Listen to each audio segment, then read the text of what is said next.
Exchange, logistics partner DTDC, energy partner Crown LNG, our insurance partner Insurance Dekho, and state partners Uttar Pradesh and Madhya Pradesh partners. Your collaboration and cooperation is crucial to the success of this event. So many thanks once again. And now, ladies and gentlemen, let's kick off day 2 with enthusiasm and purpose. Together, we're helping create a Bharat that rises higher every single day. Let's get started on that note while we witness some very fascinating ideas and thoughts on artificial intelligence on day 1. It's now time to take that conversation forward and more specifically explore AI's role in shaping the future of India. So we're honored to have with us today Arvind Srinivas, the CEO and founder of Perplexity AI. In this session, we'll explore how AI is not just a global trend, but also a powerful tool for addressing India's unique challenges and opportunities alike. My colleague Chandra takes this conversation forward as Mr. Srinivas joins us live from the United States. Can we have a huge round of applause, though?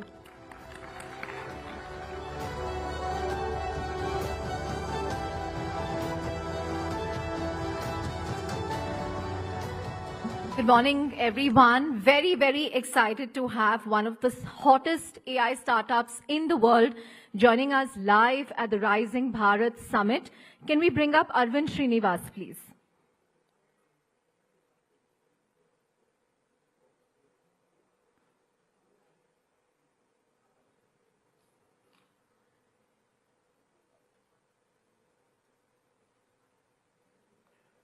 Hi, Arvind. Good morning. Good evening to you. I believe it's around 10:15 p.m. at your place. That's right. That's right. Yeah. Great to be here. Thank you for having me here. Thank you, Arvind, for joining us after, I'm sure, what was a very hectic work day. Thank you for making it at the Rising Bharat Summit. And we hope you can be with us in person very soon for our next event. But, it's going to be nearly 3 years since you launched Perplexity. And this was a period that sort of coincided with the rapid rise in AI around the world. Give us a sense of the state of play in AI today, because every day when I open my Twitter feed or when I open any news website, it's just so overwhelming, the pace of creation, disruption. As someone who's sitting right there in the hot seat in the valley, give us a sense of the state of play, Arvind. I think you're right. Like the last 2-3 months have been pretty insane in terms of the speed of progress. I would say, the industry moved faster in the last 3 months for me than my first 2 years of starting Perplexity. And that should say something, because I actually considered Perplexity to be pretty fast moving. And I don't think we've moved ever faster than ever before in the last 3 months. So I think that is being like accelerated partially by the entry of China and DeepSeek and many other models from China, like Alibaba's QN models and so on. So that definitely like put open source ahead of the closed models for the first time. And so that caused all the foundation model labs in the United States, which do not open source these models, but they still want to compete for being the best model in the market, to start releasing their stuff even faster and make the API pricing even cheaper and do a lot more things in a speed that was never seen before. So because of this, all these new capabilities are possible now, especially on reasoning, where the models can think and answer for harder questions.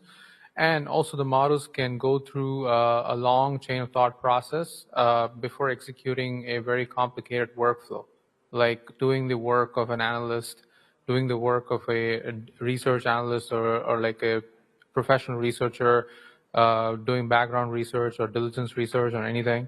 All these things earlier would require very sophisticated workflows, but now essentially get compressed to a very long-running chain of thought process with good orchestration of the LLMs and a bunch of tools and data providers and APIs and things like that. So that's creating all these new kind of products like deep research that was never possible before. And it's also going to lead to creation of things like agents, right? It's the workflows that actually execute tasks for us. And so that's going to change our impression of AIs from just chatbots and answer engines and research agents to like assistants and potentially vertical and horizontal. So that's why like this year is very exciting. Are you having sleepless nights though? Because the pace at which this disruption, it's so intense that it's taking days for a rival to launch a competing product and out-execute an incumbent. So how do you keep up with it? Well, there's no substitute to hard work. So we work pretty hard. That's why I'm like, after your call, I'm still going to go back to work. This particular that moment in AI is something that you just cannot miss. It's if you probably take a break and come back after 3 months, it'll look like the world has changed completely. Just to make sense of what I said, like imagine you were, end of December or early January, and if I told you there'll be DeepSeek, there'll be Deep Research, there'll be O3 Mini, and like all these different models and like agents and like all, image generation, all these things that happen in the first 3 months of the year, you would be like, come on, I know AI is moving fast, but this sounds too much. But that's literally what happened, right? And so if anything, we should expect things to move even faster for the rest of the year. So are you clocking 90 hours a week, Arvind, 100 hours a week? Have you stopped? I don't know. I try to work all my waking hour. And there's this quote of Jensen Huang, like I wake up, I work, and even when I'm not working, I think about work. I think that's basically what's happening, what's going on, and I really don't think anyone actually in the arena like actually like doing stuff right now. I don't think they're doing anything different from me.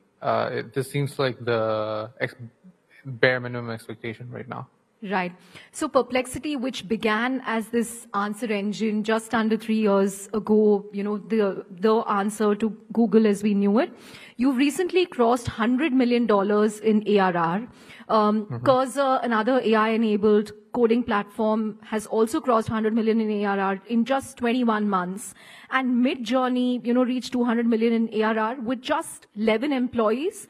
And Bolt crossed 30 million in ARR with just 20 employees. Arvind, earlier, every funding round for a startup used to coincide with this huge demand for engineers, full stack developers, mean stack developers. Their salaries would boom, at least, till 2-3 years ago, every time there was a funding round for a startup. But now we are seeing this new trend where you're able to build 10x better AI products with very few engineers, right? What does that mean for the future of engineering jobs, especially in a country like India, which produces millions of engineers every year? All of you are able to achieve so much without throwing, people at problems. Yeah, I think it's a very important question. I would just say at this point, like, if you're not using AIs when you're writing code, you're essentially stagnating yourself by sticking with the old workflow and old tooling. And people who do use AIs to write code are getting work done way faster. We see that internally, even at Perplexity. There are some engineers who are like very good at using these AIs for writing code, no matter whether it's in their editor, like in the form of GitHub Copilot or Cursor, or if it's like an end-to-end deployment app like Replit or Bolt, or if it's something that's just a separate standalone app like Perplexity or ChatGPT. Whoever is using AIs, they're getting work that's meant to be done in weeks and days. And they're able to fix bugs way faster. When somebody points out a feedback like, oh, can we move this button here? Can we change the UI to do something like this? A designer can actually just look at that, come up with a new mock-up, and then just like ask AI to write the code in Swift if it's a Apple ecosystem product, and just like actually ship it, deploy it, emulate it, and see if it works, and then ship it to production, and then a new version of the app is pushed to the App Store. So earlier, this process would take weeks to write code and like go through some testing and all that stuff. Now that's being done in days. And so at the end of a year, like whatever app you have is just so much better with just very few engineers. So I think the solution I would say is like engineers in India, like they definitely should start using AIs as much as possible to write code and write software. And then definitely you're going to need fewer people to do the same amount of work. That doesn't mean that you don't need the other people, but you're just going to find a lot more projects. And so we can get like a lot more software projects done. There can be a lot of competing products doing the same category of products, or there can be so many different new category of products that don't exist in India yet.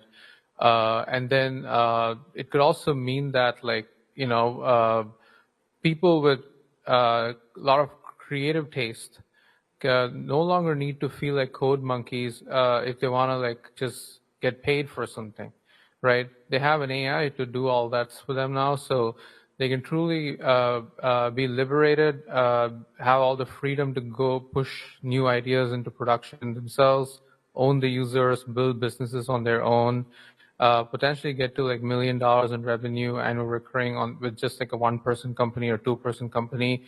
And that can lead to a completely different kind of economy too, where people publish all these apps that they made for themselves or their friends, and a few others find it interesting and pay for that. It's going to lead to a new kind of app store. So I see endless possibilities. At the same time, I'm not like going to say everything's looking good. There's going to be a transition time, and people who don't adapt definitely are going to face some difficulties. So I would say more awareness on this topic is essential. Right. Arvind, you spoke about what engineers should be doing, but what do you think all of us should be doing? Anyone in the room who wants to experiment with AI, learn about AI, use it in their daily lives, how should they go about it? Where should they start? I think you should start literally from everything. And I'm, by the way, this applies to me. It doesn't mean people who are running AI companies know how to use AI is better. In fact, like I still check emails in the same kind of way, or I'm still like moving around meetings and calendar appointments in the same kind of ways I used to do before. And now I've been thinking, okay, well, shouldn't you ideally be asking an AI to do these things for you? And preparing ahead of a meeting. Suppose you're going to meet somebody, or like you're going to meet like 5 people in a meeting, getting their bios ahead of time. Like you can enter anybody's name on Perplexity now and get a pretty good bio. You can enter 5 people's names together and it'll still do that for you. Automatically annotating your day ahead of time, being even more prepared. Sometimes you're going to a sell call, you're trying to sell your product to somebody. Precisely doing your research on what that person likes to hear and catering your message according to that. These are kind of things I used to do manually before. I just use AIs for it now. Similarly, like when I'm trying to like ask new questions about a topic I don't understand, whatever is going on in the global economy right now, I'm not that financially or economically literate. So I can learn about a new topic as soon as something happens, without needing access to any expert. And I feel like that's a completely different future we're living in. So this is all like every common day-to-day person, all the research, making sense of the world. Everything can be done with AIs now. And then you can also customize it to your profession if you're a product manager or like a business development professional, coming up with strategies to getting better at one particular task you're doing. A lot of our product managers have to use our products themselves to get a taste for like what to improve there. Consolidating customer support, like all the feedback people give about the product on so many different platforms. And AI can actually read all of that and like triage into the right set of issues based on the frequency of complaints better than a human can today. So you got to take advantage of all these tools. Right. Arvind, we are at the Rising Bharat Forum. We had Prime Minister Modi with us yesterday. He made a very rousing speech. I want to understand about what you think India should do to improve its research prowess in AI. Last week, for instance, we had Commerce Minister Piyush Goyal comparing India with China, where he said, it's very well that we are one of the largest startup ecosystems in the world, but we are building delivery apps, we are building, we are making fancy ice creams and cookies, but where is the hard innovation and hard technology that China has been able to do, whether in semiconductors or EVs?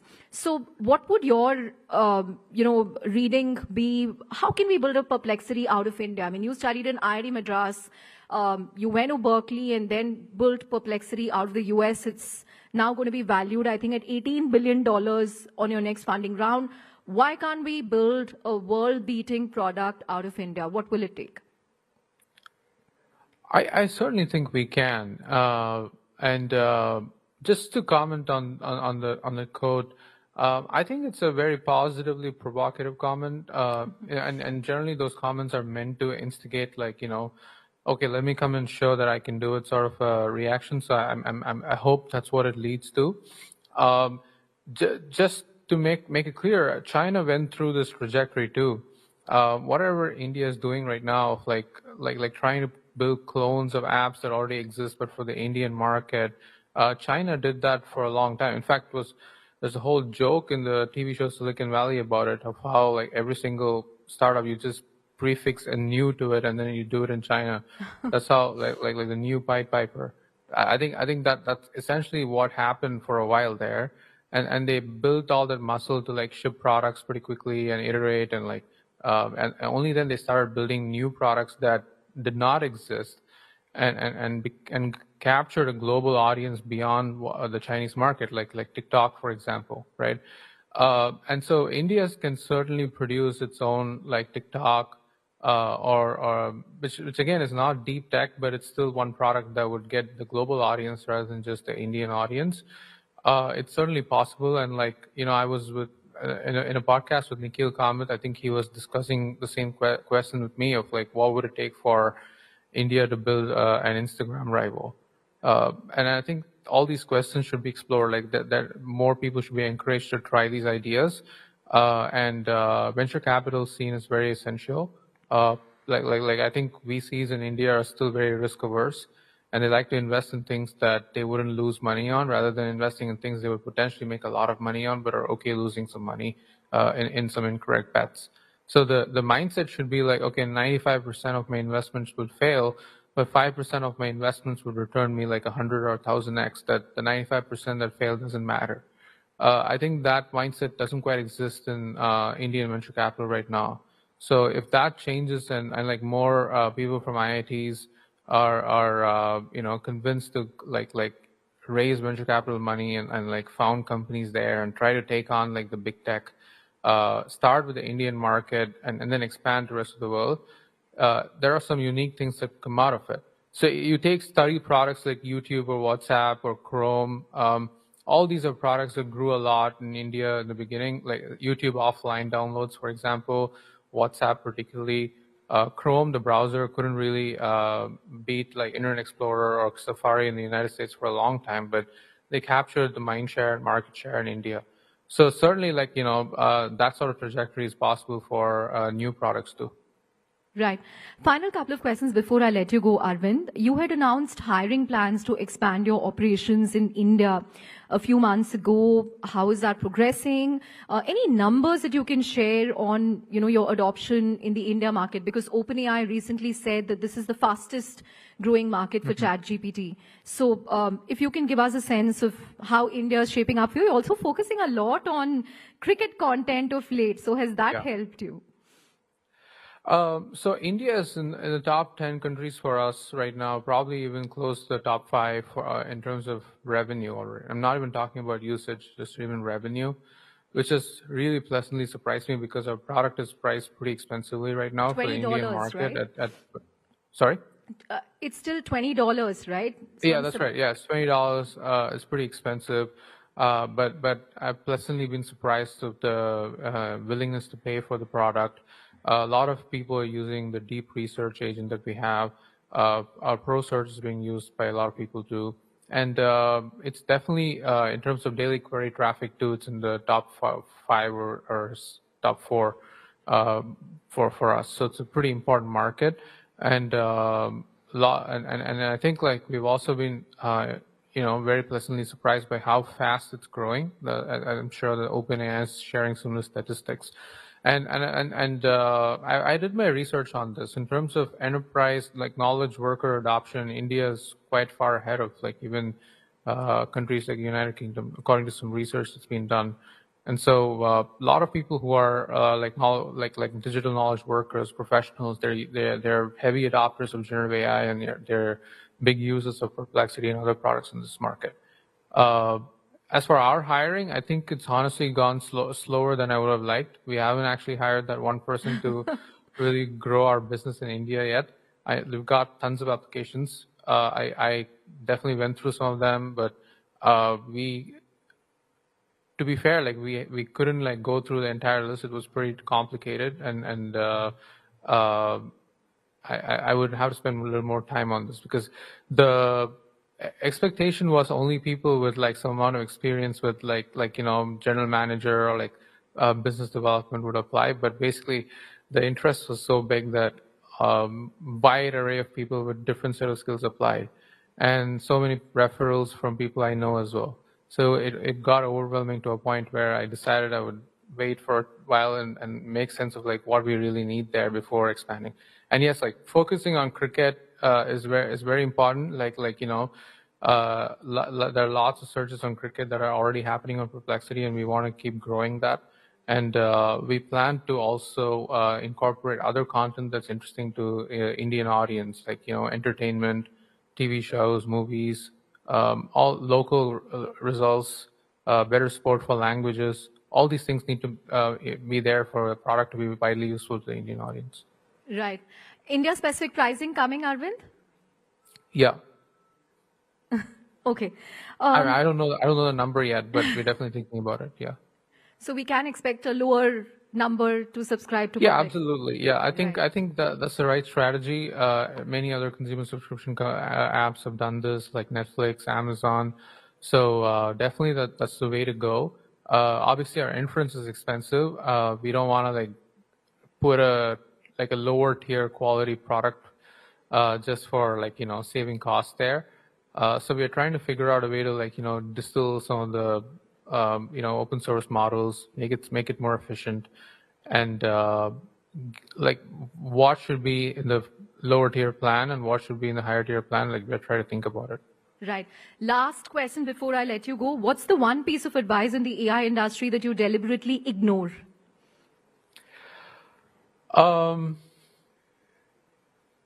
I think I can say two things. One is people often want to plan ahead, right? People want to have a strategy and a plan for 1 year or 2 years and stick to it no matter what happens in the world. I think that used to be a fine strategy when the world was moving a lot slower. It doesn't hold true anymore. Like everything changes pretty fast. Whatever you think doesn't work well, and so you kind of build around that.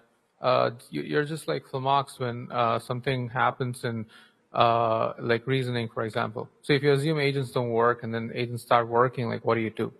And similarly, if you assume something's really going to work and speed of progress is like slow there, what do you do? So you have to be pretty flexible and fast moving. And so I don't actually plan the company for more than 3 months right now.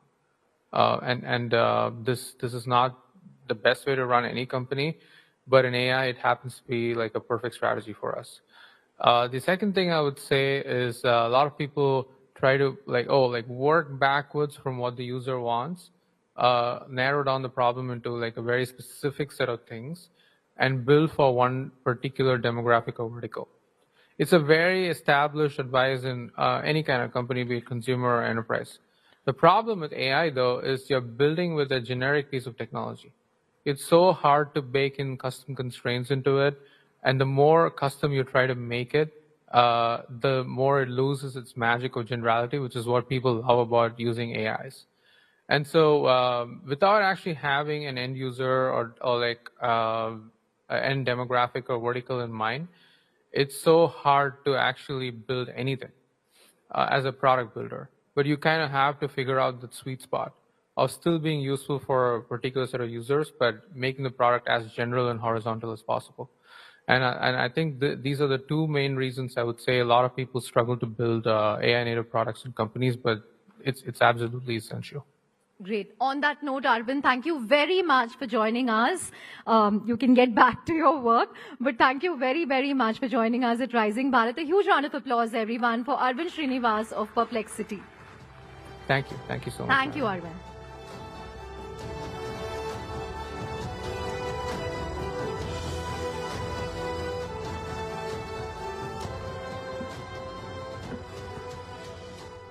Well, what an insightful session, isn't it? A huge thank you once again to Mr. Srinivas for sharing his expertise and vision on how AI is shaping the future of this country. And ladies and gentlemen, up next in the forum, we discuss a topic that has taken the world by storm over the past few weeks. The television series Adolescence, which has undoubtedly sparked a much-needed conversation about the complexities and realities of growing up in the modern world, especially in the digital age. And for those who are not quite familiar with what the series is all about, it portrays the lives of teenagers navigating their social, emotional, and digital landscapes. The show has opened a window into the struggles and pressures that many adolescents and their parents face today. The limited OTT series has created space for an open and honest conversation about what it really means to be a parent in the current digital times, and how together we can equip ourselves with the tools, strategies, and perspectives that are needed to navigate this ever-evolving era for the young, for the current generation. So we welcome our esteemed panelists for this session, Mr. Harpreet Singh Grover, founder, The Curious Parent, along with the Dr. Amit Sen, Director, Senior Child and Adolescent Psychiatrist, Children First, and Sonal Mehrotra joins them and takes this conversation ahead. Can we have a huge round of applause, please?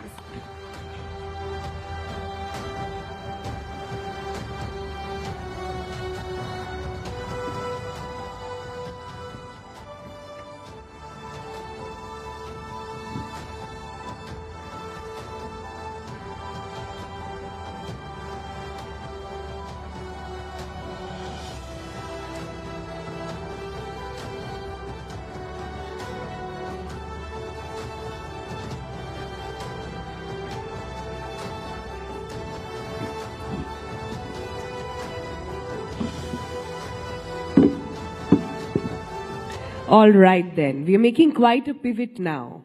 You heard from the people who are making AI and turning it into really complex ideas, providing solution, talking about jobs. But here we are to talk about the flip side. So can I, before I begin, get a quick raise of hands on how many sitting here are actually parents? Quite a few, all right. Have you guys seen the latest series, Adolescence? Okay, you have. Okay, the gentleman is very convinced and is raising his hand while recording as well. Okay, so there is a lot of conversation of late. Actually, we didn't really need that series to get started about our conversation on what social media is doing. But for a minute, for everybody here, I want you to imagine a scenario. Imagine a scenario where your kid's best friend, closest confidant, and also the go-to person is not you, but somebody who can fit in your kid's pocket.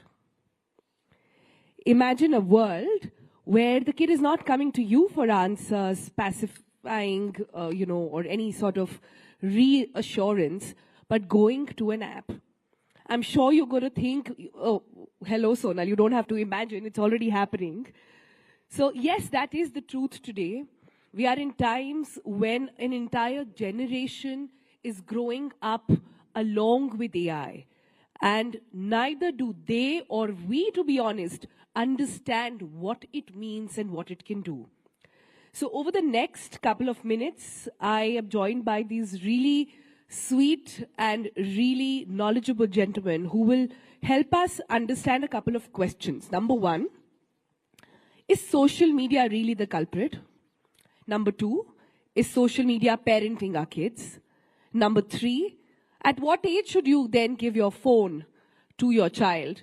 And number 5, if your child at home, your kid, boy or a girl, acts out and says, there is peer pressure, what to do? Everybody has a phone, everybody's on WhatsApp, why can't you give it to me? What should you do? All right? So that should set the context a little bit. Let me just begin straight away. Dr. Sen, I'm going to begin with you. So much has been said about what social media is really doing to our kids. Do you think today it's the single largest reason for distraction, disassociation, anxiety, and several other development issues that we are seeing not just in Gen Z, but also Gen Alpha? Thank you, Sonal, for the question and also for having me here. There's no question that over the last decade or two, there's an exponential rise in anxiety, depression, substance misuse, developmental concerns like inattention, difficulty focusing, not being able to complete tasks that are expected of them, and so on. And perhaps there are more than one reason to it. Social media and the digital world, no doubt, has contributed to it. But I think it's naive and irresponsible to just shift the blame and say it's social media. Who has brought social media, after all? Who has given the kids all the digital space? Who has created it, right? What kind of control do we have? Yeah, and the other questions that you asked as to what age do we introduce them to it? And also other big questions as to what kind of role as adults do we play in our children's lives? What kind of agency or responsibility that we have over there, right? So to shift the blame and say social media it is, and all the digital gadgets that they have surrounded, they are surrounded with, that I think is a little callous. Okay. I was expecting Dr. Sen to say that and push the needle towards parents, saying, "Aap hi to phone de rahe hain. So, fix yourself. Why are you blaming social media?" I was expecting him to say that. He's done exactly that. But here we have another voice of parents. Harpreet is here. Harpreet, social media is both a device for endless possibilities, but also a Pandora's box of absolute risks. How much of it is actually only the parents' fault? And I want you to be a little kind towards all the parents sitting here in the audience today, who are hardworking parents, who are double income households, where the mother and the father both go to work. Largely most of the work at home is the add-on that the mother has to do. In that time, to put the blame solely on them, is that really correct? So I would say two things. First, the show is about a 13-year-old who kills a girl, okay? And that is what the show is about and how that has happened. And what struck me about the show was that this entire family seems normal. It's a hard-working father, a mother who really cares. एक बच्चा भी नहीं है, 2 बच्चे हैं घर में, so they have the mother is stay at home. Sorry? The mother is stay at home. The mother is stay at home and full-time mom. And she genuinely cares. All of them care. Like the father and the mother, in the end, they're talking and saying, could we have done something different? Like that is their conversation. Like where did we go wrong? And I think, like you said, today we are busy as parents. And this is the story of each and every home, right? And I want to take and like all of us are good parents, but sadly, being good parents, having good intentions about our child is not good enough now. And I want to take a step back to history on why this has happened. If we go about, so human beings are 2 million years old, industrial level, and always babies have grown alongside parents. Look, for these 2 million years old. About 300 years ago, when the industrial revolution happened, the first time parents were separated physically from a child's life. So they had to now go to factories and the child had to be sent somewhere. Okay, so the child could no longer be the parent. That is the first thing that happened. Wo bhi theek hai, that was also okay. The second thing that happened was when technology came, parents start to use it. Then we have some time with the child, but we are mentally absent. Yeah, so that was the second blow. And the third blow that happens is when the child also uses the same technology. Now, all of this happens with a tired parent who's going to work to earn enough for the house, for the home, a mother who's also tired. Everything happening with good intentions. So let me go back. This is the first time in history that this is happening. Being a good parent is no longer good enough. One needs to understand a little bit about what constant screen can done to a child. For example, a 2-year-old, when they see screen for too long, they will not learn to speak. They will actually not learn to speak. And a child at the age of, like what happens in the series, can kill somebody just because they are not emotionally regulated and they are not connected to their parents. So, guys, did you notice what happened here? My first question was on, can you blame social media? The answer was no. My second question was, can you blame parents? The answer was again no. What are you guys saying? No, who is to be fixed here? Dr. Sen first, yeah. Can I respond to that? Yeah, so there's social media, there are parents, there's school and education system. There are other things that are happening out in the world which affect children, in the playground, amongst the peer group. There is a kind of socio-political climate that cascades into the school atmosphere, into homes. So it's not one thing that you can blame. I think the stakeholders are many, and that's what we need to understand, that parenting or bringing up children is a complex issue today because of all these. It's a village. So, for instance, it's a village, yeah. And for instance, even in the TV show, if you look at the atmosphere in school, there's palpable aggression and violence that is happening. Verbal, physical, the kind of language that is used, the othering and the bullying that goes on the basis of race, on the basis of language, on the basis of, one, young person with a certain color being called a monkey and getting mimicked right in class. All of that is happening, isn't it? Where is it coming from? It's coming from the society that we've built around our children. And that's why it's getting into school, isn't it? Right? Yeah. And then, of course, there are these other things that we know exists in our world, such as neglect and abuse. It happens rampantly. And in fact, unfortunately, in India, we have one of the highest rates of physical sexual abuse in children. So how do you, draw a line or circumscribe it and say, this is the problem? It is not a linear cause and effect relationship. It's circular, it's dynamic, and all these things contribute to it.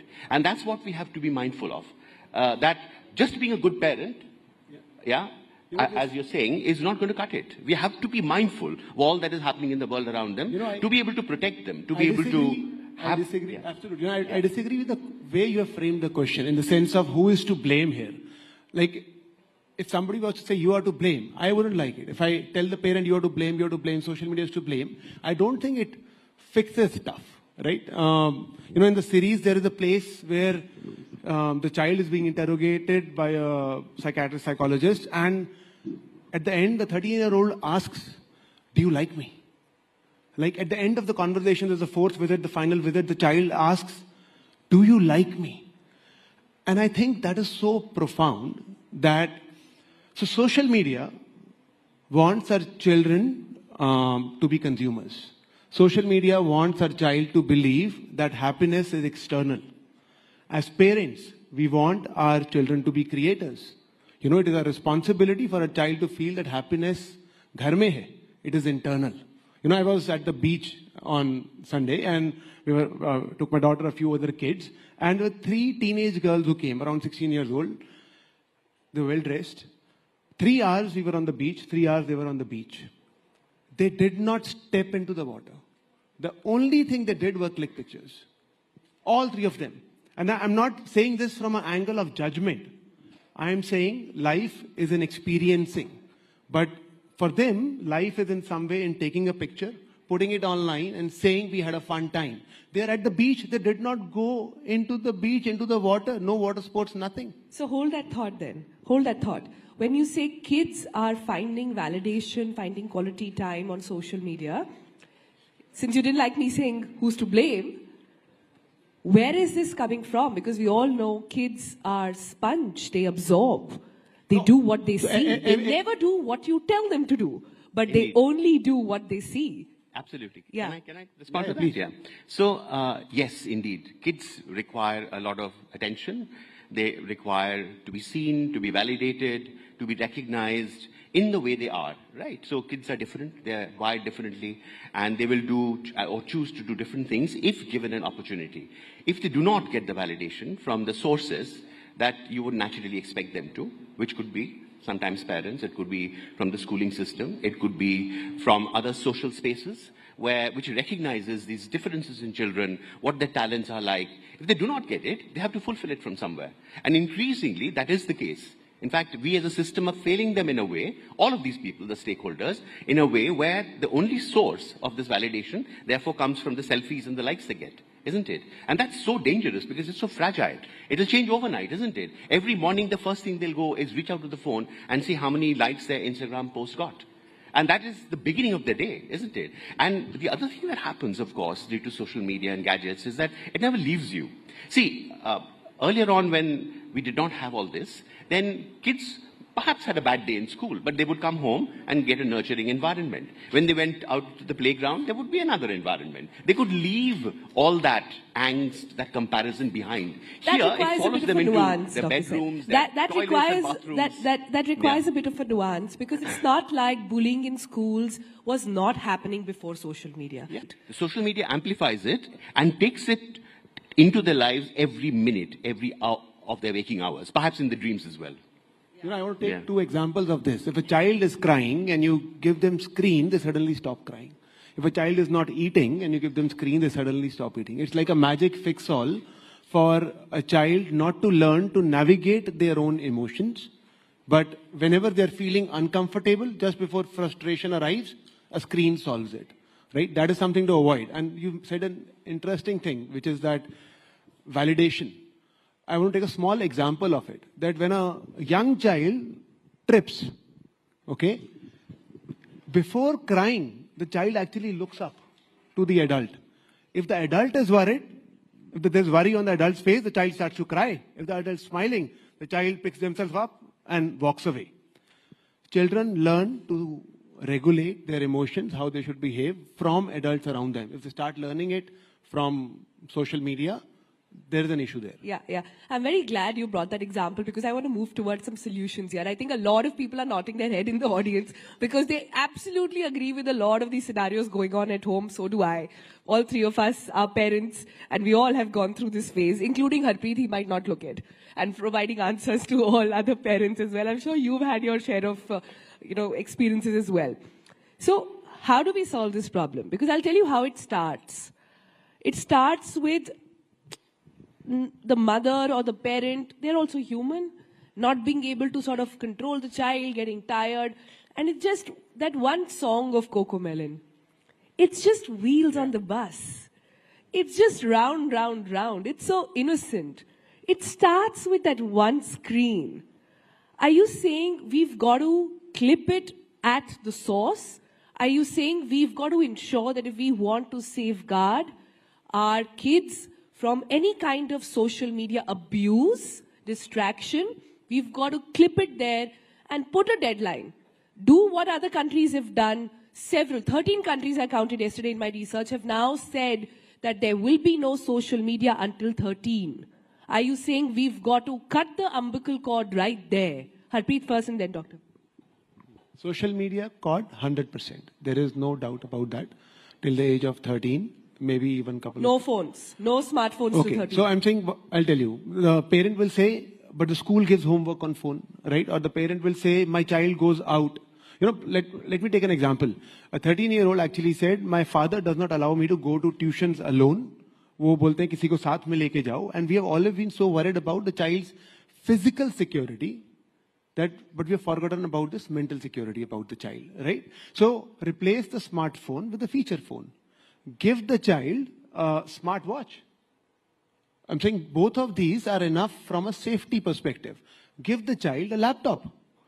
Ensure the child understands that their history and etc., all of that are open to you. There is no question of privacy on internet for a 13-year-old or a 12-year-old. There is no such question. For a child to say, this is mine, you cannot see, that doesn't work because their brain is still not developed. Not in India, but clearly in other places. I'm saying so many of Even us are... in India. So far. You know, and the last thing I want to say is that it is important to remember that when we give our child a smartphone, we not only give our child access to the world, we give the world access to our child. And who will access our child is something that as parents we should know. And having simple rules in the house can just help everything. Like in our case, screen time, our daughter's 9.5, is on weekends, 1 hour each. That's it. That's the screen time. Okay. I'm saying this also because there are movements now going across the globe on smartphone-free childhood. People are signing up, celebrities in Hollywood, etc., are all signing up to say, boss, this can't happen. You've got to ensure and prevent your kids. Since you said in your opening remark that just taking the phone off is not enough, I want to understand then what do we do? We've discussed this in the past when if there is an age for drinking, there is an age for driving, should there now be an age to actually use social media? Oh, absolutely. And is that practical enough? Like, is that even possible in the age of AI? Don't you think the kids will find a solution anyhow? Yes, absolutely. So, and they will. In fact, if you actually be too punitive or harsh about it, if you become a strict parent who's putting their foot down without actually negotiating with kids, especially once they've become 10, 11, 12, then they'll find their way. They'll go to their grandparents, they'll go to their older sibling or a cousin, or borrow it from their friend. So it's very important that we factor that in. So gadgets and the digital world is not all social media. There are many other things that happen on it. And as Harpreet was saying, that we can be mindful of what we give to the child and the discussions that we have. I'm absolutely, I would object to the idea of giving smartphones and tablets to 2, 3-year-olds, which parents often do. But once they come into primary school, perhaps once they're 5 or 6, indeed there is a lot of learning that is happening. You know, and schools are giving homework there. They're giving projects, and there are activities, including creative activities that are happening there. So we have to divide the time that kids, use the digital space with. For instance, we can divide it into education. We can divide it into social connections, including friends and family, where you do video calls and chats. Then there is social media, and finally entertainment. There's entertainment as well, isn't it? Yeah? And you can't get away from that. And there are various gadgets that are fulfilling it. Now, does that regulation really work, Dr. Sen? No. So the thing is, it's important for us to define it and to help and to get into those conversations from a very early age, from the beginning. You said a very beautiful word earlier. You said if you negotiate with your child. Yes. Yes. Can you expand on that? Yes, absolutely. So the negotiation can start. So in the beginning, when children are very little, you can still have a conversation, but you're a custodian, and you can put your foot down and say, this is a boundary. Yeah, like you have half an hour of any gadget in the weekdays and maybe 1 hour in the weekends, and that's that. That's all you'll get, right? But once they begin to get into tweens, as they call it now, and all their peers are doing it, right, and they're watching it, they'll come and fight with you about it, right? That's when the negotiation starts. That's when asking questions about, so what do you think the screen is doing to you? What do you need it for? What are these different categories that you use the screen for? And that's when you can together collaboratively establish boundaries. As children grow up, when they become 13, 14, they will have their say. And it's important to respect it. So as long as we are able to make these decisions through negotiation and collaborative, then chances are that they will not do it behind your back. And if they have indeed crossed the boundary, they might come and tell you. You have to have the relationship first. And in fact, your question was, how do we deal with it? The first thing you deal with is how do you build on your relationship. It keeps changing. It's a very dynamic process. Your relationship with a baby to a toddler to, tweens and then to teenagers is entirely different. And how do you negotiate through that is another big question. Many times I find, if I can just finish with one last thing, many times I've found that parents, when, children become teenagers, say that, oh, ab to bade ho gaye. They'll look after themselves, They have their own world. They have their own friends. And little do they realize that that world is going to completely take over their lives. And parents will have little to contribute then. I loved what you said about negotiating. I find it so beautiful and so hard. So, Harpreet, what's the toolkit? What's the magic mantra here? Like we were discussing earlier, a perfect parent, do they even exist in today's world? And is there a code to achieving that? I know a lot of it is mirroring, and I know a lot of it is what they see in their own surroundings. But when social media, when you think that your child is in your house, under your care, in their room, even then they're not alone now. They are with the gadget. And no matter, like Dr. Sen also said, no matter how hard you try, they will find a way. So what do we do? What is the way out here? Can I take an example? Can I read out something? Is that okay? I'll read out a little bit few lines. But I'm saying I met a husband and wife with a 15-year-old, and we were sitting on the grass, and I meet less parents generally, but they had requested, and we met. And they said, our daughter is completely into her smartphone. She keeps ordering stuff from Amazon and keeps taking pictures and putting them online. We are worried that she's not serious about her 10th exams. What do we do? And very intense about it. And so I asked that, आपने नहीं पूछा कि आप कितना time spend करते हैं social you know, I think it is okay for adults to see smartphones. I genuinely feel it is okay. Our brain is developed. We can self-regulate. I don't think I think when a child says, आप देख रहे हो मैं क्यों नहीं देख सकता, I don't think that's a valid question. I would say to the child, आपकी height बड़ी नहीं हो रही है, आपकी height बड़ी हो रही है, मेरी नहीं हो रही है. So I can see because my brain is developed, your brain is still developing, you can't see. Like I have no shame in saying it. You can see only for 30 minutes, I can see for 4 hours. That is how it is. And I think that we don't need to be apologetic to our children for it. So I asked this 15-year-old that, do you see phone for so long? Is it hard for you to resist? She said yes. And so I told the family that you are such a wonderful family, that your child has actually come with you, is sitting with you, is agreeing with this, what this is happening. So, you know, you have a connection that is very apparent. And I think that is the magic thing, that your child is more, even though child is not able to resist the phone, they have more connection with the parent than with the mobile. And you know, when I saw Adolescence, the series, at the end of it, I wrote something. Please. And it was that what I wrote was lessons from adolescence. And I said that I will not let my child below the age of 16 have access to social media. I will replace my child's smartphone with a feature phone, with a smart watch, with a laptop. I will not be bullied by my own guilt when my child says everyone has it. I will not think to myself, oh, I am giving it for studying. If my child feels left out of groups because he is unable to chat with his friend after school, I will explain to my child why that is okay. If my child is quiet, I will not think of that as okay. I will not think kids nowadays are like that only. I will find time for my child, time to connect, time to chat. I will not work with my imaginary child. I don't want a child who's good at what I want them to be good at, like boxing, football. I will see what my child enjoys doing. I will see my real child, not my imaginary child. I am responsible for my child. I love my child. Beautiful, beautiful. You know, huge round of applause, please. Harpreet, that is very, very thoughtful. Very, very nicely said. I have to wrap up, but not before asking this last question. To be a more present parent today requires work. It requires work. It requires a lot of work. It requires building up a lot of other skills as well. What my worry is that in order to do that, more and more women will have to take the lead, and more women will then lead to outside of the workforce. Is the key here then to try and not just talk about parenting, but try and talk about fatherhood first? Yes, and why is it that the women have to take the time off?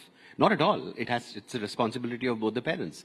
And I can say that, vouch for it from my own experience, that I think that both of us, me and my wife, have been working parents all through. And we have, given our capabilities, our interests, the connect that we share with our child, we have divided responsibility.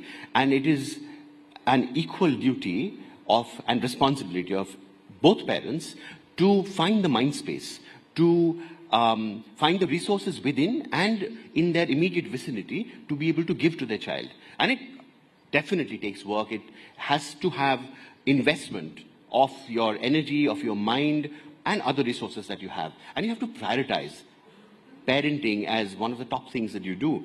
Indeed, in my opinion, if you are engaged with your children as they grow, you grow as parents, as human beings. And that is the most wonderful thing, actually. It's challenging. And of course, I'll wait to hear from you, Harpreet, as your kid becomes a teenager, Absolutely. And how many of these plans work, because sometimes they don't. And you have to work on, you have to constantly think on your feet. And that is what challenges you as a human being, Yeah. And you're constantly growing. You're constantly confronting the realities in the world. But one of the things that you said really touched me was seeing your child as who they are. understand that every child is wired differently, and my child is also different, unique, and we'll welcome and accept them just the way they are. I think these are complex questions with very nuanced answers. And like I said, a perfect parent does not exist, but the journey towards reaching that is somewhat beautiful. Thank you both for joining us. I'm very glad we could have this chat as we're talking about youthful aspirations right here on Rising Bharat. Thank you both. Thank you so much. Harpreet and Dr. Amit Sen, please, ladies and gentlemen. Thank you. Thank you very much.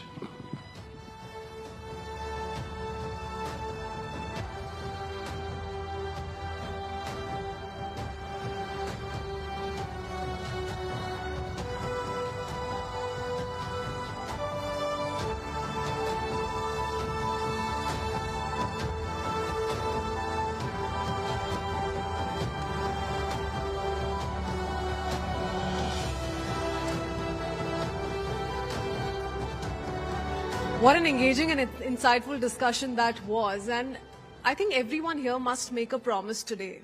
Parents, future parents, to take all of these lessons back home and continue to have these open discussions in our homes, communities, and beyond. A special thank you once again to our speakers for sharing their expertise and for bringing with them all those thoughtful insights.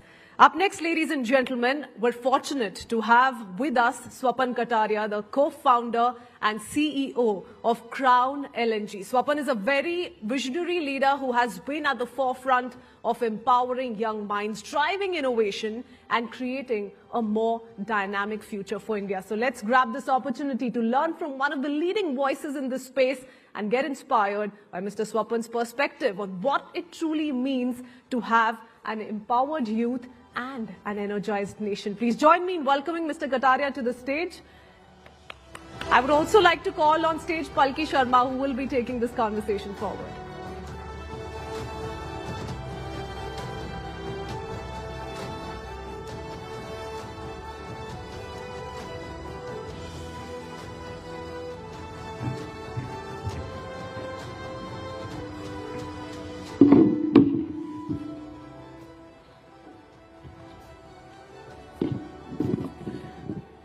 Namaskar, good morning. And welcome to this session. Joining me as introduced is Mr. Swapan Kataria, co-founder and CEO of Crown LNG, and we will talk about energy security, and how it can help empower India's growth. Mr. Kataria, first of all, thank you for being here. And India is the world's most populous country, also among the youngest. So the energy need is only going to grow, and yet energy poverty is very real in our country. How do we bridge this gap between the demographic dividend and this lack of access, equitable access to energy? And how does LNG fit into the picture? Palki, first of all, thanks for having me. And energy is a very complex subject. I don't disagree with you. I think India needs to address it on every front. For 1.4 billion people and growing, we need every kind of energy that is out there. LNG is only one aspect of it. We have coal. Everybody, I'm sure, has heard about solar and wind. I don't think there's anybody in the world who hasn't thought of being green. But at the end of the day, I think one of the major players in the future that I see in India is nuclear power. So if you mix all of them, and the new technologies that we haven't even seen yet would probably come out mostly in storage that I see, I think added together, India needs to grow on every front. It should not be that, we have solar growing and not focusing on LNG, LNG growing and not focusing on coal, coal growing and not focusing on nuclear. I think all of them have to move forward together if we really want to grow. Right, but there's so much talk and focus, talk more than focus on renewable energy. Yet you're talking about LNG. So is LNG, according to you, a bridge fuel, or is that a long-term bet that we'll have to make? I think it's the latter, in my belief. I probably sound biased because I'm from the industry, but at the end of the day, in my 30-year career, I've seen solar and wind grow a lot, and they're here to stay. I'm not saying we're taking anything away from that. But at the end of the day, for India, we need on-demand power.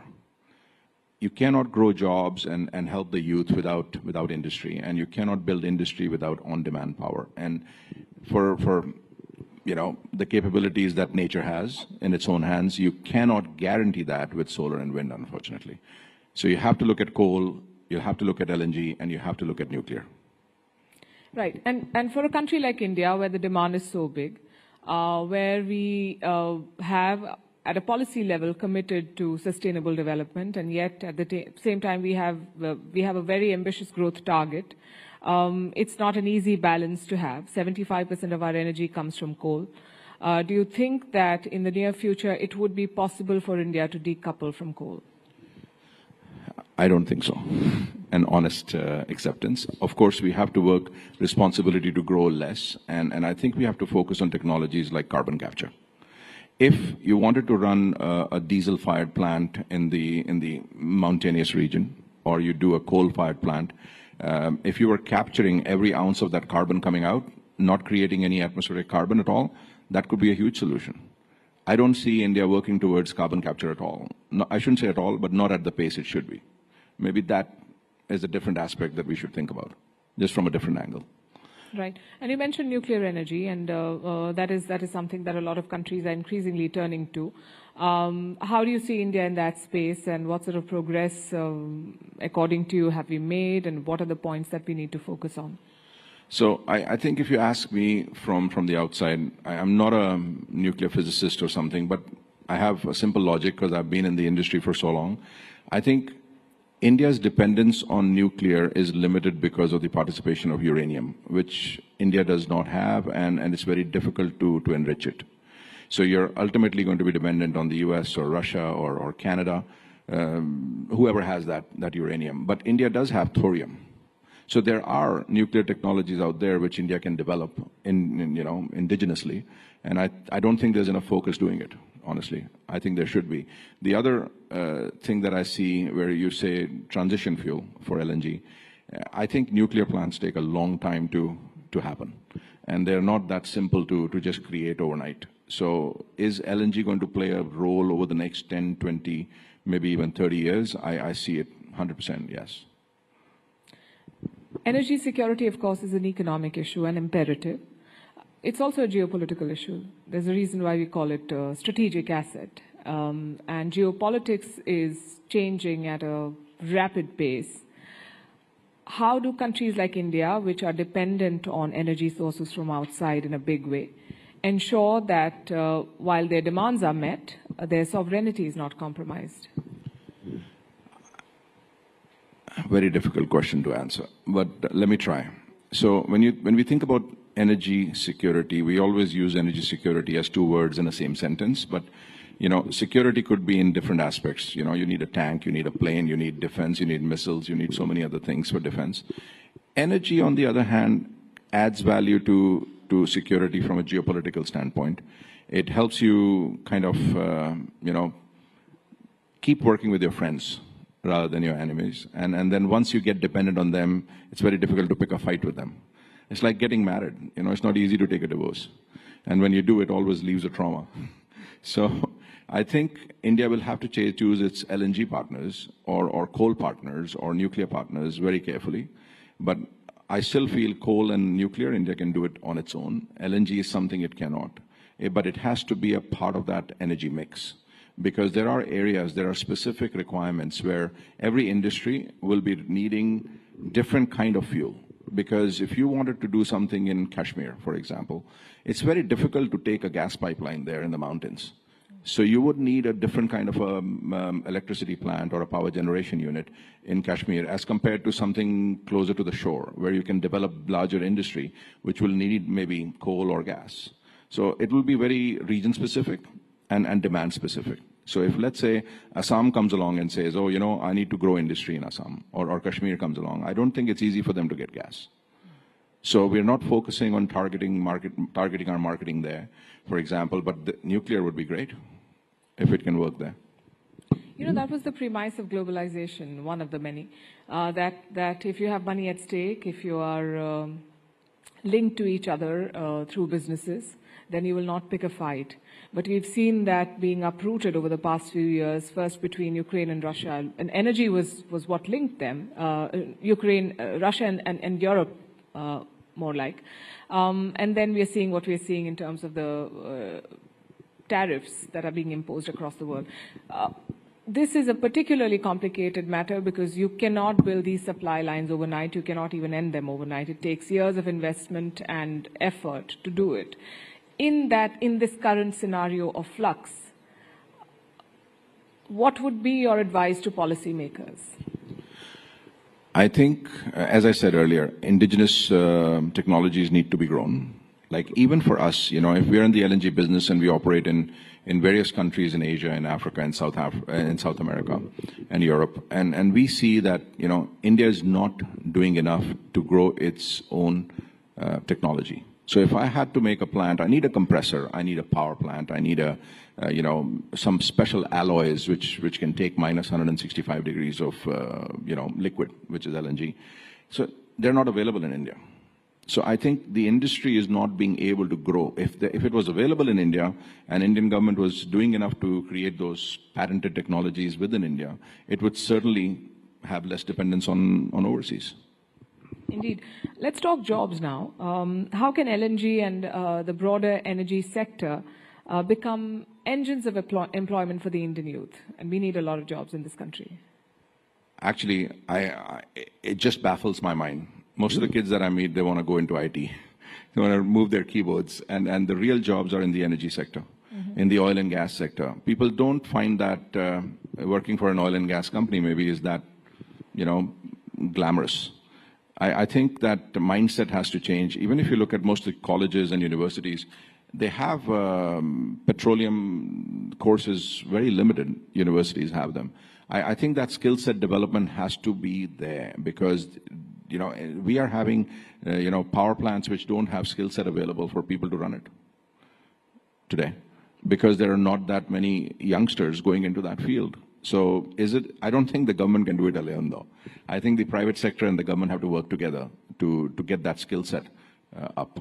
And I think there are tons of jobs. This is one of the biggest booming sectors for jobs, and the young people should be training themselves into nuclear, into gas, into coal, into power sector, into ancillary industries which can operate on these, related to these energy industries.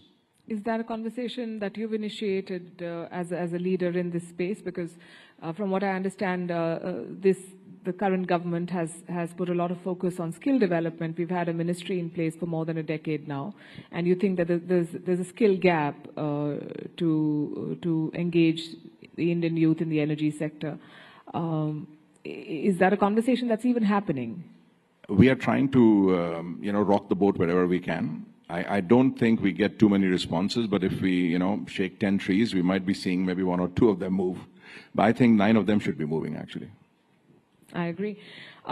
Is there room for the Indian youth to innovate? Because the buzzword is startups now. Everyone's talking about a startup. But this seems like a very capital-intensive, legacy sort of a business or an industry to be in.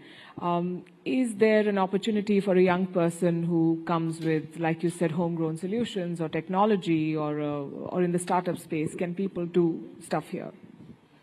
I think the youth of India is the most powerful youth that I've seen anywhere in the world.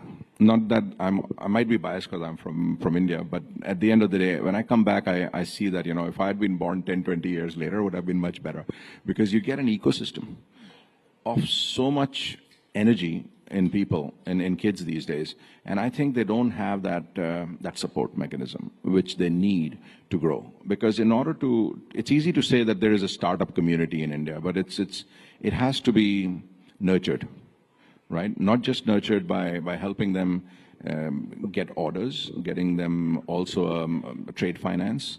And I think one of the biggest missing pieces that I see between startup and realization into commercial activities is the capital aspect of it. And I don't think there's enough capital being spent. There are few people that I've seen in the private sector doing whatever they can in their own world, but I don't think that's enough. I think there has to be a centered focus on startups from the government where, let's say, if I were to be an investment office, for example, give me a tax rebate. I'll invest it in there. So I don't know if there's enough being done to nurture those startups. Yes, they're being given a huge promise that, okay, do it, you get a 5-year tax rebate. But I don't think after that there's anybody hand-holding them to make them into an industry. Yeah, so you're saying we need more mentorship, and we need more incentives, of course, but more mentorship. 100%. Right. When we talk about infrastructure or policy making, one of the challenges that we see in countries like India is the urban-rural divide, and that applies to energy as well. Energy access. We are heading into a summer that looks, by all indications, is going to be a punishing summer. How do we bridge this divide in the energy space? I think the only way to bridge it is having better planning. This summer is not happening this year alone, Palki. It's been happening for years. And the bureaucracy is still thinking, oh, we can't move this because that has not happened, and that cannot happen because this guy didn't say anything. We have to give up those excuses and just take a call. And somebody up there has to put its foot down and say, okay, enough is enough. We've looked at this for 10 regular years. The summer's growing. It's getting tougher. We take every kind of energy at whatever cost we get at the end of the day in an emergency. It almost is an emergency situation. But if we'd planned 10 years ago, we wouldn't be in this situation today. But if we don't do something today, we'll be in this situation tomorrow. And okay, I'll go back a few questions. You were talking about young people entering the space. We have a reasonably young audience as well here.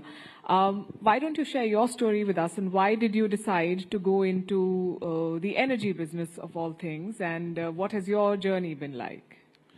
I think I was actually living in Russia when I entered the energy space back in 1993. And I was in the trading business, and I fell into a trading contract which was related to trading crude oil. And it was very profitable, and I never looked back after that. But that being said, I think if there was one thing that people should think, that energy sector is not just crude. It has such a vast footprint in our daily lives. It's not funny. You have to actually take a moment. A lot of people don't spend the time to look at oil and gas sector because, as I said, they don't consider that glamorous. I don't know. Maybe if I was in the oil sector, would I get a better date? Maybe that would be the way to look at it for the younger person. But I think from a stability and a job perspective, energy projects are very good. They have a long gestation period, and when they operate 20, 30, 40, 50 years. So I don't think there's any other industry which offers a better job security than the oil and gas industry. I think that's a strong pitch. Yeah. I have supported that. I've seen it. For me, it was looking at, okay, how much... It's time to money. Okay, the IT sector looks very fancy because everybody thinks that there's a Silicon Valley out there, but this is day to day. You need this every day. This is not services industry. It is actual products being made which affect and get utilized in our daily lives. And like you said, you've traveled the world. You've worked with different countries, companies, and of course you worked very closely with players and partners in India. How have you seen the landscape change in India over the last decade when it comes to building better supply lines, ensuring more energy security for the people of the country? In simple words, I think there is improvement. But if I expand on it, I don't think there's improvement enough. And I'll give you an example, and I hate doing it because I don't think I ever want to compare ourselves with China. But China had the similar kind of population, and they already knew they're in the same situation. They don't have oil and they don't have gas. At least not enough to cater to their own people. In fact, I think India has more gas than China. But what they did was they went out and started buying gas fields globally. So they started investing into those gas fields so they can control the volatility of price for their consumers in their country. It doesn't matter if you have it, right? So when I was brought up with only a little bit of thinking from my father. It doesn't matter if you have it today or not. What did you do today to have it tomorrow? So I don't think we're doing enough today to have it tomorrow either. That's my biggest worry from my perspective. Even now? Even now. I think we are trying to do contracts for buying. We are trying to discuss long-term contracts with countries which have it. We are trying to do very good diplomatic relationships with those countries. I don't think we're investing enough. We should not be giving our product requirements into the hands of other people. We should go and buy it ourselves. We should control the value chain. We're not doing enough to control the value chain. We are looking, or we've set ourselves a target to become an energy secure country by 2047 as part of our larger Viksit Bharat dream. Do you think we'll get there? Is that a very tall target to have set? So I think I'll be blunt about that as well. Doing what we are doing now, we won't get there. But given the time frame between now and 2047, we have the ability to do it. But the steps have to be taken now. So you're saying that the gap is at the policy level? That's what I see. Right. I hope the policymakers pay heed to advice from you and others like you. I was reading about what you've said in the past, and I understand that you've been a big champion of artificial intelligence in the energy space. How do the two sort of come together?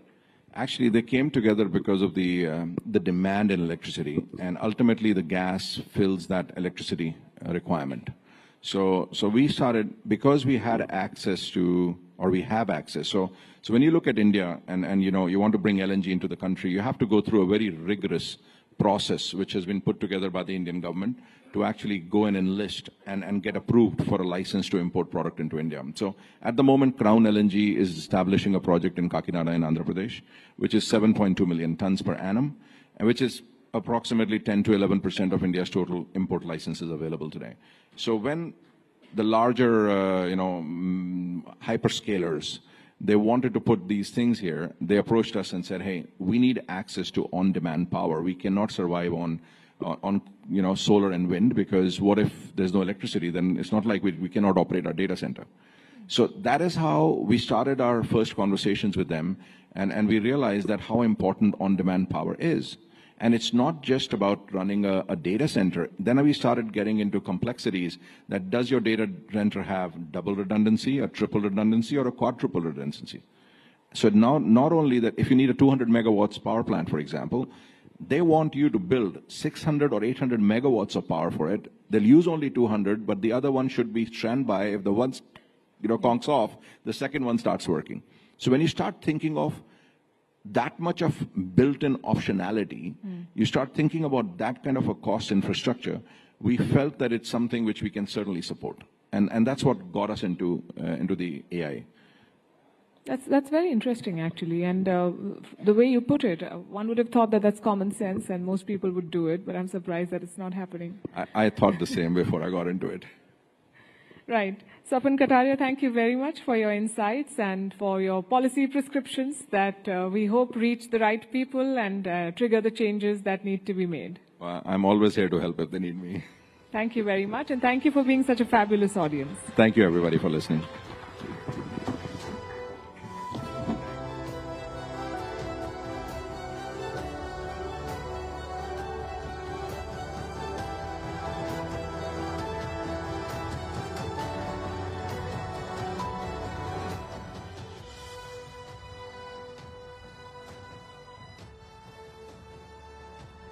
A huge thank you to Mr. Kataria once again for this very incredible session. Thank you, sir. Thank you, Palki.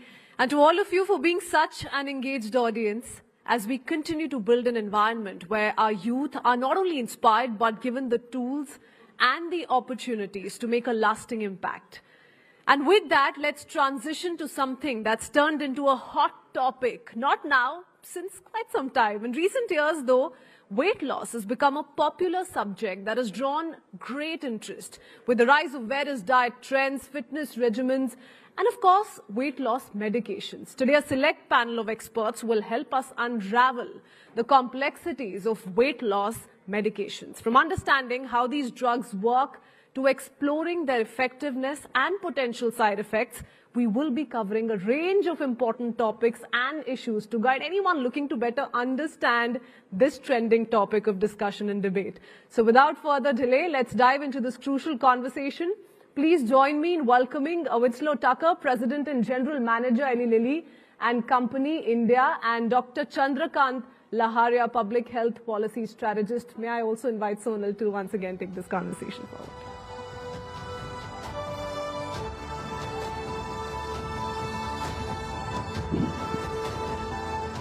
All right, almost good afternoon there, and we are back this time with another fascinating chat.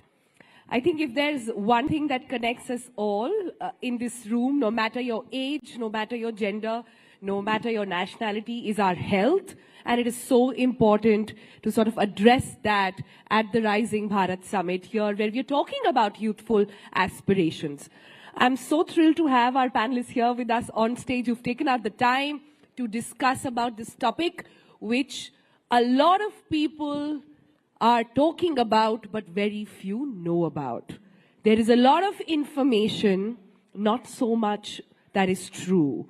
So over the next few minutes, the idea is to decode the science behind weight loss drugs. The idea is also to understand who is it for. And the idea is also to get a better grip on how to approach this as a society, as a nation. So let me take the first question to Dr. Laharia then. Dr. Laharia, we are the obesity capital in so many ways. Our numbers are almost there in the top 3. At this time, when weight loss drugs should in a way be, like if it were any other disease, it would be celebrated, that finally there is a cure. Why is it that we are looking at these drugs as you're not sure what is it for or what's happening? So can you begin by first defining what have we understood wrong about obesity in general? Thank you very much. So one of the important development in last decade has been, last decade and more so in the last few years, has been that we have started recognizing obesity is a health issue, a health condition or disease which require treatment, care, management.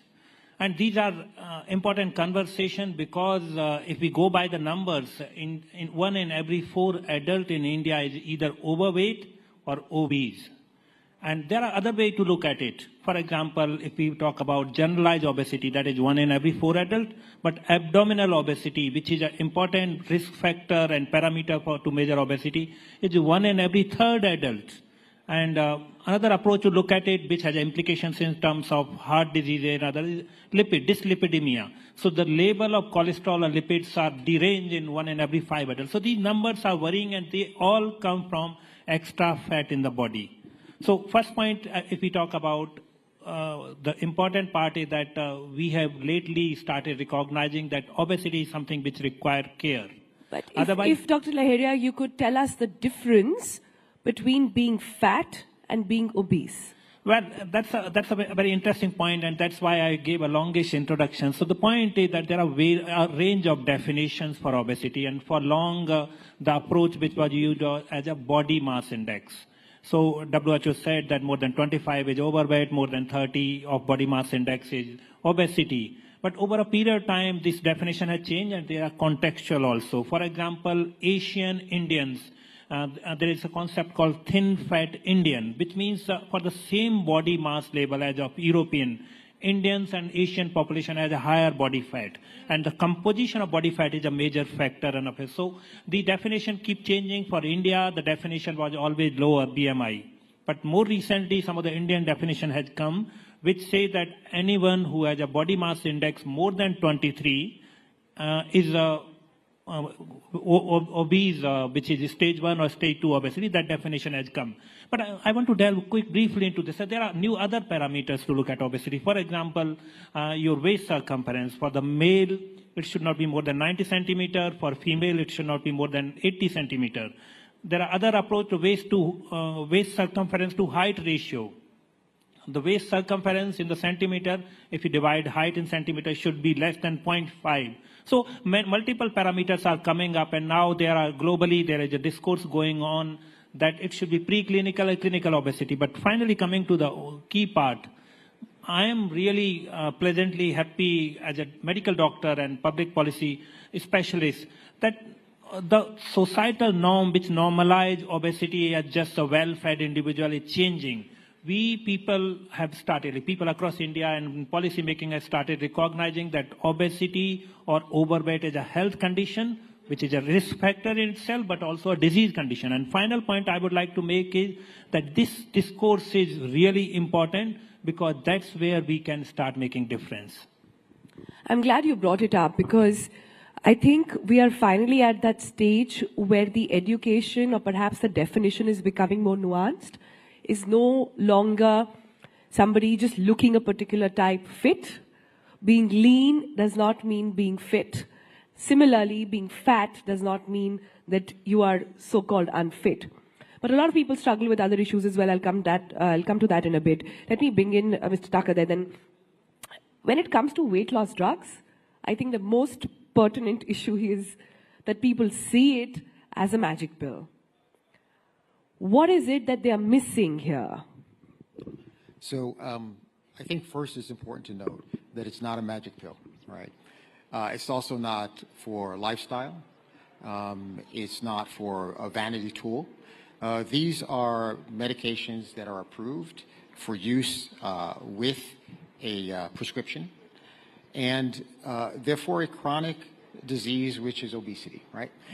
We had the definition of obesity, and I think it's important to note that when someone is overweight or obese, their body is set a new level of weight. We call that like a set point. And so the body wants to maintain that set point. And when we think about these medications, they operate on two different levels, right? They target incretin hormones, and there are two, GLP-1 and GIP. And so they either target those individually or both at the same time.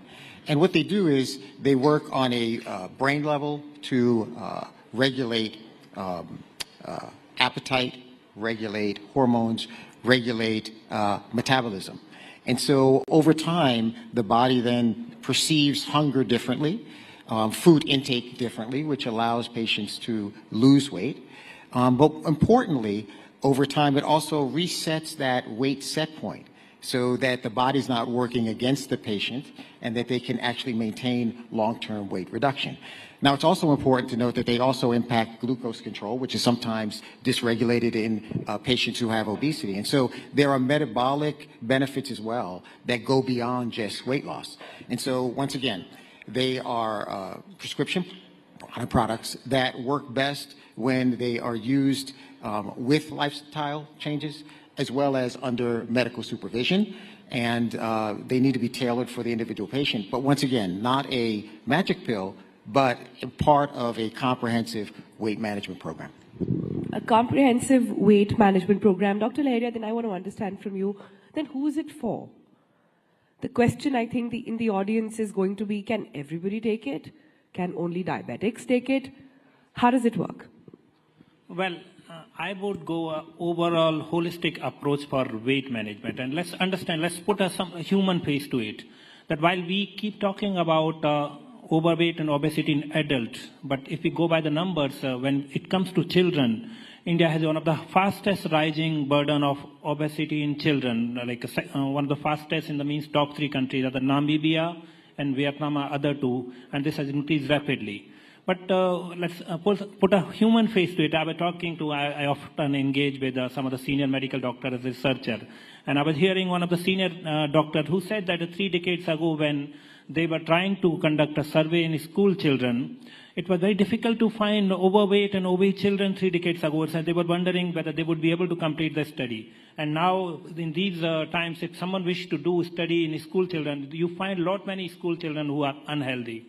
I work closely with certain number of schools, and I was talking to some principals, and they said that these days parents send such an unhealthy food or other things in the school tiffin for the kids, which is resulting in this rising obesity.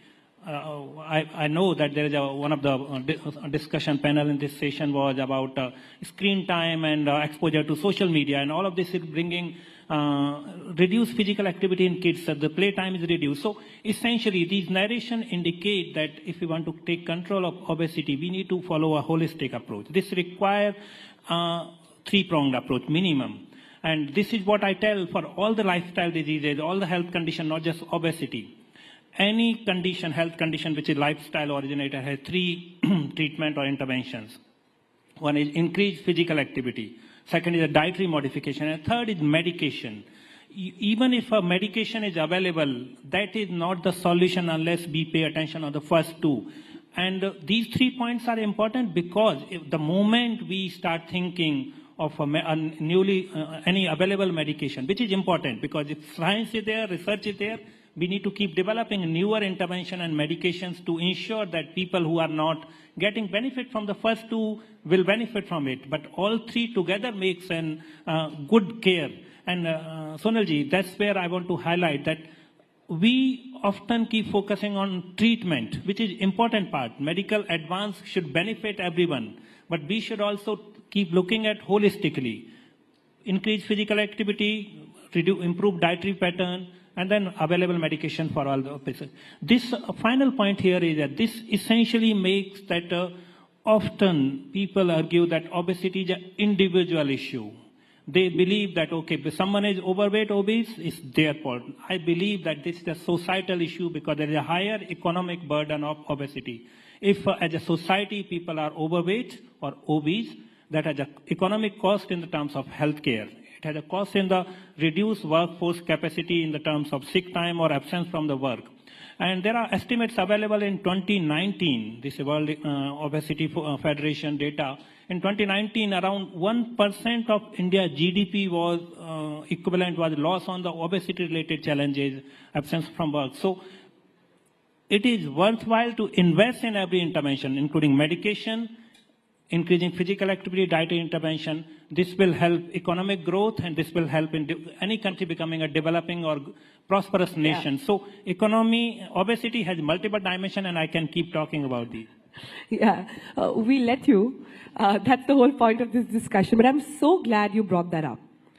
Because I think, and Mr. Tucker, if you can take that question, in a society where physical transformation has to be more led by work and hard work, and natural transformation is glorified so much, what role and what larger role are weight loss drugs then, sort of playing there? So one thing that I want to start with is saying is that, I'm actually very happy that we're having this conversation and that obesity is starting to get the attention that it deserves in India, right? We want to provide gratitude to the Prime Minister and also to media for raising this because it's a critically important issue. Now, weight loss drugs overall are part, as you said, of that overall management. And I think that we have to change the narrative around weight loss if we really want to address it. You're right, it is around not just lifestyle, it's around lifestyle and a comprehensive approach.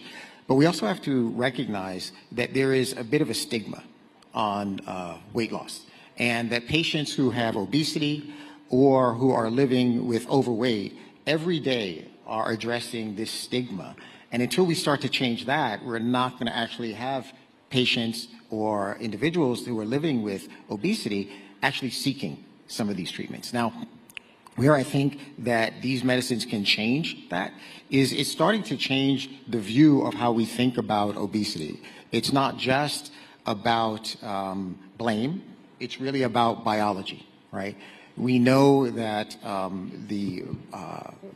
there's a different way you need to address this, and I think that's critically important. I think also that, as you talked about, we have to be really cognizant that this is part of that comprehensive approach, and that if we do that over time, we'll start to see patients come forward and feel more comfortable in seeking treatment. I'm very glad you brought that up, because the follow-up to that, Mr. Tucker, is that what is the biology of obesity? Yeah. I think the needle needs to shift on not just what is weight loss, but first we need to be very clear on what is obesity. Yeah. And how do we tackle that? So what is the biology there? So I'm not the medical expert, so I'm not going to talk about the biology specifically. What I can tell you of how these medicines actually impact that biology, okay? So as I started to talk about earlier, we know that a lot of things change when a patient is obese, right? How they perceive their satiety, how they perceive their appetite. Their body is working against them, so they continue to increase. What these products do is they act both on the mental side, so they change how you perceive being full. They change how you perceive that your appetite, and so that reduces. It also works on the level of slowing their gastric emptying as well. So what that means is you feel full sooner and for longer, and so therefore your appetite changes as well, right? The last point, which I think is really important, is that it kind of changes that set point. I keep talking about the set point because your body's working against you. After you lose weight, your body wants to gain weight. This helps your body to kind of be at that next level where you can continue over time. And we have to recognize, to your point, that's why it's so important that it's part of this comprehensive piece, because you have to have lifestyle changes and along with the medicine to have the best outcome. Last thing I will say is this one thing about this, which I think is really important. We talked a lot about obesity, and you were saying, like, how is it different? I think we want to change the conversation from just obesity to better health, right? Because ultimately, these products will help patients to not progress to some of those long-term complications like diabetes, cardiovascular disease, dyslipidemia, that really impact their overall health and cost to the system. And so I think if we start to change that stigma, we can actually have a broader I think that's impact. very important, and I'm glad you brought it up. But just to expand on that, and if Dr. Lahiriya can also come in on this biology of obesity and how it works here, because a lot of people still feel that, oh, just take these injections and that's it. That's all you got to do. I don't need to hit the gym. I don't need to put in that extra hours. It'll control my appetite, and that's that. Can you sort of drop some truth bombs there? See, across the world, and most of the guidelines from Endocrinology Society, other society, categorically say that the first line of management is a dietary modification and lifestyle changes, increased physical activity. And one of the component in that is anti-obesity medication. So these are definitely entire gamut of things, but not the first line. That's part one. Second part is that these are prescription-only medicines which are provided by a medical doctor based upon individual case-to-case discussion with the patient. There are standard laid-down approaches and guidelines that who is the right person for getting these medications. So my suggestion would be, please, anyone thinking of these medications, consult your physician or provider. This is not something, I know it's available for some people without prescription, but this is not what should be done. It should be prescription-only approach that should be followed. Going back to your previous question, and often people complain that, oh, we have tried increasing physical activity or dietary modification, it is not working. Shall we go for it? Possibly yes, but consult a physician. That will be my advice. Part of this, I would like to briefly reflect about biology of it. So as we know that our body has essential roles of hunger and satiety. There are hormones which are released from intestine or your brain when you are hungry, and then once you start eating, there are hormones which are released from intestine which send the message that your satiety status has reached. But what has happened, and some of this is genetic and biological, but what has happened in today's lifestyle, when you eat very fast, so there is not enough time in your intestine and brain to register that message that you have eaten this much, and then you keep eating. So changing in the lifestyle is one of the factors. Of course, there are people, for example, I would say that there are people who have tried all of these things. There are some excess weight, like BMI, certain BMI threshold which is crossed. For them, if a prescriber suggests, and these are the medications which can wonder, and we know that we now have medications which can reduce 15 to 20% of the weight over a period of 3 to 6 months. But I'm again warning that this is something that doctor-based, prescription-based approach which need to be followed. And even if you are being prescribed medications, there is definitely a role of lifestyle modification, physical activity, and other aspects. But let's look at the other side of the spectrum then. And I want to understand the struggle. So many people I know today are struggling to shed weight. So many people I know today are trying everything. They lose weight, but then it comes back. How should they be approaching this? Dr. Lahiriya, to you first. This would be, again, an individual one-to-one question, but often... I say this, you know why? Just to sort of build in a context here. Because we as a society shame people who don't look a particular way. We as a society want that perfect Instagram filtered face and body. So how are we to approach that problem? So I'm going to talk about some certain approaches to, for example, when we talk about a medical provider about improving dietary habits. Essentially for me, when I talk to my patients, I say that diet has a three component. One is a quantity. If you are overweight, obese, definitely you are taking more calories than you need. So reduce the quantity of that meal. That's a part one of the meal, and that's often people discuss. But then second component of that is a quality of the meal. If you are taking high sugars, packaged food, ultra-processed food, that's a problematic. And if you have extra oil and fat, that is problematic.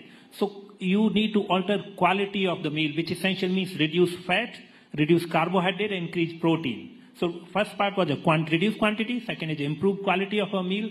Third is the sequencing of meal also, the way you eat, how quickly and how slowly you eat. So I just gave you an example of that, how the same meal or same approach which they are following, but bringing the nuance to it. Another approach to it is, for example, there are many patients who are overweight and obese. Definitely, in very likelihood, they would have a fatty liver. Now, what people do not understand that why fat is a problem. I tell them, and this is the unscientific reason, that anything which should not be somewhere, if it's there, it is problematic. So when your body has extra fat, it gets deposited in liver, viscera, other organs, and other places.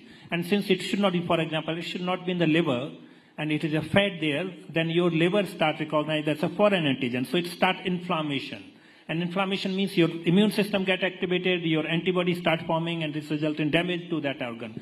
So obesity or overweight is an inflammatory condition which activates immune system, which makes you prone to multiple diseases. And that's why one of the recent Lancet paper on endocrinology and metabolism had talked about that obesity or overweight can essentially affect all the organs.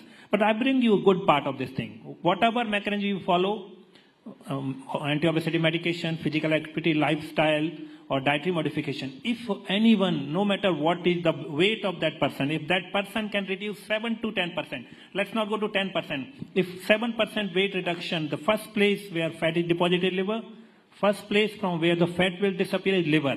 And you will control many other conditions. In this round, I would say, please, once you go back, you read a common soil hypothesis. There is a scientific hypothesis which says that obesity results in lot many conditions, but it is a soil for a diabetes.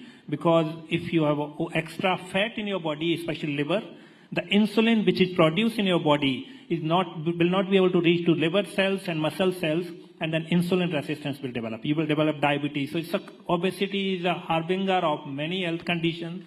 Diabetes is one of those. Yeah. So we've established that obesity is a chronic problem.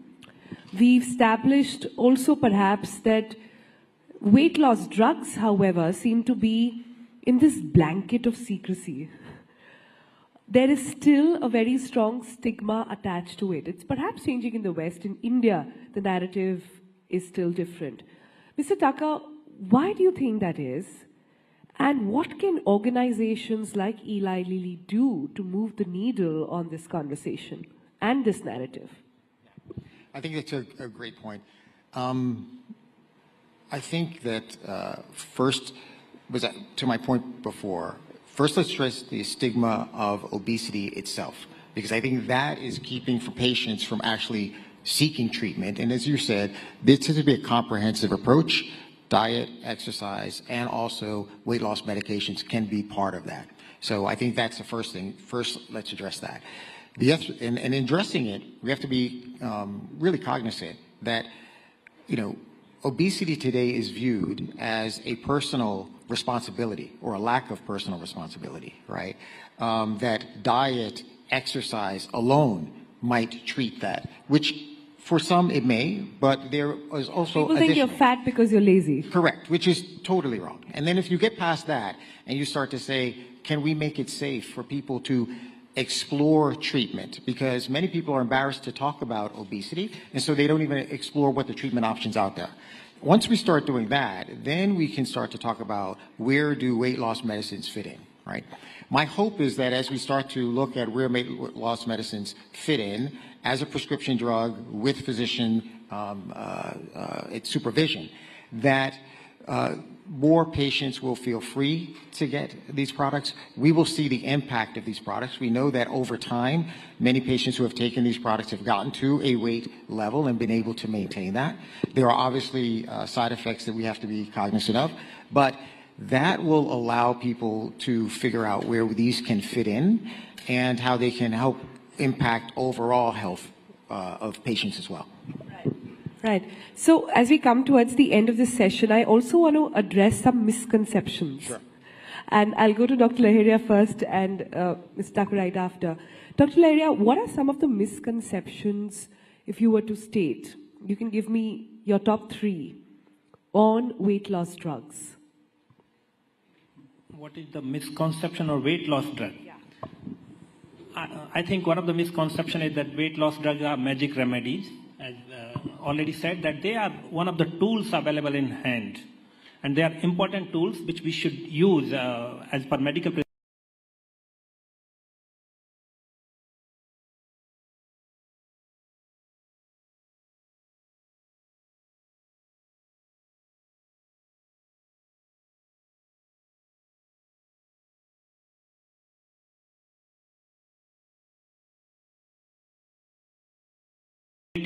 Society and government responsibility. Everyone need to play a role in this approach. For example, if someone advised that you do physical activity, but that requires school should have a playground, that requires city should have a space for bike ride and other things. So it requires intervention on multiple levels. I think I've done 3. Yeah. Your top 3. I think the first one would be that there's a myth that weight loss is due to not would say personal responsibility as much. Yes, personal responsibility, but also it's a choice, right? That you choose to be obese. And I think that's totally incorrect, right? We know that. I think there's another one that everyone loses weight the same way. We know that's not true. It's an individual response, and therefore it has to be tailored to them individually. The last misconception I think is a big one, which is that obesity is not a disease. But in reality, we know that globally it is recognized as a disease that is progressive, relapsing, and needs a comprehensive approach of which medical treatment can be a significant part. Right. Last comments then, and Mr. Rak, I'll begin with you. What is your hope then with weight loss drugs in the Indian context on what they can do for the medical fraternity on the whole and this entire, on the medical infrastructure on the whole? I think, as I think about India and this vision of a healthy India, I think that these weight loss drugs hopefully change the conversation around just obesity and weight, more to health, and how we can improve health so that individuals can achieve their best level of health. And I think that is a comprehensive approach. It is addressing the fundamental cause of obesity, which these drugs go to, the hormonal cause, the metabolic pieces that drive the disease, and not just the symptoms. And that we make it safe for people to talk about obesity and seek treatment, particularly with lifestyle changes, medical intervention as well, so that patients can achieve their highest level of health and we can improve society and also reduce health costs. That's quite lovely. Dr. Laheria, then, I was going to ask you the same question, but with a different lens. We are looking at India, which is very aware now. This generation is talking about health more than ever. We also have the government coming out with initiatives which are taking and putting health at the forefront. You've got the Fit India movement. The Prime Minister talked about it in his Mann Ki Baat as well. So we seem to be moving in the right direction, or so it seems, when it comes to this entire conversation on staying fit. But what is the roadblock? What do you see as something holding us back? What I'm essentially asking you is, if the Prime Minister was listening to you right now, what would you tell him to do that can unlock the potential of how much we have developed both in the mindset and medical science on fitness? Let me answer this in two parts. One is what we are talking about, weight loss drugs or anti-obesity medications are essentially anti-diabetes and also have a multi-organ benefits in terms of kidney health, liver health, heart health. So they are really useful medication, and that it boils down to that if you reduce weight, no matter whether by physical activity, dietary modification or anti-obesity medication, it is going to work in multiple ways, keeping you fit. Second part on what are the roadblocks. I would flip the question. I would say there are 7 P's approach which we can do. One is that we need to focus upon preventive aspect of health. Second is we need to bring attention on promotive health. Third is prompt treatment. If you are required treatment, you go for a prompt treatment. Fourth is a policy approach. We need to have that kind of policies which support all these interventions. Fifth is everything should be done as per the need of people, people centricity in this approach. Sixth is programmatic intervention, which essentially means just do not focus upon one isolated intervention, but make it a holistic programmatic. And seventh is a partnership between public and private sector for a public purpose. So we need, if we do 7 P's, prevent, promote, prompt treatment, policy research, people centricity, programmatic approach, and partnership, it will take care of a holistic approach on our different components. Otherwise, simply focusing on medication or increasing physical activity or reducing oil is not going to work. We need to give it a shape of that where all the components are taken care of. I think that's very well said. Thank you both for joining us on this very, very fascinating discussion. I think personally, we are at the cusp of really understanding and unlocking health and wellness in the country. And this is going to be a very, very critical piece of understanding how we approach it. Ladies and gentlemen, I bring to you Mr. Taaja and Dr. Laheria. Thank you so much for being here.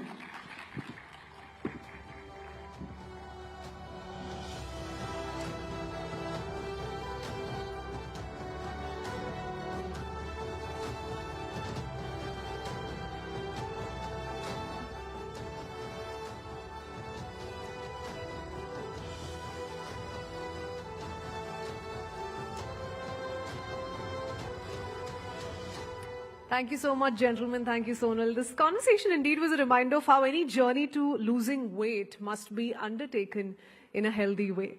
And now we get down to discussing two genius minds present amongst us here in the audience. Youngsters who have captured the imagination of scholars and mathematicians around the world. We're in for an incredible session today as we are about to hear from two extraordinary young minds who are redefining the boundaries of intellectual achievement. First, we have amongst us Vishwa Rajkumar, a 20-year-old memory champion who recently won the prestigious Memory League World Championship. Vishwa has set new benchmarks for whatever is possible in the world of memory sports. And joining him is Aryan Shukla, a 14-year-old prodigy known as the human calculator, and we'll hear more from him. But he has amazed audiences worldwide with his lightning-fast mental arithmetic skills. Let's get ready to be inspired by two masterminds who are joining us here. And welcome, let's welcome Vishwa Rajkumar and Aryan Shukla to the stage. Toya Singh, my colleague, will be taking this conversation forward.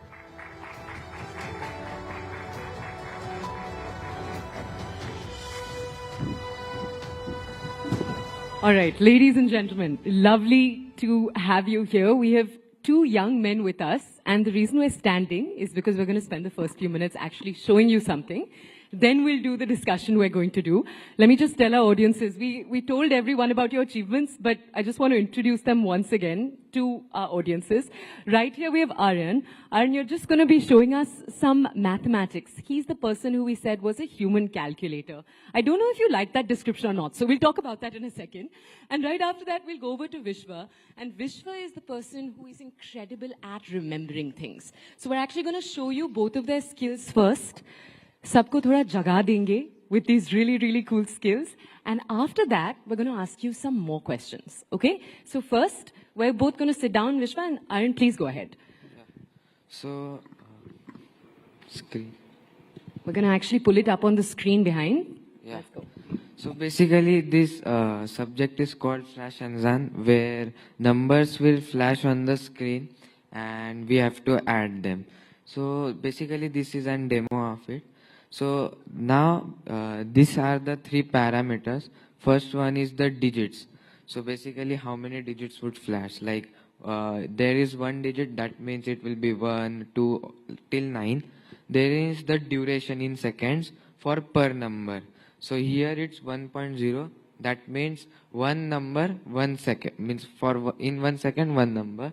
And third is the problem numbers. Means how many numbers will flash. What is the problem number? Just Means, explain. How many numbers will flash? Like Okay. 10 numbers, 100. Okay. So now this thing should be tried by everyone in the audience on the stage. So and tell the answers after it. So let's start.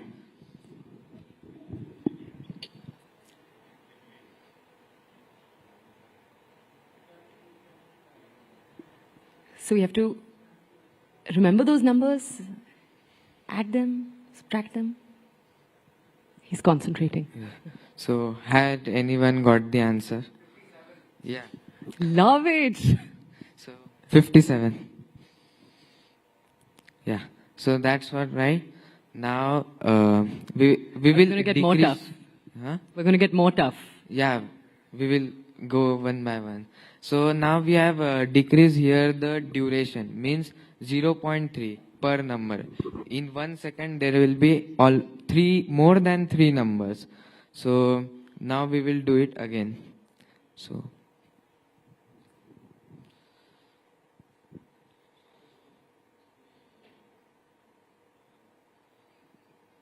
has anyone got?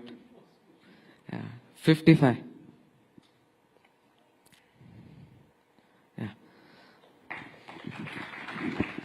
So now we will increase the digits. Means now there will be 2 digits like 10, 11 till 99. So let's start.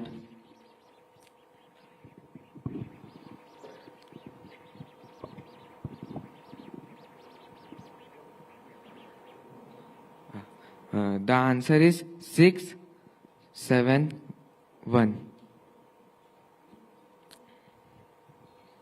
Yeah. Now we will again increase the digits and keep the speed and the problem number same. Let's start.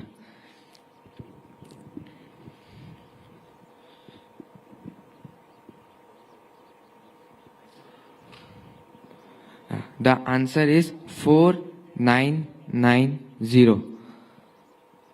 Let's compare. Yeah. So now we will show. So now we will again increase the digits, and here we will, instead of doing 10, we will do 100. So let's try.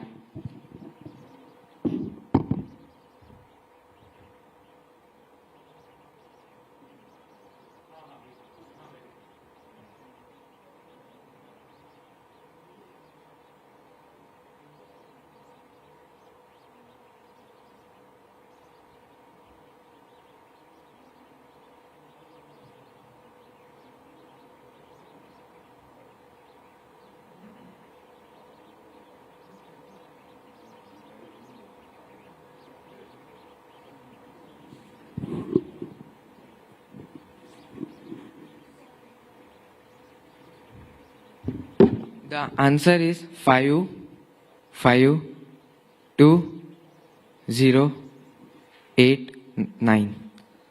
Let's compare. Again. Still close? Yeah.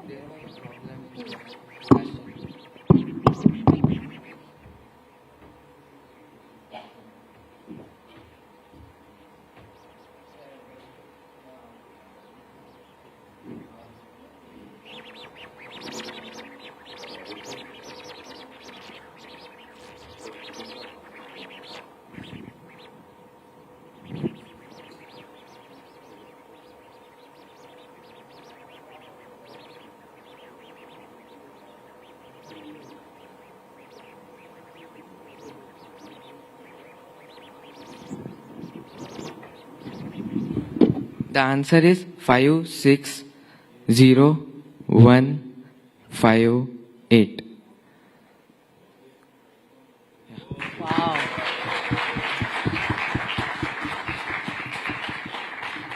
Yes. Can I ask you to sit now? And Aaron, I have to tell you, it's so cool to watch everyone just looking at the stage and trying to calculate, and all of us realizing that your brain is just leagues ahead of all Thank of us. you. Now, someone who can, I don't want to say give you competition, because this is not a competition at all. But Vishwa, if we could now also see your skill, because it's a different set of skills. And then we're going to come back to both of you with more questions on how all of this works. And we're also, if anyone in the audience is blown away and has a question or two, we're going to try to leave some time for that. But Vishwa, please, if we could ask you first to also show, because Vishwa's skills are memory-based. So do you want to show us how your skills work? Yeah, we can. Okay, let's go ahead. We're just going to pull up something on the screen right now.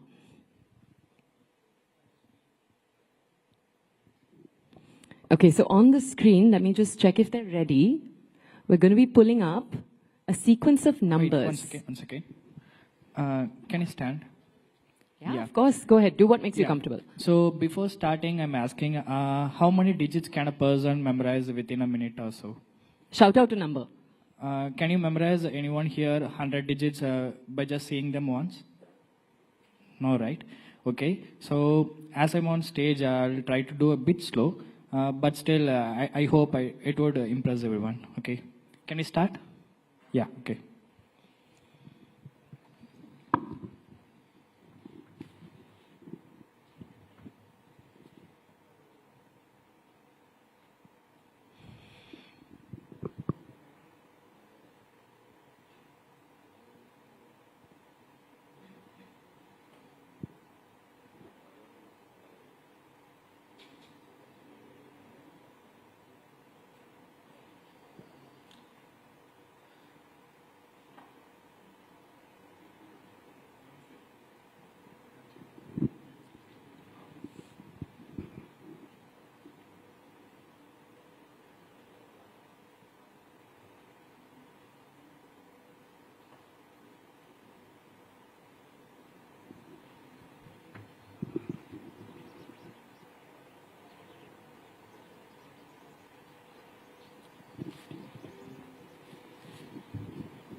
You ready? Yeah, I'm ready. I memorized them. So I'm going to recite them in order. You can check it. 3729, 6135, 7515, 1467, 4520, 0867, 3618, 1954, 8153, 1144, 5672, 9961, 4955, 6473, 1343, 1988, 2567, 0925, 3398, 7810, 7173, 4540, 5175, 4303, 8429. Thank you. I did it a bit slow, but my personal record, which I broke in World Championship, which happened online, I memorized 80 random digits in just 13 seconds, which is almost like 6 digits per second. Thank you. So, you know how our parents always tell us ki pani piyo? So one very crucial part of your process is drinking water. So you'll always see Vishwa with a can of water next to him or a bottle of water. You've talked about how being hydrated is important. A reminder to everyone, there are jars of water on your table. Piyo, pani. Let's go ahead.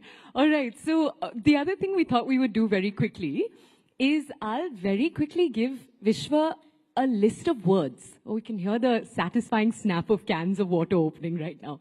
But I thought we'd give you a list of words. Because what he just did was with numbers, but he can also do this with words. So we're going to give him 20 words. And we're not going to ask him to repeat them to us till this conversation is done.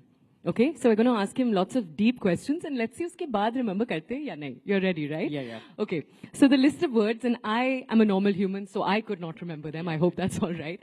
Is dog. Dog. Grass. Grass. Helix. Heels. Helix. Like a DNA helix. Yeah, okay. Helix. Yeah. Chewing gum. Chewing gum. Rocket. Rocket. Flamingo. Flamingo. 54. 54.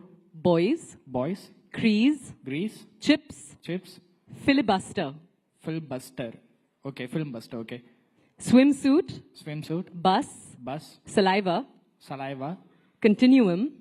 What does it mean? Continuum. Continuing. Pagdi. Bakri. Pagdi. जो sir पे पहनते हैं ना पगड़ी. Okay. You're okay with the different language there? No. Okay. We'll discover. Yeah, okay. Lemon. Lemon. Disappointment. Disappointment. Cadbury's. Cadbury's. And fiscal stimulus. What is the last word? Fiscal stimulus. I don't understand what is it. Should we just go with fiscal? Fiscal. Yeah. Yeah, okay. Yeah? Yeah. Fiscal is, I wanted to mix up the different categories of words. So let's see. ठीक है? अभी नहीं, at the end of this conversation. So we'll come back to him at the end. So let's come to both of you and ask you a little bit more. Now, Arun, if we could come to you first to ask you a little bit about the technique that you use. So you couldn't see this, but he was turned there and he was actually moving his hands. And it looked like you were moving an abacus. Is that, an abacus is that wooden thing with beads on it. Is that what you were doing? Am I making, because I often see people in these championships moving their hands. Is that what's going on? Yes. So basically in Flash Azan, we generally use abacus techniques. Flash Azan is what it's called. I Yes. just wanted to repeat that. What Yeah. is that? Why is it called that? Flash means numbers flashing, of course. and Azan means numbers. Huh. So it flash numbers. So it's in different language. In Arabic, Azan means numbers in Arabic. What language? Azan, Turkish. Okay. So this basically abacus technique is used to solve Flash Azan. Also, there are many techniques from Vedic maths and mathematics which are used to solve other subjects, which we'll be discussing about, like multiplication, square roots, division, calendar, and more. So tell me a little bit more about the Vedic maths. I want to double click on that. In the last few years, so by last few years I mean a decade and a half, India, you have tuition centers, for example, that will teach Kumon, which is one method. You have Vedic maths that's kind of re-entered into public life. Of all of these techniques, what's your process been to discovering them? So both your parents are here today. Did one of them guide you through that process? How did you decide ye karna hai? Because I just want to tell everyone here, he's 14 years old. So how old were you when you decided this is what I want to do? So from childhood, I love to play with numbers. So when I was of age of 6, I started doing mental calculations, learning mental calculations. So I started to learn these techniques. Means my parents taught me, or we searched about the many sources. Like these methods are easily available on many sources.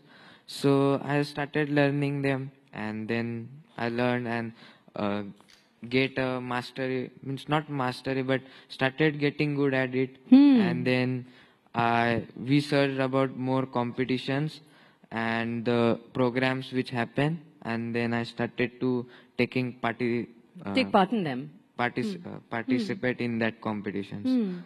From 2018 I started doing them. Right, and you've also, so we haven't talked about what you've won, and you've been winning for a few years now. Yes. Let me just come back to you in a second. Vishwa, you have a very different, obviously what you're doing is a different skill, it's memorization. And he does something really cool. If I can give our audiences a breakdown, वैसे तो आपसे आना चाहिए. I'm not giving you a chance to speak. But what he does is he imagines a room, or a house rather. Yeah. And in different rooms of that house, he stores different words. So मान लो आप याद कर रहे हो, and then it's like you're walking through the house, veranda में कोई चीजें हैं, Yeah. pathway में कोई चीजें हैं. That's how you remember the words. Is that a correct, like a map that you make in your brain? Yeah, exactly. So I can tell that if you're watching a film, will you ever forget what happened in the film? You won't be forgetting, right? So the same thing if you read, even if you read the same story in a history book, you'll be forgetting that easier. That's because you're visualizing the movie. So that's the reason you're able to remember that. That's because of your imagination. So whatever I memorize, I imagine them, make a story out of it, and then visualize in whatever place I want. I mean, I feel comfortable. Let's say my home. So that, let's say my home. So you told me 20 words, right? I imagined everything in my home. So that's how I remember. Okay, so here's my question. Our audience today that's sitting, if they asked you, how do we use this technique in our day-to-day? So let me give an example. Say I want to remember someone's birthday. Say their birthday is, I was thinking of Mahatma Gandhi's birthday for some reason automatically, but that's too easy for our audiences. Let's go with the 11th of October. 11th October. 1963. 1963. Walk our audiences through how they can get better at remembering. Okay. So I would say 11 looks like 1, right? So we can imagine 2 pencils. Imagine 2 pencils is kept here. And October is 10th month. So whom do we remember when we hear the number 10? Sachin Tendulkar. Oh, love it. Okay. Sachin is coming and picking up the pencils. 1963. So what do you remember when you hear the number 19? A young person about to become a 20-year-old. Okay. So I'm 21 right now. So I won my world championship when I was 20. So maybe let's consider me. So I was speaking to Sachin. Oh. Yeah. 63. I'm not getting anything related to 63, but I imagine a cooking set when I hear the number 63. So why a cooking set? I'm not sure, but when I started practicing, I used that. So imagine I was speaking to Sachin about starting a restaurant or something. So 2 pencils, 11 October 1963.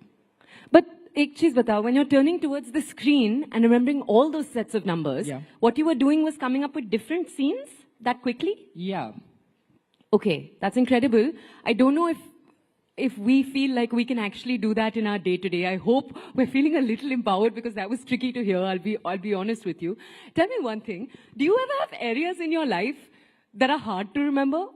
I always find this interesting with geniuses, and I hope it's all right that I'm calling both of you a little bit, you both are young geniuses. Are there areas of your life that are actually trickier than a normal human would find them, for example? No, I don't feel anything harder to remember. I feel everything easier. Like it's not like anything is hard to remember? Yeah, anything is easier. Wow. And what about for you, Aryan? When it comes to doing maths, is it that maths comes easily and maybe there's another area, in the sciences or the social sciences that doesn't? Because before this we were talking, you love social sciences, which is very surprising to me. I was like, wow, so your brain works both ways. But is there an area where you find difficulty more than maybe your classmates?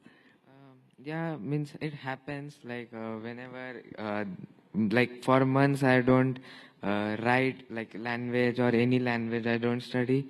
So it happens that you cannot write properly and like.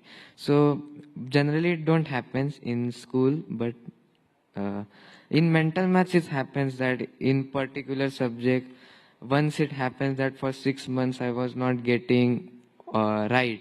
So in mental maths, you said. Particular subject. So errors happen, but we just it was really cool actually when that wrong number came up there. How much you took it in your stride. You pointed out something's wrong and then you just went on. And that brings us actually very quickly to my semi-last question. I want to ask both of you, because you've both been doing this for years. We haven't talked enough about your story. We're almost done with our time, but I do want to ask, for our audiences, both of these young men in front of us have been working on these skills for years. And Aryan, I just want to ask you first, and Vishwa, I'll come to you after that. Yeah, okay. Aryan, tell me a little bit about when it's been harder for you. So walk us through maybe the months when you're doing the sums, you're not getting them right again and again. Yes. I want to know, amid that frustration, how do you reset your mental pattern? What does the mind of a winner sound like? So I would say the most difficult time was the COVID time, because there were no competitions. For 2 years, there were no competitions. So keeping that fire under us to win, and that was very much tough. Practicing for 2 years with, like, there was no prescribed competition or any schedule that competition is going to come. So it was important to not give up. So I would say that was the most tough. What was your secret to your perseverance in that time? My secret is like not giving up, I would say, and have a passion for what you do. Yeah, so my passion for mental mathematics keep me going. Yeah, it's been very cool to speak to both of you and realize that you both really love what you're doing. And I think it's a love for it that fuels more than anything else. Yes. Right? And that's really cool. Can I ask you, Vishwa, a little bit about what it's been like for you? So you're older. You're about 6 years older. I think that's fair to say. You're 6 years older. You've been also doing this for the last few years. Yeah. Your parents are not here today, but I'm sure they really, really support this and think it's really cool. But what have the difficult times looked like for you? With memorization, it's a different set of skills altogether. Yeah. Are there days where things are just not sticking? I want to know if, you're going through something emotionally turbulent. Yeah. It's there. Does it become harder for you? Yeah, What does that look like? Yeah, I started my training in the year of 2021 myself. I just bought my laptop and started logging into the Memory League website and trained myself. So that's how I started. When I started, I trained like 10 hours a day. But later, I stopped my training because I couldn't focus. I don't know what happened. I couldn't focus, so I just stopped my training. But I was participating in every competitions consistently, but not training. What happened, like in the year 2024, when I was in a competition, I'm about to win it. It's happening online, but there was a sudden mental fog. But I started losing every point, and I just got eliminated. I realized at the moment I'm going to quit the sport. But what happened? Before quitting the sport, I accidentally registered for another competition, which is happening next month. Yeah. So I just thought to myself, before quitting, I'm going to participate there. Even I'm going to lose, I'm not going to bother. I just trained 10 days before the competition. You won't believe, I won the competition. It's an international slam. And after winning, the next year, the World Championship is happening. It was also online, which happened in 2025 January.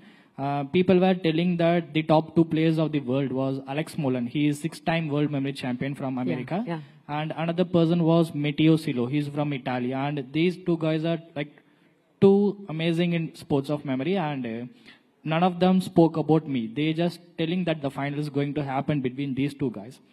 I got emotionally sad. I started practicing a lot. And you won't believe that in the finals, they both didn't appear.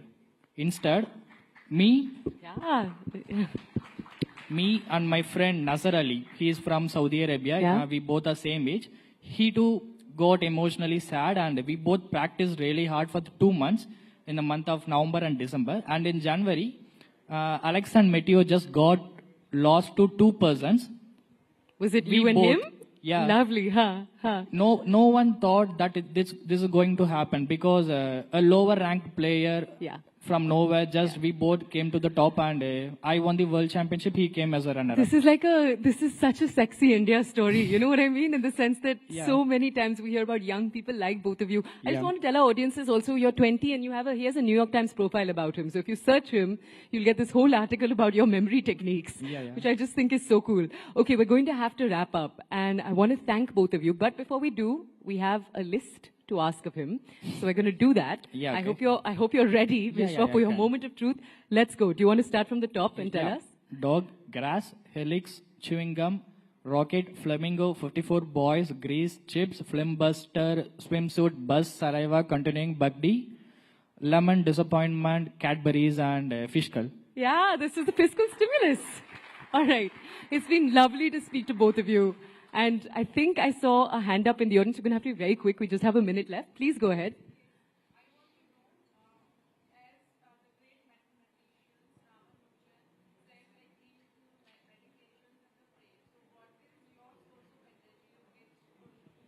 Okay, boys, you just have a minute. What's your source of energy? Your source of inspiration? So I practice Sahaja Yoga meditation, which helps me to be calm and be mindful, and it also increases concentration power, as we have seen that in flash and then you need to be very much concentrated or else the number will be missed. So meditation, you said, Yes. is yours. And what about you? I'm not a focused guy, but what I do, whenever I go to a competition, I watch Virat Kohli's videos, so I get motivated from that. I was a bit aggressive myself. Before every competition, I watch his videos like 2 to 3 hours. I just get that mindset to myself, and I won't be giving up in any competition. So you get in the zone watching Yeah. Kohli. That's incredible to hear. Both of you, thank you so much for joining us today. Thank you. It's so lovely to have your young energy, and just both of you are so confident, and that's what's been so inspiring to watch. Thank you, ladies and gentlemen. Thank you. Thank you.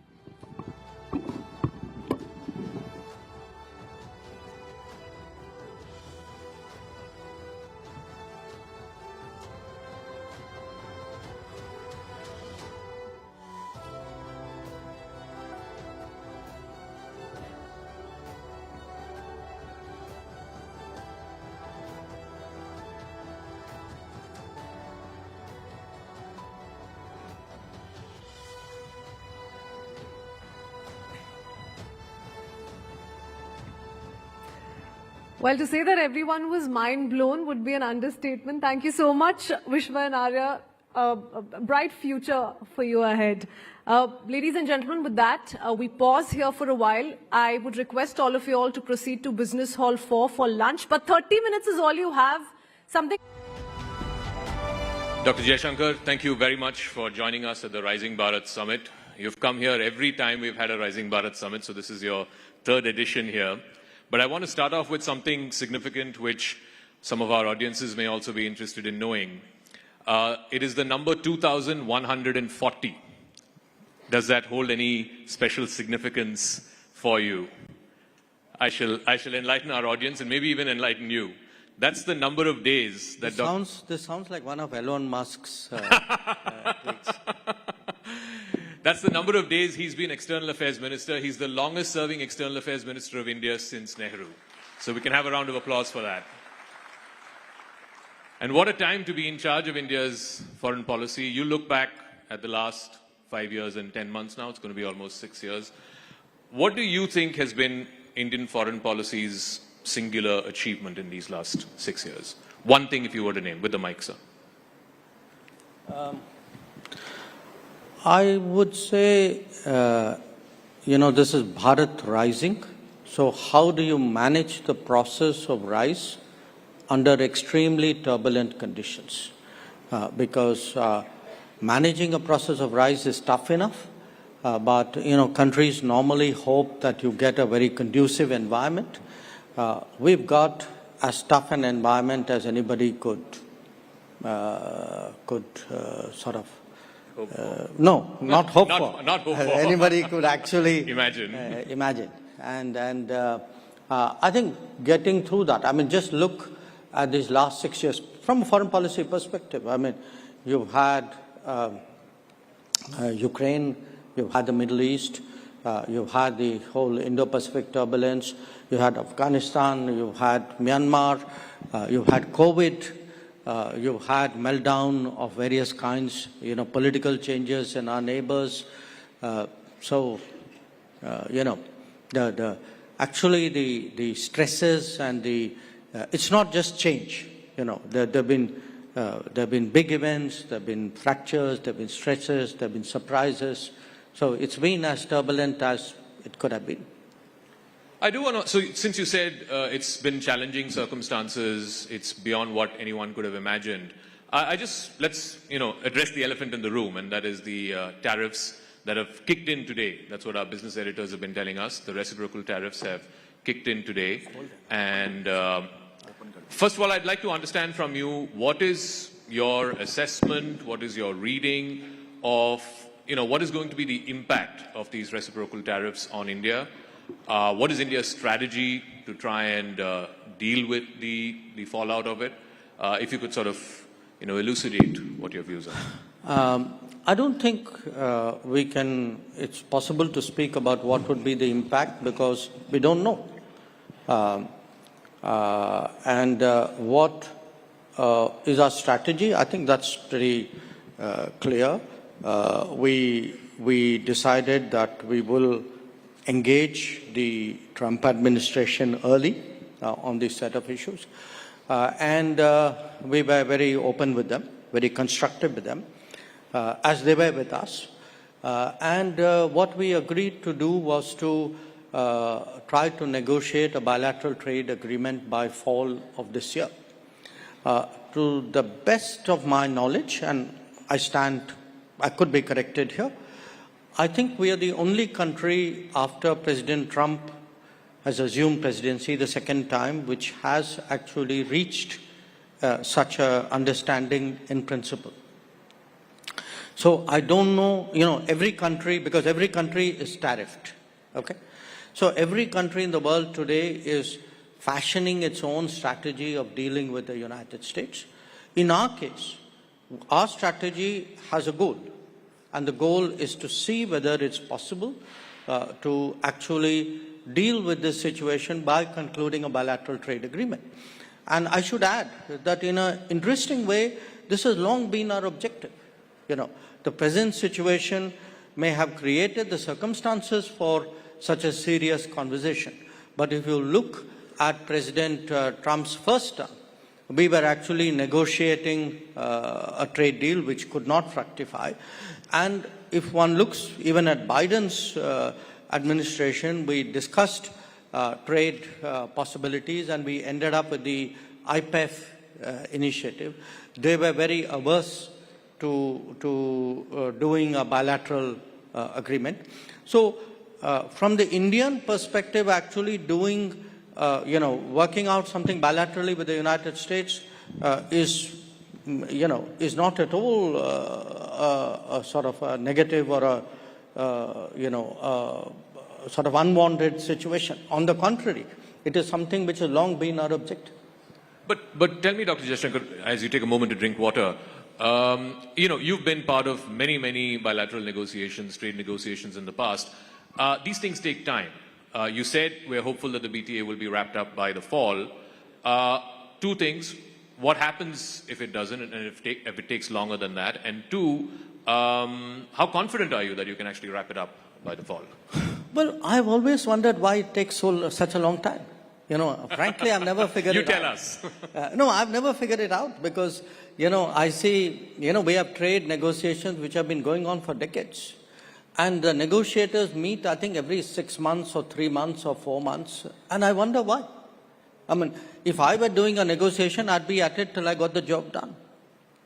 And I think today, when I look back at the last, since the Prime Minister's visit, I'd say mid-Feb, so we're about 6 weeks since then, we've actually had multiple rounds in this period. I think we've had more periods, discussions with the Americans in the last 6 weeks than I suspect we've had with the Europeans in the last 2 years. Wow. More discussions with the US in the last 6 weeks than what you've had with Europe in 2 years. But you're also sort of accelerating the FTA talks with EU, with UK and so on.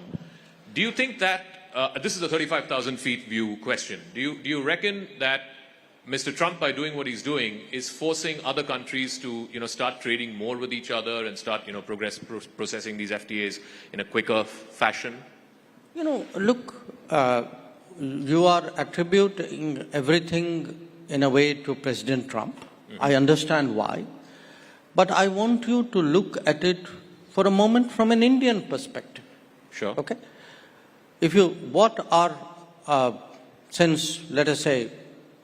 Since the beginning of reform, 1990s, in 30 years, what are your FTA agreements? They're largely to the economies east of India, with the ASEAN, with ASEAN members, with Japan, with Korea, Australia, which is not the same. Now, where are actually your big, many of these are competitive economies. Yeah. Okay? In fact, with most of these countries, we are running today trade deficits. Now, where is the natural growth potential? for our exports. It's to the countries west of us. You know, it's in the Gulf, it's in Europe, it's in the UK, it's in the United States, possibly in Latin America. And actually those are the agreements which have lagged behind. So it's been our endeavor, I can tell you. I mean, from 2014, for example, we've been pressing the Europeans saying, look, can we re-engage, because we had stopped engaging. Then after Brexit, we responded very quickly to the UK's interest in reaching an agreement. And, you know, we see an opportunity, I mean, in the current situation vis-a-vis the United States. These are, to me, really the priorities which we should be doing. We should be doing it in our own interest, not because some other president of another country says, he's created a situation.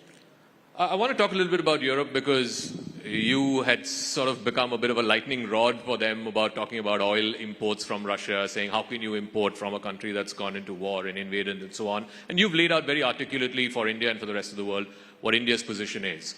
Now the same Europeans are scampering for an FTA with India. You know, do you see a double standard there? Or No. I think you're being unfair to Europe.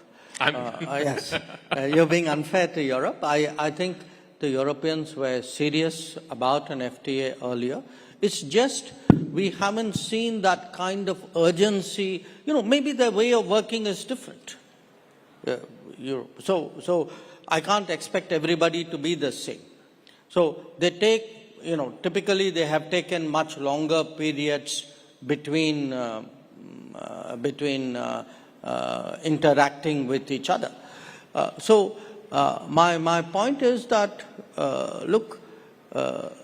Europe today, I think, realizes the importance of deeper ties with India and the relevance of the FTA for that purpose. We had in the end of February 21 European commissioners led by President von der Leyen visiting India, very unique happening. Not just for India, even for them. They don't normally do that. I think there's a very serious message coming out of Europe saying we want to move forward on this. We welcome it, we reciprocate it, and I'm pretty confident that just as we are seeing a very intense engagement with the United States, and by the way with the UK as well, I expect the pace to pick up with Europe. We have an aspirational goal. We'd like to close out the FTA this year. But, when we get there, we'll see. I want to talk about the neighborhood. Last time you were here at the summit, the big concern, the big talking point was the relationship with China, and you had said that the relationship is not normal. And, we need to deal with the situation at the border for the relationship to become normal. Now, there's been a disengagement process. The Prime Minister has met with the Chinese President. You've met with your counterpart, I think, on a couple of occasions since then. How would you describe the state of the relationship with China? How far away from normal is it? Well, it's obviously better than the last time I was here. Sure. I think the disengagement, particularly the Depsang Demchok, was important. We are now addressing, to some extent, issues on the border because there's been a force build-up over a period of years. But there were many other things which also happened during this period. Some of it was a collateral of the situation. Some of it was actually a carryover from the COVID era. For example, our flights, direct flights, stopped during COVID. They were not resumed. The Kailash Mansarovar Yatra stopped during COVID. It did not again resume. So I think there is work to be done. We are at it. We are, sort of trying to see whether a lot of this post-COVID and, parallel to the border tension, the combination of these issues, how much we can progress on this. We are looking at it because at the end of the day, we have always maintained that the situation which we saw between 2020 and 2024 was not in the interest of either country. It was not in the interest of our relationship. And I think there is a recognition of that now. So it's on the road to being normal again?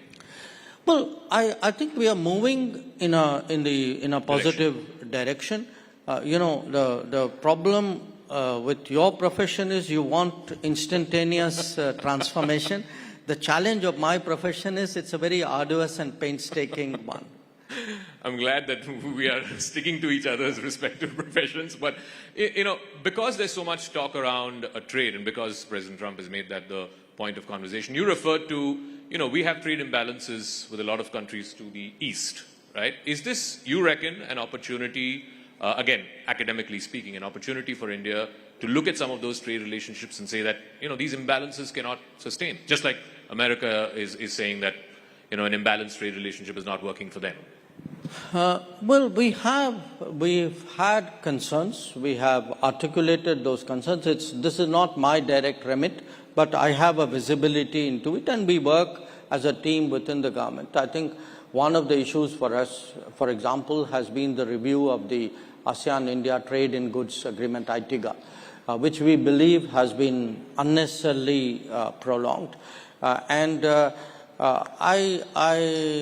think it's important for all countries today to realize that the nature of the global discourse on trade is changing. There are new parameters, there are new metrics of judgment. I think countries will do what they need to do to protect their businesses, to protect their labor, to protect their societies. We cannot be an exception to it. So I think we have concerns with many of the countries east of us, countries with whom we have FTA arrangements, and also countries with whom we don't. Prime Minister was recently at the BIMSTEC summit. You were there with him. It's the first time that he met with the new interim leader of Bangladesh, Professor Yunus. There's been a lot of concerns here in India about some of the statements that have been made by the leadership there, some of the goings-on the ground, whether it's attacks on minorities, so on and so forth. From within whatever you can divulge in the public domain, what did the Prime Minister tell Professor Yunus, particularly on this comment about India's northeast being landlocked and, Bangladesh being the gateway to the ocean, and also on the attacks on minorities, on both those issues? No, look, I think the main messages from our side, which came out at the meeting, one, that our relationship with Bangladesh, for historical reasons, is a very unique relationship. It's a very fundamentally a people-to-people connect. Much more so, perhaps, than any other relationship than I can think of. And that's something we need to recognize. So, it's not necessarily one of the government of the day. Secondly, we have concerns. We have concerns about the rhetoric which is coming out of people in Bangladesh. We have concerns about radicalizing tendencies we see. We have concerns about the attacks on minorities. And I think we were very, open about sharing those concerns. Again, as a country which, no country wishes Bangladesh well more than us. That's in our, I would say almost in our DNA, if you can say that. And as a well-wisher, as a friend, I think we hope that, they make the, go the right way and do the right things. And as a country with a, which has a democratic tradition, democracies require elections. That's how mandates are given and mandates are renewed. So, we hope that they go down that path. From well-wishers to not-so-well-wishers, I want to talk about Pakistan. Two questions. One, because this news just came this morning, the Tahir Rana, who's the convict in the 26/11 attacks, is likely to be extradited perhaps in the next 24 to 48 hours. So I want your comment on that. And second, this whole thing, Balochistan seems to be in a bit of a flux, and Pakistan has resorted to its old, copybook that, India is doing this, so on and so forth. So on both those issues, I would like your there's nothing really new that I can say on the Tahir Rana issue. I mean, obviously, we welcome the decision of the American legal process. On the Balochistan issue, look, I don't want to say anything. I mean, There is clearly a very disturbed situation there. People are suffering there. And if I say something, there'll be finger pointing. So I don't want to say it. But just on the principle that, every time India says there is terrorism emanating from Pakistan targeting India, you're met with a stone wall. Look, Zaka, I don't have to say it. It's visible. Even they say it. But it's not like I'm making an accusation and everybody in Pakistan is there saying, no, this is completely untrue. You have people in Pakistan who openly declare that they are doing terrorist activities in India. So this is not an argument. This is not a hypothesis. This is something they proudly claim. So I think, we've always maintained, not just us, all sensible people have maintained that if you start a terrorism industry, you will be consumed by it, and that is exactly what we are seeing today in Pakistan. So at a time when, there's an acceleration for regional partnerships and so on, you don't see any future for SAARC, given if Pakistan does not change its tack and does not use or employ terror as an instrument of state policy? Well, let me pose that question to you. Would you be okay if we were nice to each other in the morning and I come and attack your house at night? Certainly not. Would you live with it? Certainly not. Then why would you even ask me that question? No, just in the context of SAARC. Let me also come to last few questions. The relationship with Canada. We've had a pretty, certain issues that plague the relationship in the last couple of years. There's going to be an election there soon in the next few weeks. Are you considering reinstating the Indian High Commissioner in Ottawa? Is there anything moving in that direction post the election? Look, again, I'm very cautious in anything I would say publicly about Canada. They're heading for elections. I don't want a remark become an issue out there in their politics. For us, the direction in which ties have gone is something which, again, we believe has not served the interests of Canada. The kind of latitude that was given to people espousing extremism, secessionism, violence, if you import such people and encourage such people, it's going to have consequences in your own landscape. And, what we were saying, in a way, the cautions we were uttering inside the room, unfortunately, played out outside the room as well. So we would like certainly to see, after all, it's a big country, Commonwealth country with whom we've had, generally good relations. Yes, things, again, for almost exactly the same reasons had happened in the 80s.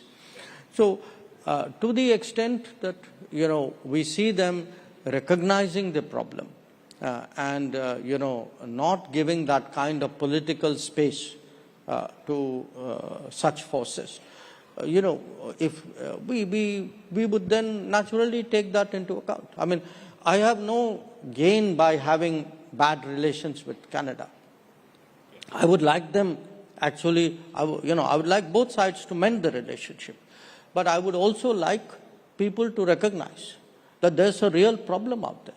And the problem is, the kind of space given to these forces. One final question. We're anticipating President Putin of Russia to visit India at some point this year. In this new emerging global order where, President Trump wants to end the war, he's talking directly to both Russia and Ukraine, how does India figure in this emerging matrix? Because India is one of the few countries, yesterday the Prime Minister was here, India is one of the few countries that can speak to both Russia and Ukraine and has good relations with both. We've had a very, I would say, both a sensible position and a helpful position. Sensible in terms of very early on, we took the view publicly that this conflict cannot be resolved on the battlefield, that it was necessary for a return to dialogue and diplomacy, that it was important for the parties concerned to talk to each other, because that was not happening. And there was actually a view at that time that everybody else will gather together and somehow produce a solution, and the other party, in this case Russia, would be confronted with that as a choice. Now, much of what we held in 2022, 23, 24 has actually come to pass. And you know, there's no vindication in it. I mean, in fact, if anything, there is regret that, you know, so many lives have been lost, so much time has gone, so much damage has been done, not only to the countries, but to the global society and to the international economy. But, okay, now there is a greater understanding that we need, appreciation that we need to actually, they need to engage each other. So, to the extent we can sort of motivate that, foster that, encourage that, we would do that. And you know, again, I maintain that we've always, you know, what we said in Moscow was not different than what we said in Kiev and what we said in third places. And we've tried to, you know, have conversations here, take those there with the approval of each party. And so that's one part of what we've tried to do. The other is, you know, there have been different dimensions of this conflict which have popped up from time to time. Different countries have weighed in, and I think it's such a really serious issue. It's natural. It's not a single or a small number of countries. We approve of all of that. I think anything which any country can do or any group of countries can do to help, we welcome that. We've tried to do a few things ourselves. We weighed in with other people. You know, it could be some of the nuclear-related issues, or it could be grain corridor, or whatever it is.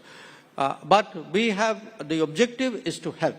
The objective is not to put yourself ahead. I mean, we're not, you know, actively searching for a role. But if, you know, either of the parties or any other country comes and says, look, can you help out on this? We'd be open to doing it. All right, and I'll wrap up. I know you like cricket a lot, so these 2,140 days as the longest-serving foreign minister post-Nehru, you look at it as a test match, as a T20, as a one-dayer, or this is your career with an asterisk, not out. S. Jaishankar batting at 2-1-4-0, not out.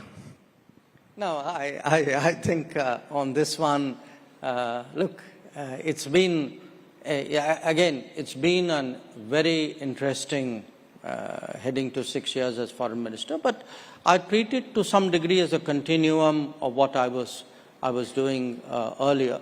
And in a way, I think the next few years will be extraordinarily challenging. It'll be challenging for the world. It'll be challenging for us as a country, precisely because we have to keep rising through all this clutter, through all these tensions. And to be associated with that process, to be given responsibility of that process, I think is a great honor, it's a great responsibility, and I'm very, very, you know, grateful for it. We have the best batsman batting at not out on that. Thank you very much. Ladies and gentlemen, Dr. S. Jaishankar, the External Affairs Minister of India.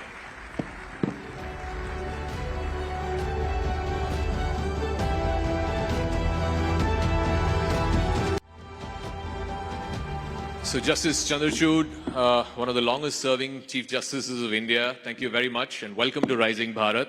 My colleague Ananya is with me and will be asking you a few questions. Let's start with the theme of Rising Bharat this year, which is Youthful Aspirations. There's a crowd of young people here. What would you tell young people, you know, who want to get into your profession particularly, at a time when, let's face it, you know, there's a challenge of technology in your profession, there is entry barriers, all kinds of things. People are saying lawyers won't be required anymore. What would you say to young people who want to make law their profession? The most important thing about the law is that it signifies a commitment to public service.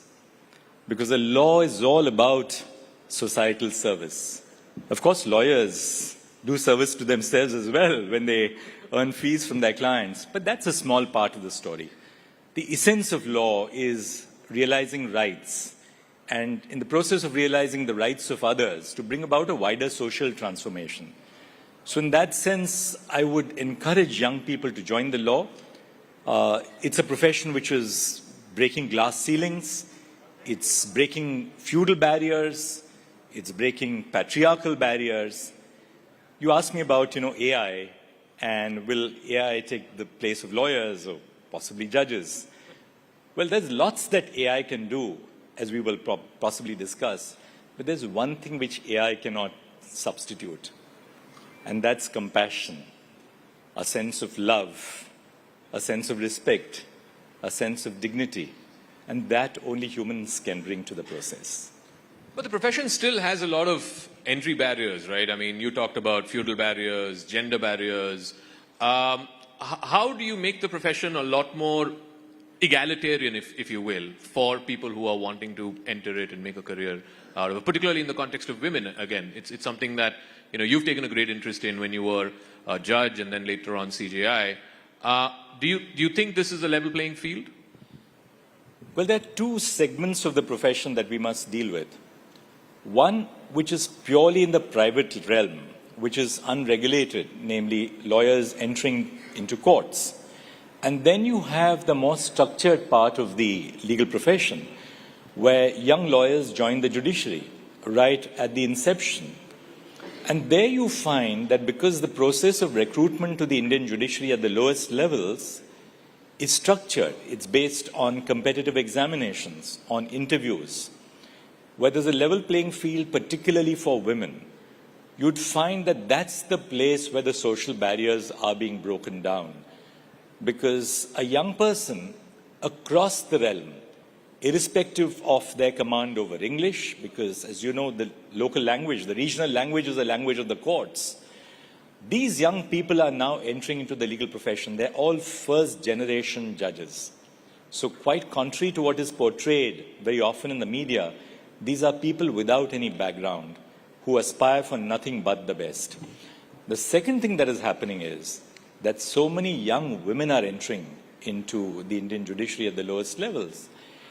You asked me about women, and should we deal with that briefly right now itself? I mean, I'll leave it to you, because there's something very important that, we need to focus on about women.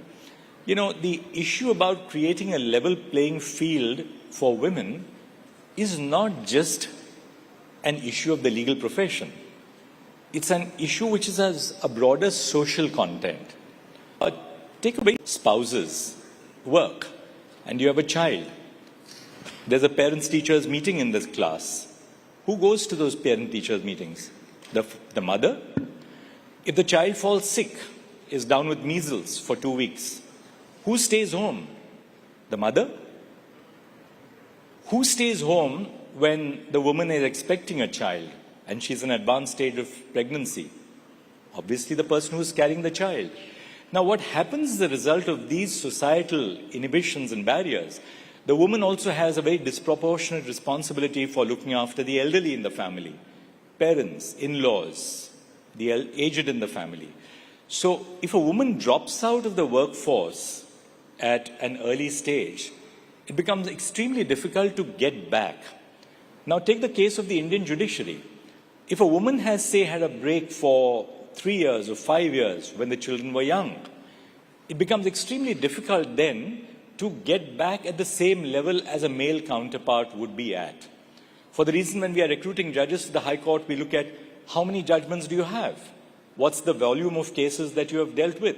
A woman who has faced this break in career is basically not able to compete at the same level. So first and foremost, we will have to therefore lower, in a certain respect, the entry barriers or the entry standards to have more women entering into the higher judiciary, which is not to say that you are lowering quality, but you are lowering these barriers, conscious of the fact that women face these disproportionate social burdens which men do not necessarily face. But as I said, Zaka, this is not really so much an issue of the legal profession as a broader social issue. In the legal profession, there are certain peculiar things which women have to combat. One of them, for instance, is that, the high mobility at the workplace. You don't go to one job or one desk and sit there the whole day, right? Going to your office is only a very small part of a woman's or a man's role in the legal profession. You're working in the court all day long, but your work doesn't come to an end after court hours are over. You go back to your office, you're meeting clients, you're traveling cities. So in a sense, these particular constraints of the legal profession have a disproportionate impact on women in our society. And really speaking, therefore, there has to be a broader societal response to ensure that more and more women enter into the workplace. But as I said, India is changing. I mean, you just look at the audience in a court and you will find an overwhelmingly large number of young women today in our courtrooms, which is just a sign of the changing times. But at the same point, while we have a lot of women entering into this profession, but at the same point of time, they exit too soon as well. So because, we have seen how delicate the washrooms in the trial courts would be, that they're into very bad shape, they cannot go. And there are a lot of infrastructural issues also. Do you think that if they are addressed or some other things are adjusted, there could be better workplace management for women, and there might be a chance that more and more women could actually stay in the profession for a longer time itself? Well, of course, I completely agree with you. For instance, in the district judiciary, we have very standard and well-established rules which allow for maternity leave, for leave at different stages of a woman's career. When a child is, say, for instance, appearing for a 10th board examination or a 12th board examination. So where you have structured rules which provide for a level playing field for women, women are able to really respond to the challenges of the profession. The problem arises in the unstructured market-based system, which is the private space in the legal profession, where you have individual lawyers recruiting juniors. There's no overall structure, in the sense that there is no overall regulation on how you will treat women in the workplace, because you don't have one large corporate entity like a big law firm only employing women.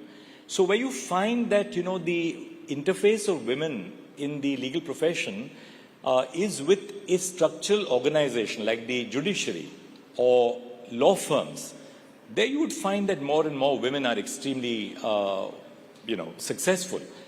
On the other hand, when it comes to solo practitioners, how much will you pay? Will you stop paying a woman because she's on leave for 3 months in your chamber? She's gone on leave for 3 months because a parent is seriously unwell. A woman has gone on leave for 3 months because she has a child coming up to deliver. How do we ensure that, you have a more socially responsible and socially responsive legal profession? And that's therefore something which the law can do only to a certain extent. The law is not an answer to everything. The change has to come through, and it has to take place within society. Chief Justice, there's a lot of talk around judicial reform of late, and I know we don't want to get into the specifics of anything because, some things could be still under investigation, some matters could be sub judice. I just want your 35,000 feet view on judicial reform. Is it a good time to have this debate in this country? You were part of, various judgments which talked about judicial reform. There is a view that, something needs to be done. I want your 35,000 feet view on whether it is an apt time to have that debate in this country about whether certain things need to be reformed in the higher judiciary. 35,000 feet above sea level, when you have an air pocket, the pilot tells the passengers to fasten their seat belts and navigates that air pocket. Now, there is something to learn from that. And that's something which I have learned over, years of being in the judiciary and before that as a lawyer, which is never take decisions which are reactionary. When you have a problem on hand, deal with that problem on hand. Allow the dust to settle. Have a broad stakeholder consultation, a broad reflection on what needs to be done, and then take decisions which will be in the interests of the institution and the nation. Never take decisions on the spot because you may be reacting to a situation and your decision would be a decision which may not be well thought of. Talking of judicial reform, I think reform has to begin at the very base of the pyramid, namely the district judiciary. because that's where common people come into contact with the judicial system. A young couple which has a matrimonial dispute, where do they go to? They don't go to the High Court or the Supreme Court as a matter of first instance. They go to the family court. Now you see that in the family courts, there's a huge backlog of cases for the reason that we have used the adversarial system for resolving family disputes, which is so completely incorrect. Family disputes have to be resolved by applying non-adversarial systems because you have a child. If the couple has a child, there are issues of child custody, of child welfare. So we have to adopt a more non-adversarial system at the level of the district judiciary. The second important reform which we need to focus on is the huge vacancies in the district judiciary. Recruitment to the Indian district judiciary takes place in the states. It's never at the national level. I am a proponent of at least some national deliberation taking place on should we have an all-India judicial service in India. In other words, we must make some effort to attract the best into the Indian judiciary at the district judiciary level, apply reservations. Now, the states do have some concerns because we are a federal nation. So will having an all-India judicial service impact on the responsibilities, the authorities, the constitutional role of the states? That has to be obviously thought of, and I don't discount the concerns of the states. But having said that, we can at least have a national level examination and then allow for recruitment by the states on the basis of the merit list in the national examination, applying reservations in relation to each state, whether for the SCs, the STs, or the OBCs, as the case may be. So that reform has to take place at the lowest level. Just one final word on this question, which is that the government, the state, is the largest litigator in Indian courts. The largest volume of litigation into Indian courts comes from the government. Now, I think the government has to rethink its policy on litigation and reduce the amount of litigation which governmental agencies take resort to. If that is done, you will find that more and more efficient means of resolving disputes take place. Unfortunately, we live in a culture of distrust where, the ordinary feeling is of every officer, say at the middle level or a senior level in government, go to court. If the court tells us to do it, well, we are protected because the court decided in a particular way. I think we have to answer that and allow for less and less disputes to go to litigation and allow for less and less disputes to go to trial. I saw, for instance, in the Supreme Court that every case goes to an oral hearing. Even a case where, say, 3 courts are in agreement with each other. We are probably one of the few Supreme Courts in the world where oral arguments are the predominant method of resolving disputes.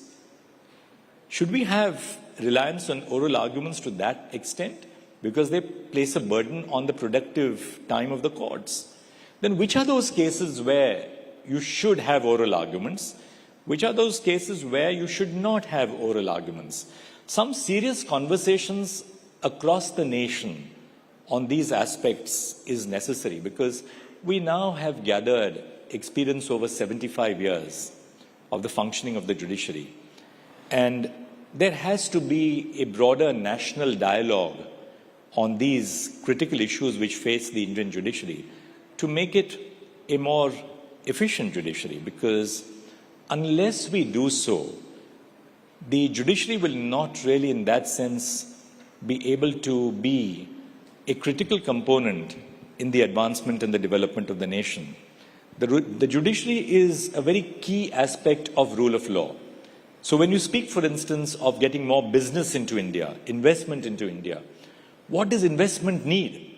What does global investment need or domestic investment need? Global or domestic investment needs a climate where the law is certain, the law is objective, the law is applied in a transparent manner, and disputes can be resolved efficiently. So reforming the judicial system in that sense is going to be a key element in the overall progress of the nation to being truly a developed nation, both economically and socially. You know, judiciary often walks down the tightrope between activism and restraint. So how do you feel? You've been the Chief Justice, you've been a judge of the Supreme Court for, years long. How do you feel that that delicate balance can actually be maintained, or things do not go either this way or that way? I don't think that the dichotomy or the conflict is between judicial activism and judicial restraint. The choice is between proponent of the policy that vaccinations should be supplied free of charge to all Indians.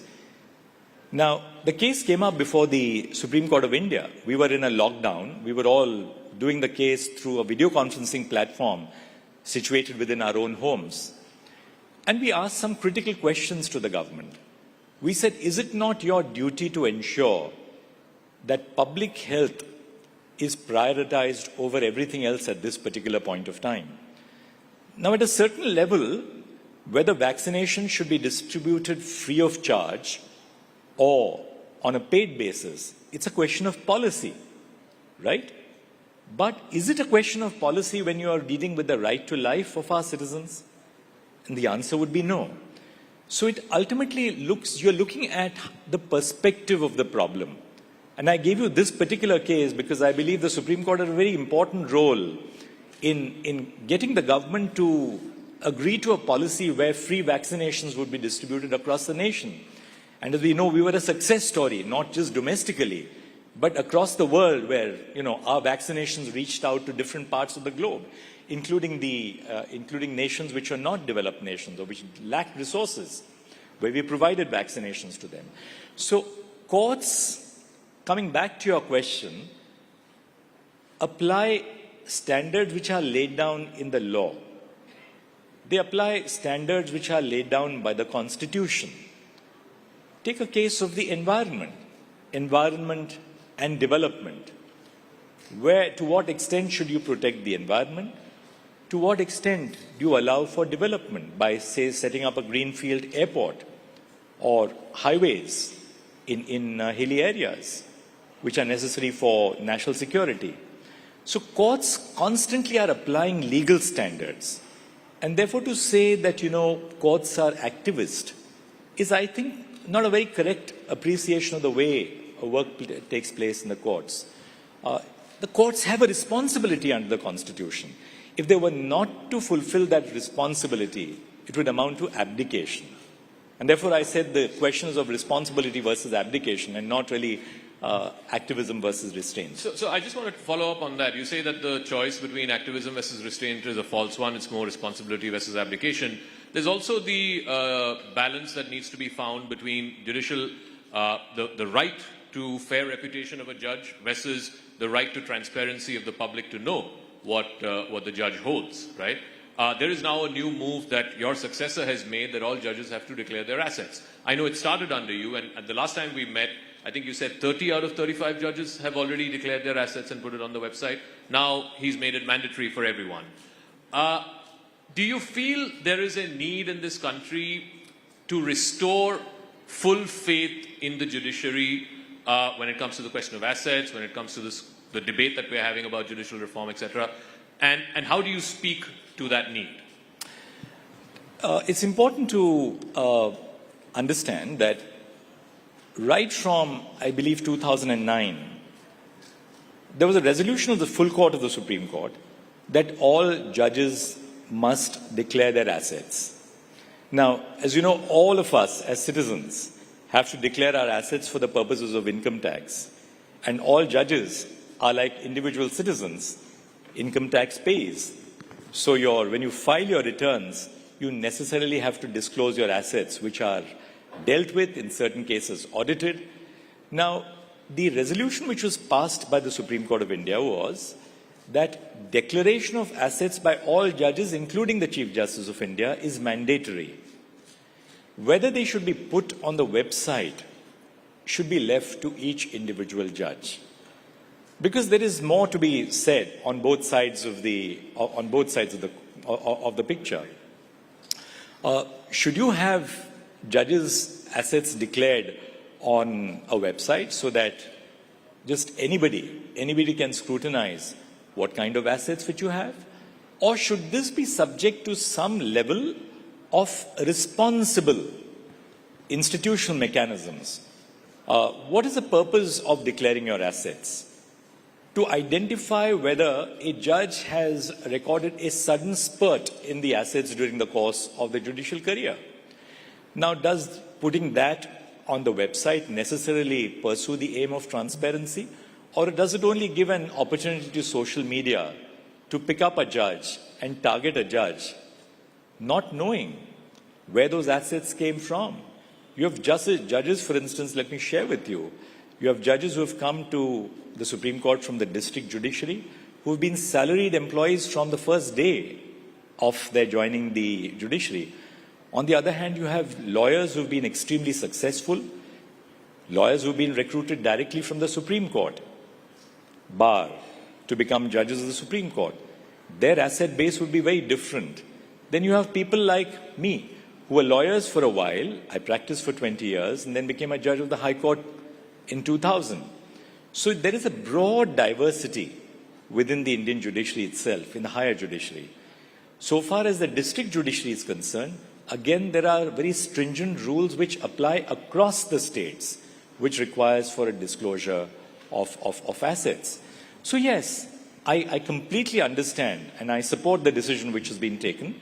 I support the decision which was taken by my predecessors a decade ago on the declaration of assets. To what extent should you have transparency? That's a very important question, and that's a more vexed question. We shouldn't, in the name of transparency, be doing something which will prevent genuinely competent people from entering into the institution of the judiciary. And that's the one danger which we have to balance out.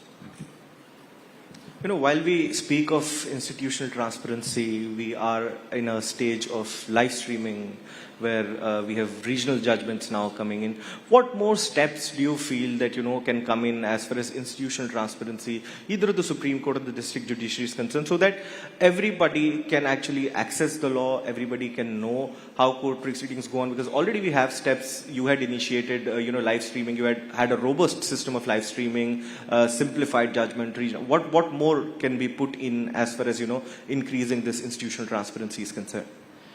Let us begin with legislation, the process of forming laws. Now, a very welcome step which was taken by Parliament and therefore by the government while it moved the Finance Bill of 2025 was to simplify the Income Tax Act.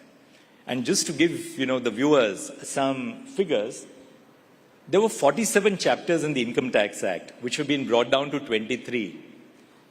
There were 819 sections which have been brought down to 536. There were 5.12 lakh words in the Income Tax Act which have been brought down to 2.60 lakh words. There were 1,200 provisos, the provisos in legislation, provided that, and provided further that. So these 1,200 provisos have been removed. There were 900 explanations which have been removed. So the first step, I think, and I'm not being critical, it's just a process of evolution. It's important that we simplify laws. Say a law meant for maintenance of senior citizens. The senior citizen must be able to understand the law. A law meant to protect women against domestic violence. That law must be understood by those women who are going to seek access to justice. The law is not meant for judges and lawyers alone, right? It's meant for citizens. One problem which you perceive in the law, and I'm sure so many of the audience would also agree with me, is that there is a disconnect between the spoken version of our regional languages and the official version of our regional languages. For instance, my mother tongue is Marathi, but I'm very fluent in Hindi and I know several other Indian languages. Now, spoken Marathi at home or spoken Hindi is very different from official Marathi or official Hindi. Now, how does a citizen understand official Marathi or official Hindi, or that, for that matter, official Tamil or Malayalam or Telugu or Bangla or Gujarati or Punjabi? So we have to bridge this gap between the way laws are drafted in the official text and the laws as they should be understood in the language which citizens speak. So the first step is, of course, the Saral movement. Make laws more Saral, make them more simplified. The second, insofar as what the judiciary should do. Now, I must share with you one of our initiatives when I was Chief Justice of India. We began a monthly newsletter through the Center for Research and Planning, and every judgment which was delivered by the Supreme Court, the judgment may be 50 pages, it may be 500 pages, we would put into a small paragraph, in very simple terms, what that judgment decides, so that the common citizen must know what is it that this judgment has done for me. That is something which we have done. Almost all the important judgments from independence, we tried to pick up the most important among them, simplify them, and to put them on the website of the Supreme Court for allowing for citizens to understand what the content of the judgment is. Because, and the third and final thing, which is that the language of judgments has to also be simplified. You know, legal language is extremely complex. It's all jargon. There's so much of Latin, audi alterum partem, or, you know, nemo judex insua causa. Good heavens. Citizens are not concerned with, you know, Latin of some bygone age. Or you have words like thereunder and whereunder and heretofore and hereinafter. Stop using these kind of words. I think we need to simplify the way we write, because who do we write for? You write for citizens. And therefore, language has to be a lot more simple. It's extremely difficult to be simple. It's very easy to be complex. So, you know, that's one thing that we need to do. Final thing, live streaming. You know, live streaming, I think, has been a very critical part of our outreach to citizens. Live streaming of court proceedings has taken the work of particularly the Supreme Court and the High Courts to the homes of Indian citizens. It's also, you know, democratized access to justice. A citizen across India, a citizen sitting in Meghalaya, can appear and watch proceedings before the Supreme Court. When we had the Lok Adalat, we had citizens all over India watching what we were doing in the Lok Adalat. So it sort of allows for citizens to participate in the work of the courts. I do want to ask you, you know, the Supreme Court recently delivered a judgment, you know, upholding the right to freedom of expression, particularly in the context of comedians and poetry and satire and so on. So you have that on the one hand, and then you have, and earlier on in one of the answers you talked about how judges are at the receiving end of social media criticism, right? And you have been a victim of that as well. One day you're celebrated as a poster boy of liberalism, the other day you're criticized because somebody didn't like a judgment that you wrote. How does one balance the two? The larger debate about freedom of expression and, you know, should it be absolute or not? And two, what do judges do when you're at, I mean, this is the day and age that you live in. You are, whether you like it or not, you know, subject to social media scrutiny. There are things you cannot say, but, you know, your image gets tarnished. So how does one draw the balance? Speaking for myself, free speech and a marketplace of ideas is critical to Indian democracy. And that's why the framers of our Constitution incorporated Article 19(1)(a) into the Constitution. Freedom of speech and expression is non-negotiable. And that's why we are here today on this platform, because our society, our Constitution allows for this discourse. Now, when you have discourse, that discourse is not going to be as civilized as, say, the discourse in a rational forum. Sometimes the discourse can be very pungent. But my own take is that so be it. Let people decide. If you don't like a movie, don't watch it. You don't like a book, don't read it. Nobody compels you to watch a movie. Nobody compels you to read the book. The danger arises when you have prior censorship. And that is the danger to the freedom of speech and expression, which you had, for instance, in the emergency. But having said that, we have robust law. We have robust law in India, which deals with issues such as obscenity, defamation, causing hatred between religious groups or religious communities. And our laws, I believe, are robust. Now, the process of creating the infrastructure for implementing the laws is a different thing. And that needs to be strengthened to make these laws more effective. You have cases of excess. Some of them we have been seeing in the recent past. But then how do you deal with, say, someone who abuses the right to free speech? I think that is more vexed. And my take is that allow the existing law to deal with these cases if there's a breach of law. Let's not get unduly sensitive about someone who says something which is perhaps not appropriate. And speaking for judges, what should they do for all the criticism which they have to encounter? Should I tell you my genuine answer? Yes, please. The answer is perhaps a little, it's symbolic. Judges just need to use the gym more often and to have a better workout. Why? You must have robust shoulders. Ladies and gentlemen, former Chief Justice of India, D.Y. Chandrachud. Thank you very much, sir, for joining us on Rising Bharat. Thank you.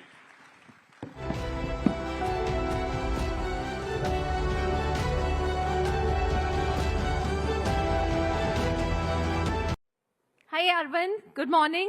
Good evening to you. I believe it's around 10:15 p.m. at your place. That's right. That's right. Yeah. Great to be here. Thank you for having me here. Thank you, Arvind, for joining us after, I'm sure, what was a very hectic work day. Thank you for making it at the Rising Bharat Summit. And we hope you can be with us in person very soon for our next event. But, it's going to be nearly 3 years since you launched Perplexity. And this was a period that sort of coincided with the rapid rise in AI around the world. Give us a sense of the state of play in AI today, because every day when I open my Twitter feed or when I open any news website, it's just so overwhelming, the pace of creation, disruption. As someone who's sitting right there in the hot seat in the valley, give us a sense of the state of play, Arvind. I think you're right. Like the last 2-3 months have been pretty insane in terms of the speed of progress. I would say, the industry moved faster in the last 3 months for me than my first 2 years of starting Perplexity. And that should say something, because I actually considered Perplexity to be pretty fast moving. And I don't think we've moved ever faster than ever before in the last 3 months. So I think that is being accelerated partially by the entry of China and DeepSeek and many other models from China. I hope that all of your stomachs are full after a lovely lunch meal.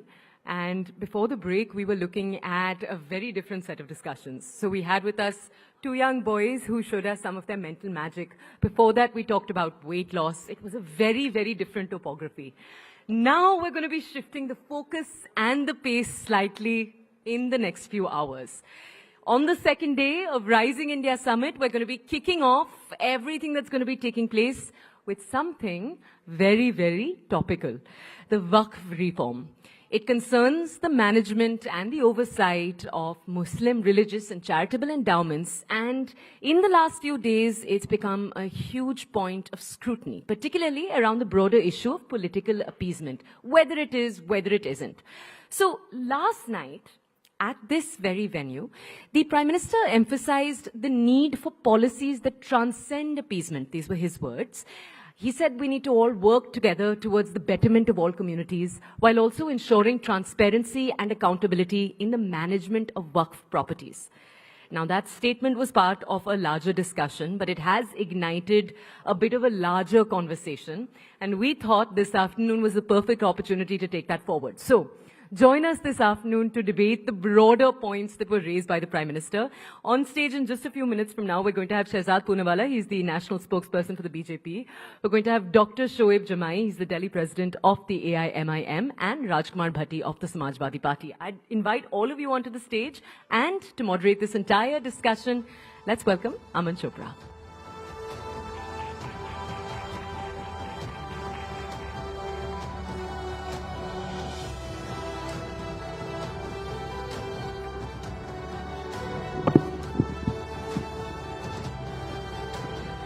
तो देखिए, कल प्रधानमंत्री नरेंद्र मोदी ने वक्फ पर चर्चा करते हुए एक बात कही।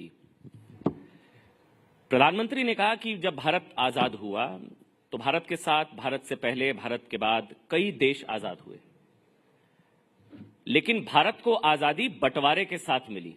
ये प्रधानमंत्री के शब्द थे कल। उन्होंने इसके पीछे वजह बताई कि तुष्टीकरण का बीज आजादी के वक्त ही बो दिया गया था। लेकिन जो सबसे महत्वपूर्ण बात शहजाद उन्होंने कही, वो ये कही कि आम मुसलमान अलग देश के पक्ष में नहीं था। आम मुसलमान अलग देश के पक्ष में नहीं था। कुछ कट्टरपंथी सोच वाले लोग थे जो देश के सीने पर बंटवारे की लकीर खींचना चाहते थे। कांग्रेस ने उस कट्टरपंथी सोच को खाद पानी देने का काम किया।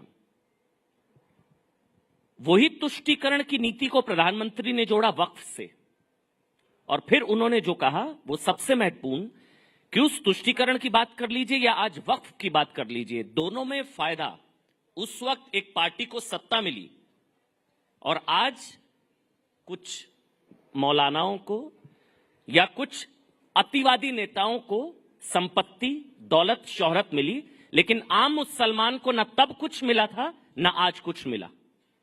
शहजाद पूनावाला, एक बार जोरदार तालियों से प्लीज स्वागत कीजिए। भारतीय जनता पार्टी के राष्ट्रीय प्रवक्ता हैं, राजकुमार भाटी समाजवादी पार्टी से, और ऑल इंडिया एमआईएम के दिल्ली अध्यक्ष हैं।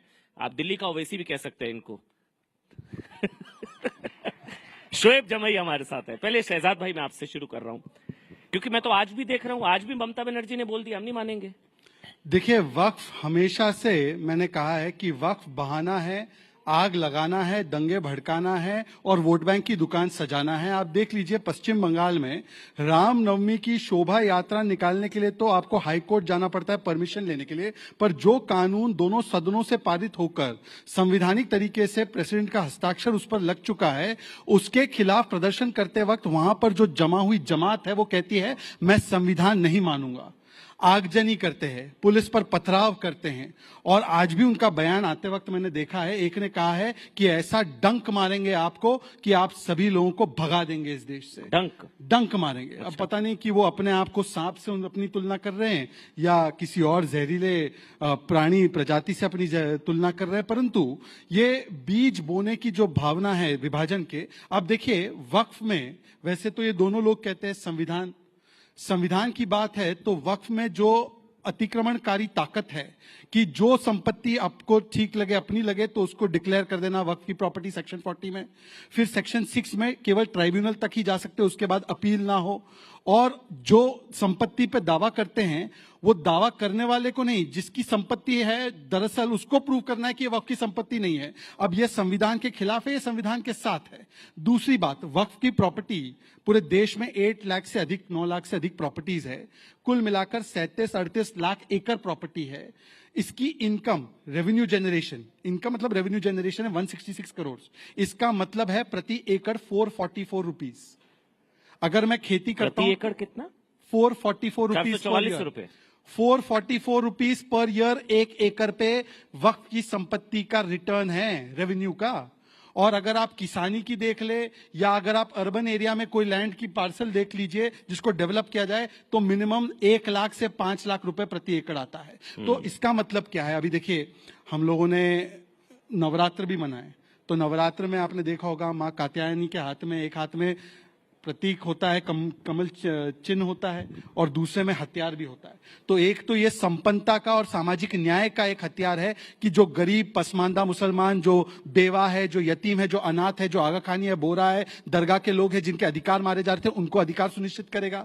ये स से संविधान की सुरक्षा, जैसे मां हत्यारों से सुरक्षा करती है, वैसे स से संविधान की सुरक्षा का हथियार है, और स से सुशासन का एक औजार है जिससे कि भ्रष्टाचार बंद होगा। तो स से सामाजिक न्याय, संविधान और सुशासन के खिलाफ, ठीक है, ये क्यों लोग कहते हैं स से शाहीन बाग बना देंगे और फिर बोलते हैं हम संविधान वाले हैं। नहीं, लेकिन एक बात जो प्रधानमंत्री ने कल एक और बात करी, उन्होंने कहा कि भाटी जी, मैं सवाल आपसे ले रहा हूं, प्रधानमंत्री ने कहा कि इस जो भू माफिया या आक्रमणकारी नीतियां, ये प्रधानमंत्री की नहीं है, मेरे शब्द है, लेकिन उन्होंने आगे कहा कि केरल में ईसाइयों की जमीन पर कब्जा, हरियाणा में सिखों के गुरुद्वारों पर कब्जा, सिख ईसाई हिंदुओं के मंदिर, वो तो आप मेरे से बेहतर जानते, तमिलनाडु में 1500 साल पुराना मंदिर, वो हमारा, पार्लियामेंट हमारा, संसद हमारा, ये हमारा, वो हमारा।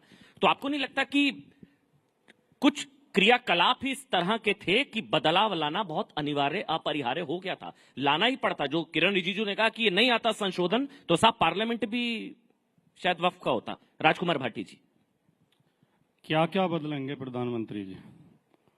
इतिहास बदलेंगे, भूगोल बदलेंगे, समाज विज्ञान बदलेंगे, संविधान बदलेंगे, देश की लोकतंत्र को बदलेंगे, देश की सोच को बदलेंगे। असल में जो असली समस्या है वो ये है अमन जी कि राष्ट्र निर्माण में, राष्ट्रीय आंदोलन में, राष्ट्र की आज़ादी में इन संगठनों का और इस विचारधारा का कोई योगदान रहा नहीं है जिससे प्रधानमंत्री जी आते हैं। तो इनके पास बताने के लिए, गर्व करने के लिए कुछ बातें हैं नहीं। आपने एक कहावत सुनी होगी कि किसी लाइन को छोटा करने के दो तरीके होते हैं, उसके बराबर में बड़ी लाइन खींच दो या उस लाइन को मिटा दो। तो प्रधानमंत्री जी लाइनें मिटाने की प्रयास करते हैं, बड़ी लाइन उनसे खींची नहीं जाती। अब वो कह रहे हैं कि देश के बंटवारे को हवा दी कांग्रेस ने। अब जिस व्यक्ति ने इतिहास पढ़ा होगा, अभी तो बहुत लोग ऐसे जीवित हैं इस देश में जो 1947 के समय मौजूद थे, या नहीं भी थे तो उस समय के अखबार हैं, उस समय के रिकॉर्ड हैं। देश की आजादी की जब लड़ाई चल रही थी 1857 के बाद ही अंग्रेज इस बात को समझ गए थे कि भारतीयों को बांटे बिना हम इस देश पर शासन नहीं कर सकते, तो उन्होंने डिवाइड एंड रूल की पॉलिसी अपनाई। हिंदू मुसलमान को आपस में लड़ाओ, तो अंग्रेजों ने ही मुस्लिम लीग का गठन कराया। मुस्लिम लीग को वही फाइनेंस करते थे और हिंदू महासभा को भी अंग्रेज ही फाइनेंस करते थे। हिंदू महासभा का गठन भी उन्होंने ही कराया। कोई मुझे जवाब दे दे, शहजाद भाई दे दें कि सावरकर को 60 रुपया महीना किस बात का देते थे अंग्रेज, और 60 रुपया जब देते थे जब प्राइमरी के टीचर की सैलरी 15 रुपए महीना होती थी। आज प्राइमरी के टीचर की सैलरी 50,000 रुपए है, यानी कि आज का 2 लाख रुपया देते थे अंग्रेज। किस बात के लिए देते थे? जिन्ना से कहते थे हिंदुओं के खिलाफ बोलो, और सावरकर से कहते थे मुसलमानों के खिलाफ बोलो। इन दोनों के बयानों ने, इन दोनों की नफरत ने, इन दोनों के दो राष्ट्रवाद के सिद्धांत ने भारत का बंटवारा किया। कांग्रेस कभी भारत के बंटवारे के पक्ष में नहीं थी। गांधी, अंबेडकर, पटेल, नेहरू कभी बंटवारे के पक्ष में नहीं थे। दुर्भाग्यजनक बंटवारा हुआ, उसका सबको दुख है, पूरे भारत को दुख है। हमारा एक हिस्सा कटा, लेकिन उसके लिए आज ये कह देना कि प्रधानमंत्री कहेंगे तो कौन विश्वास करेगा कि कांग्रेस ने हवा दी थी और ये नहीं चाहते थे बंटवारा। इस देश में दो राष्ट्र की सबसे पहला जो सिद्धांत दिया वो सावरकर ने दिया। दो राष्ट्रवाद की बात पहली बार की सावरकर ने की। सावरकर का आप हिंदुत्व वाली किताब उठा के पढ़ लें या गोलवलकर की आप बंच ऑफ थॉट्स पढ़ लें, वो कहते हैं कि ये देश हिंदुओं का देश है। अभी ना भाटी जी, जब मैं डिबेट में आ रहा था, तो जो मेरे गेस्ट कॉर्ड में सेतु हितेश हैं, वो कह रहे थे कांग्रेस के प्रवक्ता नहीं है। मैं कहा कमी नहीं महसूस होगी, आपने मुझे सही साबित कर दिया। बहरहाल मैं एक बार अब शोभ जो मैं हो गया ना, मैंने बोला ही नहीं कुछ।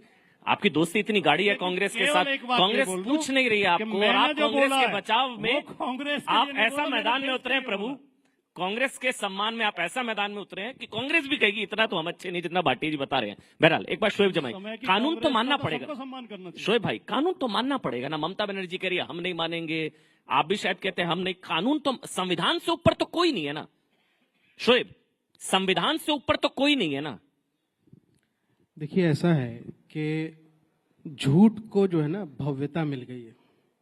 The lie has been glorified, और दुर्भाग्य से हमारे टीवी चैनल और मीडिया भी उसी को एजेंडा को चलाते रहते हैं। और जनमानस के दिमाग में आ जाते कि अच्छा ऐसा है, वक्फ बोर्ड ऐसे कब्जा कर लेता है और ये कर लेता है।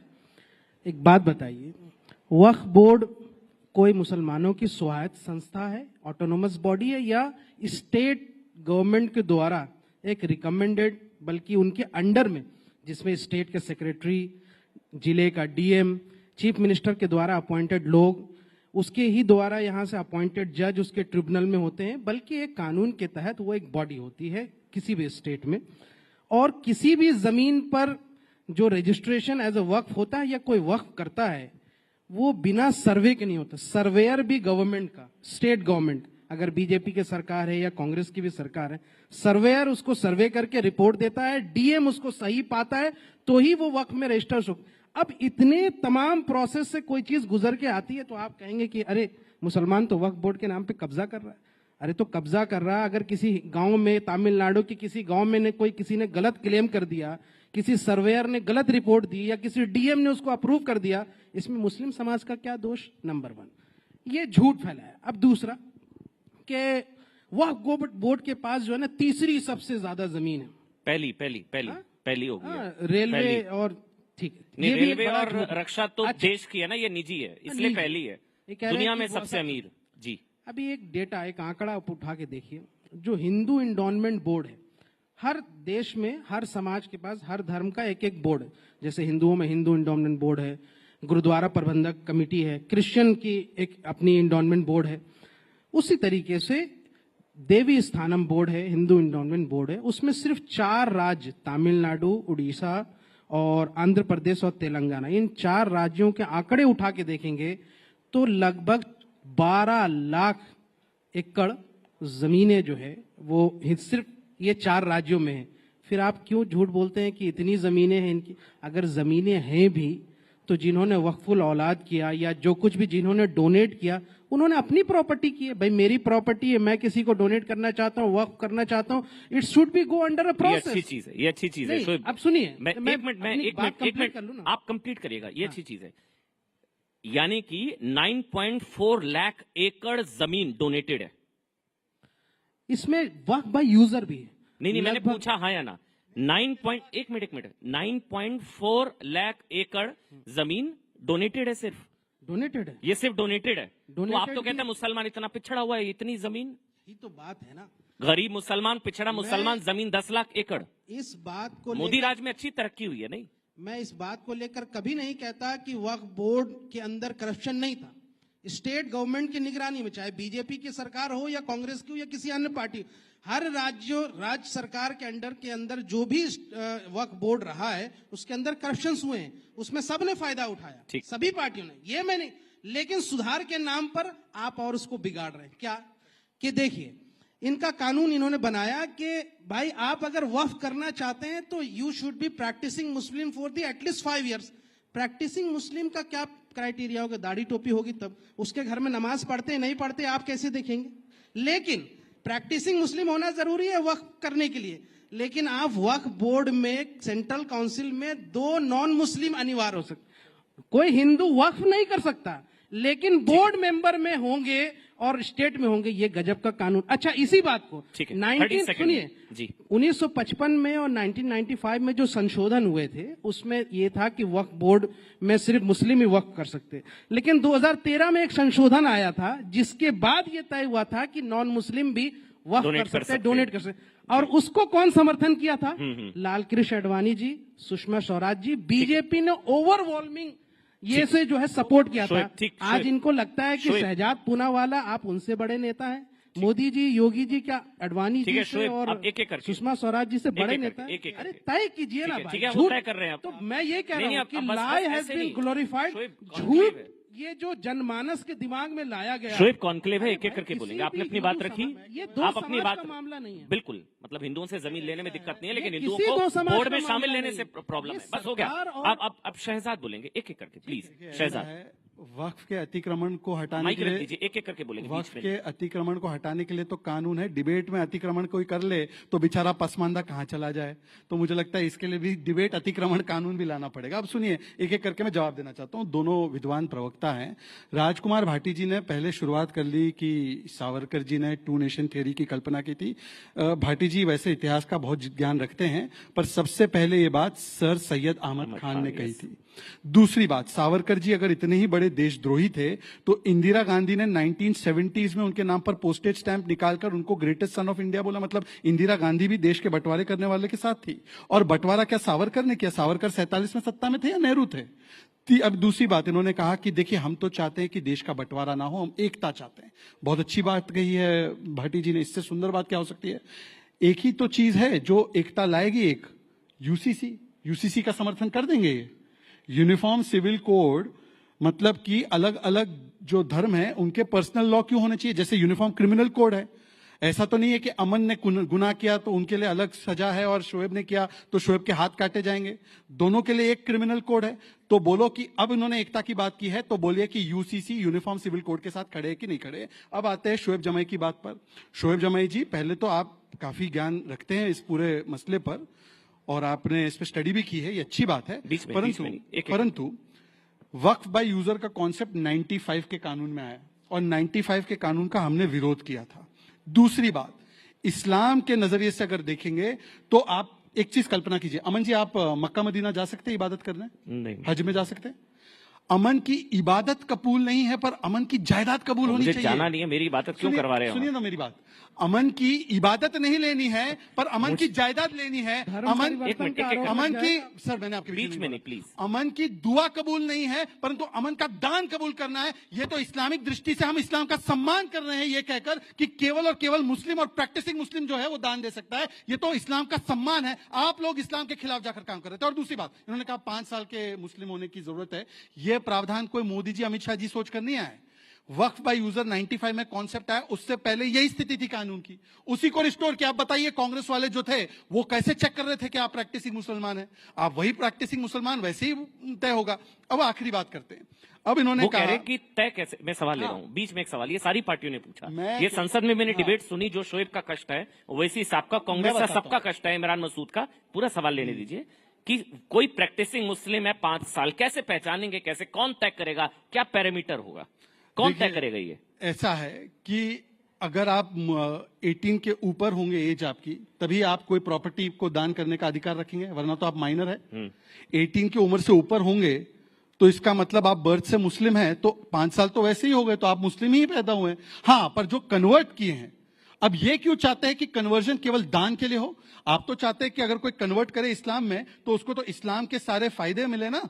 तो आप केवल कन्वर्जन करवाना चाहते हैं जायदाद लेने के लिए, वरना वो क्यों अप्रोच करते हैं इस प्रावधान का जो प्रावधान कांग्रेस ने बनाया। दूसरी बात, अब मैं आना चाहता हूं, उन्होंने टेम्पल बोर्ड की बात की। 30 सेकेंड। टेम्पल बोर्ड की बात करने वाले लोग बताएं कि टेम्पल तो टैक्स भी देता है इस देश में। टेम्पल ट्रस्ट भी चलाते हैं अपने अलग से, जिसमें कि हॉस्पिटल और एजुकेशन संस्थाएं चलती है। आप वक्फ के नाम पर कितनी चल रही है जहां पे फ्री ट्रीटमेंट या फ्री एजुकेशन, 10 ऐसे संस्थान के नाम बता देना। परंतु टेम्पल ये ट्रस्ट चलाने के बाद टैक्स भी सरकार को भरता है। और आप बताइए कि यहां पर ये वक्फ बाय यूजर चाहते हैं, मतलब हिंदू की प्रॉपर्टी चाहते हैं, पर वक्फ जो कि एक स्टैट्यूटरी बॉडी है, सुप्रीम कोर्ट ने बोला है, उसमें हिंदू नहीं चाहते और फिर बोलते एकता की बात। एक चीज कह रहा हूं मैं, 1 मिनट भाटी, 1 मिनट में एक कमेंट लूंगा शोएब। मैं एक चीज कह रहा हूं, यहाँ जितने भी लोग बैठे हैं, आप लोग हमेशा संविधान संविधान संविधान की बात करते हैं, वो अच्छी चीज है, वो करनी चाहिए। मेरी नजर में ये सारी डिबेट संसद में पूरे देश में हो चुकी है। अब तो राष्ट्रपति के हस्ताक्षर हो गए, चैप्टर क्लोज, मानना पड़ेगा, है ना। मैं ये कह रहा हूं कि संविधान से ऊपर या देश के कानून से ऊपर तो आप भी नहीं है, ना मैं हूं, ना मेरा धर्म है, कुछ भी नहीं है। संविधान सबसे सुप्रीम अमूल आ रहे हैं ना, है या नहीं है? बताइए ना। संविधान बड़ा है शरिया? अच्छा, मैं गलत बोल गया कुछ। संविधान बड़ा है शरिया? संविधान है ना सुप्रीम? सवाल पूरे कर लीजिए। अच्छा, ये सवाल, 1 मिनट रुकिए पहले। मेरी नजर में मेरा धर्म छोटा है, संविधान बड़ा है। आपकी नजर में संविधान बड़ा है शरिया? संविधान ही हमें यहाँ से अपने धर्म को फॉलो करने की इजाजत देता है। तो संविधान बड़ा है? संविधान ही, आप संविधान को मानते हैं ना? तो संविधान बड़ा है, शरिया इतना मुश्किल सवाल नहीं। मैं माफी चाहूंगा, मैं गलत सवाल पूछ लिया आपके लिए। आपके लिए शरिया बड़ा है, संविधान को मानते हैं? संविधान बड़ा है, शरिया नहीं, आप पहले भले, अरे चलिए मैं आपका जवाब दे दूंगा। आप नहीं बोल रहे ये संविधान मानते हैं? जिनके लिए शरिया बढ़िया था 47 में चले गए वो, हमने क्या हो गया आपको? आपके लिए देश तिरंगा पहले है। संविधान और देश से बड़ा कुछ नहीं है ना। हाँ, आपके लिए नहीं, मुझे पता, मेरे लिए तो है, आपके लिए संविधान और देश से बड़ा कुछ नहीं है। धर्म भी नहीं है आपके लिए भी नहीं है। अरे संविधान बड़ा है, शरिया। अब मैंने जवाब दिया। मैं आप संविधान मानते हैं ना? मैं आर्टिकल 40 की बात करना चाह रहा था। संविधान मानते नहीं मानते आप? जी मानते हैं। उसके बिना तो संविधान ने जो है 1937 का शरिया एक्ट भी अपनाया था, उसको मानते हैं आप? ठीक है, नहीं मानते, पूछिए। कौन? मैं क्यों मानूंगा भैया? आप मानेंगे शरिया, मैं क्यों मानूंगा? संविधान का हिस्सा है। शरिया आप मानेंगे, मैं क्यों मानूंगा? संविधान का हिस्सा है। अरे तो हो गए ना। तो संविधान बड़ा है, शरिया। कभी जो है ना, कभी होशियारी गड़बड़ हो जाती है। मानिए अगर आप मानते हैं तो 1937 का शरिया एक्ट भी मानिए, जो सर कानून तो सब पर लागू गया है। बताइए शोएब, एक चीज मानिए, जो प्रधानमंत्री ने कहा ना, क्यों फिर विरोध करते हैं? देखिए मैं बहस नहीं, हम एक एक करके बोलेंगे। शोएब, शरिया कोर्ट का शोएब एक एक करके, वो तो संविधान का हिस्सा है। शोएब एक एक करके, पर्सनल लॉ संविधान का हिस्सा है। शोएब है ना? शोएब एक आराम। मैं बस ये जानना चाह रहा हूँ, जो प्रधानमंत्री ने कहा कि कुछ सवाल ओवरराइडिंग पास दी गई इस कानून में, जो सेक्शन 40 है, आप भी जानते हैं, दी गई। हमारी कोई प्रॉपर्टी का मामला होगा, हम कोर्ट जाएंगे, न्यायालय जाएंगे, आप में वक्फ ट्राइब्यूनल जाएंगे। 2013 में जो अमित शाह ने बताया 99% चांस है ही नहीं कि आप ऊपरी अदालत में स्पेशल रिव्यू पिटीशन लगती है, वो आप मेरे से बेहतर जानते हैं। तो संविधान से ऊपर एक पर्सनल लॉ को रख देना, क्या ये संविधान सम्मत है? बस इतना सा सवाल है। शोएब, ये फिर एक झूठ कि भाई कोई मुस्लिम जो है वो ट्रिब्यूनल में तय कर देते हैं और ऐसे ऐसे जो है जजमेंट हो जाती है पास। इनको पता नहीं है ट्रिब्यूनल में कौन होता है। ट्रिब्यूनल में रिटायर्ड हाई कोर्ट के जज होते हैं, हाई कोर्ट के जज, डीएम होते हैं, एक्सपर्ट्स होते हैं, जो इस्लामिक कानून के भी एक्सपर्ट्स होते हैं, वक्फ के भी एक्सपर्ट्स होते हैं, रिटायर्ड हाई कोर्ट के जज होते हैं ट्रिब्यूनल में। और ट्रिब्यूनल के बाद भी कई केसेस इस कानून से आने से पहले भी सुप्रीम कोर्ट और हाई कोर्ट में लगातार चल रहे हैं। उसको यहां से लिया गया, उन केसेस को अपील में लिया गया है। ये कहना एक उदाहरण दीजिए, ट्राइब्यूनल का फैसला कोर्ट ने पलटा। बहुत सारे एक उदाहरण दे दीजिए। मैं सर आप भी जानते हैं झूठ नहीं, एक उदाहरण।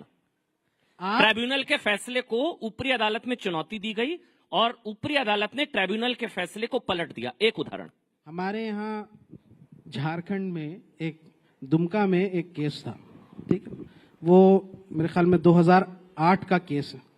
उसमें ट्राइब्यूनल का वो दरगाह की, यहाँ से दरगाह वहां पे थी और उसके बगल की जमीन थी जहां पे कुछ कमर्शियल एक्टिविटीज भी होती, उसको चैलेंज किया गया। हिंदू समाज को वहां पे उसको वापस किया। इवन कि ट्राइब्यूनल के फैसले को, झारखंड वक्फ बोर्ड के ट्राइब्यूनल के फैसले को यहां से हाईकोर्ट ने पलट दिया। ये आप जाके देखिए वहां पे।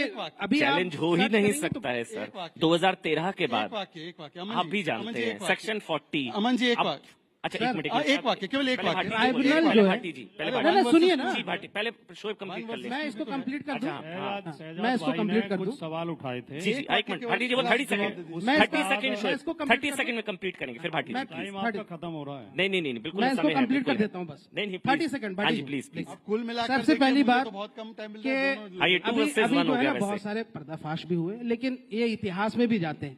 मैं ये कहता हूं कि आप कानून बना रहे हैं, कानून में संशोधन किए, जिन पर यहां से हम केस लड़ रहे हैं, जिसमें हम सुप्रीम कोर्ट गए, अभी हमारे राष्ट्रीय अध्यक्ष भी गए, पार्टी भी गई, वहां उसकी डिस्कशन होगी और सारी चीजें खुल के आएंगी।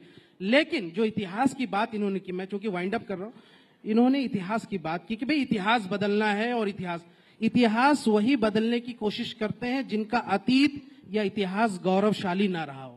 हमारा इतिहास, हमारे आबा अजदाद का इतिहास गौरवशाली रहा है, चाहे 1857 की क्रांति हो या भारत की स्वतंत्रता आंदोलन में हमारे आबा अजदाद की कुर्बानियां हो। जो लोग के इतिहास गौरवशाली है, शोएब जमई को इतिहास बदलने या पलटने या उसको एनसीईआरटी किताबों से हटाने की जरूरत नहीं है। जिन विचारधारा का इतिहास गौरवशाली नहीं है, वही इतिहास को बदलने की बात करते हैं। मैं इसलिए बोलना चाह रहा था कि रजाकारों का इतिहास ना बता दे। हाँ भाटी जी आप बोलिए। तो वक्फ बिल को लेकर और एक यूसीसी को लेकर दो बातें कही थी, उस पर मैं थोड़ा सा स्पष्टीकरण देना चाह रहा था। वक्फ बिल पे तो जिस दिन से ये विषय शुरू हुआ है, जिस दिन से बहस चल रही है, मेरे दिल और दिमाग में बड़ा भयंकर विरोधाभास चल रहा है जी। युद्ध चल रहा है अंदर अंदर। मेरा दिल तो कहता है कि मैं मोदी जी की बात मान लूं, बीजेपी के मित्रों की बात मान लूं कि ये मुसलमानों के भले के लिए लेके आ रहे हैं कानून। मुसलमानों से इन्हें बहुत प्रेम है, ये गरीब मुसलमानों की मदद करना चाहते हैं, गरीब महिलाओं की, बेवाओं की मदद करना चाहते हैं, ये वक्फ की आय बढ़ाना चाहते हैं, ये वक्फ को बहुत ऊंचाई तक ले जाना चाहते हैं। दिल मेरा ही कहता है कि मैं मान लूं, लेकिन दिमाग काम शुरू कर देता है। दिमाग कहता है ये तो वही लोग हैं जो कहते हैं सारे आतंकवादी मुसलमान होते हैं, ये तो कहते हैं या तो जय श्री राम बोलो नहीं पाकिस्तान चले जाओ, ये तो कहते हैं कि होली तो यहीं मनेगी, घर से मत निकलना अगर तुम रंग से डर लगता है तो। इनके तो सारे जुलूस मस्जिद के सामने जाकर रुकते हैं, वहीं पर जाकर फिर भद्दे भद्दे नारे लगाते हैं। इनका तो सर्वोच्च नेता चुनाव में जाके कहता है अगर हम चुनाव हार गए तो ये आएंगे तुम्हारी भैंस छीन लेंगे, मंगलसूत्र छीन लेंगे, 4 कमरे का मकान है तो 2 ले जाएंगे। तो फिर दिमाग कहता है कि यार इनकी नीयत पर विश्वास तो नहीं किया जा सकता। ठीक है, अगर मुसलमानों के लिए इनके मन में दया और रहम होती तो ये कुछ और करते।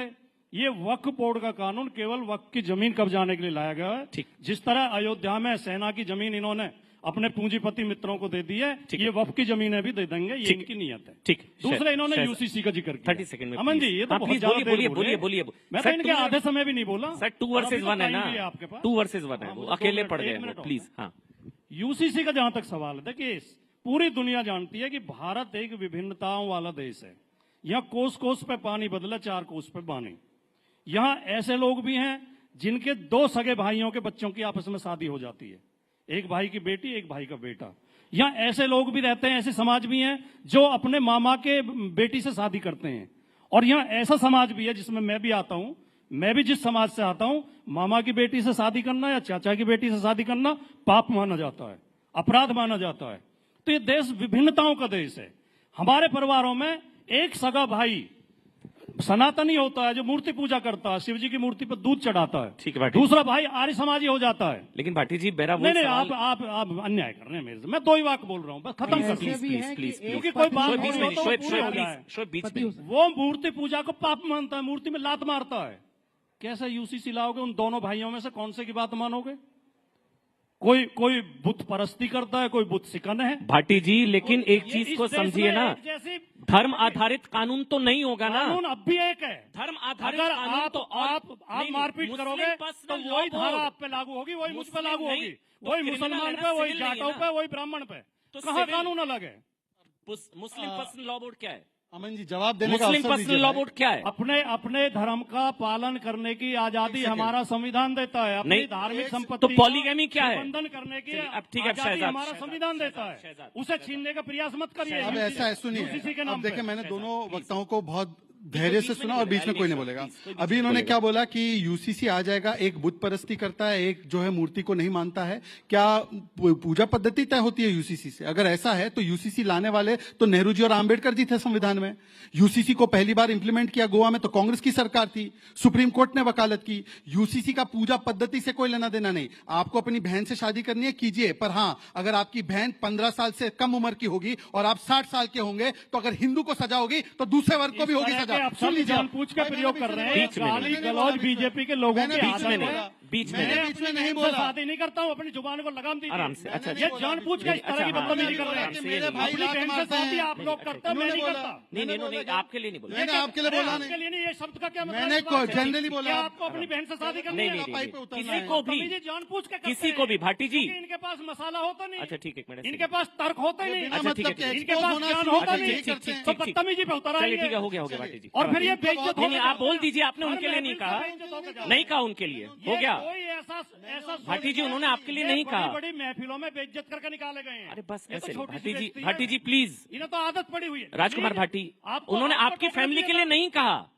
वो क्या आपने कहा है? शहजाद बोल दीजिए, आपने कहा है? आपने नहीं कहा। मैं कहा होता तो तालियां क्यों बजती? नहीं, और वो मुझे मैंने कहा कि खामखा का ड्रामा मैं बोल रहा हूँ, मैंने कहा आपको मेरे पे है, मैं बोल रहा हूँ मैं नहीं अलाउ करूंगा, बस बात खत्म। ये जो चैनल आजकल चला रहे हैं कि बीजेपी उन्होंने आपकी फैमिली के लिए नहीं बोला है, उन्होंने बोला कोई भी अगर करना चाहता है परिवार में। एक दिल्ली की मुख्यमंत्री हमारे राष्ट्रीय अध्यक्ष के लिए एक चैनल पर बैठ के गाली दे रही है, एंकर ने नहीं टोका। ऐसे एंकरों को भी बेनकाब करना पड़ेगा।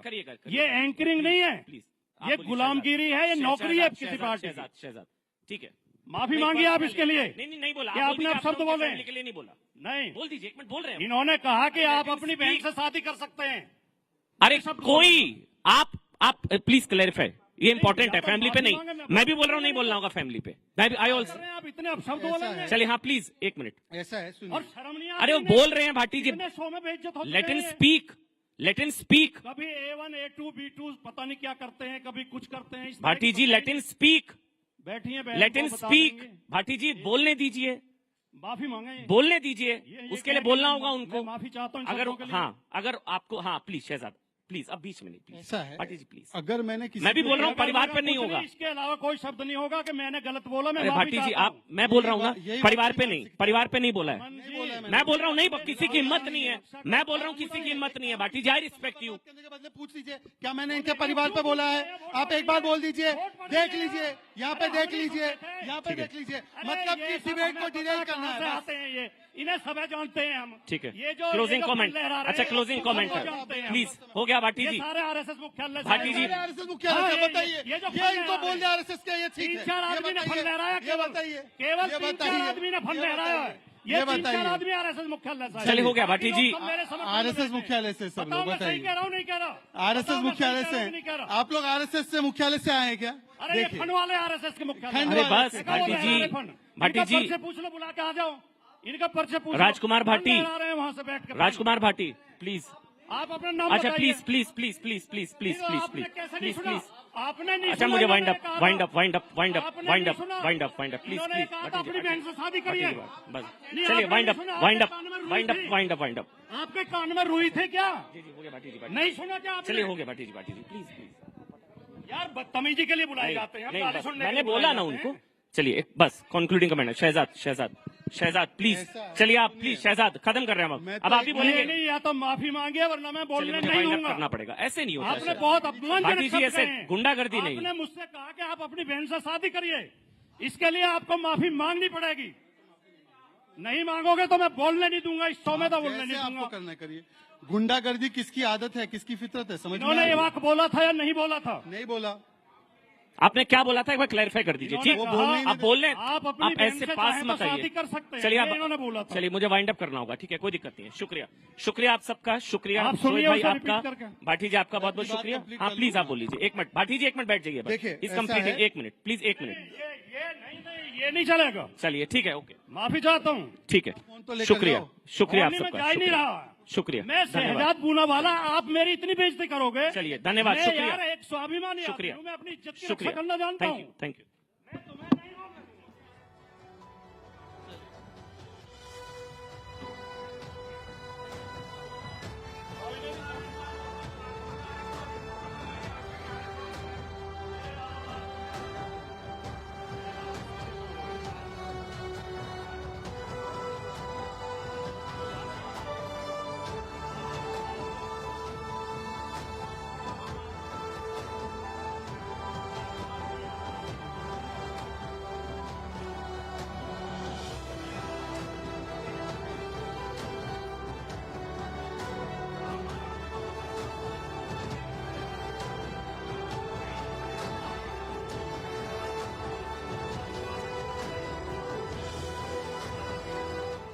માટે CNBC બજાર વિશેષજ્ઞોના વિશ્લેષણ, બજારની હર ચાલ પર નજર અને હંમેશા બે કદમ આગળ. અમે છીએ CNBC બજાર, બિઝનેસની માતૃભાષા.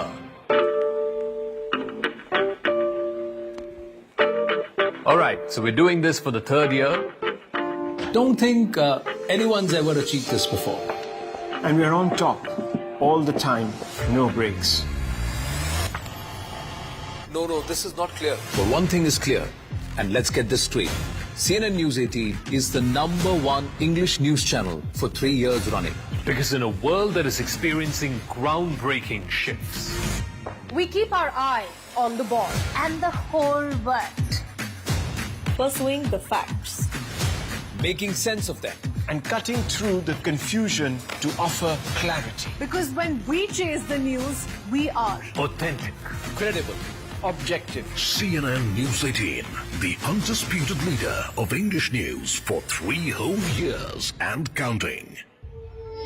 Hello, namaskar. This is First Post and you're watching Vantage with me, Palkusha. Hi, how are you? Very well, thank you. Thank you for being here. Bharat ke logan ko meri namaste. Typically in a month, we have viewers up to 150 million. That's more than twice the population of France. This special edition of Vantage, live from the White House. Numbers came in thick and fast and Donald Trump was soon declared the winner. This Trump hat, it says, President Trump save America.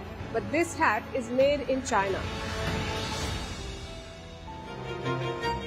As G7 leaders gather in southern Italy, Vantage is taking you to the heart of the action. We're on our way to Tel Aviv, and as you can see, sirens sounding. This was one of the first sites of the attack by Hamas.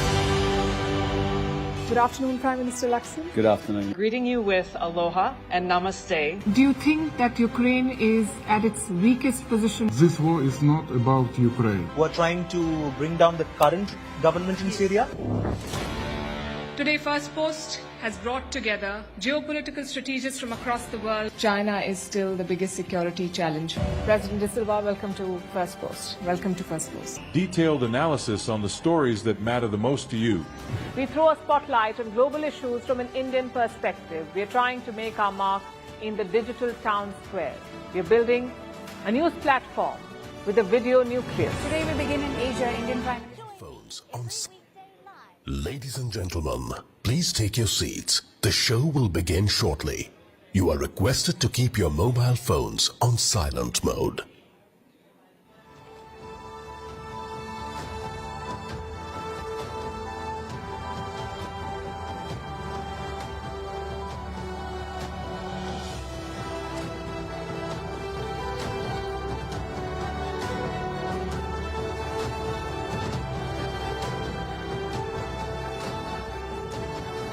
Okay. Ladies and gentlemen, I know it's a lot to ask of you after the last few minutes, but I'm going to ask you to sit down quietly for a little while. There's a lot to discuss, I know. All right. We'll just give everyone a few minutes. Right from the back where people have stood up. Sit down, sit down. We'll just wait for all the chairs to be filled. Okay, you're going to have to bear with me as we wait for some little bit of running. Okay. So we've decided to switch tracks. The temperature was so high after that that we're going to take a little while before we get into political discussions once again. So, shifting focus, we're going to move to a topic everyone thinks about all the time, which is money. We're going to return to politics after that. So don't worry, we're not going too far. But let's shift our focus very quickly to money. We're diving into a topic that is absolutely critical in today's fast-paced, consumer-driven world. We're talking about financial literacy, the importance of saving, especially for the younger generation. So whenever we talk about building wealth, the one thing that financial analysts will tell you is it's not about earning more. So it's not about navigating a higher salary. It's also about making smart choices with the money that you are earning every day, creating habits that will pay off in the long term.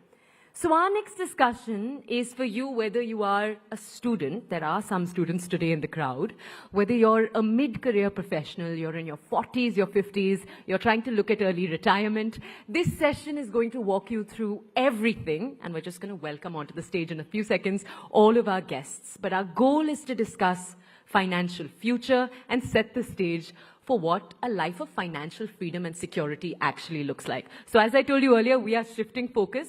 We expect as much focus and attention in this next discussion too. Let's invite onto the stage our guests. Dhirendra Kumar, founder of Value Research, Prableen Bajpai, the founder of Finfix Research, and Rajul Kotari, the partner of Capital League. They're all going to be joining us. You can come onto the stage.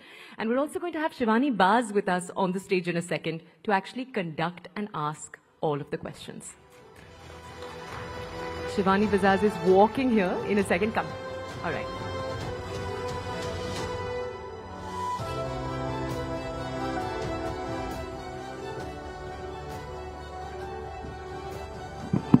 Thank you so much, Toya, for that. And thank you so much to the panelists. And thank you to the audience as well. I know it has been a heated discussion before this. We'll try to calm everybody down and welcome to Rising Bharat Summit and this particular important conversation that we are going to have. And as Toya mentioned, that, there has been a rising concern about the fall and the dip in the savings in this nation, especially from the young people. But, there is a dichotomy of sorts, Dhirendra, that we are seeing that a lot of interest among young people who want to invest more, get into stock markets more, want instant gratification, want instant results, returns. And, the most important question and the most asked question that I personally have whenever I speak to young people, people who are 19 years old, 22 years old, is that, which fund gives the maximum returns? Is there a fund which gives 50% returns? Dhirendra, and I know that on value research, there are questions like that every day. So, is savings mindset more important? Let me just, begin by asking you that question. As a country, are we looking at a time where that is going to be very important, because we are seeing that young people now in India are not investing and saving that much? Yes, your investing journey doesn't start till you save. So you can't borrow money and save. You will get bankrupt without having the money. But more importantly, there is a significant change in something that has happened, which was not available when I was growing up. My parents, or most parents in my surrounding, in the vicinity, they had a fairly regular, predictable income for life, which is unlikely. Ever since I started, I was very unsure that, I might be growing, I might be declining, I might be, languishing, but I don't think I got into a career which was a job for a life or any such thing. Then the instant gratification bit. In my times, the waiting time for getting a scooter was 8 years for my father. And for me in Delhi, when I set up value research, the waiting time for getting a telephone connection was 9 years from MTNL. If you actually refer to all this, and today if you wish something, you get it. So, this is instant gratification is the new default. Then people are, these are very significant societal changes which we have seen in the last 20, 30 years, which is, lifestyle inflation is considered normal. If you are growing in life, then you are spending your way to demonstrate growth. Otherwise, you are not good enough. You are not prospering. You are not doing. So, that is one. That is another. Third is that, fear of missing out is something real. A lot of people are very upset, very disappointed with themselves. It actually hurts their confidence. If they are not able to demonstrate that they have really achieved it, they are not left out, they're not in the backstage. Then comes spending is visible, savings is not. You can't demonstrate that, you are a thoughtful guy who has a reasonable thing, and if you lose your job, you can take care of yourself, your dependents can bank on it. So that is thing, and then financial discipline, is a life skill which is not being told. I grew up in a family where my parents, I was unable to discover, or know when I was graduating that whether my parents are well off, poor or rich, because for different things their reaction will be very different. I wouldn't know that. That is not the case. Today it is getting demonstrated. Then comes, schools teach you algebra. They don't teach you affordability. So that's a very significant, so I would not say that, today youth is reckless. I think they are, completely, what to call it, they're untrained in risk. They are, they're unaware of it. Well, I think that is a very important point, Dhirendra, and I would want to go to you, ma'am, with that point particularly, because the world has changed and the teachings and the learnings that kids should have about financial discipline, about investments, about savings probably are not moving as fast as we are seeing the world move. You were absolutely right. There is a social media generation out there which believes that if you have 1 lakh rupees, you should show that you have 1 lakh rupees, right? So that is sort of, there is a sort of gap that exists between that. How do you think financial literacy can be brought as early as possible? Also, how do we use that literacy, that discipline, to make a new generation of youth who are more into savings, into investment, and more thoughtful when it comes to spending? So you're very right. I mean, from the time, like Dheeraj said, we grew up in a situation of scarcity, and now our kids are in a situation of abundance. So that very thought that they have to think twice before buying something or before spending on something, that thoughtfulness is missing. Now, to your question as to how early we can inculcate such kind of habits, I think society on various fronts has to deal with it as a collective force.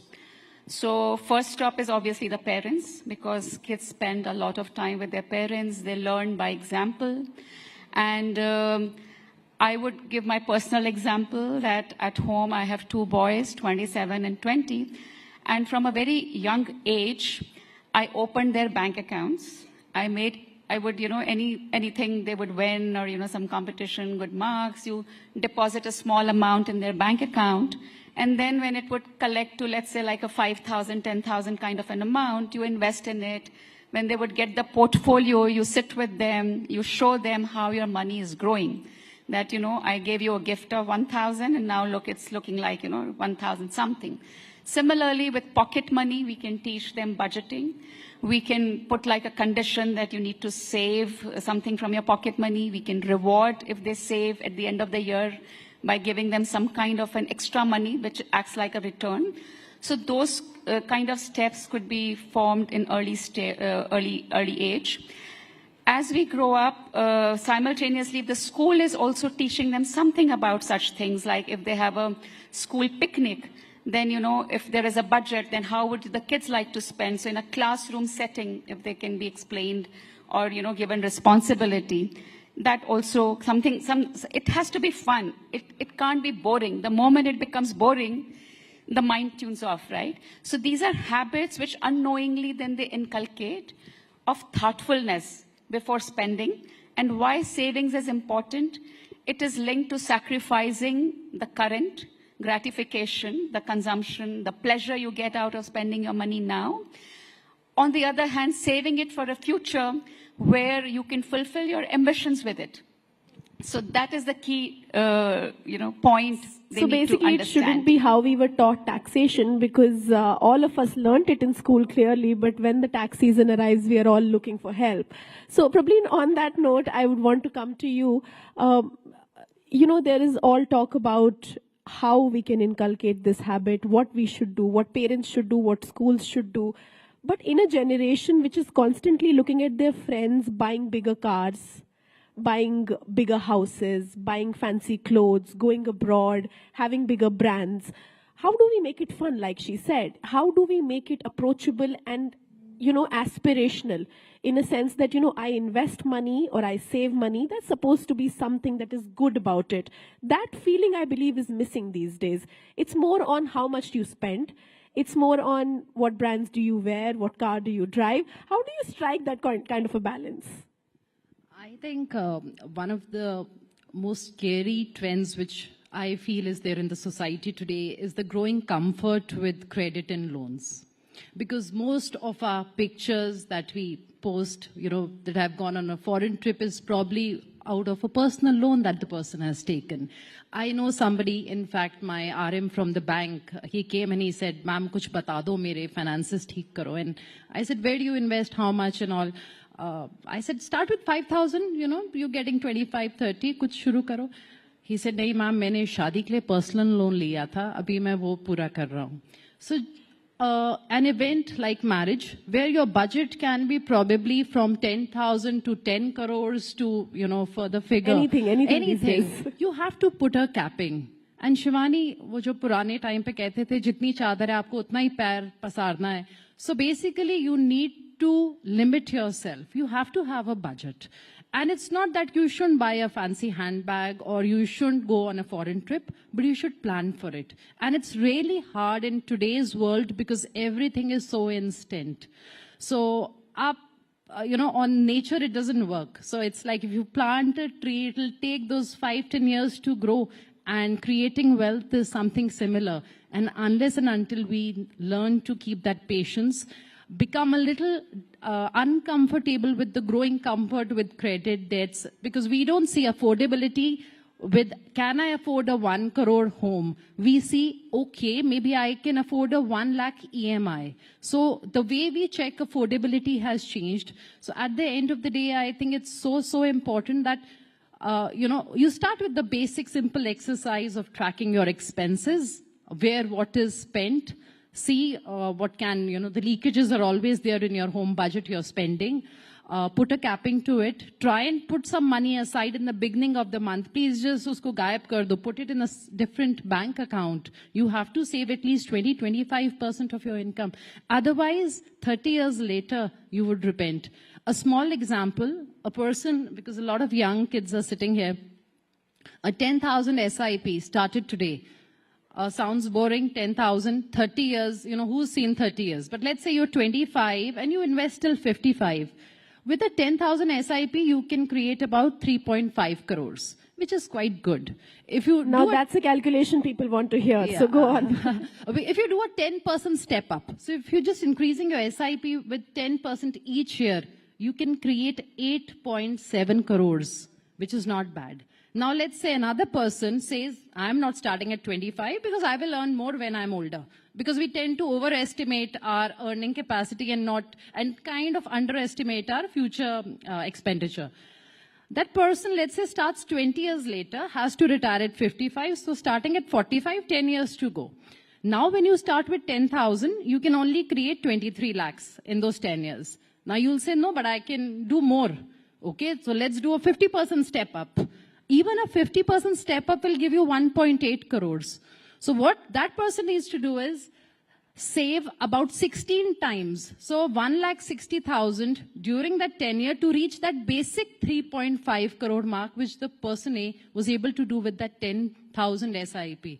But that patience has to be there, Shivani, and it cannot be, it's not something that you can borrow. You need to practice it. It's like meditation. So you have to invest, practice, and I think then only it can happen. Otherwise, we won't have a very healthy financial well-being kind of the youth of today, they won't have that kind of a wellness tomorrow. Absolutely. Two things that the youth of today wants and needs: meditation and investing patiently.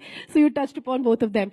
I would want to come to you, Dhiren, with 2 points that Prableen made. One, the easy access to credit.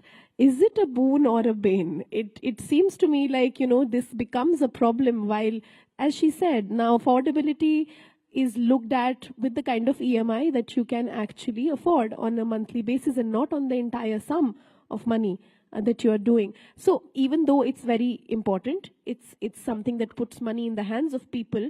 But where do you think the lag is? What needs to be fixed in this scenario? No, very little needs to be fixed in this because, it is good to have available credit, but it is not at all good to avail that credit for unnecessary things. It was a great deprivation for the whole generation for the first, 20, 30 years of post-independence that there was no credit available. People could not borrow money. Today we have gone to, so I think, the real problem lies in basic understanding of arithmetic. Appreciation of magic of compounding. Financial literacy should start, or understanding or comprehending that should start in a more visual way, because most of the people who are troubled by their missteps are the guys who are unable to comprehend. What is it? When you go to a Apple store, and when he tells you that here is this great iPhone 16. And this can do all the magic. And it is extremely tempting. In fact, it has designed to tempt you. Amazing, a store which is very difficult to get out of. And, it is displayed. And there is a whole science and psychology and behavior and design to it. And then when he tells you that, this is not 1.5 lakh rupees. This is 4,300 rupees per month. And you actually forget asking that whether it is for 5 years, 3 years, or 7 years. This is financial illiteracy of an unusual kind. So I think, the root lies in some very basic comprehension of arithmetic. And these values are not built. You will have great apps, you will have great facilitation, and the whole, about financial services, I have my feeling, not feeling, a deep belief that everybody is out there to get you. And if you are not, you have to really start with the premise that what all can go wrong? How will I lose money? Because people lose principle in the first place.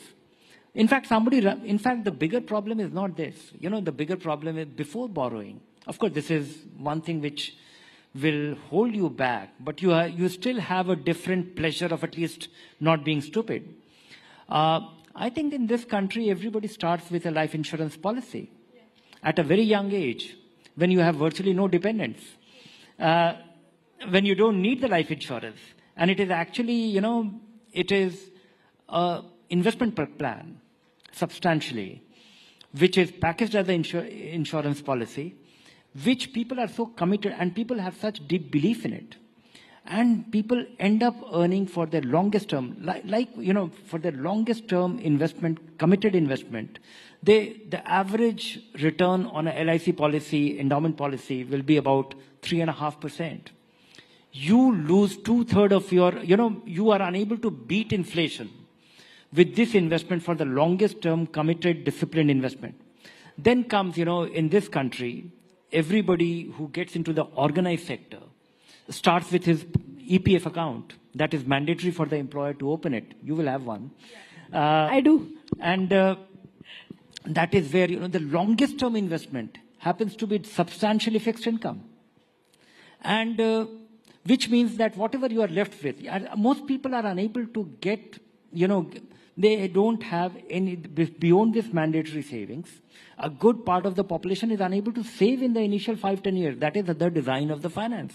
That is the design of the career.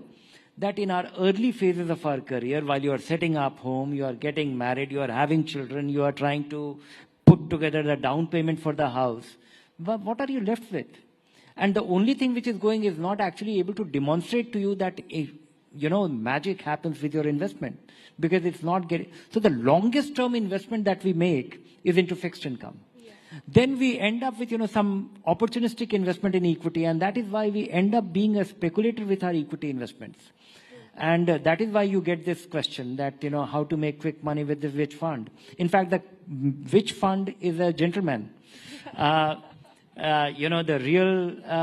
real commandos are actually, getting into F&O, and, F&O. 92% of the population is actually losing money in a guaranteed way. So there seems to be then a lack of understanding of the financial world as a whole. As you said, you have to get into this space thinking everybody is out there to get you. And then even if you lose any sort of opportunity to make money, at least you're like, I was not a fool. This could have been worse. So I made a smart decision. I'll come back to you, Rajul, with this, that, this financial discipline is a secondary thing. First, there should be an awareness. One thing that I've personally realized and understood with my friends and family whenever I've told them to go to a financial advisor is the first step whenever they come to me. As you said, whoever meets says where to invest, what to do, how to get 50%. Is the very fact that we don't have that kind of money that we go to a financial advisor. What is that about? How do we fix this mindset that I'll have to have at least 1 lakh rupees in my account to go to an advisor to start my investments? How do we deal with that situation? How do you deal with that situation? So actually, that is a very reasonable question given India's population and the number of financial advisors out there. Obviously, it is not possible to provide customized solutions for each one of them, and nobody today has that time also, these individuals who would like to invest. There comes in the role of these fintech platforms where they have been investing, but these have no guardrails in place. You can open an account on any fintech and link it to your bank account and just start investing. There is no framework, there is no structure that unless you do your risk profile, unless you figure out what is my time horizon, what are my goals, for which purpose I'm investing, you can straight away choose a stock, an IPO, a mutual fund, and with very little, thinking, thoughtfulness, again, I would say, it is done in a very, very ad hoc manner.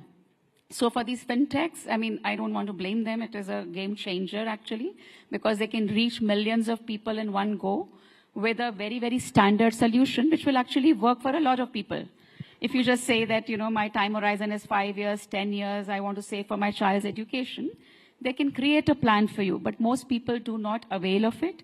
And there is nothing which debars them from not investing in a stock without going through this process. So basically, just to interrupt you in between, these fintechs, the fintech revolution that we are seeing is not actually that great without the financial awareness that we must have, That is true, is what you're saying. Please continue, ma'am. So yes, so first comes awareness, thoughtfulness, and the same platforms can be, leveraged to create that awareness. At the same time, I think it is the responsibility of institutions like banks, AMCs.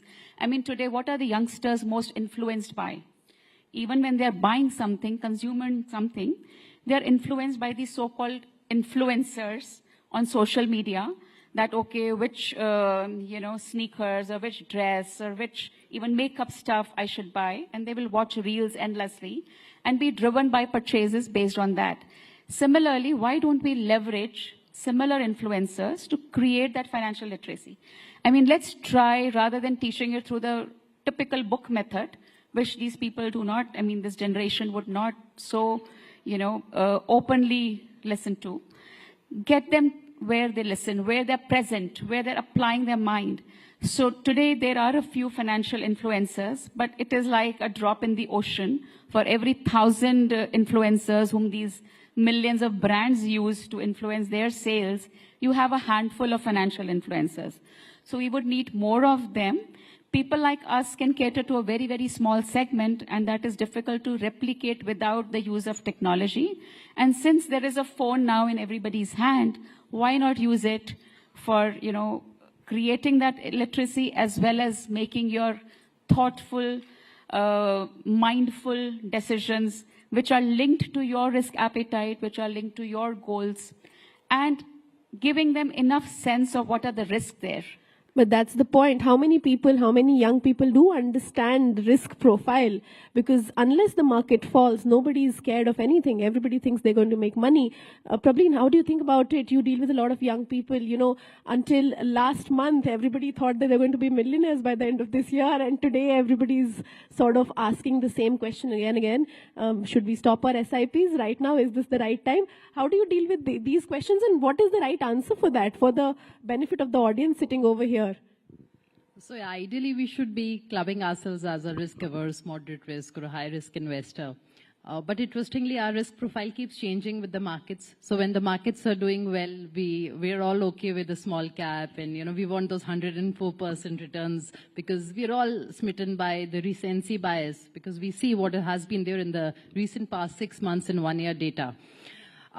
And that should not be the case, of course, Shivani. So what we really need is that you have to know what your risk appetite is, and you only get to know or realize it when the markets are in times like we are in at present. So I think in the last 6 months, a lot of people, 7 months, must have realized that, okay, maybe I'm not okay with a 20% fall or a 25, 30% fall in my portfolio. So I think you sometimes need these hard times in the markets to realize what your actual risk appetite is. It is it's a calculation, it's a process actually through questions which you should be answering and coming to your risk profile. But if you haven't done well, then the natural way of learning is, markets teach you then during such times. But ideally, if you're investing in the markets, then you can't be a fair weather friend. दुख सुख दोनों में आपको साथ देना है market का, and then only the markets आपका साथ देंगे. So if you are continuing with your SIPs when the markets are going up, you have to continue with your SIPs when the markets are down, and you have to complete that cycle. So that's the point really, of the SIP. really important. The SIP is based on the premise of rupee cost averaging, which we borrowed from dollar cost averaging. How do you average? You have to buy, like she says, when markets are going up and when markets are going down. If you only invest in while the markets are going up and stop when the markets fall, then actually you are at a loss. You've invested in a rising market. You know, in a very easy manner, when my friends ask me, I say, when do you go to a mall to buy more stuff? When there is a sale. So, you know, we all have to look at it like there's a sale in the market, so you put more money. We are running out of time, but I'm going to put the last question to the entire panel. I'm going to start with you, Dhiren.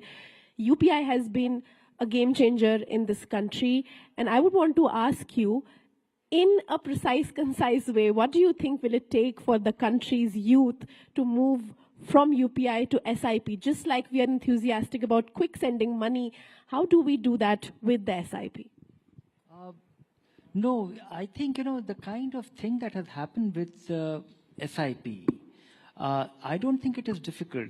People have to go through this cycle, and there's a growing awareness, and I think we will have the next generation of apps which will nudge you on every spend. You know, your UPI spending can well be a point of nudging you that, okay, what will be the worth of this in 10 years' time?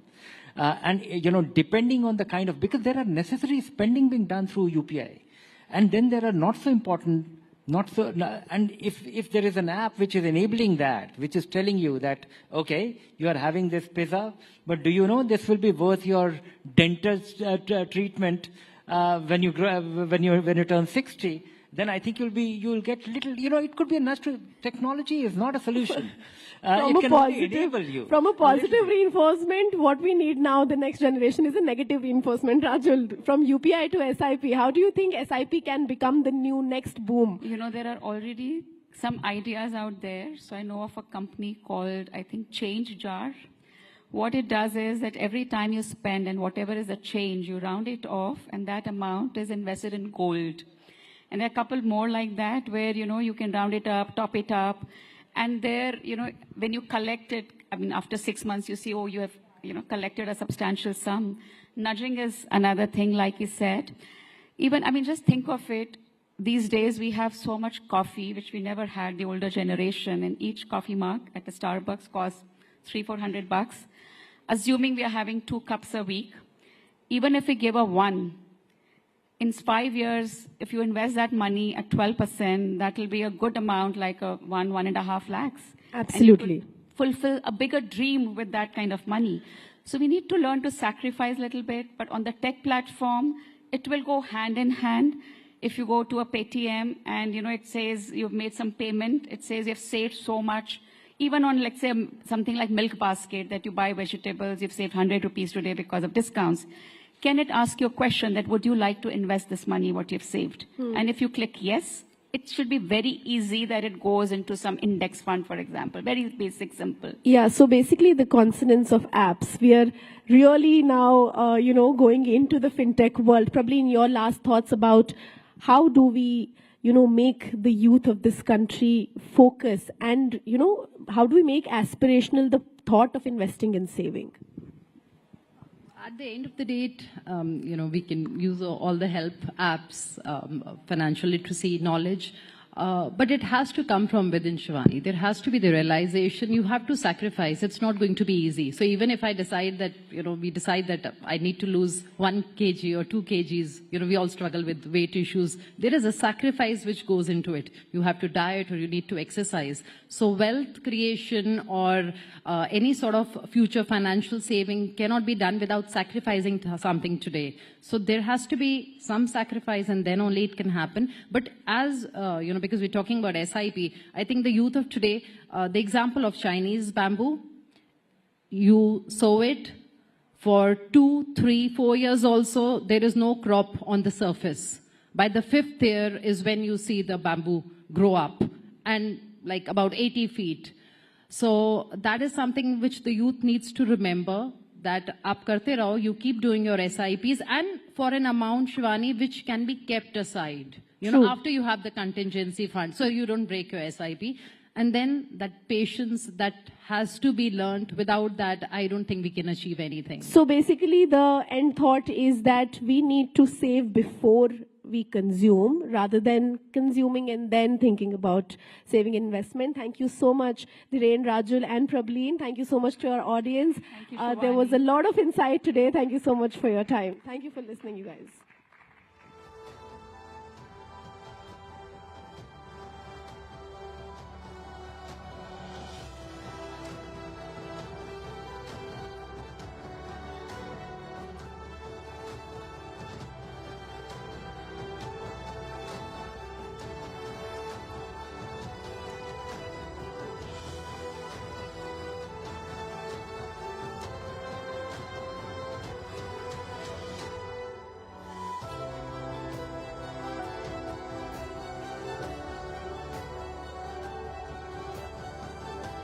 Okay, all right. Let's move on now from that conversation about finances. A little while earlier, we had a political conversation. This one is slightly different from that. Let's talk about India's future. So in this audience, towards the back are some young faces. This next conversation is for you. In a world where the pace of transformation is faster than ever, young leaders are emerging right at the forefront of politics, of activism, and of social causes. They are questioning the status quo, innovating new solutions, and advocating for inclusive, sustainable progress. In just a few minutes from now, we're going to have a panel on the stage. And these are dynamic young leaders who are going to share their challenges and their visions for India's future. So, let's dive into this very exciting conversation. Let's gain a deeper understanding of how young leaders are influencing the world today and paving the way for a better tomorrow. So, we're going to invite onto the stage Anand Narasimhan to take this conversation forward. And joining him on that panel, let me just introduce you to all of our speakers. We have Ghanshyam Tiwari. He's the national spokesperson for the Samajwadi Party. Priyanka Kakkar, she's the national spokesperson for the Aam Aadmi Party. Varun Kumar, he's joining us from the Telugu Desam Party. And Siddharth Yadav, he's the national spokesperson for the BJP. A lot of Bonhomie love back there. Anand, do come onto the stage to carry this conversation forward.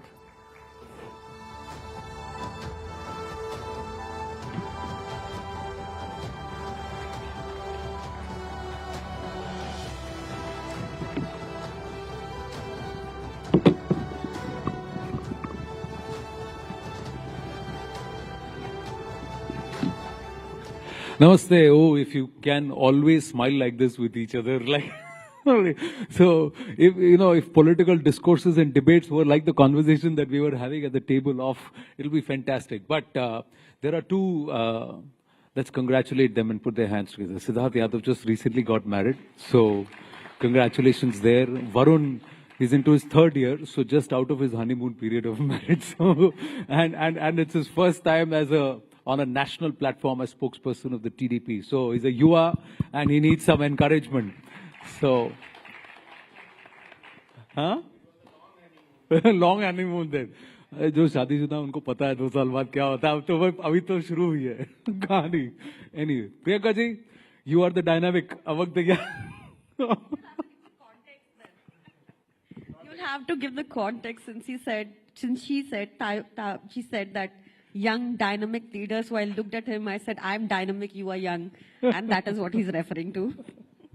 And Ghanshyam, I met him as an educationist. And he's traversed the politics of UP, Bihar, UP, and then national politics. And we've had a lot of run-ins on debates, but I always hold him dear to my heart because he's doing some phenomenal work in the field of education. So as a politician, he's also doing some great work as an educationist. So welcome everybody. So we're going to traverse the length and breadth of your own personal journeys into politics, and then of course some real politics. But first, let's start with you, Priyanka ji. How did AAP happen? How did politics happen? And what were you before you turned politician? Well, I am and I was a lawyer besides being in politics, and I'm very grateful to the Aam Aadmi Party, to Arvind Kejriwal ji, who collected us very passionate young people and gave us the freedom to grow and taught us how to question without offending people. And you will see Aam Aadmi Party, I can with great pride say, is the only party which has no parivarvad. You know, it was all us people from no political backgrounds. We got such a platform. I know he wants to jump in on this one, but you will have to be better behaved than Shehzad Poonawala. So, that is my journey. I'm also a lawyer alongside being in politics. I'm very swayed by the idea of everyone getting good quality education in the country. I'm very swayed by the fact that everyone should have access to affordable healthcare, because like my leader Arvind Kejriwal ji says, the middle class is one hospital bill away from poverty. I will not agree with any aankadas he will give, because I read his notes secretly, so I can already tell you. And besides that, I mean, that's the little about myself, and I do want to come to the political part because that is more... No, but what is this with lawyers and politics? I think her political party में आप मानेंगे ना? ये भी lawyer हैं. हाँ वही तो. हाँ ये भी lawyer हैं. Basically, I think it just allows us to question without much fear or fervor. I would think it also gives us an analytical bent of mind and see both sides of the coin, more perspective. I mean, I'm glad to be a lawyer. I can argue either way, I would say. No, but I don't know, why the political bug bites you or you... No, actually, you know what happens in the court? You see so many cases. You see the injustice. You see what is happening with the country in a more broader perspective than what the media influences you through. Sorry, I don't mean it in a negative way. No, sure. It's just that the problems there is a dynamic and there is a perspective. Yeah, the problems there are manifold. And then you get to read about them, indulge in them, you get to know the perspective. It's a much broader field which gives you... Kabhi aisa hua, you had a run in a heated debate with another spokesperson and next day you are on the same side arguing in court, or you got to work together on a particular case? Yes, it has happened. And I think that is the beauty of a democracy, where I can fight with Siddharth Yadav currently and maybe have a cup of coffee thereafter. You think that happens even today? Okay, Not because so a lot of seasoned politicians say ki wo zamana aur Not tha. so much. I agree. Not so much. It used to happen, but not so much anymore, which is sad. Why is that, Ghanshyam, as we get into your journey as into politics? Thank you so much for this stage. My journey into politics, my father served Air Force. I grew up studying in Kendriya Vidyalayas, became passionate about social sector, traveled the country from Punjab to Tamil Nadu to Maharashtra to UP, Rajasthan, studied in Karnataka, became a semiconductor engineer. Worked in Bangalore, now semiconductor is a buzzword, worked in Bangalore with Texas Instruments and Intel. But eventually my fascination to enter social sector motivated me to pursue higher education. So went to IIM Bangalore, Kellogg, some of these good institutions, Harvard. Eventually came to Patna after the education and worked with Nitish Kumarji for around 6 years in Bihar on various ideas from politics to communications, and began a education startup in Delhi in 2016. Akhileshji invited me to be a national spokesperson for the party, and here I am.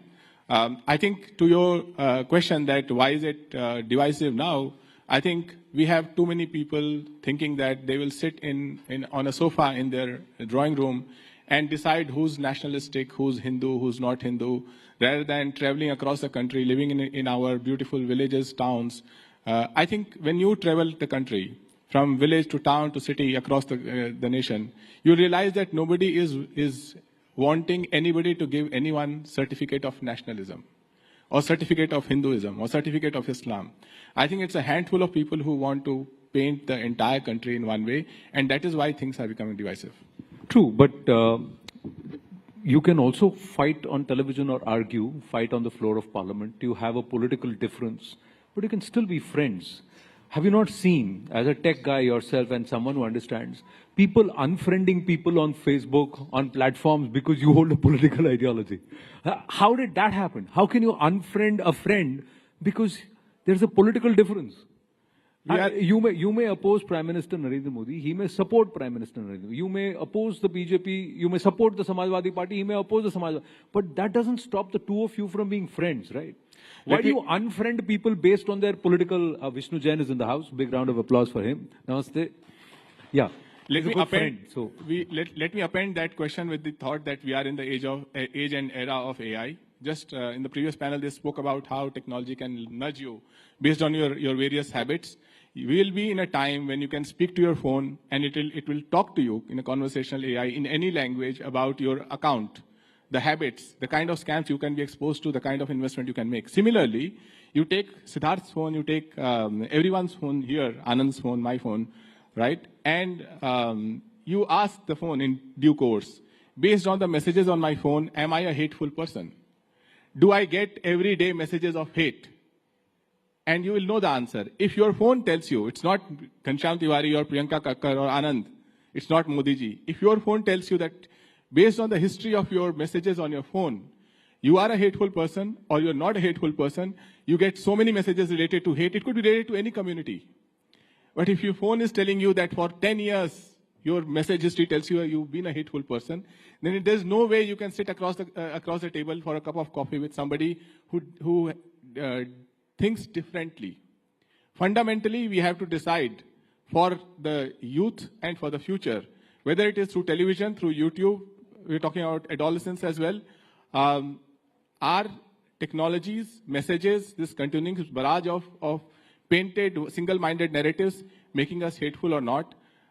If we don't decide, technology will decide for us. One final point.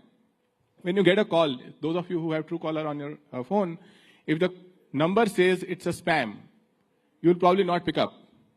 So before you knew that person, technology has already marked that person as spam. In due course, the same technology, if somebody is speaking, Siddharth is speaking, I am speaking, and a bottom ticker, which is AI generated, says that this person is hateful, you may not listen to him. But there's a fundamental difference in the comparison that you make, and I hope the audience appreciates that. When you unfriend a person, that person is already your friend. It's not technology or a number. A number is spam. A person is not. And I said you're unfriending people. I'm not saying you are befriending people or deciding not to accept it. Hanji, ji. And then we'll get Varun one and has to agree and admit that what has happened in today's time is it's my way or the highway. So if you don't, it's the government has imposed it such. You have a different view. You are an anti-national. The area and space for discussion, that has become very narrow. And that is one thing which percolates from the top, you know, when it trickles down from the top and we also think similarly, and then the person will unfriend you. This is what I think. No, I'll tell you one thing. Let me ask you. There are political parties who have, I will tell you personal experience, who have decided not to come on my show because they believe this person's point of view is not akin to us or whatever their position. All right, that's your professional position as a politician. Does that mean you will not come and sit and have a coffee and have a conversation offline? There's a difference there. Why is it that what is your political position is deciding your personal life and how you will behave and interact with it as people? Sorry, I'll get Varun in. Yes, Varun.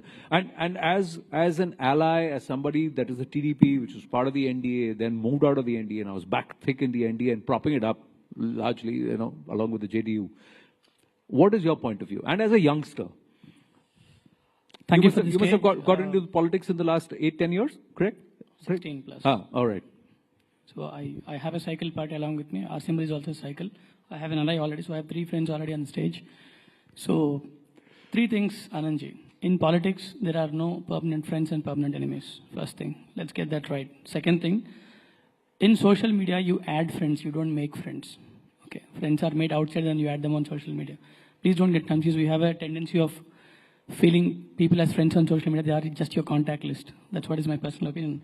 Third thing is that we have come over from a transition phase wherein believing politicians, so for example, if I'm a politician, if Mr. Ghanshyam is also a politician from another party, we've forgotten the fact he is my rival or competitor, but he's not my enemy. Okay, we have now come with an agenda where you're from another party, you are my enemy. I know you for 10 years, 20 years, I know your personal affiliations, etc. No. You are my enemy, no matter what. If that's the case, then nothing can change us. They say ideology is thicker than blood. So friendship has to be thicker than ideology if you have to get out of this. So anybody who comes with that mindset of unfriending someone, even in personal life, not social media, even in personal life, because he believes in a different ideology, I think that has to be evolved at a personal level. It has to come from the inner side. So if you believe ideology is thicker than blood, then keep friendship is thicker than ideology or relationship is thicker than ideology. Very well said there. In fact, someone told me those who are unfriending you because you hold a particular view, then perhaps were never your friends because they never understood all of you. Now, that's one perspective. The other perspective is, listen, if I disagree with this person, I don't want this person in my life. So that's another point of view. We all have to individually decide where we are. Siddharth Yadav, where are you? And how about this foray into politics? Lawyer, you're doing very well. Badhiya practice. Why get into politics? Thank you, Anand, for having me on your show. About my journey, I think I come from a defense background. I have most people in my family, I think more than 30, who are either serving or have served in the armed forces. I lost my father in the Kargil war, and I think I was very young then. I was just 4 years old. And I think that was when I first thought that there is some service that I need to do. I need to choose the way, I need to choose the platform. But there is something that I have to do for this country. I wanted to join the services, but as one would understand, the family who goes through this is never keen for another person joining the forces again, and I had to just fill my NDA form and not go for the examination. But, having said that, I joined the Delhi University. I got into the SRCC college. I then went on to do law. I became a student activist. I worked as a student activist with Akhil Bharatiya Vidyarthi Parishad for 10 years. Working in the ABVP, I served on various positions. The zeal was continuous. We have to do something for the country wherever we are. And then, I'm very grateful that the largest party, as we say, the Bharatiya Janata Party and the one in government, gave a chance to such a young person to represent the thoughts of the party on national television. And being the youngest on the panel as well, I think, all contributions and all attribution of that has to be given to the party. But when it comes down to the question that you are asking, I think that's more important than my story today. Because the time that we are in, it's a different time. And I'll explain you why, what is my understanding, why we think that there is so much animosity, or, why friends are unfriending friends, and why all of this is happening. I feel personally that we are in an uncomfortable political space today. That uncomfortable political space is because the comfort in this country of a political space was when one party ruled the country for 50 years. Now system is challenged. New people came in. The entire atmosphere is changed. When one party was ruling this country for 55 years, things were very different. Probably we were always in the opposition.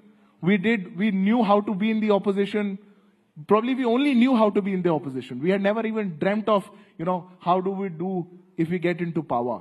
But in the past 10, 11 years, when the people of this country gave us solid mandate, a government after government, a clean majority, choosing one leader, backing one leader, transformations happening, a lot of systems are challenged. When that happens, and when we stand at that juncture, it is difficult to accept, and I'm not, blaming anybody or any political party that they cannot accept the defeat or they cannot accept the change.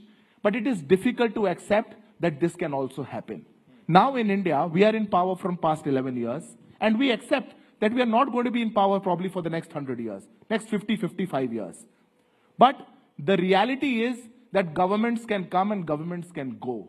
The reality is that the people are backing ideologies. If a Congress will go, no unstable governments will come. If a Congress will go, stable governments will come. If one thought which was there, which was prevailing in the country, if that goes away, there is this thought which is challenging what we were told and taught for so many years. When that happens, I think, these differences grow up. And it also becomes so. And I'm going to make a political point now, which probably will have to be answered, because I think this session should not be like the last one, and also not should be like the previous one.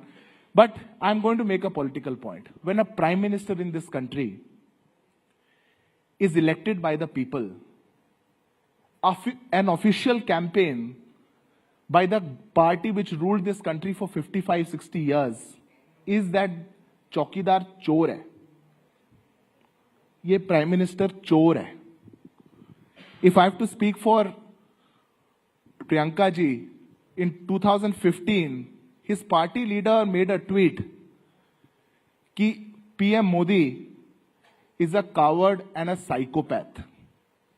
If we say such things, if top leaders say such things, अब मैं और प्रियंका जी उसके बाद बैठ करके coffee भी पिएंगे अगर, और मैं इनको बोलूंगा कि आपके लीडर ने गलत बात बोली, she is bound to defend what. No, I'll tell you. I think if we, I just conclude in 10 seconds. Yeah, I think if we go beyond that, and we as young politicians, I think, because all of us are young, if we start to draw that line and say कि नहीं चलो ये चीज मेरी party ने गलत करी या आपकी पार्टी की ठीक थी, I think कि वो unfriending वाला काम कम हो जाएगा और we can have more coffees. I'll say just one quick thing. I think when the language of the Prime Minister and the culture that Prime Minister communicates will be visible in the language of anchors, will be visible in language of spokespersons, will be visible in the language of members of parliament in the debates. And because our debates in parliament are visible to everybody, you can see the language of debates. It was not long ago that a Delhi MP abused openly in the parliament and not one BJP MP stood up against it. In fact, senior leaders were laughing and cheering him. So I think As far as language of the Prime Minister is concerned and things that has been said up to the Prime Minister, whether it is Chandrababu Naidu ji, he has said, I think this is the new normal that has been set up. But we are here to discuss what is the newer normal that is possible for the youth.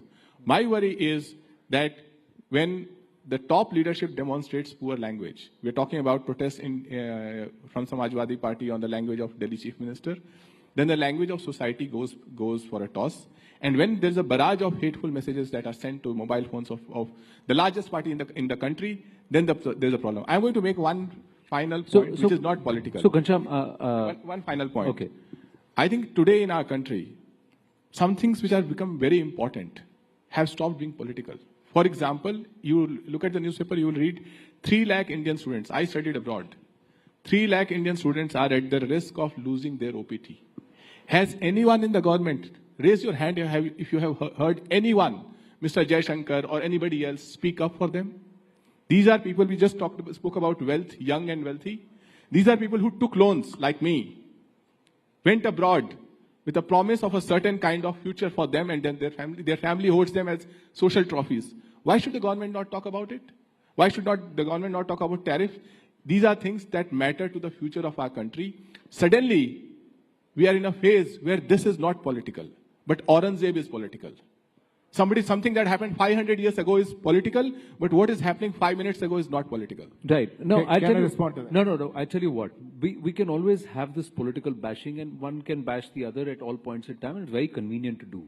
The point is that the conversation around Aurangzeb came from somebody from the Samajwadi Party.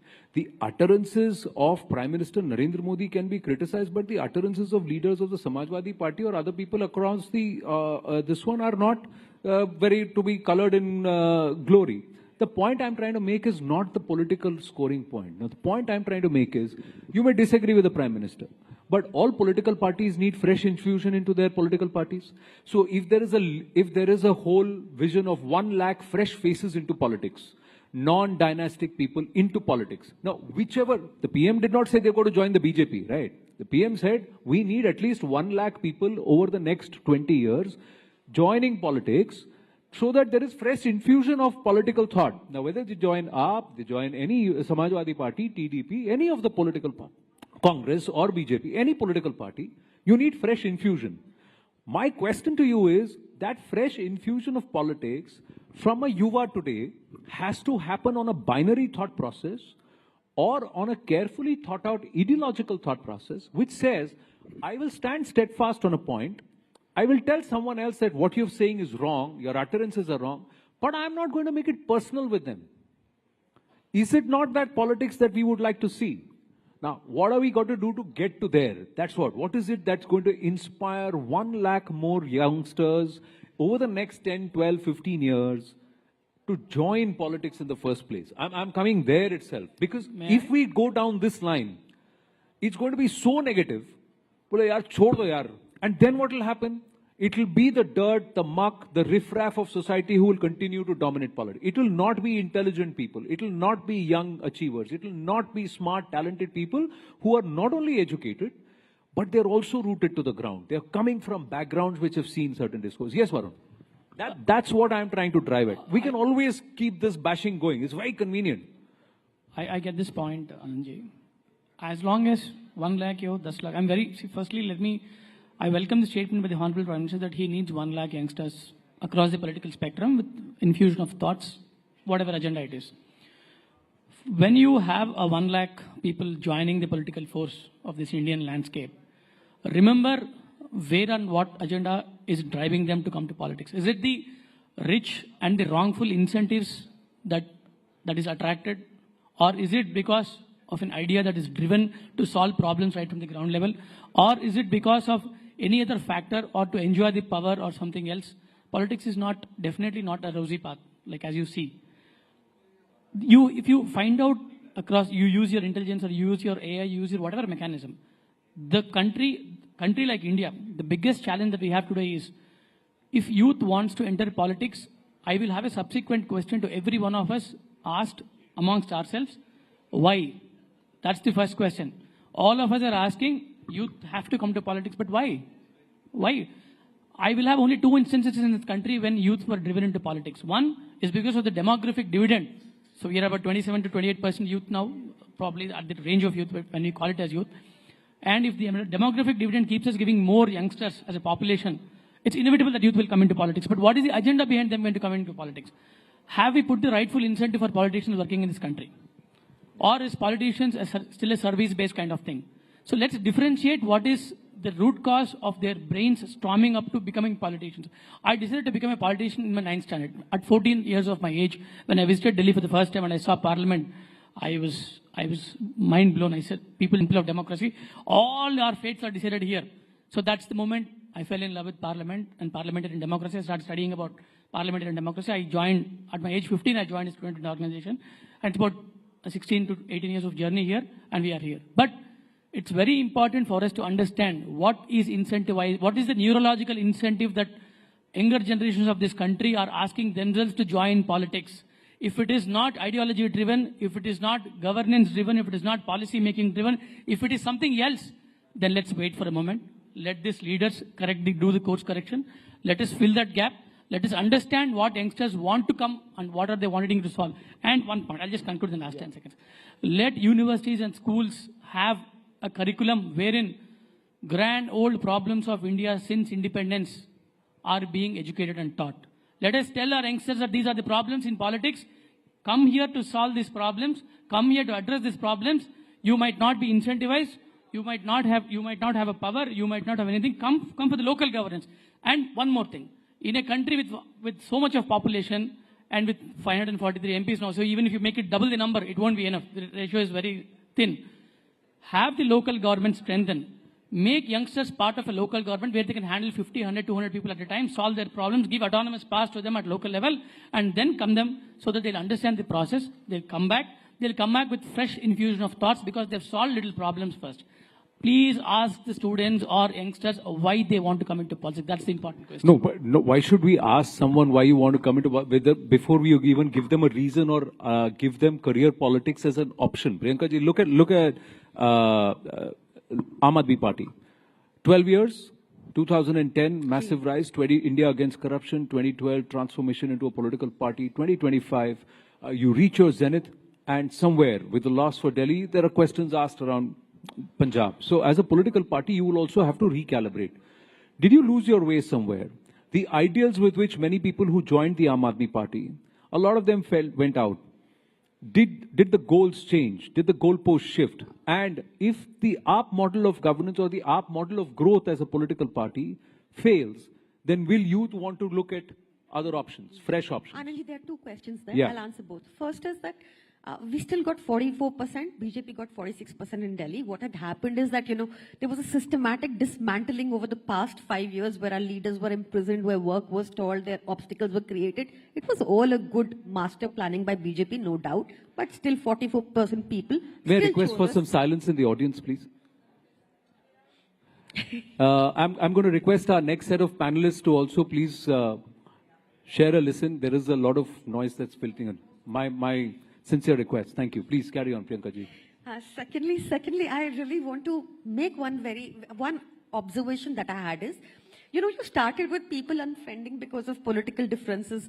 I saw that between 2014 and 19, the first 5 years, definitely I would say that. But the new worry is that the youth today does not want to talk politics. They say, I'm apolitical. Why did that happen? When you arrest a Disha Ravi, saying that this is propaganda, she is not working for the climate, you somewhere silence the youth into questioning you. When you arrest an Amit Sharma, a journalist, and urinate in his mouth because he questioned about train derailment, people will be like, oh, I'm apolitical. So this systematic dismantling of our institutions in a way, because you can arrest anyone arbitrarily, this systematic, this vindicative kind of politics. This is not a one-way street, Priyanka ji. It's not a one-way street. I'm saying the government did it intentionally so that people say, I'm apolitical. Every political party that once gets into power gets corrupted by this. So there are actions which happen by every political. I'm not shielding any. Superman said, with great power comes great responsibility. I agree with Superman. Superman. But there is also Plato, Socrates, who said power corrupts and absolute power corrupts. Absolutely. So where do you draw the line? How do I tell anybody and everybody that politics is a viable option. Final 1.5 minutes so between you and Ghanshyam. Yes. Anand, I think I want to make one thing very clear. We are the youngest country of this world. We have around 70% people who are below the age of 35. The average age of this country is 28 years old. India is aspirational, India is growing. India is not what India was in 2013. When I joined college, I was not an aspirational youth. When I joined college, the headlines of my newspapers that I used to read were that इतने scams हो रहे हैं India के अंदर, हमारी forest reserve deplete होती जा रही है, we are a fragile 5 economy. A lot of such things were there.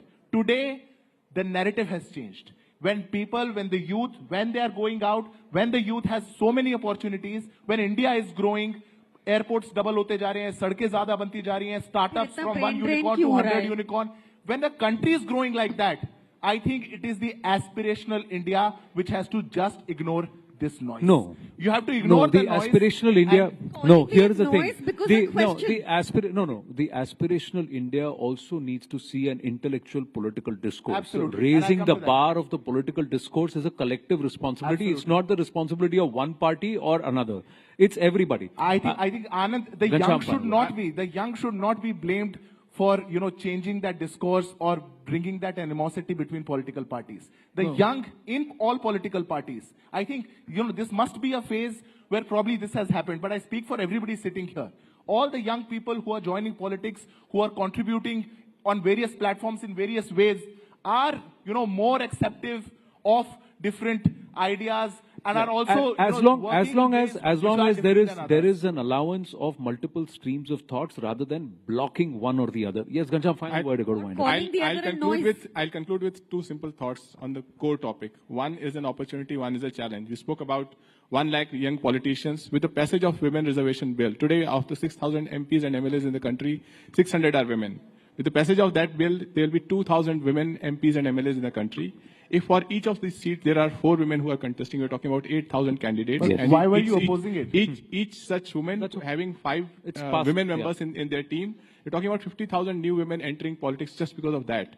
The challenge for the youth is going to be, if you just look at the data, and no matter what the government says, the average wealth of a politician is rising. When you think about the average poverty lowering in the country, when you start with a prospect that jobs are not there, a lot of people are becoming delivery boys, the challenge that you will face due to wealth in politics, due to crime and corruption in politics, is rising at a very rapid pace, and it will be your biggest hurdle no matter what the ruling government says. Well, I think we're going to wind up on that note to say that it is the responsibility of every individual political party, its patrons, its leaders, to ensure that this does not happen. What you highlighted does not happen. People don't join politics to make money, to turn it into a corrupt practice rather than to look at policy and clean governance. Thank you for an engaging conversation. Future looks bright with voices like these. Thank you very much. Thank you.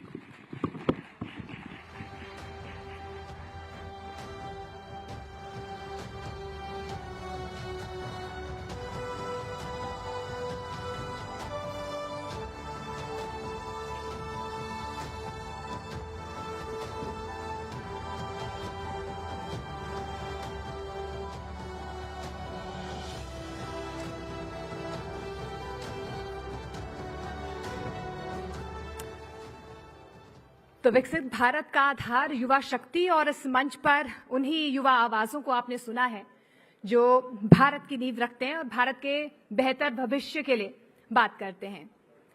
Now, since we have shifted the gears and we are ready for another round of intense political discussions, अब आगे हम ऐसे विषय पर, ऐसे मुद्दे पर बात करेंगे जो आज के वक्त में खासतौर पर देश और दुनिया की मौजूदा स्थिति को देखते हुए काफी रेलेवेंट है. इतिहास गवाह रहा है कि राजनीति और धर्म का रिश्ता हमेशा से ही जुड़ा रहा है, एक बॉन्ड रहा है. कभी धर्म ने कानूनों का आकार दिया, कभी पॉलिटिकल मिशन में धार्मिक भावनाओं का इस्तेमाल किया गया, और कई बार राजनीतिक नेतृत्व ने धार्मिक संस्थाओं पर गहरा प्रभाव भी डाला है. तो हमारा जो अगला सेशन होने जा रहा है, इसमें हम चर्चा करेंगे कि कैसे ये आपसी जुड़ाव नीतियों से लेकर सामाजिक व्यवहार तक हर लेवल को अफेक्ट करता है. रिलीजन और स्टेट के बीच जो ये खींचतान है, जो रिश्ता है, जो बॉन्ड है, वो किस तरह से निजी आजादी और आस्था के बीच संतुलन को चैलेंज देती है। क्या राजनीतिक ताकत का इस्तेमाल धर्म को कंट्रोल करने या प्रभावित करने के लिए किया जा सकता है, या इसके उलट धर्म के नाम पर राजनीति को दिशा दी जा सकती है? तो let's dive into this conversation. इस गहरे विषय पर हम बातचीत करते हैं, समझने की कोशिश करते हैं कि आज के दौर में पॉलिटिक्स और रिलीजन के बीच ये रिश्ता क्या कहलाता है। मैं अपने कलीग अमीश देवगन को इनवाइट करना चाहूंगी, वो मंच पर आए, सेशन को वो मॉडरेट करेंगे। लेकिन उससे पहले हमारे जो खास मेहमान हमारे साथ जुड़ने जा रहे हैं, एक बार जोरदार तालियों से स्वागत कीजिए।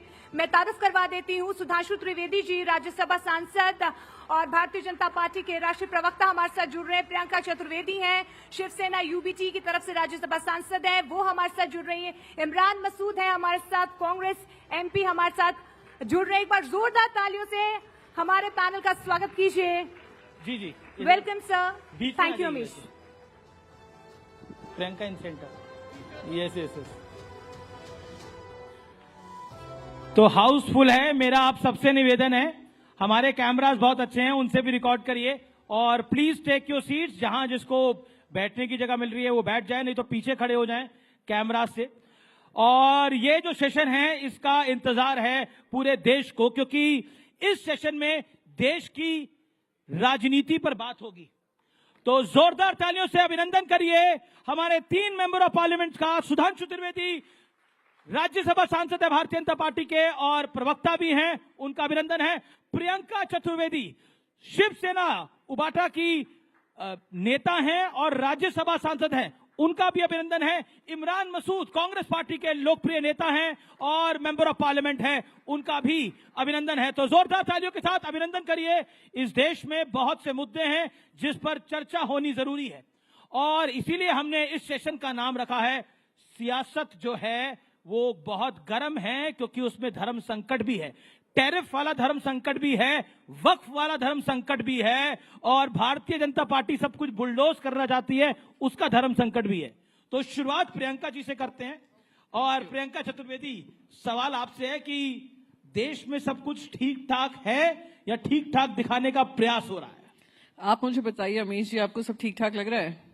कि अभी 2 रुपए एक्साइज ड्यूटी बढ़ाई है पेट्रोल और डीजल के प्राइसेस में, जबकि पूरी दुनिया भर में पेट्रोल के दाम गिर रहे हैं, ऑयल प्राइसेस नीचे आ रहे हैं। क्या आपको ये ठीक लग रहा है कि एलपीजी गैस सिलेंडर 50 रुपए से बढ़ा दिया गया रातों रात, उस समय पर जब जनता को राहत की सांस मिलनी चाहिए थी?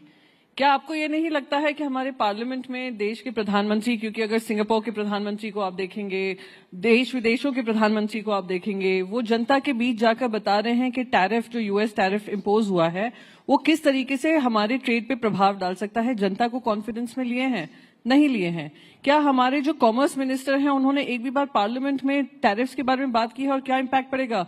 बल्कि कॉमर्स मिनिस्टर को स्टार्टअप इंडस्ट्री को एनकरेज करने की बजाय महाकुंभ में जाकर कहते हैं क्या जिंदगी भर दुकानदार बने रहोगे, चाइना को देखिए। अरे चाइना जैसा आप सपोर्ट भी तो करिए, पॉलिसी से सपोर्ट करिए, फंडिंग से सपोर्ट करिए। आज देश के 80 लाख लोग राशन पे निर्भर हैं, रोजगार कहाँ है?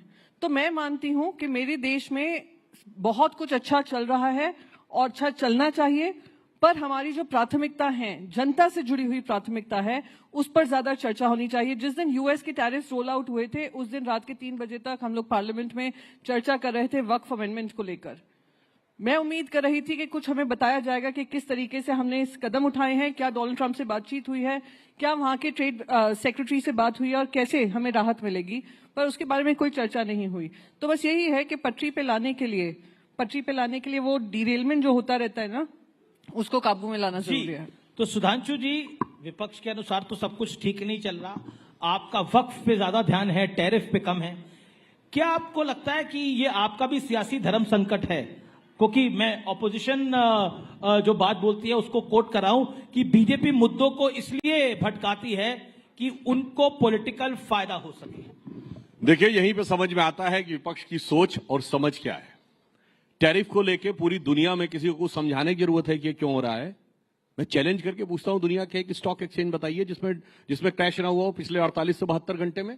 चाहे जापान का निकेई हो, चाहे हांगकांग का हैंगसेंग हो, चाहे चाइनीज हो, चाहे ड्यूटिश मार्क हो, यूरोपियन स्टॉक एक्सचेंज हो, न्यूयॉर्क का डाउ जोन्स हो, हमारा 3.4% गिरा है। आपको पता है हैंगसेंग तो 13.5% गिरा है, 15% तक जापान का गिरा है, और अकेले अमेरिका में $7 ट्रिलियन डूबा है, 420 लाख करोड़, भारत में 17 लाख करोड़ रुपए।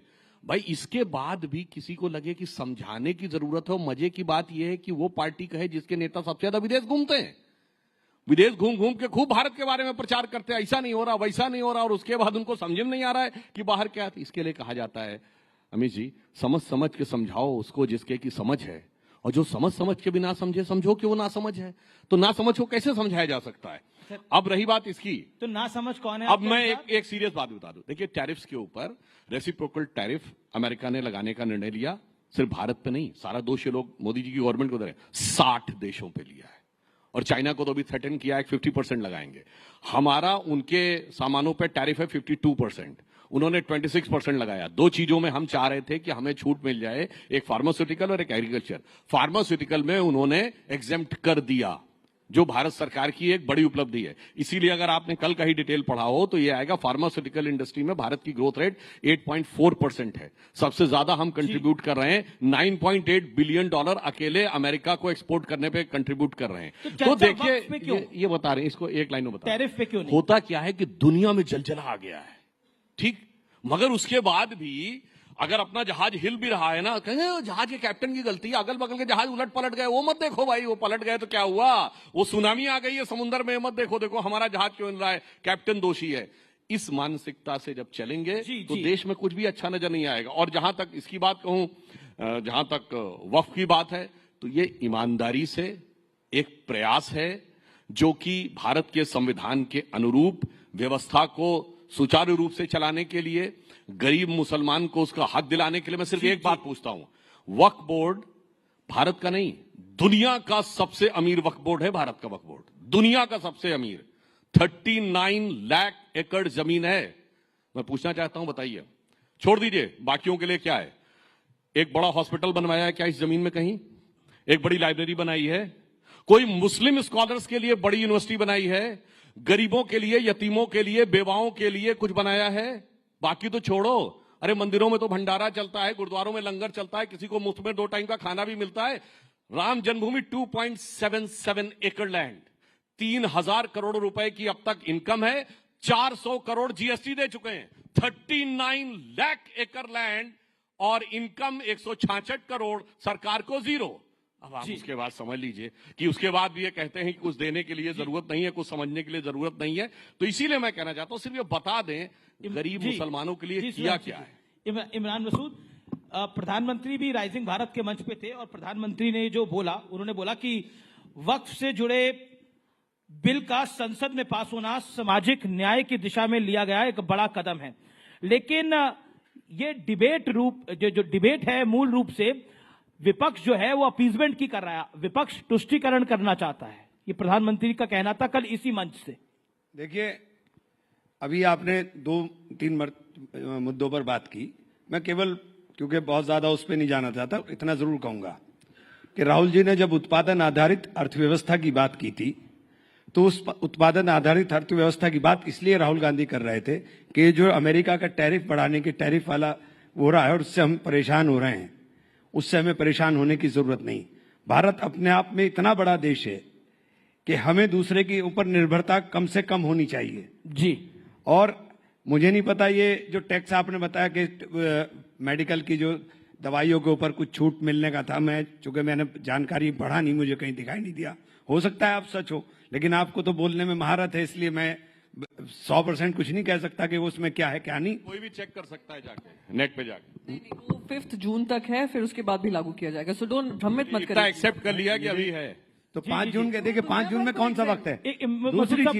दूसरी चीज, जब आपने वक्फ की बात, मैंने प्राइम मिनिस्टर को कोट किया जी, वक्फ की बात की, और प्रधानमंत्री ने जब ये एक बार जब आए, उन्होंने कहा कि मैं देश के अंदर मुसलमान के एक हाथ में कुरान और एक हाथ में कंप्यूटर देखना चाहता हूं। गरीब मुसलमानों को हक मिल रहा है। मैं बोल रहा हूं ना जी। जब उन्होंने ये बात बोली थी, तब ये बहुत अच्छा लगा था कि प्रधानमंत्री जी ने ये बात बोली है, लेकिन करना उसके बिल्कुल उलट है। मदरसे में कुरान पढ़ते हैं तो मदरसों पर ताला लगा देंगे। मदरसों का रजिस्ट्रेशन 2016 से रोका हुआ है कि मदरसों का रजिस्ट्रेशन नहीं होगा। और बच्चों की जो स्कॉलरशिप थी, जहां से कंप्यूटर पे बच्चे पढ़ सकते थे, आप सारी स्कॉलरशिप रोक देंगे।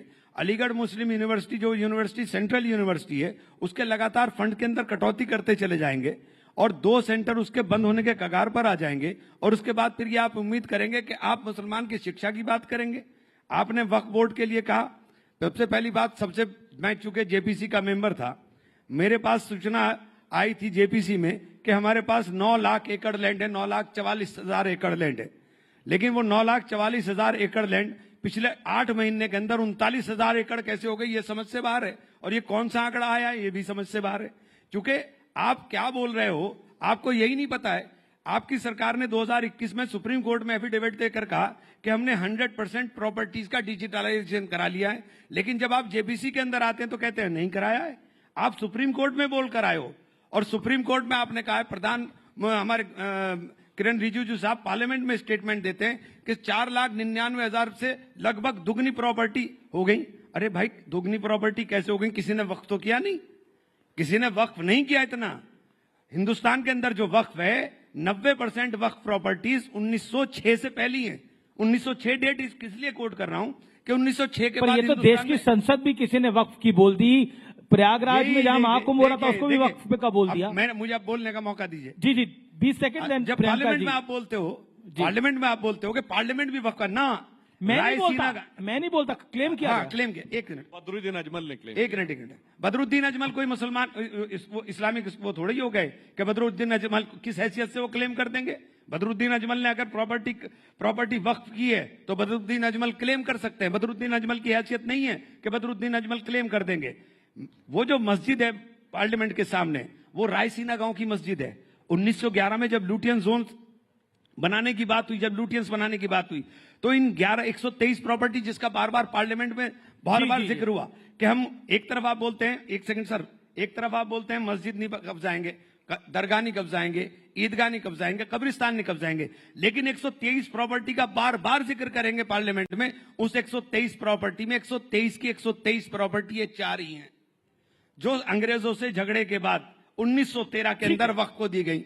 ठीक है, ये वही प्रियंका भी बोल रहे हैं, फिर उसके बाद सुधांशु जी आप एक साथ आंसर दीजिएगा। असल में आपने इतना वाइड क्वेश्चन था, उसे बहुत शॉर्ट में हो नहीं रहा मुझसे। पूरा अगर कर लेंगे, बाकी टाइम मैं आपको, बाकी टाइम आप मुझसे ले लीजिएगा, लेकिन इसे पूरा हो। हाँ, बिल्कुल। तो ये जब प्रधानमंत्री जी ने कहा कि हमने ये गरीब मुसलमानों के लिए, पसमंदा मुसलमानों के लिए, आप इसमें मुझे ये मेरे पास कानून रखा हुआ है, इसमें एक जगह बता दिए पसमंदा मुसलमानों के लिए कुछ करने का क्या हो। महिलाओं को दो महिलाओं को इन्होंने मेंबर बनाने की बात करी। 2 महिलाएं पहले भी मेंबर बनती थी। पहले भी वक्फ बोर्ड डिमांड की। एक बात से पूरी तरह से सहमत हूं कि वक्फ बोर्ड की इतनी भारी प्रॉपर्टी होने के बावजूद हम भिखारी क्यों हैं? वक्फ बोर्ड की हैसियत क्यों है कि वक्फ बोर्ड अपने कर्मचारी की तनख्वाह भी नहीं दे पाता, जबकि आपके पास इतनी प्रॉपर्टी है? ठीक है, मैं इस बात से बिल्कुल सहमत हूं, लेकिन इसके प्रबंधन का काम होना चाहिए था, या इसको खुर्द-बुर्द करने का काम होना चाहिए। आपने तो इस कानून के अंदर कर दिया कि अब आपको सजा भी नहीं मिलेगी। अब यह गैर जमानती अपराध होगा कि आप कोई प्रॉपर्टी कब्जा लें। और एक सेकंड, बस खत्म कर रहा हूं, एक सेकंड। और दूसरी बात, आपने लिमिटेशन एक्ट हटा करके कर दिया कि आप एडवर्स पोजीशन में चले जाइए, यानी जितने कब्जा धारक हैं वो सब मालिक बन जाएंगे। तो आपने बचाने की बात नहीं की, आपने तो खुर्द-बुर्द करने की बात कर दी। ठीक है प्रियंका, क्या आपको लगता है वक्फ को लेकर आपकी पार्टी को भी पॉलिटिकली कॉर्नर किया जा रहा है? महाराष्ट्र के अंदर जो शिवसेना शिंदे गुट है वो बहुत सी बातें बोल रहा है, बहुत सी संज्ञा दे रहा है आपकी पार्टी को। Any comment? सबसे पहले तो मैं नहीं, क्योंकि मैं वो कमेंट करूंगी, पर उससे पहले मैं थोड़ी क्लैरिफिकेशन दे दूं। जो फार्मा इंडस्ट्री को भी बाहर रखा है और एग्रीकल्चर को बाहर रखा है, वो टेम्पररी सोल्यूशन है, कोई फुल वो नहीं है मेजर जो लिया गया है। डोनाल्ड ट्रंप उसके पीछे भी आएंगे सूनर और लेटर, एंड आई थिंक 5 जून तक उन्होंने कहा वो डिसीजन ले लेंगे। रही बात, मैंने तो स्टॉक मार्केट की बात ही नहीं की थी। Stock market comes crashing down, वो तो ग्लोबली स्टॉक मार्केट क्रैश कर रहा है। मैंने कहीं एक बार स्टॉक मार्केट की बात नहीं की। मैंने कहा हमारे एक्सपोर्ट्स कम होंगे, हमारे एक्सपोर्ट्स पे प्रभाव पड़ेगा, इसके आपको टेंशन होनी चाहिए। आपको जनता को क्या, आप अगर विपक्ष को भी कॉन्फिडेंस में लेंगे कि क्या क्या बात हुई, आप पूरी दुनिया में फैलाते फिरते हैं कि अरे डोनाल्ड ट्रंप ने कुर्सी खिसकाकर प्राइम मिनिस्टर को बिठाया। बढ़िया बात है, हमारे प्रधानमंत्री की इतनी इज्जत नवाजी जा रही है, डोनाल्ड ट्रंप उनके दोस्त हैं, तो क्या हमारे लिए, देशवासियों के लिए क्या आउटकम है, हमारी इकोनॉमी के लिए क्या आउटकम है? मेरा सवाल ये था। अनफॉर्चुनेटली ही limited it to stock market, क्योंकि उनको ये सूट करता है ये एजेंडा करना। अब रही बात वक्फ को लेकर, जहां तक हमारा मानना है, आज अगर हिंदू टेम्पल ट्रस्ट में कोई नॉन हिंदू बैठेगा, हम सबसे आगे आकर उसके खिलाफ बात करेंगे। अगर आप केदारनाथ ट्रस्ट देखें या आप अभी राम ट्रस्ट जो बना है, राम क्षेत्र तीर्थ ट्रस्ट, उसमें क्लियरली लिखा है कि अगर कोई डीएम अयोध्या का मुसलमान होता है तो वो एडिशनल डीएम को वो चार्ज दे दिया जाएगा। आई मीन नॉन हिंदू होता है, I do not want to reduce it to just Muslims. Non Hindu अगर कोई होता है तो वो एडिशनल डीएम को दिया जाएगा। तो अगर हमने ये प्रावधान अपने लिए बनाए हैं, and which is absolutely okay. अब वक्फ में मैनेजमेंट सिर्फ मॉस्क का नहीं होता है, ग्रेवयार्ड्स का भी होता है, रिलीजियस साइट्स का भी होता है, सब। It's a very encompassing thing. तो हमारी कुछ ये था, हम बहुत क्लियर हैं कि रिफॉर्म होना चाहिए था। ये खुद वो मान रहे हैं कि रिफॉर्म होना चाहिए था, कि कुछ लोग बैठकर किसी भी प्रॉपर्टी को वक्फ की प्रॉपर्टी बता देते थे और वक्फ को जो रिटर्न्स मिलने चाहिए थे वो नहीं हो रहे थे। तो रिफॉर्म होना चाहिए, कोई उसमें दो राय नहीं है। पर जो अमेंडमेंट्स जेपीसी के माध्यम से रखे गए, जो इनके अलायंस पार्टनर्स हैं उनके आपने कर लिए, जो हमारी तरफ से आ रहे थे कि ये अमेंडमेंट भी अगर आप कर लोगे तो और थोड़ा इंप्रूवमेंट हो जाएगा, वो टोटली रिजेक्ट कर दिए गए। अमेंडमेंट आपने नहीं माने और आपकी पार्टियों, आपके इस बिल को जिन जिन आपके सहयोगियों ने सपोर्ट करा उन पे भी भारी पड़ रहा है। ये मैं नहीं बोल रहा, कुछ इस्तीफे आए रालोद से, कुछ इस्तीफे आए जनता दल यूनाइटेड से, उसकी मैं बात कर रहा हूं। दोनों बातों का जवाब देता हूं। पहली बात तो प्रियंका जी तो मुंबई से हैं। अरे बड़ी स्वाभाविक सी बात है, अगर दुनिया में डाउनफॉल आएगा तो एक्सपोर्ट में कमी आएगी। एक्सपोर्ट की कमी का बिल्कुल लॉजिकल रीजन मैंने बताया है कि पूरी दुनिया के शेयर मार्केट्स में, बल्कि अगर आप जेपी मॉर्गन एंड चेस की लेटेस्ट रिपोर्ट पढ़ें तो वो तो कहती है अमेरिकन इकोनॉमी में 60% चांस है रिसेशन आने का, क्योंकि वहां भी एकदम से प्राइसेस आगे बढ़े हैं। तो जब दुनिया की इकोनॉमीज में रिसेशन आएगा तो हमारा एक्सपोर्ट कम होगा ही होगा, इसमें कोई बहुत दिमाग लगाने की जरूरत नहीं है। इसलिए मुझे लगता है कि जो लोग समझदार हैं, पढ़े लिखे हैं, वो राहुल गांधी के प्रभाव से बचने का प्रयास करें जो इस तरह की चीजों में आते हैं। राहुल गांधी के आप खूब पीछे पड़े रहते हैं। दूसरी मैं बताना चाहता हूं, 99 ले आए हैं। देखिए वक्त पे एक टेक्निकल बात बता, मैंने बोला इस बार राहुल गांधी के पीछे पड़े रहते हैं, इस बार 99 ले आए हैं वो। अरे राहुल गांधी जी तो किसी से पीछे, अपनी पार्टी के नेताओं के पीछे पड़े। गुजरात में कहते हैं आधे हमारे हैं, आधे बीजेपी के। हमारी पार्टी के अंदर क्या क्या बताया जाए, छोड़िए वो बात को। मैं ये कहना चाह रहा हूं, देखिए वक्त में बहुत क्लियर है, मंदिरों की, मस्जिदों की कमेटी, दरगाहों की कमेटी, कब्रिस्तान की कमेटी, उस पर कोई प्रभाव नहीं पड़ने वाला है। वक्फ का उससे कोई मतलब नहीं है। केवल जो लैंड का मामला है वो मैनेजमेंट का विषय है, उसका धर्म से कोई मतलब नहीं। इमरान मसूद कुछ काउंटर पॉइंट नहीं, अभी सुन ले पूरी बात। 1964 Allahabad high court judgment, clear cut पढ़ लीजिएगा। 1976 Bashir Ahmed versus state of West Bengal, जिसमें उन्होंने क्लियर कट कहा है कि ये कोई कॉन्स्टिट्यूशन में आर्टिकल 26 का मतलब इसमें नहीं है। अब सुनिए 1993 केरला हाईकोर्ट का जजमेंट, जिसमें कहा मुतव्वली इज नॉट इक्विवेलेंट टू महंत, ये इलाहाबाद हाईकोर्ट के जजमेंट में 64 में कहा गया है। तो बहुत साफ बात है, इट्स लाइक कि जैसे माइनॉरिटी इंस्टीट्यूशन है मदरसे, अब आप कहेंगे माइनॉरिटी कमीशन का चेयरमैन हमारी उसका होना चाहिए। भाई this is like a minority commission, तो माइनॉरिटी कमीशन का चेयरमैन नहीं होगा, हमेशा मुसलमान नहीं हो सकता। तो इनकी वो एक सिख भी हो सकता है। ये उस मानसिकता से है कि माइनॉरिटी कमीशन का चेयरमैन हमेशा मुस्लिम होता था, इसलिए इन लोगों को ऐसा लगता है। और एक बात मैं कह दूं, फिर हमारे राष्ट्रीय अध्यक्ष नड्डा जी ने फ्लोर ऑफ द हाउस पे बोला था, जिस ढंग के प्रोविजंस यहां हैं दुनिया में किसी मुस्लिम कंट्री में वक्त में नहीं है।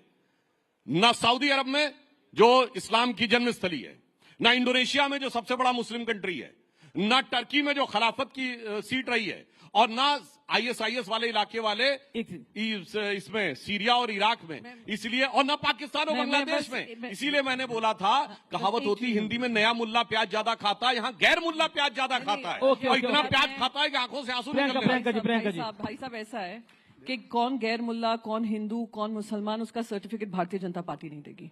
भारतीय जनता पार्टी हिंदू की ठेकेदार नहीं है, नहीं थी, ना ही रहेगी। आप नहीं बताएंगे कौन सी हिंदू पार्टी है, कौन सी हिंदू पार्टी नहीं है। किसने आपको ये ठेकेदारी दी है? कोई ठेका चला रहे हैं आप? मैं एक सेकंड मुझे कंप्लीट कर लेने दीजिए। एक बोध गया एक्ट है 1949 का, उसमें 1950 में संविधान आया। बुद्धिस्ट वहां पे प्रोटेस्ट कर रहे हैं बोध गया को लेकर कि वो उसमें नॉन बुद्धिस्ट ज्यादा हैं, बुद्धिस्ट कम है। टेम्पल किसका है? बुद्धिस्ट का है। वो इनसे मांग कर रहे हैं उसको भी बदलाव करिए, नहीं उसका बदलाव नहीं होगा। अभी हाल ही में आरएसएस की मैगजीन है ऑर्गेनाइजर, उसमें आर्टिकल स्ट्रेट चलिए वक्फ की लैंड ज्यादा है या चर्चेस के पास, क्रिश्चियंस के पास लैंड ज्यादा है? यानी आपकी आंख सिर्फ लैंड में लगी है, और ये लैंड किसको जा रही है हम सब जानते हैं। पोर्ट किसको गया? अडानी को। एयरपोर्ट किसको गया? अडानी को। लैंड किसको गया? अडानी को। अभी ये जो क्रिश्चियन लैंड होगी, अभी उस पर भी विवाद शुरू होगा। फिर आएंगे आप लोग माइनॉरिटी के हकदार बनकर के हम ही रिफॉर्म्स लाएंगे। तो कहां तक ये लड़ाई चलेगी? यही मेरा एक सवाल। तो क्या शिवसेना में एक सवाल, क्या शिवसेना उबाटा इस वक्त में जो प्रावधान बीजेपी की और एनडीए की सरकार लेके आई है उसके खिलाफ है? हमारे, अगर मैं क्लॉज बाय क्लॉज जाऊंगी, मैं आपको सब बता दूंगी। पर मैं एक मिनट, मैंने कहा Shiv Sena UBT can you please allow me to I am allowing you. हाँ, सो डोंट इंटरप्ट। जी, हम लोग बिल्कुल रिफॉर्म के साथ है, रिफॉर्म होना चाहिए, पर रिफॉर्म ऐसा होना चाहिए जो एक पूरे वर्ग को आगे लेकर बढ़े। एक सेकंड, लेट मी कंप्लीट। जी, रही बात जो मैंने आपको बताया कि नॉन हिंदू अगर कोई डीएम बनता है तो वो उस टेम्पल ट्रस्ट में नहीं आ सकता है। ऐसे ही आप नॉन मुस्लिम्स को ला रहे हैं, तो कहीं ना कहीं एक मुसलमान के मन में शंका होगी कि क्या आप अपने लोगों को भरने का काम कर रहे हैं। एक मिनट। जी। हमने दूसरा हमारा था कि रेट्रोस्पेक्टिव नहीं होना चाहिए, प्रोस्पेक्टिव होना चाहिए। हाँ, वो टीडीपी ने भी कहा, वो जेडीयू ने भी कहा, हाँ हम मानते हैं उसमें अमेंडमेंट हुआ। ये भी अमेंडमेंट हमने कहा कि जो वक्फ लैंड होगी बाय राइटिंग होगी, ओरली कोई वक्फ लैंड डोनेट नहीं कर सकता है, वो भी उसमें लागू किया गया। तो हाँ, बहुत सारी चीजें हैं। अगर उन्होंने हमारी ये बात भी सुन ली होती तो मैं मानती हूँ कि हाँ, ये वक्फ रिफॉर्म शायद कांग्रेस पार्टी ने भी आप उनकी बात नहीं सुन रहे हैं, इसलिए नहीं हो रहा। मैं आपको बता रहा हूँ। देखिए, बात यह है 20 सेकंड में, केवल मुस्लिम समाज का मामला होता तो कोई बात नहीं थी। आप कह रहे हैं क्यों चर्च में मुनम्मम में क्रिश्चियंस की लैंड को क्लेम किया है कि नहीं? यमुनानगर के गुरुद्वारे को क्लेम किया है कि नहीं? तमिलनाडु के तिरुचिंदरी मंदिर को क्लेम किया है कि नहीं? तो फिर आप ये कहिए हम सिर्फ मुस्लिम लैंड को क्लेम करेंगे। क्लेम तो हम सबको करेंगे। और वैसे मुझे एक चीज जो मैंने पार्लियामेंट में बोला था फिर बोल दूं, अभी प्रियंका जी बोली, इनके तो नेता 2015 में बोल चुके हैं कि मुसलमानों की नागरिकता भी ले लेनी चाहिए। यस, 2015 सामना में संजय राउत जी का स्टेटमेंट है। और सुनिए, और दूसरी तरफ संजय राउत को कोट कर रहे हैं, गठबंधन में वो शामिल हैं, वो मुस्लिम लीग जिसने 28 अगस्त 1947 को कॉन्स्टिट्यूएंट असेंबली में सेपरेट इलेक्टेड मांगे। कोई जाके कॉन्स्टिट्यूएंट असेंबली की डिबेट में पेज नंबर 270 में पढ़ ले। इसलिए मैं कहना चाहता हूं, पूरी बात कर, एक लाइन बस सुनिए सर। पुराना एक गीत था ना, वक्त ने किया क्या हंसी सितम, तुम रहे न तुम, हम रहे न हम। तो मैं कहना चाहता हूं, वक्फ ने किया क्या हंसी सितम, मुस्लिम लीग और शिवसेना मिलके हो गए हम। ओके, जवाब इमरान मसूद की बारी है अभी। देखिए, अभी सुधांशु भाई ने बात कही और बहुत सारे मुल्कों के उन्होंने उदाहरण दिए। बस यही आप अपनी बात के अंदर अपना आप ही मेरी बात कह गए। वक्फ कोई संस्था नहीं है कि सिर्फ संस्था की बात है। वक्फ मुसलमान का एक फरीजा है जो हर मुसलमान के ऊपर लागू होता है। और जितने मुस्लिम ममालिक आपने गिनवाए, उन तमाम मुस्लिम ममालिक के अंदर इस्लामिक लॉज हैं और उसके अंदर वो वक्फ के हिसाब से चलने का काम करते हैं। और वक्फ हमारा धार्मिक कृत्य है। बस इतनी बात समझाने की तो बात है जो बात प्रियंका जी ने कही कि आप तमाम जगहों पर काशी विश्वनाथ के अंदर, मैंने एक बहुत छोटा सा बुनियादी सवाल पूछ लिया था अपने एक साथी से, जवाब नहीं दे पाए थे और दे भी नहीं पाएंगे। अगर आप मुझसे कुछ हिंदू रिचुअल्स के बारे में पूछेंगे, सनातन रिचुअल्स के बारे में, मैं सुपरफिशियली आपको सब बता सकता हूं। लेकिन अगर ज्यादा गहराई में जाकर के आप मुझसे बात करेंगे तो मैं शायद नहीं बता पाऊंगा, क्योंकि मैं जानता नहीं। ठीक इसी तरीके से अगर आपके सुपरफिशियली कुछ मैं पूछूं, आप बता देंगे इस्लाम के बारे में, लेकिन गहराई की तरह साथ नहीं बता पाएंगे। उसके लिए आपका मुसलमान होना है। पर मेरा एक काउंटर क्वेश्चन है, 2013 में जो कांग्रेस की सरकार ने एक्ट पास किया था, क्या वो संविधान से ऊपर नहीं था, जिसके अंदर ओवर रीच थी वक्फ की? नहीं, ये मेरा पॉइंट है। नहीं, कहीं नहीं थी। ये गलत प्रोपेगेंडा किया गया। आप मुझे बताइए, 16-17 ट्रिब्यूनल हैं, क्या तमाम ट्रिब्यूनल के फैसलों को रिव्यू नहीं किया जाता हाई कोर्ट से? ठीक इसी तरह से तमाम वक्फ ट्रिब्यूनल का फैसला, उसका भी रिव्यू हाई कोर्ट से हो सकता था। आपने कह दिया कि उसको कोई चैलेंज नहीं कर सकता। अरे भाई, ये कैसे मुमकिन है?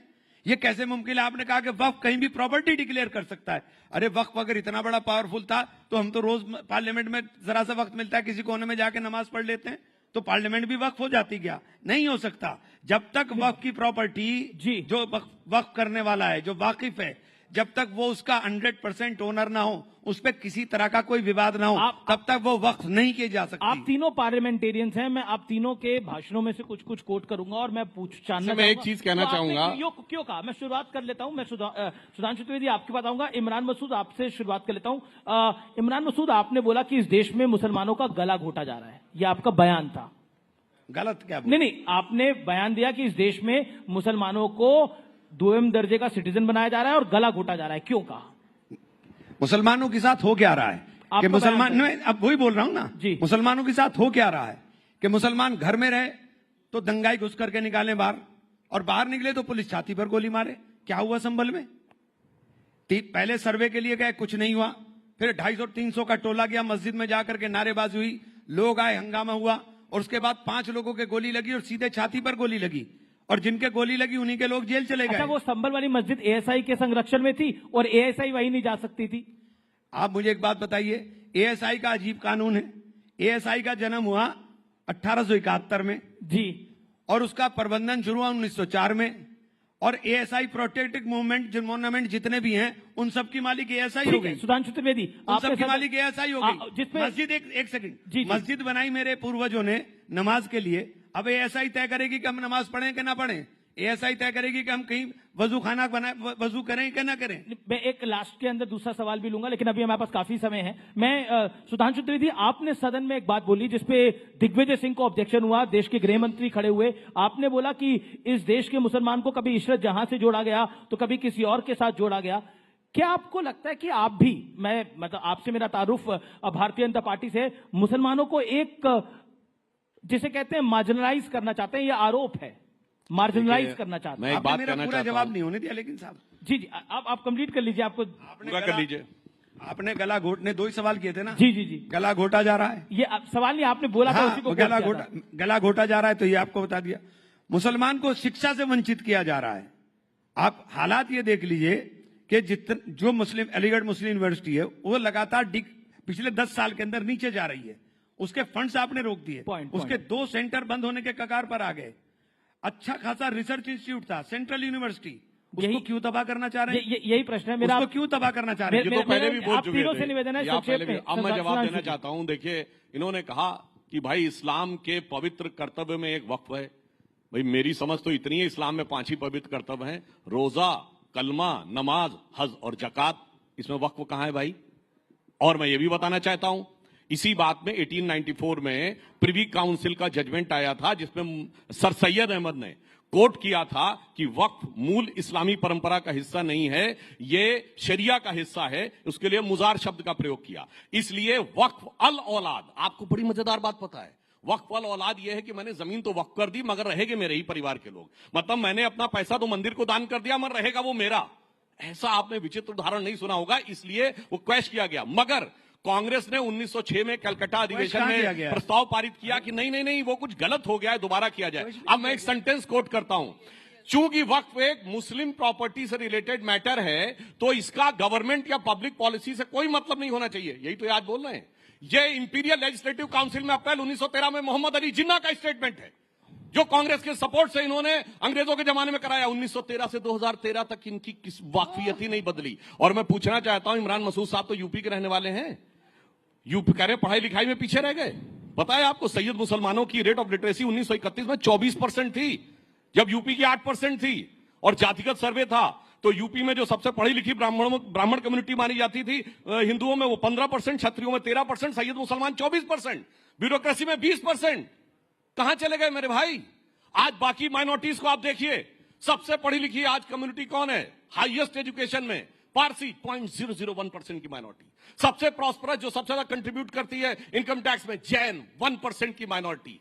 सबसे एंटरप्रेन्योर कम्युनिटी कौन है? सिख 1.8% की माइनॉरिटी। उसके बाद आप देखिए क्रिश्चियंस में एजुकेशन का स्तर कितना है, यहूदी छोटी सी माइनॉरिटी कितना है। और ये, जबकि मैं आपसे कहूं आजादी के समय इनमें से किसी एक की भी रियासत नहीं थी, 1-2 सिख रियासतें छोड़ दें, जबकि इनकी तो लाइन लगा के रियासतें थी। पटौदी के नवाब, भोपाल के नवाब, रामपुर के नवाब, लखनऊ के नवाब, जूनागढ़ के नवाब, हैदराबाद के निजाम। और आज कहते हैं साहब हम तो मजलूम हो गए। क्यों? जो हुक्मराने वक्त थे वो आज मजलूम हो गए, क्योंकि सेक्युलरिज्म के जाल में ऐसे फंसे और उल जलूल हो गए। और सुनिए ये उल जलूल मामला क्या है। 2013 में आई सच्चर कमेटी की रिपोर्ट जो कहती मुसलमानों के हालात इतने खराब हैं कि साहब ये तो शेड्यूल कास्ट से बदतर है। और आपको पता है 1913 से 2013 तक 17 लाख एकड़ जमीन आई थी वक्फ में, और 2013 से 2023 में 21 लाख ऐड हो गई।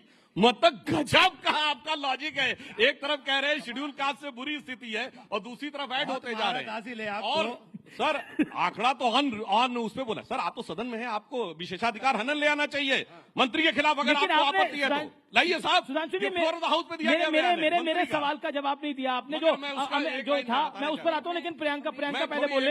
एक लाइन बोल दूं इस पे। जी प्रियंका जी, देखिए मुसलमानों के बारे में समस्या क्या है कि आज के जमाने में लोगों को मुस्लिमों की जो लियाकत थी उसके बारे में भी नहीं पता है। एक दौर था जब मुसलमान दुनिया में सबसे पढ़ी लिखी कम्युनिटी होती थी। बैतुल हिकमत का नाम आपने बगदाद का सोचा होगा, that was a centre of knowledge. आपको पता है कि शुश्रुत संहिता का सबसे पहले अनुवाद अल शुश्रुत ने कराया था अरबिक में। आपको पता है कि ये मैंने जो पार्लियामेंट में ही बोला था कि जो पहले हिंदी न्यूमेरल्स वहां पे गए, जिसलिए अरबी में इनको हिंदसा कहते हैं, उससे सबसे पहले अल जब्र ने ट्रांसलेट किया, उससे अलजेब्रा बना। फिर अल ख्वारिज्म ने जो ट्रांसलेशन किया, जो मैथमेटिक्स दी, एल्गोरिथम वर्ड वहीं से आया है। कोलंबस ने जिस नक्शे को लेकर पूरी दुनिया की तरफ चला था, वो बनाने वाला भी मुसलमान था, एक अल इदरीसी। उसके बाद इनका एल्गोरिथम ऐसा बदला कि 700-800 साल में कोई पैदा हुआ। सिर्फ प्रियंका जी को आने दीजिए, मगर अब्दुल कलाम के साथ नहीं, औरंगजेब के साथ जाके खड़े हो ओके प्रियंका, हमारे पास बड़ी लर्नेड ऑडियंस भी है। वारिस पठान साहब बैठे हैं, आनंद रंगनाथन बैठे हैं। ओके बोलिए प्रियंका जी। मैं इनकी तरह आवाज रेज करके अपना पॉइंट नहीं रख सकती हूँ कि आप आवाज रेज कर दीजिए कि कोई दूसरा ना बोल पाए। मैं बस एक ही चीज कहूंगी, अभी मैं जब उनको सुन रही थी और इतना पैशनेटली मुसलमानों के अधिकारों के लिए बोल रहे थे, तो मुझे मोहम्मद अली जिन्ना ही याद आ गए। जैसे मोहम्मद अली जिन्ना ने आर्ग्यूमेंट दिया था और पाकिस्तान को अलग कर दिया था, इनका आर्ग्यूमेंट बिल्कुल उसी तरीके का था। तो आज ये मॉडर्न डे जिन्ना कौन बनकर बैठे हैं, आज इनकी भाषा से बहुत स्पष्ट हो गया है। जहां बता रहे हैं अरे देखिए हम लोग क्या थे, हमें क्या कर दिया, तो ये इनका आप कह रहे हैं मॉडर्न डे जिन्ना है। बिल्कुल, जो उस दिन अमित शाह जी ने भी कहा, जिस औरंगजेब की कब्र में मर्सिया पढ़ाने वाले को राज्यसभा आप भेजेंगे। के लिए करते हैं हम, मुसलमानों के लिए करते हैं हम, मुसलमानों के लिए करते हैं, ऐसे ही नहीं। अरे नहीं, मैंने तो बताया मुसलमानों में क्या था और कहां से कहां पहुंचा। अमित शाह आपने मेरा सुना ही नहीं। हमने अपना तो बोला ही नहीं, सिर्फ एक डॉक्टर अब्दुल कलाम। अमित शाह के लिए जब इतना जोर जोर से चिल्लाते हैं ना, तो सिर्फ अपनी आवाज सुनाई देती है, लॉजिक की आवाज कम हो जाती है। तो कुछ सुनाई नहीं पड़ रहा आजकल। बोलिए प्रियंका जी। आपको समय कम मिला है शायद, मुसलमानों के नहीं प्लीज ना, मुसलमानों के अधिकारों का हनन हो रहा था, किस तरीके से वो प्रताड़ित थे, किस तरीके से वो गरीब किए जा रहे थे, सब किया। बेचारा सुधांशु जी ने उनका हक रखा है, और सुधांशु जी की वही मैंने बस यही रिपीट किया। अमित शाह जी ने जो पार्लियामेंट में कहा कि हम ही मुसलमानों का हक और अधिकार की लड़ाई लड़ रहे हैं। आपको हैरानी नहीं होती जब बीजेपी ये बात बोले कि हम मुसलमानों का तो कर रहे हैं? मुझे तो ऐसे ही साउंड कर रहा था कि जिन्ना ने कहा मुझे एक सेपरेट कंट्री चाहिए क्योंकि आप मुसलमानों के लिए हक नहीं दे रहे हैं, वही ये काम कर रहे हैं। सुधांशु द्विवेदी, अब ऐसा बीजेपी कह रही है कि मुसलमानों के लिए हम कर रहे हैं, अब कई लोग कह रहे हैं कि हम सपना देख रहे हैं कि बीजेपी मुसलमानों के लिए करना चाह रही है। सम्राट, मुसलमान हृदय जी अभी मुझे सुधांशु भाई ने बड़ी अच्छी बात है कि बड़ा मुझे अच्छा लगा, चूंकि जानकारी इनको है, इन्होंने पूरा इतिहास का ज्ञान किया, लेकिन इन्होंने जिस आदमी का नाम लिया जिन्ना का, वो तो हमारा सबसे बड़ा मुजरिम है।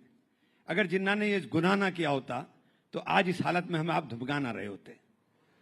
हमारा सबसे बड़ा गुनाहगार जिन्ना है, और जिन्ना आपका साथी था, हमारा साथी नहीं था। औरंगजेब एक मिनट सर, औरंगजेब मत, अभी एक मिनट सर, जिन्ना आपका साथी था, हमारा नहीं। जिन्ना के साथ सरकारें आपने चलाई, हमने नहीं। जिन्ना के साथ श्यामा प्रसाद मुखर्जी। गलत, अरे गलत कोट करिए, नाम कोट करिए, कौन था वो? प्रजा कृषक पार्टी फजलुल हक की थी 1941 में। ऐसी बात, 46 में मुस्लिम लीग ज्वाइन किए। एक मिनट, अरे गलत, अब बहुत जोर से बोल देंगे तो आप कैसे? अरे कोई चक्कर ले जाके भाई, सिंध में किसके साथ सरकार, अरे सिंध में किसके साथ सरकार चला रहे थे? फ्रंटियर में किसके साथ सरकार चला रहे थे? दो राष्ट्र नीति का पहले बयान किसने जारी किया? फ्रंटियर में कांग्रेस जीती थी 1946 में। अरे आप उसके साथ सरकार चला रहे थे। दिक्कत क्या है सुधांशु भाई? आप इतनी तेजी के साथ बोलते हो कि आपकी बोलने वाली महारत हमारे पे आती नहीं, लेकिन हम ये कह रहे हैं कि जिन्ना आपका साथी था। इनकी आलोचना कर रहे हैं, तारीफ कर रहे हैं? नहीं, जिन्ना आपका साथी था, हमारा तो जिन्ना ने बेड़ा गर्क किया है। अगर जिन्ना की बात ना मानता मुसलमान, मौलाना अबुल कलाम आजाद की उस वक्त मान लेता मुसलमान, तो हिंदुस्तान के अंदर ये हालत ना होती जो आप हालत हो गई है। हमारी दोयम दर्जे की स्थिति आपने पूरे देश के अंदर कर दी। किसने करी है दोयम दर्जे की स्थिति? सबसे ज्यादा जिम्मेदार ये है जिसकी पार्टी का हुकूमत रही 67 साल। ओके, नहीं सच्चे देखिए, अरे आप लोगों ने 10 साल हो गए, आपने 10 साल से, जब सच्चर कमेटी की रिपोर्ट आई, सच्चर कमेटी की रिपोर्ट का आपने हवाला दे दिया वक्फ के अंदर, और आपने सच्चर कमेटी की रिपोर्ट के ऊपर एक जगह अमल बता दीजिए। आप ऐसी बात सच्चर कमेटी ने कहा कि 12,000 करोड़ का, ये तो बिहार में सौगातें मोदी बांट रहे हैं। हमें सौगात के अंदर शिक्षा चाहिए, सौगात में रोजगार चाहिए, सौगात में मोहब्बत चाहिए, सौगात के अंदर हमें आपकी छवैयां नहीं चाहिए। मेरा पॉइंट है, देखिए व्यूअर्स को मैं बोल रहा हूं ये बात, देखिए इस देश में देश के मुसलमानों को पहले बाबर में उलझा के रखा, उससे पहले जिन्ना में उलझा के रखा, फिर औरंगजेब में उलझा के रखा जा रहा है। मेरा निवेदन सुधांशु जी देखिए, इस देश में विकास की बात भारतीय जनता पार्टी बहुत करती है, विपक्ष भी चाहता है विकास हो। टैरिफ की एक बहुत बड़ी वॉर दुनिया में छिड़ी हुई है। इस समय देश के अंदर चाहिए कि कहीं ना कहीं एकजुटता रहे। प्रधानमंत्री एक लाइन बोलते हैं कि एक है तो सेफ है, वो एक है तो सेफ है, क्या ग्राउंड पर दिखेगा? ये मैं बिल्कुल with reference to context quote करता हूं। दो कॉन्टेक्स्ट हैं, एक 3 या 6 जनवरी 1948 को कलकत्ता में दिया गया सरदार पटेल का statement, anybody can go and check.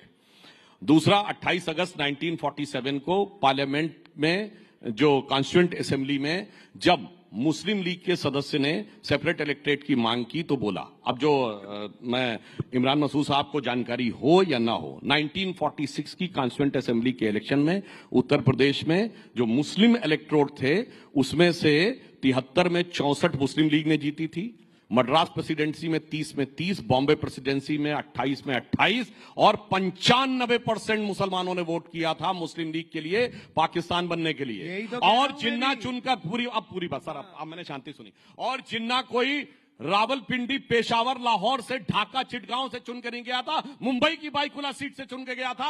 95% मुस्लिमों के वोट से, क्या मुंबई के 95% लोग चले गए? इसलिए सरदार पटेल ने कहा कि भारत के ज्यादातर मुसलमानों ने पाकिस्तान बनने के लिए वोट दिया है। ये सरदार पटेल का बयान है, 48 जनवरी कलकत्ता में। मैं नहीं मानता एक दिन में तुम्हारा दिल बदल गया, मगर जब जो हो गया सो हो गया, उसे पीछे छोड़ो और अब ये सोचो कि देश के साथ आगे कैसे चल सकते हैं। मगर इस सेकुलर पॉलिटिक्स ने पीछे से जोड़ के रखा। ये आजादी के बाद बाबर, तुगलक, औरंगजेब के नाम पे क्यों सड़कें बनाई गई? ये राष्ट्रपति भवन के अंदर मुगल गार्डन क्यों बनाया गया? मैं पूछना चाहता हूं ना, किसने पीछे से जोड़ के रखा? वही जो बता रहे हैं, आज एआई के दौर में औरंगजेब के साथ खड़े हो जाते हैं और दलगत भावना से ऊपर उठ के खड़े हो जाते हैं। और ये सोचने का, एक लाइन में सोचने का विचार है, cutting across the party line Muslim नेता औरंगजेब के साथ खड़ा रहता है, cutting across the party line Rana Sanga के साथ नहीं खड़ा होता है। Cutting across the party line Waqf की लैंड के साथ खड़ा रहता है, cutting across the party line Ram Mandir Hindu नेता नहीं खड़ा। मैं अब इंडिया अलायंस में भी आऊंगा। ओके, डिस्कशन पूरा चेंज हो रहा है। ओके, बोलिए। दिस इज एक्सट्रीमली डिस्टर्बिंग कि हम राइजिंग भारत समिट में आए हैं। हमें बात करनी चाहिए 2047 में क्या होगा।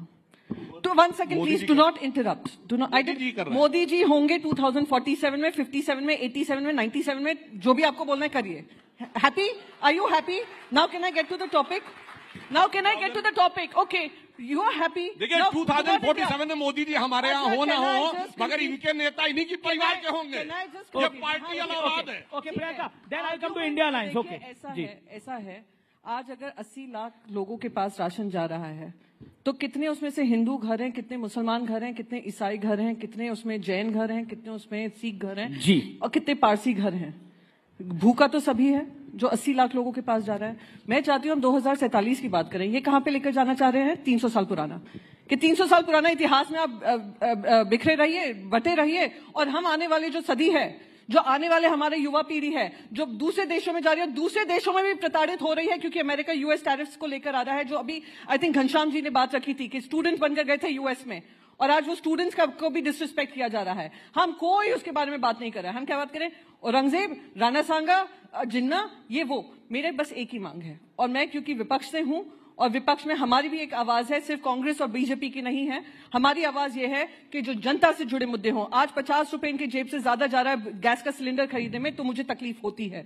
2 रुपए एक्साइज ड्यूटी बढ़ रही है, जबकि पूरी दुनिया भर में ऑयल चीप हो रहा है, तो मुझे तकलीफ होती है। मुझे तकलीफ होती है क्यों 80 लाख लोगों के घर पे राशन जा रहा है, उनको खुद नौकरियां क्यों नहीं दी जा रही हैं जहां वो अपने आप को सक्षम पा पाए। तो इन चीजों में हमारा ध्यान भटकाकर ये जो काम हो रहा है, ये बहुत गलत। ओके, देखिए मैं एक बात कहूं, लगता है प्रियंका जी को ना अपने राज्य का पता। 80 करोड़ सुनिए, 80 करोड़ है, 80 करोड़ है। सुनिए, इनको ना अपने राज्य का पता ना अपने सदन का पता। ये औरंगजेब का नाम कौन लाया? अबू आजमी, महाराष्ट्र के विधायक, समाजवादी पार्टी, अपने गठबंधन के। पीएचडी इस्लामिक लॉ के हैं, इस्लामिक स्टडीज के हैं, इस्लामिक रिलीजन के हैं, आप सबके पीएचडी हैं। हम तो कुछ ना जानकर भी हम राज्यसभा में अपना पक्ष रख सकते हैं। तरीका है, मैं तो बीच में नहीं, जैसे आप बीच में टोक टोक कर बोल रहे हैं कि कुछ नहीं जानती है। Who are you to give me certificate, मैं जानती हूँ नहीं जानती हूँ। हाँ, तो मैं बता रहा हूँ ना, सुन लीजिए, आपको समझ में आ जाएगा, दर्शकों को समझ में आ जाएगा। अबू आदमी कहाँ का है? महाराष्ट्र विधानसभा का, वो औरंगजेब का इशू लाया। फिर इमरान प्रताप को ये लाए, इमरान मसूद जी, ये किस पार्टी के हैं? राशिद अलवी लाए, किस पार्टी के हैं? इमरान प्रतापगढ़ी किस पार्टी के हैं? MIM किस पार्टी के हैं? और सुनिए, उसके बाद राणा संघा कौन लाया? वो रामजी लाल सुमन किस पार्टी के हैं? अरे भैया, अपनी पार्टी का अरे एक मिनट, अब एक मिनट, बाकी पॉलिटिक्स, एक मिनट, मुझे गठबंधन का पता हो या ना हो, मुझे अपनी पार्टी का ये पता हो या लोग ना लेके पता आ हो, रहे हैं। पर मुझे ये जरूर पता है कि देश को आप दिशा भूल करने का काम कर रहे हैं। अरे आपके सारे एक नेता बताइए जिसने विषय शुरू किया, बताइए, चैलेंज करता हूँ, अगर आपको पता है चैलेंज करता हूँ। मुझे भी आने देंगे आप तीनों, लोगों ने किया। अब मुझे भी आने देंगे आप तीनों, इंडिया अलायंस पे आता हूँ, फिर रैपिड फायर राउंड है। अच्छा ये बताइए, इमरान भाई, ऑल सेट, देखिए आप तीनों बहुत अपनी पार्टी के उम्दा स्पीकर हैं और तीनों को मैं अरसे से जानता हूँ। इमरान मसूद, ये देखिए अब थोड़ी राजनीति की भी बात हो जानी चाहिए, ये सब जो चल रहा है, हम राइजिंग भारत के मंच पर हैं। एक बात बताइए, अब ये 27 का विधानसभा चुनाव आने वाला है उत्तर प्रदेश में, अब आपने तो इतना बड़ा बयान दे दिया है, अब बताइए क्या होगा? समाजवादी पार्टी के साथ आप जाएंगे कि नहीं जाएंगे? आदित्य ठाकरे ने तो महाराष्ट्र में बोला था, समाजवादी पार्टी के नेता, कुछ नेताओं ने बीजेपी के साथ अलायंस का काम किया है। आपका क्या कहना है उत्तर प्रदेश के संदर्भ में? सपा के साथ जाएंगे कि नहीं जाएंगे? नहीं, ये देखिए, ये फैसला तो पार्टी का होगा कि हम किसके साथ जाएंगे, किसके साथ नहीं जाएंगे। मैंने सिर्फ इतना, मेरा काम है कि मैं अपनी पार्टी के आधार को बढ़ाने की बात करूं, अपनी पार्टी के संगठन को बनाने का बात करूं। एकजुट है कि नहीं है? 100%। आपको दिखाई नहीं दिया कि पार्लियामेंट दिखाई दिया? एक मिनट, पार्लियामेंट में सिर्फ 24 मेंबर मुसलमान हैं। पार्लियामेंट में सिर्फ 24 मेंबर मुसलमान हैं, जो मुसलमान मेंबर थे, लेकिन वक्फ के मामले के अंदर 232 वोट पार्लियामेंट में पड़े। ये हिंदुस्तान है, ये हिंदुस्तान है। दूसरी चीज मैं कह रहा हूं, हमें भाईजान बहुत तेज तेज बोलते हैं, हमारी समझ में नहीं आता, लेकिन मैं इतनी बात जरूर कह रहा हूं कि जिन्ना आपके आदर्श होंगे, मेरे आदर्श तो थे नहीं ना हैं, क्योंकि जिन्ना को हम सबसे बड़ा गुनाहगार मानते हैं अपनी इस हालत का, बदतर हालत का, जो आपने हमारी कर दी है। मैं इंडिया अलायंस में आ रहा हूं, समाजवादी पार्टी के साथ अलायंस होगा कि नहीं होगा? नहीं, ये फैसला तो पार्टी का होगा। अभी क्या माहौल है? अभी क्या मूड है? संगठन की बात रखिए ना, कुछ तो ब्रेकिंग न्यूज रखिए। अभी राइजिंग भारत की बात कर रहे थे हम लोग, और हम लोग देश की, हम लोग प्रियंका जी से पूछ लीजिए, ये एक्सपीरियंस करके आए हैं समाजवादी पार्टी को महाराष्ट्र के अंदर, सलाह अच्छी देंगी? नहीं, देखिए, ये बिल्कुल दूंगी और खुले दिल से दूंगी, क्योंकि मैं देश के साथ हूँ। जी। देखिए, हम लोग कौन किसके साथ लड़ेगा, कौन क्या लड़ेगा, राजनीतिक परिस्थितियों पर दिल्ली में हमने एकजुटता देखी, केजरीवाल जी को एकजुटता के कारण निपटना पड़ गया, अरविंद केजरीवाल जी को एकजुटता के कारण निपटना पड़ गया, दिल्ली में हमने देखा। प्रियंका अब एक बात कह दूं, मेरे से रुका नहीं जा रहा है, मैं बोल ही देता हूं। बिल्कुल मत रुकिए, इस मंच पे बिल्कुल मत रुकिए। जिस दिन तक भारतीय जनता पार्टी को हराने की कसम सारे इकट्ठे होकर खाते रहेंगे, भारतीय जनता पार्टी नहीं हारेगी। अच्छा, खाते रहेंगे तो नहीं हारेगी? बिल्कुल। तो कैसे करें फिर, हराए कैसे? ये फॉर्मूला तो बताइए महाराज, बताइए फॉर्मूला, देश सुन रहा है आपको। देखिए, मैंने आपको बता दिया, कैसे? जब कसम नहीं खाएंगे तब हार जाएंगे। नहीं, हमें अपने जीतने का लक्ष्य रखना चाहिए। हमें भाजपा को हराने का क्यों लक्ष्य रखना है? हम अपने जीतने की बात करें। आज दिक्कत क्या है, देश के अंदर भाजपा ने ऐसा नैरेटिव बना दिया, हर आदमी भाजपा को हराने की बात कर रहा है। अरे भाई, तुम्हारे हराने से हमें क्या होगा? हमें अपने जीतने की बात करें कि हम बदलाव लाने की बात करें। राहुल जी को समझाइए ना। राहुल गांधी कह रहे हैं कि मेरी पार्टी में कई भाजपा ही आ गए। नहीं, गलत पे उन्होंने बोला स्लीपर सेल है हमारे यहाँ। राहुल गांधी ने विचारधारा के लिए बोला है। राहुल गांधी ने बोला विचारधारा बोला स्लीपर सेल है हमारी पार्टी में, कांग्रेस पार्टी में एक स्लीपर सेल है, राहुल जी ने बोला। अमीश जी, मैं आपसे एक प्रश्न पूछूं? जी। जितने अधिकार से आप कहते हैं राहुल गांधी जी को बोलिए, आप क्या इतने अधिकार से नरेंद्र मोदी जी के लिए आप बोल पाएंगे? क्या बोल पाएंगे आप मोदी जी के लिए? मोदी जी से सवाल पूछ सकते हैं? नहीं, बिल्कुल। देखिए, बिल्कुल हम पूछ सकते हैं। ऐसे बयान कभी मोदी जी के सुनाई पड़ते हैं? मोदी जी अगर बोले कि बीजेपी में स्लीपर सेल है तो जरूर 15 लाख खाते में तो मोदी जी ला रहे थे। एक सेकेंड, अमीश जी, मैंने कभी भी कोई भी पत्रकार से ये सवाल नहीं पूछा मोदी जी से पूछते हुए कि मोदी जी, आपका मतलब क्या था जब आपने कहा कि आपके मंगलसूत्र खींचकर ले लिए जाएंगे? किसी ने पूछा है? मैंने नहीं सुना। हो सकता है मैं मिस कर उसके लिए जिसने कश्मीर देखा उसे समझ में आना चाहिए। इंटरव्यू कश्मीर 1990 सबको समझ। इंटरव्यू मैंने कोई देखा है, जिस अधिकार से भी आपने कहा कि आदित्य जी से पूछिए या राहुल जी से पूछिए, तो मैं ये पूछना चाहती हूँ उतने ही अधिकार से आप लोग, और मैं यही अपेक्षा करती हूँ अपनी मीडिया से कि हम राइजिंग भारत की जब बात करते हैं 2047 में हमारी मीडिया का क्या हाल होगा, इसके बारे में कभी आपने सोचा है? बहुत अच्छी बात कही प्रियंका जी, प्रियंका जी के लिए ताली बजाइए। प्रियंका जी ने बोला कि ये सवाल आप मोदी जी से पूछ सकते हैं। हाँ, मोदी जी से पूछ सकते हैं क्योंकि वो इंटरव्यू दे देते हैं, लेकिन राहुल जी ने तो कोई इंटरव्यू ही नहीं दिया, पूछे कैसे? जिस दिन देंगे तो उनसे भी पूछेंगे। ये भी आप बात गलत कर रहे हैं साहब। 84 इंटरव्यूज नरेंद्र मोदी के। एक minute Amish ji, Aditya Thackeray also gave interview. Uddhav Thackeray ji ने, राहुल गांधी जी ने इंटरव्यू नहीं दिया। आपने बहुत अच्छी चीज कही। अमीश जी ने कहा कि प्राइम मिनिस्टर इंटरव्यूज देते हैं। Very impressed Amish ji, I am very impressed.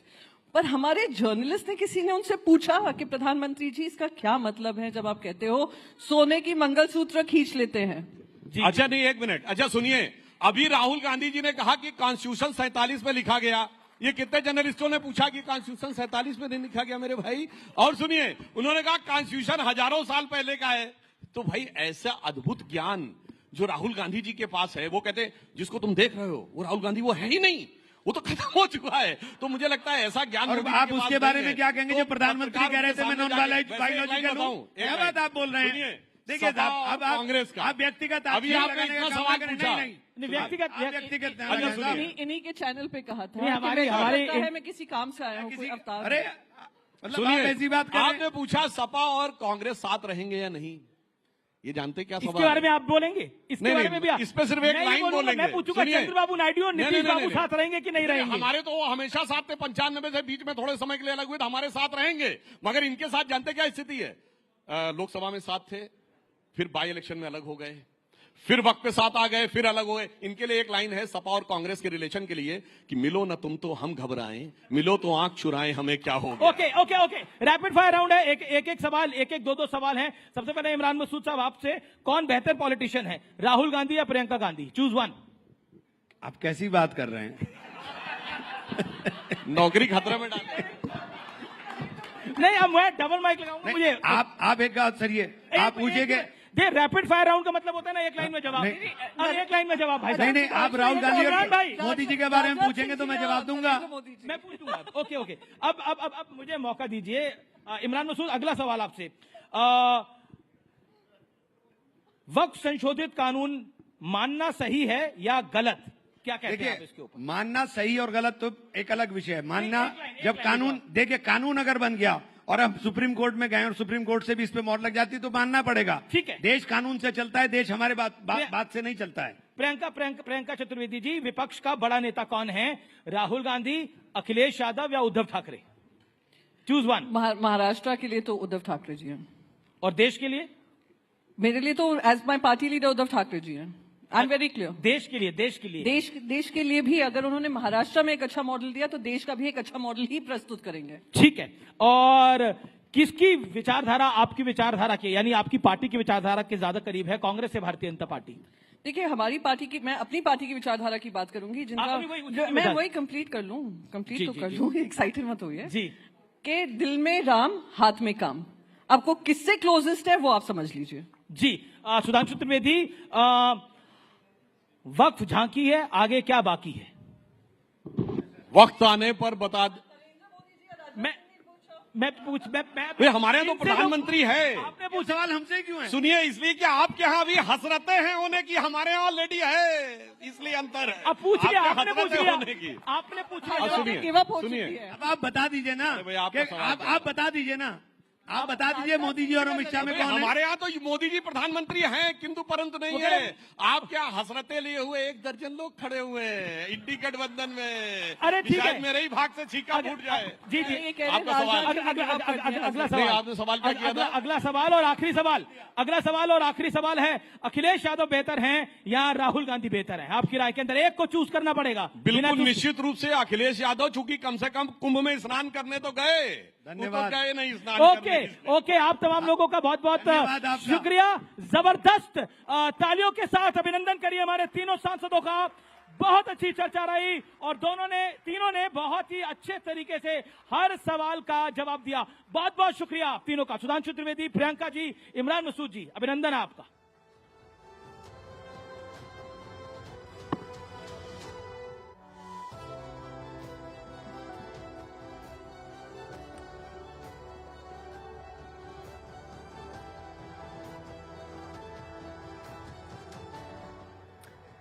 That was one fiery and insightful discussion.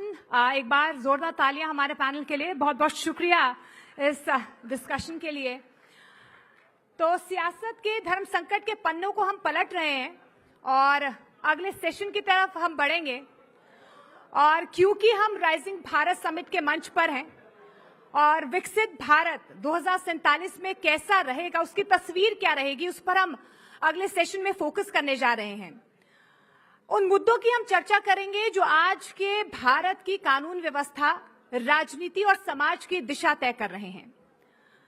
हम जानेंगे कि कैसे संवैधानिक बदलाव, कानूनी सुधार और सामाजिक परिवर्तन आपस में टकराते भी हैं और एक दूसरे को आकार भी देते हैं। और साथ ही ये भी जानने की कोशिश करेंगे कि इस दिशा में भारत का फोकस क्या रहने वाला है और भारत इस दिशा में कैसे आगे बढ़ रहा है। आर्टिकल 370 को हटाया जा चुका है, ट्रिपल तलाक को अपराध घोषित कर दिया गया है और अब वक्फ कानून भी आ गया है। तो ऐसे में सवाल ये है कि भारत का अगला कदम क्या होगा। और इसी महत्वपूर्ण चर्चा को आगे बढ़ाने के लिए और इस अगले सेशन को मॉडरेट करने के लिए रूबिका लियाकत हमारे साथ मंच पर आएंगी। एक बार जोरदार तालियों से उनका स्वागत कीजिए। और मंच पर हमारे साथ एक बहुत खास पैनल भी मौजूद रहने वाला है। एक बार जोरदार तालियों से उनका भी मैं तारुफ करवा देती हूँ। गौरव भाटिया जी हैं हमारे साथ, भारतीय जनता पार्टी की तरफ से राष्ट्रीय प्रवक्ता, वो हमारे साथ जुड़ेंगे। वारिस पठान जी हैं लॉयर और AIMIM से हमारे साथ, वो AIMIM का पक्ष रखेंगे। इसके साथ साथ जाने माने लेखक हैं आनंद रंगनाथन, वो भी हमारे साथ इस मंच पर जुड़ेंगे। अनुराग भदौरिया जी हैं, प्रवक्ता है, राष्ट्रीय प्रवक्ता समाजवादी पार्टी के। आप सभी मेहमानों का बहुत बहुत स्वागत। एक बार जोरदार तालियों से इनका स्वागत कीजिए। Thank you.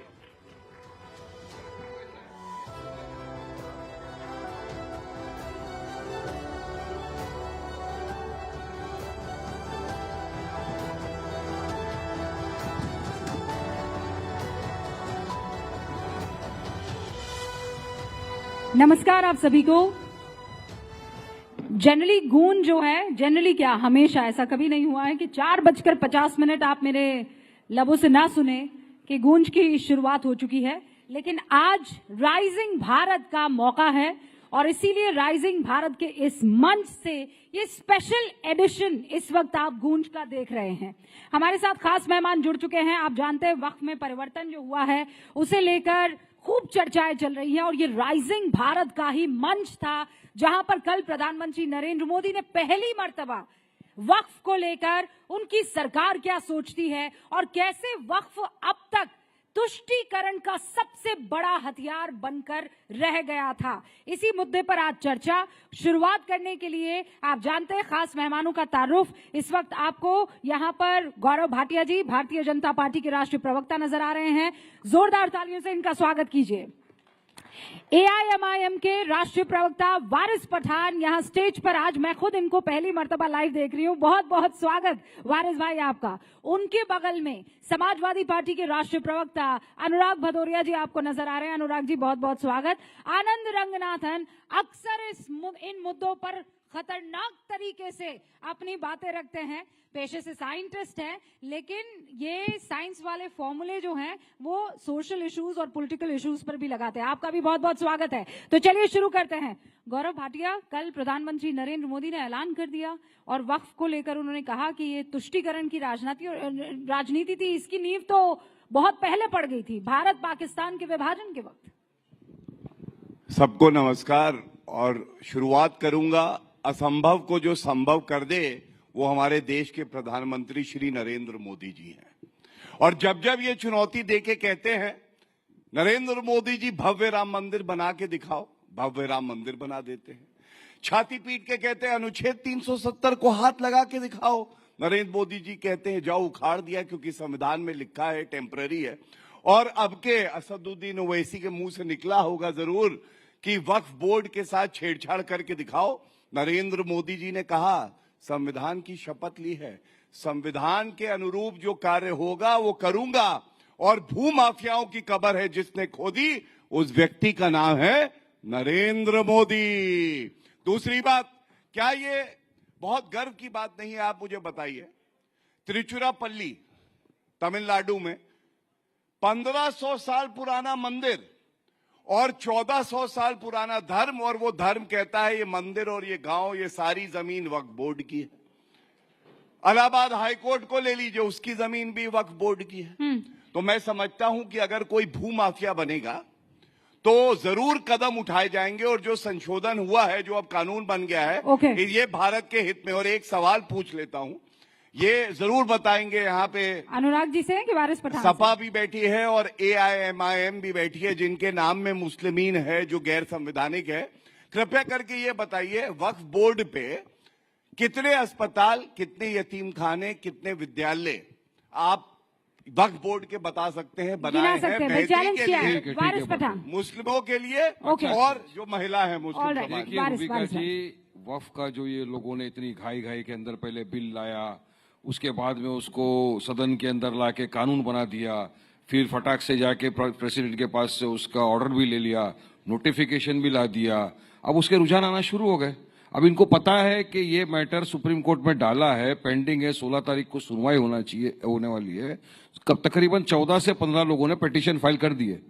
कल ही के दिन जिसका हमको डर था वही हुआ। यस्टरडे योगी सरकार ने क्या किया, संभल की जो मस्जिद थी उसको बताया ASI का प्रोटेक्शन, वहां पे ASI गया, वहां पे जो ग्रीन बोर्ड लगा था उसको निकाला, और संभल की जो जामा मस्जिद थी उसको जुमा मस्जिद घोषित कर दिया। तो जिसका डर था, बता रहे ना हम लोग कि 3D जो इन्होंने डाला था उसका ये लोग पूरा बेनिफिट उठा रहे। क्या जरूरत थी आपको लाने की? अब इसी तरह से हर जगह के ऊपर जाके ये लोग करेंगे। आपको सोचना चाहिए, समझना चाहिए, मैटर सुप्रीम कोर्ट में सब जुडाइज है। सुप्रीम कोर्ट के अंदर इंटरिम स्टे के लिए भी डाली गई है याचिका कि जब तक ये मैटर फाइनली डिसाइड नहीं होता है आप ये कानून को स्टे करिए। स्टे के पहले आपने शुरू कर दिया, साफ दर्शाता है आपकी नीयत क्या है। तो हम पहले दिन से यही बोल रहे हैं कि बीजेपी की कथनी और करनी में बहुत फर्क है। इनको मुसलमानों की कोई परवाह नहीं है, ये वक्फ को बचाने के लिए नहीं, वक्फ को बर्बाद करने के लिए कानून लाया है इन लोगों ने, और उसका शुरू कर दिया। अब मोदी जी की बात, वारिस भाई पहले जो सवाल पूछा है, ये कि आप कह रहे हैं वक्फ को ये लोग बर्बाद कर रहे हैं। मैं कह रही हूँ आपने कौन सा वक्फ को मजबूत कर दिया?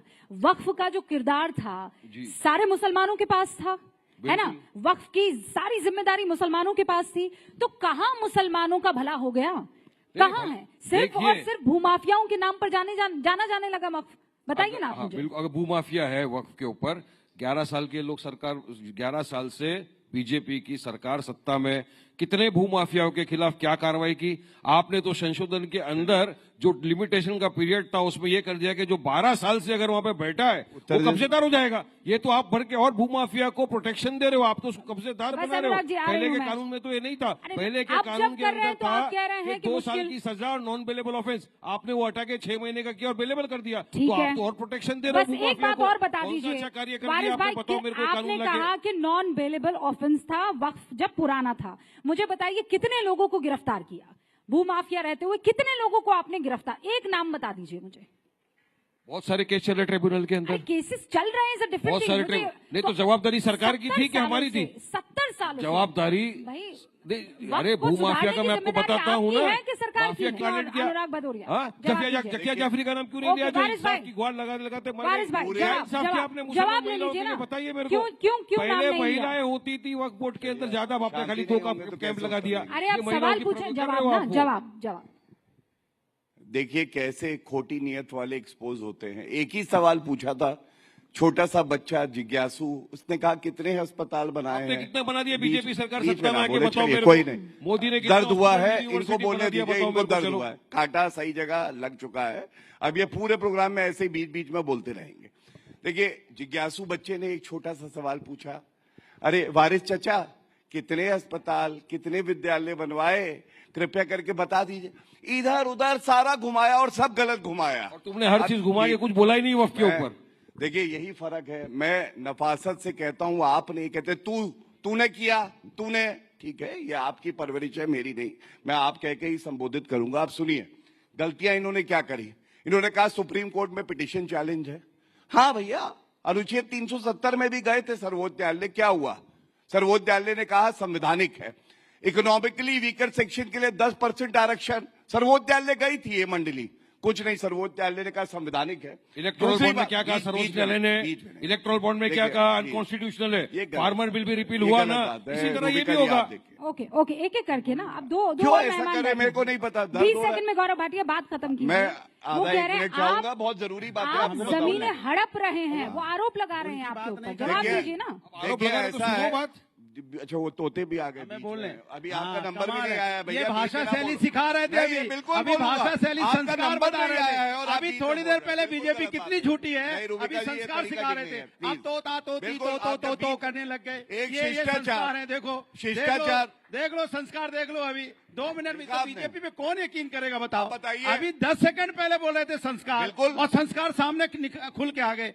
कमाल है भाई। अब हम बोल रहे हैं, अब इन्होंने बहुत बोल लिया। 1 सेकंड, 30 सेकंड, उसके बाद जवाब नहीं मिलेगा। हम देखिए ऐसा है, जब भी इस तरह का मंच होता है शिष्टाचार में, एक दूसरे की बात सुनते हैं, लिखते हैं, जैसे मैंने लिखा, उसके बाद अपनी बारी में बोलते हैं। ये बीच में क्यों कूद आए? अरे लो भाई, बेगानी शादी में अब्दुल्ला दीवाना। अरे अब्दुल्ला तो ऐसे ही दीवाना रहता है वैसे। चलिए अब मैं बताता हूँ दूसरी बात। सुप्रीम कोर्ट की इन्होंने करी, कोई भी कानून हो जो कि संसद में पारित होता है, प्रिजम्पशन ऑफ कॉन्स्टिट्यूशनैलिटी होता है, वो वैध माना जाता है और स्टे नहीं होता है। तीसरी बात मैं इनको बता दूं, इन्होंने कहा भू माफियाओं से कौन सी जमीन ली, तो मैं आपको बताता हूँ, बीच में ना बोलिए। इंटरिम स्टे मिलता है, आपको पता ही नहीं। कोई सीखेगा बोलेगा क्या? अच्छा, दोनों वकील है पेशे से, ये बता देना चाहती हूँ। पिटीशन डाला है हमने कि स्टे दो। आप बोल रहे हैं, रुकिए ना 1 सेकंड। हाँ, किसी भी कानून की वैधता में स्टे नहीं होता है, इनको पता नहीं है। हो सकता है वकालत ये कोर्ट की नहीं करते हो। स्टे होगा, शांत। झूठ मत बोलिए आप। ये मत बताइए कि आप समझदार हो, आप यहाँ गौरव जी आप दोनों रुक जाइए। अब सुनिए, नहीं एक मिनट बात पूरी कर लूं। पहले एक बार ओपनिंग रिमार्क, फिर मैं मौका दूंगी। अपनी बात पूरी करना चाहूंगा। देखिए एक सवाल है, जब ये देश को विभाजित करते हैं धर्म के आधार पे, ये इनका संविधान लेके आया हूं, ऑल इंडिया मुस्लिम जो पार्टी है, मुस्लिमीन, और ये क्या कहती है? ये कहती है इनका कॉन्स्टिट्यूशन, ये पार्टी बनी है मुसलमानों का नेतृत्व करने के लिए, मुसलमानों का सशक्तिकरण करने के लिए और मुस्लिम एकता को बढ़ाने के लिए। मैं पूछना चाहता हूँ, चुप हो जाइए, क्या गलत है? बीच में ना बोलिए, बीच में बात करना गुनाह है इसलिए गलत है कि हर पॉलिटिकल पार्टी संविधान की शपथ लेती है कि वो एकता लाएगी तो सभी भारतीयों में लाएगी, नेतृत्व करेगी तो हिंदू मुस्लिम करेगी, बीजेपी एकता लाई। लेकिन आप दोनों ये संविधान इनकी जो पार्टियां है, ये भारत के संविधान के खिलाफ काम करते हैं। ओके गौरव जी, आपको भी रोक रही हूँ, वारिस पठान आपको भी रोक रही हूँ। अब अनुराग जी, आपने कल बयान सुन लिया था प्रधानमंत्री नरेंद्र मोदी का, लेकिन कई ऐसे दर्शक हैं जिन्होंने नहीं सुना था। मैं एक हल्का सा वो बयान आपको सुना देना चाहती हूँ प्रधानमंत्री नरेंद्र मोदी का, ताकि दोबारा डिबेट ट्रैक पर आए। उन्होंने कहा वक्फ में आज तक इस तरह के तगड़े संशोधन इसलिए नहीं हुए क्योंकि तुष्टीकरण उसके बैकड्रॉप में, बैकग्राउंड में था। एक बार सुनवा दीजिए प्रधानमंत्री नरेंद्र मोदी ने राइजिंग भारत के उस मंच पर क्या कहा। तुष्टीकरण की इस राजनीति में कांग्रेस को सत्ता मिली, कुछ कट्टरपंथी नेताओं को ताकत और दौलत मिली, लेकिन सवाल ये है आम मुसलमान को क्या मिला, गरीब पसबंदा मुसलमान को क्या मिला? उसे मिली उपेक्षा, उसे मिली अशिक्षा, उसे मिली बेरोजगारी। तो ये सुना आपने भदौरिया जी, आम मुसलमानों को आपने सिर्फ इफ्तार पार्टी के अलावा और दिया क्या? देखिए, मैं पूरी बात बताऊंगा और इसका जवाब भी दूंगा, लेकिन उसके पहले दर्शक बैठे हैं तो शायद वो हमारी बात अच्छी तरह समझ पाएंगे। ये संजय निरुपम जी का एक बार सुन लीजिए, हमें तो उनको भी डिबेट में आना है क्या? मैं बोल लूं? अरे आपके पीछे संजय निरुपम बोल रहे हैं भाई, वो रुकवाने की कोशिश कर रही हूं, बोलिए। हमें तो चाहिए सिर्फ काम, ना भाषण, ना झूठा ईमान। नौकरी हमें लौटा दो, सस्ता गैस सिलेंडर दिला दो, मजदूरी बढ़ा दो 2 रोटी के भाव, 2 रोटी के भाव मजदूरी बढ़ा दो। हमें नहीं चाहिए धर्म के नाम की ये राजनीति के घाव। हम जानते हैं इनका क्या है किरदार, कुर्सी पे पाने के लिए कुछ भी कर सकते हैं मेरे यहाँ, मेरे दोस्त, मेरे यार। ये कुछ भी करेंगे, इन्हें कुर्सी चाहिए, ये कुर्सी जीवी लोग हैं, ये कुर्सी किसी कीमत पे चाहिए। मैं कहता हूं अच्छी बात है, प्रधानमंत्री जी ने बोला बेरोजगारी की बात की, तो मैं आपसे पूछना चाहता हूं कि हिंदुस्तान में क्या हम नहीं है? इतनी चिंता आज मुसलमानों की हो गई। कैसा लगता है सुन के मुसलमानों की चिंता?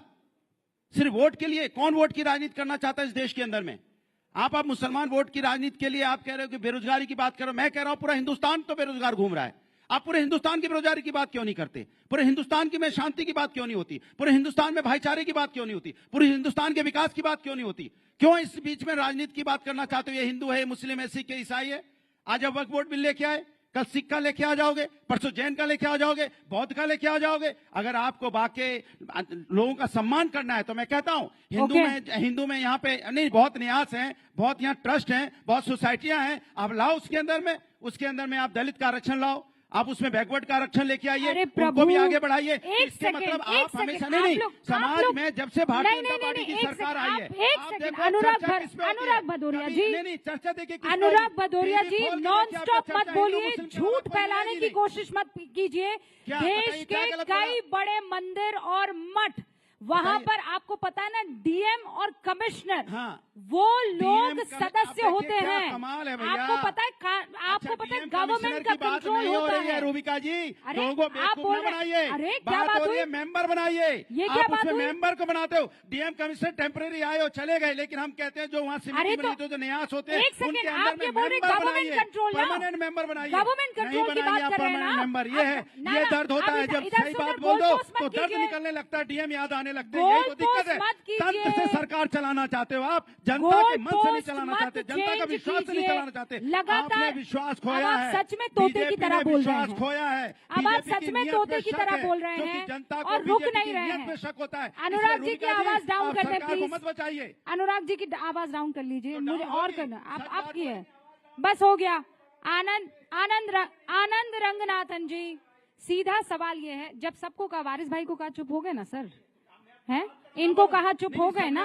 अरे तो आपको यहाँ पर बैठे हुए तानसेन और ये राजा अकबर हैं कि आप तानपुरा बजाते रहेंगे और हम सुनते रहेंगे? आपने अपनी बात बोल दी। बेरोजगारी की बात कर रहा हूँ तो बजाना हो गया। अरे तो आप सुन लिया ना, महंगाई की बात की तानसेन। अरे सुन लिया, आप रिपीट, आपने अपना टेप रिकॉर्डर ऑन कर दिया है, आवाज डाउन कर लें। मैं हूँ राजा अकबर, अभी रुक जाइए। आनंद रंगनाथन जी, इन्होंने कहा कि कल सिख आ जाएंगे, कल सिखों को लेकर ये कोई नया कानून ले आएंगे, ये हिंदुओं को लेकर नया कानून लेकर आ जाएंगे, क्रिश्चियंस को लेकर आ जाएंगे, पारसी को लेकर आ जाएंगे, और हम ऐसे ही चुपचाप बैठे देखते रहेंगे क्या? आनंद जी, सबसे पहले तो अरे रुक तो जाइए प्रभु, रुक जाइए। अच्छा, मैं आनंद जी के पास जाऊं कि ना जाऊं? हाँ कि ना? ले अब जनता की सुनेंगे ना आप? आएंगे आनंद जी। अनुराग जी बोल ले दीजिए प्लीज, थैंक यू। देखिए 20 मिनट बाद मेरा समय आ रहा है। रूबिका जी, पहले तो आपको बहुत धन्यवाद देना चाहता हूं कि आपने मुझे इस पैनल पे आमंत्रित किया। 2-3 चीजें मैं कहना चाहूंगा। एक तो बहुत दुख की बात होती है जब हर चीज जो आदमी सामने ला के डिस्कस करना चाहता है, वैज्ञानिक के तौर पे कोई भी चीज डिस्कशन के अवे नहीं होती। हर चीज को टेबल पे लाओ, डिस्कस करो। हमारे देश में ही ऐसा होता है कि कोई भी चीज अगर आप डिस्कस करना चाहें, आपको इमीडिएटली कह दिया जाता है हिंदू मुस्लिम ला रहे हो, हिंदू मुस्लिम ला रहे हो। मैं आपसे पूछना चाहता हूँ अनुराग जी, प्लीज सुन लीजिए। पूछिए तो रहे, मैं तो पूरा पूछिए। मुझे लगता है हम एक सभ्य डिबेट करते हैं यहाँ पर, चीख चिल्ला खूब लिए एक दूसरे पर, एक की सुनते हैं, दूसरे की जवाब देते हैं। ठीक है, ऐसा करते हैं।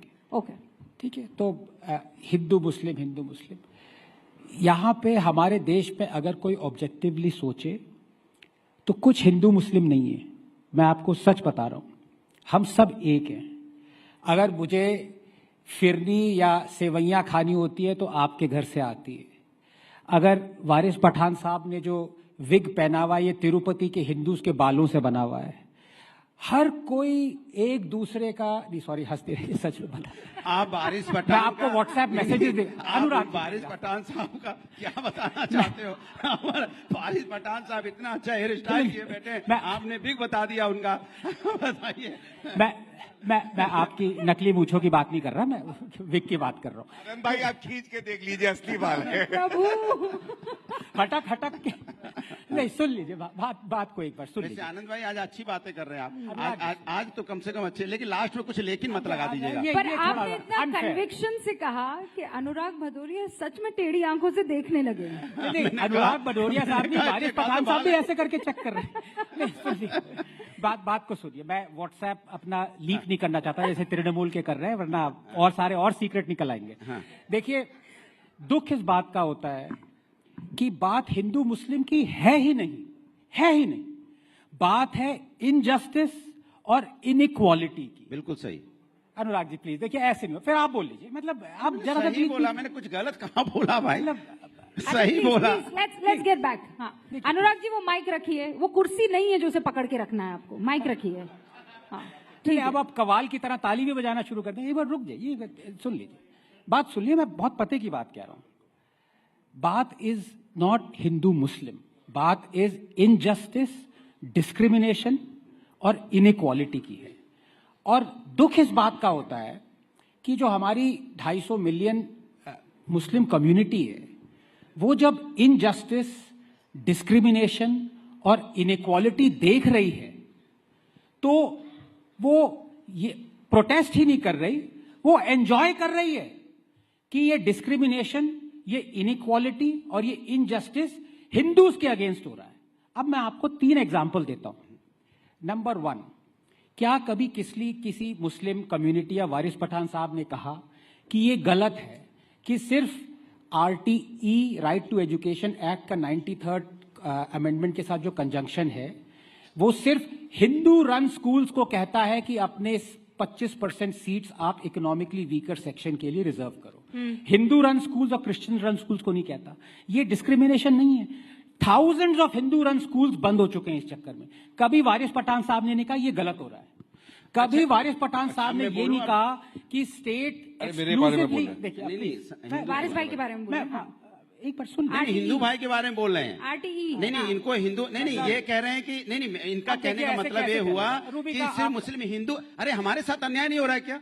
हमारे साथ अन्याय नहीं हो रहा है क्या? हमें रोजगार नहीं मिलना चाहिए था क्या? हमें महंगाई से छुटकारा नहीं मिलना चाहिए था? हम हिंदू हैं, मेरे साथ अन्याय क्यों हो रहा है? मैं आपसे सवाल पूछ रहा हूँ, लेकिन इसका जवाब नहीं है। हम सफर कर रहे हैं, इसका जवाब क्यों नहीं मिलेगा? अनुराग जी एक सेकंड रुकिए। वारिस पठान पहले RTE मेरे बारे में बहुत सारी बातें। अच्छा, वो 4 पॉइंट बोल रहे हैं, उसके बाद आप इंटरप्शन। वारिस भाई 4 पॉइंट बोल दें।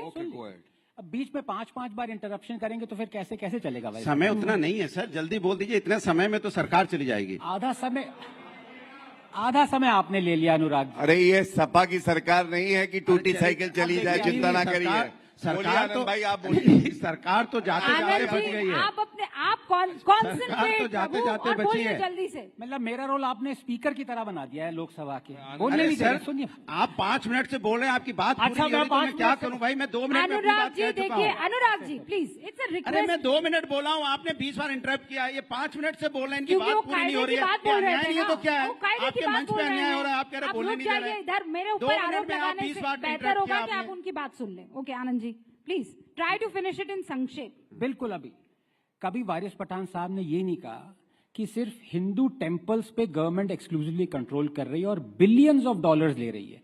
मॉस्क पे कंट्रोल क्यों नहीं कर रही? क्या ये डिस्क्रिमिनेशन, इनइक्वालिटी नहीं है? वो हटनी चाहिए। कभी ये नहीं कहा या वो हटे या मॉस्क को भी कंट्रोल करो। मॉस्क से पैसा लो। और तीसरी सबसे जरूरी बात, और ये मैं वक्फ पे आना चाहता हूं। देखिए, मेरा वक्फ बोर्ड से कोई भी डिसएग्रीमेंट नहीं है। मैं तो कहता हूं हजारों वक्फ बोर्ड हो, कोई there are hundreds of boards, NGOs, charities, let them run. Point है कि वक्फ एक्ट आ गया जो कि वक्फ बोर्ड को वेपनाइज करता है। अब मैं आपको एक उदाहरण देता हूं। नहीं सर, वक्त की कमी है, जो बातें आप जवाब दीजिए। मेरे अच्छे दोस्त आनंद रंगनाथन ने 5 मिनट में 50 मरतबा मेरा नाम लिया, तो मैं पूछना चाहूंगा आनंद भाई, आपने बहुत अच्छी अच्छी बातें बोलाई। मुझे बताओ, आप लोगों को मुसलमानों की इतनी फिक्र कब से होने लग गई? क्योंकि देश में है। जिनको सुनिए, जिनको मुसलमानों की अच्छा, मेरी 2 मिनट की अजान से तकलीफ है, जिनको मुसलमानों के 10 मिनट रास्ते पे नमाज पढ़ने से तकलीफ है, जिनको मुसलमान की बेटियों के हिजाब से तकलीफ है, जिनको मुसलमानों के खाने पीने से तकलीफ है, जिनको मुसलमान अगर दाढ़ी टोपी रख के कुछ ट्रेन में चला गया तो उसको मॉब लिंचिंग कर देते, JRCR नहीं बोलने से तकलीफ है, उनको आज अचानक मुसलमानों से इतनी मोहब्बत आ गई। यही तो सबसे बड़ा शक आ रहा है हमको। यही तो आपकी नीयत में खोट है। अगर आपको कुछ करना है मुसलमानों के लिए, दीजिए हमारी बेटियों को डिमांड स्कॉलरशिप, देंगे आप। नहीं जितना देंगे। मोदी जी ने दीजिए मुसलमानों जाफरी के लिए मरूम किया को है, उतना इंसाफ हिंदुओं दीजिए। के लिए भी नहीं किया। दीजिए। मैं आपको डेटा देता हूं। मुसलमानों को इंसाफ दीजिए। 11 साल दीजिए से। आप जितने की मॉब लिंचिंग हुई सबको इंसाफ दीजिए। जिनके घर बुलडोजर से आपने उड़वा दिए मुसलमानों के बिना कोर्ट के ड्यू प्रोसेस फॉलो किए, आप दीजिए उनको इंसाफ दीजिए। और अब इनइक्वालिटी की बात करो, इनइक्वालिटी का मैं बताता हूँ। आर्टिकल 14 का ग्रॉस आर्टिकल 14 का ग्रॉस वायलेशन हुआ, मैं आपको बताना चाहता हूँ। एक कॉन्स्टिट्यूशनल और लीगल प्रोविजन बता दीजिए कि एंटी मुस्लिम है। हिंदू एंडोमेंट बोर्ड में मुसलमान अलाउड नहीं है, गैर कौम अलाउड नहीं है, लेकिन मुसलमान के वक्फ बोर्ड में आप हिंदुओं को डाल देंगे, ये क्या अलाउड है? चलिए वारिस भाई, अनुराग जी एक सेकंड। आपने कहा कि आपने एक साथ बोला कि इनको हमारी दाढ़ी से प्रॉब्लम है, इनको हमारी नमाज से प्रॉब्लम है, इनको में हमारे बच्चों के हिजाब से प्रॉब्लम है, लेकिन आपको तो जय श्री राम तक बोलने से प्रॉब्लम है। वो प्रॉब्लम नहीं है, आप बोलिए। आप किसी को नहीं बोलने पे मार डालोगे तो प्रॉब्लम है। इन्होंने गणपति बप्पा बोल दिया था, माफी मांगनी पड़ी थी। गणपति बप्पा बोल दिया था, माफी मांगी। आप बोलिए, जबरन नहीं बोलने से केस से निकाल देंगे, नहीं बोलने से एंटी नेशनल घोषित कर देंगे। चीजें जो आप लाते हैं, कोई चीज से प्रॉब्लम। यही वो जगह है जहाँ पर गौरव जी ये कह देते हैं, रूबिका जी इफ्तार हुई और आना नहीं हो पाया, यही वो जगह है जहां पर सिवैया की बात आनंद रंगनाथन कह देते हैं और आप जय श्री राम को जेसार कहने में भी घबराते हैं। रूबिका जी, यही वो जगह है जहां हिंदू का जब परिवार होता है रामनवमी में तो मुस्लिम भाई फूल बरसाते हैं। यही बीजेपी को पसंद नहीं है एकता। तो हिंदू भाई मुस्लिम भाई पे फूल बरसाते हैं, हिंदू भाई मुस्लिम भाई पे फूल बरसाते हैं, मुस्लिम भाई हिंदू भाई पे फूल बरसाते हैं। भारतीय जनता पार्टी के दिल में सांप क्यों लौट रहा है जब हिंदू भाई सांप क्यों लौट रहा है आपके दिल में? गौरव भाटिया इसका जवाब दे दीजिए। देखिए, सबसे पहले तो मेरे भाई ने अभी बात करी कि ये हिंदुओं का भी है, मुसलमानों का भी है, सिखों का ही, सब बिल्कुल। मेरे भाई जो अभी आनंद भाई बता रहे थे, एक बार टीवी डिबेट में बोला गणपति बप्पा मौर्य, 6 महीने तक गायब हो गए टीवी से। फिर ये भी झूठ और एक झूठ। बोलो मैं अभी आप लोग झूठ बोलते हो तो मैं बिल्कुल हंसता हूँ उस झूठ के ऊपर। फर्क क्या है? पिछले 7 साल से झूठ चलता जा रहा है। भाजपा का प्रवक्ता अपने भाई वारिस पठान को आदर देता है, सम्मान देता है, उसकी बात सुनता है, लिखता है, फिर उत्तर देना चाहता है।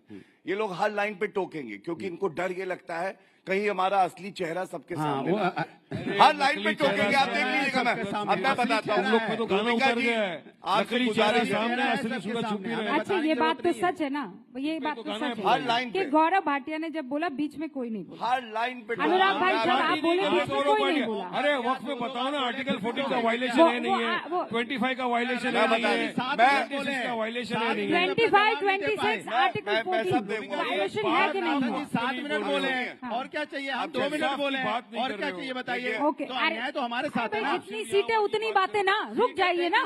जितनी सीटें आप रुकिए। रंगनाथन जी कितनी सीटें आपकी?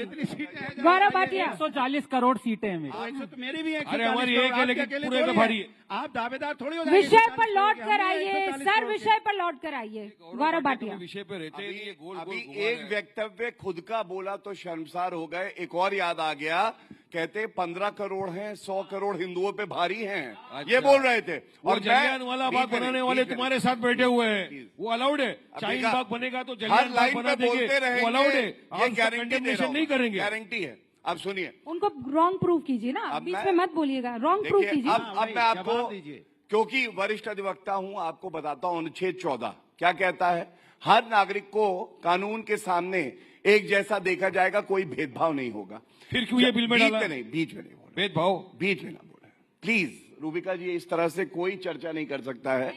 हाँ, अब मैं आपको बताता हूं, जब वक्फ का कानून संशोधन हुआ 2013 में, वही भेदभाव की शुरुआत हुई। कैसे?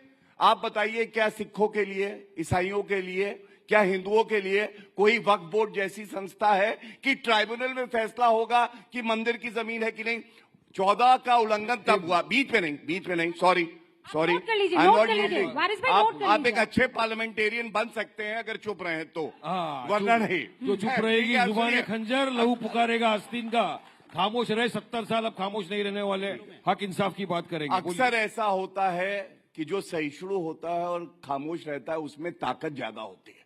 जो चिल्लाता है अंदर से खोखला होता है। आप तय करिए, आप खोखले हैं? बीच में नहीं। अनुच्छेद 25 सुनिए, अनुच्छेद 25 स्टार्ट होता है, सब्जेक्ट टू के वर्ड्स है, subject to public order, morality and health. ऐसा नहीं है, एब्सोल्यूट राइट है। और सबसे बड़ी बात है, उसमें कानून बनाने का विशेष अधिकार है टू कर्टेल रिलीजियस राइट्स, और ये पार्लियामेंट को मिला है। अब सुनिए, इन्होंने बात करी मुस्लिम महिलाओं की। ऐसा नहीं बोल सकते, ऐसा नहीं बोल। How can you cartel my religious rights?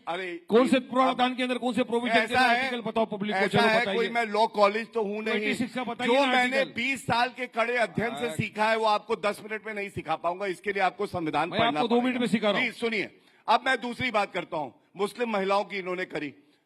Narendra Modi ji से बड़ा सगा भाई कौन है? मुस्लिम महिलाओं को ट्रिपल तलाक को अपराध बना दिया, और ये हलाला और बहु विवाह तकलीफ के हमेशा पैरोकार बनते हैं। आपने बना दिया तीसरी बात सुनिए, अच्छा अब मैं चाहती हूँ एक बात बस समाजवादी पार्टी पे कर लेते हैं। बाप रे आप बताइए, अतीक अहमद सांसद रहे, विधायक रहे, 73 करोड़ रुपए की जमीन वक्फ की सरकार किसकी है? भारतीय जनता पार्टी की। अरे आपको मौका दूंगी, मैं बोलने तो दीजिए, एक बार बात खत्म करें, फिर देखिए अभी टाइम है ना, मैं आपको मौका दूंगी। दूसरा उदाहरण, आजम खान, आपको याद होगा, जिनकी भैंसे अखिलेश यादव पुलिस से ढूंढवाते थे, वो जेल में है, वक्त की संपत्ति ले गए। और अंत करूंगा एक ही बात कह के, ये गिराने की कोशिश करते हैं भारत को, नरेंद्र मोदी जी को, हमें। ना मैं गिरा, ना मेरी उम्मीदों के मीनार गिरे, मुझे गिराने में कई लोग 100 बार गिरे, और ये गिरते रहे। गौरव भाटिया ने जो बातें की, सर तुष्टीकरण का आप पर आरोप लगता है ना, वारिस भाई आती हूँ, तुष्टीकरण क्यों? भारतीय जनता पार्टी आज की डेट में वोट बैंक के लिए पूरे समाज में तुष्टीकरण कर रही है। हिंदू मुस्लिम की राजनीति कौन कर रहा है? नफरत की राजनीति कौन कर रहा है? इतनी देर इन्होंने भाषण दिया, इतनी देर बात बताई, एक बार भी देश कैसे आगे बढ़ेगा उसके बारे में नहीं, यूथ कैसे सम्मान से जिएगा उसके बारे में नहीं, सिर्फ एक ही बात, हिंदू मुस्लिम, मुस्लिम हिंदू, हिंदू मुस्लिम, मुस्लिम हिंदू, इसके अलावा कोई शब्द इनके पास नहीं है। राष्ट्र को आगे बढ़ाने के लिए देखिए, आपको याद रखना पड़ेगा, ये देश संविधानों ने, पर ये तो रिपीट टेलीकास्ट कर रहे हैं आप। सुनिए, इन्होंने इसके पहले नई दलील दीजिए ना। सुनो, इन्होंने 2014 में भूमि अधिग्रहण बिल लेके आए थे, वापस किया इन्होंने, क्योंकि विपक्ष अपनी राय दे रहा था, इन्होंने राय नहीं मानी। किसान बिल लेके आए थे ये, हमने कहा मेरी राय ले लीजिए, क्योंकि उसी जनता ने हमें भी चुना है, जिन जनता ने आपको चुना है, आपने मेरी राय नहीं मानी, बाद में आपको किसान बिल वापस लेना पड़ा। जिन किसानों को मौतें होगी उनके जिम्मेदार कौन होगा? आज आप वक्फ बोर्ड का बिल लेके आए, जेपीसी आपने बनाई, हमने कहा मेरी राय ले लीजिए, जेपीसी ने राय लेके वक्फ बोर्ड बनाए। आपको सुनना ही नहीं चाहता। कवि कहना क्या चाहता है, लेकिन इसका कवि कहना क्या चाह रहा है? कवि कहना चाह रहा है, क्या कहना चाह रहा है? कवि बोलना चाह रहा है कि इसको समझ नहीं आ रहा है। तानाशाही अपनाती है, ओके, बिल पास करती है, बोलना चाह रहा है, पब्लिक को समझ नहीं आ रहा है। भारतीय जनता पार्टी आप वालों को भी समझ में नहीं आ रहा है। आप भी हमारे साथ अन्याय कर रहे हैं, कभी ये कहना चाह रहा है। अच्छा ठीक है, सुन लिया, कोई समझ नहीं तो पा रहा है। आनंद, आपने वारिस से जो सवाल पूछे, वारिस ने उनका जवाब दिया। उन्होंने कहा दिया जवाब? नहीं दिया भाई, वारिस आपने जवाब नहीं दिया। हर बात का जवाब दिया मैंने। आनंद भाई से सवाल किया कि ये जो नया वक्फ का कानून आया है, ये किस तरह से वायलेशन नहीं है 14 का, और आपको मुसलमानों से इतनी हमदर्दी कब से हो गई, जो इनसे इतनी नफरत करते हैं। तो आप मुसलमानों के लिए कुछ अच्छा करना चाहते हैं तो उनकी बेटियों को डिमांड ड्रिवन स्कॉलरशिप दीजिए, हमको भी हमारे हिसाब से आजादी दीजिए, हिजाब पहनने दीजिए, एजुकेशन लेने दीजिए, विकास का काम करने दीजिए, हमारा माइनॉरिटी का बजट बढ़ा दीजिए। आप जो माइनॉरिटी का बजट आप कर्टेल कर देते, और जो असंवैधानिक बिल जो आप लाए, बजट डबल हो गया है, ये मैं पन्ना लेकर आई हूँ। ओके, जवाब दीजिए। हमारा अधिकार है, हमको हमारा अधिकार दीजिए, यही तो बात है बस। आनंद, रूबिका जी, वारिस पठान साहब इतना झूठ बोल चुके हैं कि असादुद्दीन साहब सोच रहे होंगे अरे तुम इतना झूठ बोलोगे तो मैं क्या बोलूंगा। अब मैं एक एक करके इनका जवाब देता हूँ, और बीच में इंटरप्ट मत करेगा, आपको आपके साउथ इंडियन बालों की कसम, मतलब विग वाले, ठीक है। पहली बात, हिंदू मुस्लिम कर रहे हैं, मैंने इनसे क्या पूछा? सीधी सी बात पूछी, जो डिस्क्रिमिनेशन हिंदूज के अगेंस्ट हो रहा है, आपको वो दिख ही नहीं रहा है? आपको अब वो हमें नहीं दिखा, अगर आपको दिख रहा है तो अरे काहे आप बीच बीच में परेशान कर रहे हैं? कैसे बोलेगा? रुकिए ना अनुराग जी, मेरे आपके बीच में नहीं बोले हैं, कमाल है। अच्छा नहीं लगता आपको? यहाँ वोट देने वाला कोई एक भी होगा ना तो पलट जाएगा, वो देगा, समझिए आप, देगा। ओके आनंद, क्योंकि हम गैस की बात पूछेंगे, 50 रुपए बढ़ा है, उस पर वो कोई बोलने को नहीं तैयार है। एग्जाम्पल मैंने आपको दे दिए। अरे गैस के दाम 50 रुपए बढ़े, आप तो रोजगार पा रहे हो, जिनके पास गैस का पैसा नहीं हो कहां से मिलेगा? जरा बताइए। आप गरीबों से पूछे जाके, आप तो यहाँ बैठे एसी में, उस गरीब से पूछे 50 रुपए कहां से लेके आएगा? जिसके घर में रोजगार नहीं है, पूछो कैसे जिंदगी चलती है। आवाज डाउन करें भाई, सुनिए, हर बार ऐसा ही क्यों होता है? मुझे आवाज डाउन करनी पड़ती है। अनुराग जी, लड़ने से कुछ नहीं होगा, यहाँ सभ्य तरीके से डिबेट हो रही है ना, ओके ओके अनुराग जी रुक जाइए। आनंद की बात करना आपको आनंद एक मिनट। मैंने सिलेंडर की आवाज क्या उठाई, आप चिल्लाने लगे। अरे शर्म सर, नहीं आती आपको? सर आपने गरीबी देखी है कभी? सर कभी सुनिए, जाइए गांव में, पूछे लोग कैसे जी रहे हैं। डांट क्यों रहे हैं भाई? डांट ही रहे, हमको याद ऐसे दिला नहीं रहा हूं। बात करते, दिल्ली में ये बैठ के समाजवादी आपको पार्टी नहीं का पता ऑफिस लोग थोड़ी कैसे ना जीते है। अरे भाई यहाँ आपके सम्मानित लोग आ रखे हैं, आप आनंद ले रहे हो, ये आपको सपा का सोचो दुनिया ऑफिस ऐसी जी नहीं रही है। है।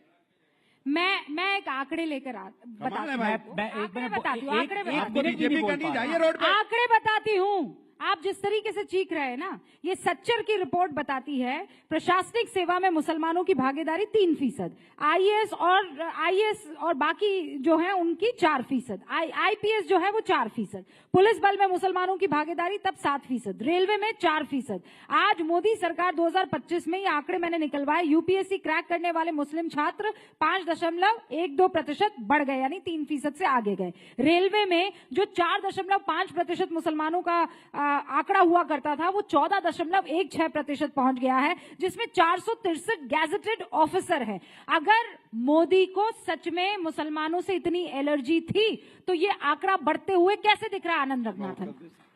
सीधी सी बात है, देखिए डेटा कभी झूठ नहीं बोलता।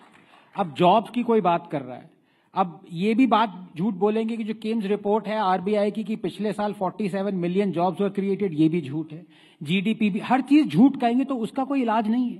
और आप ठीक कह रहे हैं, अगर आपको पावर्टी देखनी है ना सर, तो आप वहां जाइए सफाई में, जहां फेस्टिवल हुआ था सफाई में, जहां पे बॉलीवुड को अब सुनिए, अब देखिए ये गलत बात, आप गलत बात बोलेंगे। आपको देखना तो बोलेंगे गोरखपुर जाइए, आप कैसी बातें करते हैं, आप कल्चर प्रोग्राम बोलेंगे सैफई जाइए, सैफई से इतना प्यार, चले जाइए आप, आइए आप देखें क्या क्या हमने गांव का डेवलपमेंट किया। अरे तो आप एंग्री यंग मैन की तरह क्यों बिहेव करते हैं? चले जाइए, गरीबी देखनी है तो। अरे गरीबी देखनी आपको है, इतना आपको इतना गुस्सा होने की जरूरत नहीं है, आपको पता है, कमाल की बात कर रहे हैं, आपको पता है।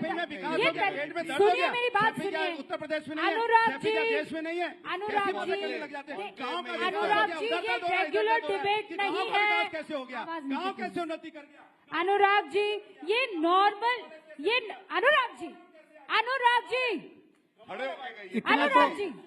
कर रहे हैं, क्या कर रहे हैं आप?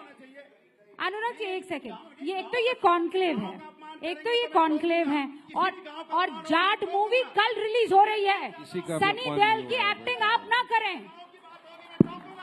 वो जाट मूवी कल रिलीज हो रही है। की बात होगी तो क्या किस बात पे टॉकिंग है, क्या कर रहे हैं आप? करेंगे बैठ के गांव में, अगर वहाँ बॉलीवुड आ गया, इनके पेट में दर्द हो गया। चलिए अब समय हम लोग ओके, अब समय ओवर हो गया है। मैं आखिरी 30 सेकंड सबको देना चाहती हूँ। पहले आप ले लीजिए पेड़ पहले आप बोल दीजिए 30 सेकंड, ठीक है? 30 सेकंड, ओके? देखिए मुझे दर्द इस बात का होता है, जब आप सैफई चले जाते हैं, एक ऐसा गांव जिसको एक मॉडल की तरह से पूरे देश को लेना चाहिए कि एक गांव में क्या क्या सुविधाएं हो सकती हैं, ऐसा गांव आपको हर भारतीय जनता पार्टी बॉलीवुड वालों को कितने पैसे बनाइए। ओके, आपको रोका? 30 सेकंड ओवर, ठीक है? आनंद, गरीबी देखनी है ना तो सफाई में जाके देखिए, 500-600 करोड़। सैफई तो बोलना सीख जाओ, सफाई नहीं है, सैफई है। अच्छा ठीक है, सैफई।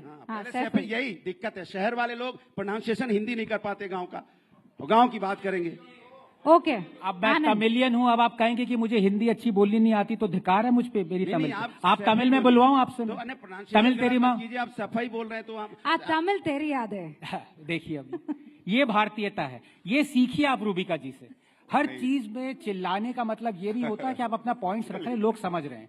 आपने गरीबी की बात करी, मैं आपको सैफई की बात बता रहा हूं कि जो आपने 100 की तादाद में करोड़ों रुपया खर्च किया, वो गरीबों को भी दे सकते थे। बॉलीवुड हीरोइंस को क्यों दिया नाचने के लिए? अरे भैया ये बता, इसका आंसर करिए। अरे तो इसके मतलब बॉलीवुड यहाँ जो बुला रहे हैं, तो इसके मतलब क्यों बुलाते हैं बॉलीवुड? ओके सर, अब आखिरी कुछ मिनट में देना चाहती हूँ वारिस पठान, और उसके बाद जवाब देंगे गौरव भाटिया। देखिए बात गरीबी की हो रही है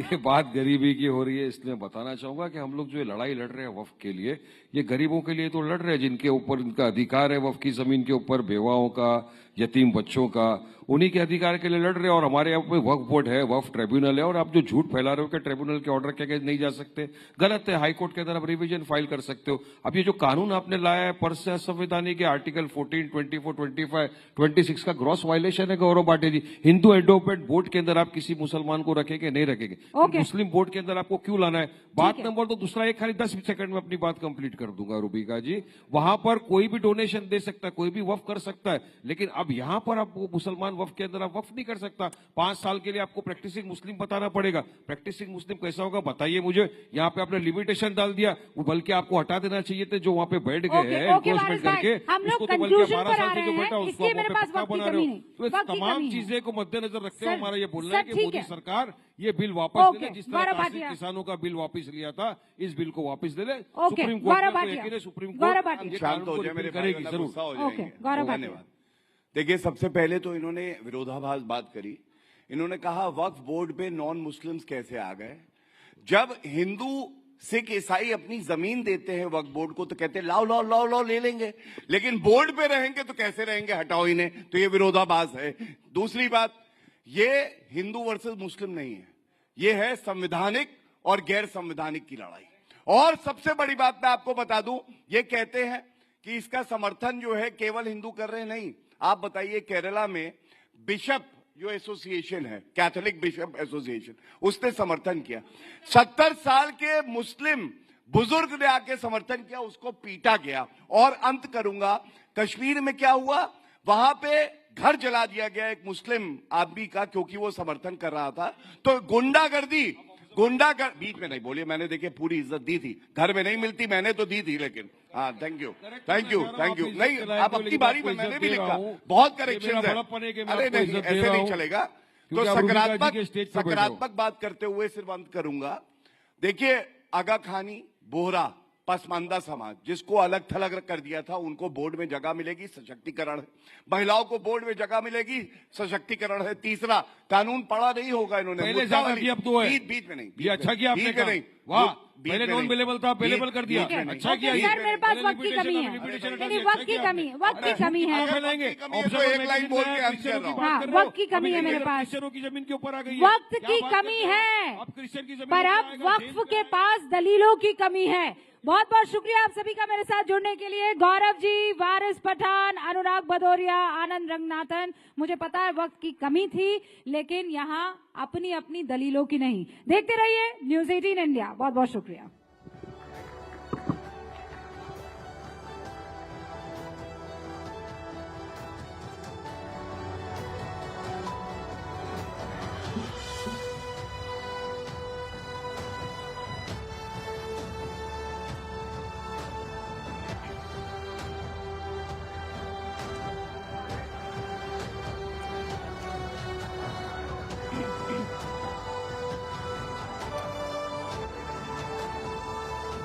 तो देखिए, वक्फ के पास दलीलों की कमी है या नहीं, अगले सेशन में भी हम इसी पर चर्चा करेंगे। लेकिन मैं रिक्वेस्ट करूंगी, I would like to request everyone to please be seated for a next session.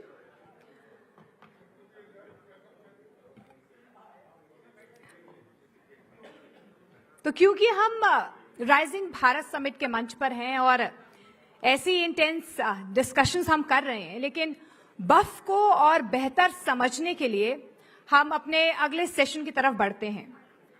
क्योंकि भारत एक ऐसा देश है जो संस्कृति और धर्म की विविधता से समृद्ध है। यहाँ पर वक्फ संपत्तियों और उनके मैनेजमेंट से जुड़ा सवाल बेहद अहम हो जाता है। और हमने जितनी भी डिस्कशंस अभी की, हमने देखा है कि सबसे ज्यादा हीटेड टॉपिक इस वक्त वक्फ ही बना हुआ है।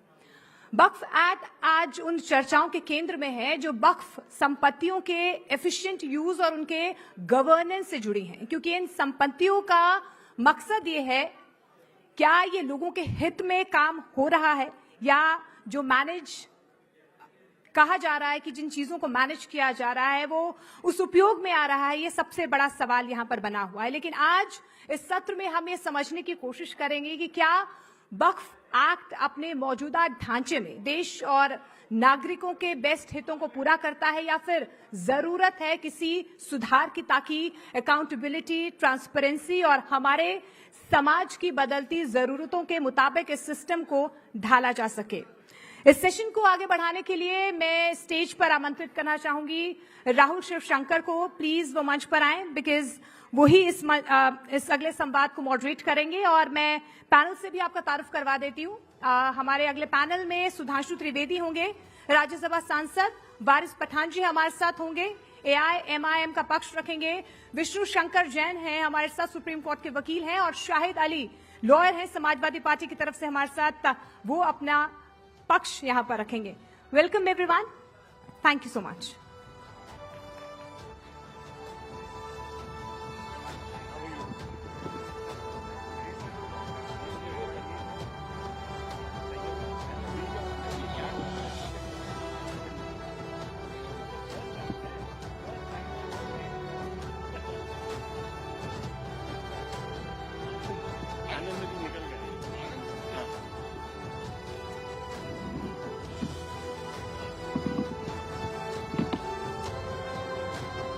Ladies and gentlemen, thank you very much for your patience. We promised to be better behaved than the panel before this, but we're going to discuss something very interesting. The Prime Minister has spoken for the first time on the Wakf Amendment law, and he's come out and said that it is the Congress that perpetuated iniquity in our society, and it is because the Congress believes in appeasing the hardliners that the Wakf Act of 1995 came about, giving one community privilege over all others.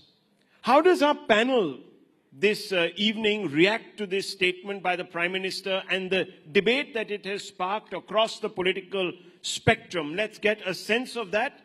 I want to first begin with Varis Pathan, who is, of course, the irresistible force on this panel, and he will, of course, be taking on the immovable force, Sudhanshu ji.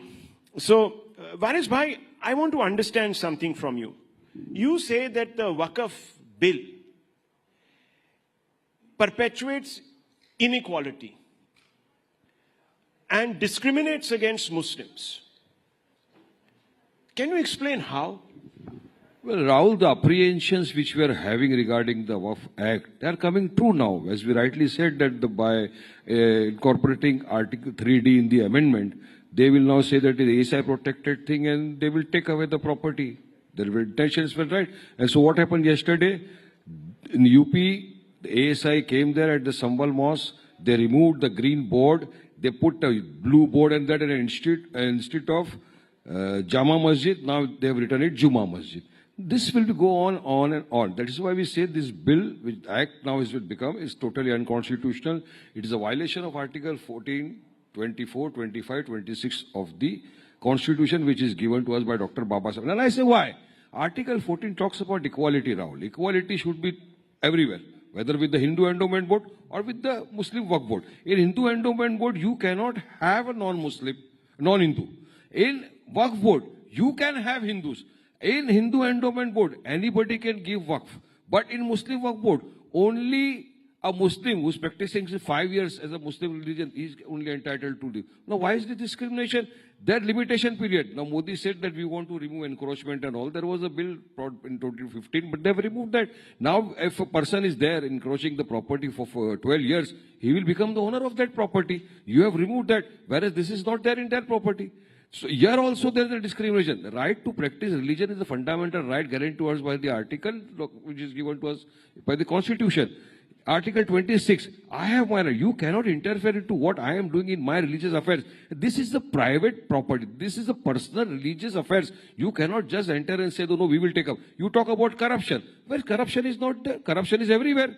When the last time what we saw in the video, which is viral everywhere, a judge's home, 15 crore rupees, more than that were stashed in a storeroom. So corruption is, so that means, does this mean to say that Modi government take away the entire judiciary? Okay. If corruption is there, what did you do for 11 years to remove those corruption? Okay, so you should have taken steps to remove the mafia and everybody. Point by point. That's why we say it's personally illegal and this has to be repealed. Okay, so you're making 3 points. Number one, that the state gets through the back door control over Muslim properties, especially religious properties, exclusively religious properties. You're saying also that on Hindu temple boards, you have now a new dispensation in which you cannot appoint non-Hindus, while this is going to happen on our Wakf board.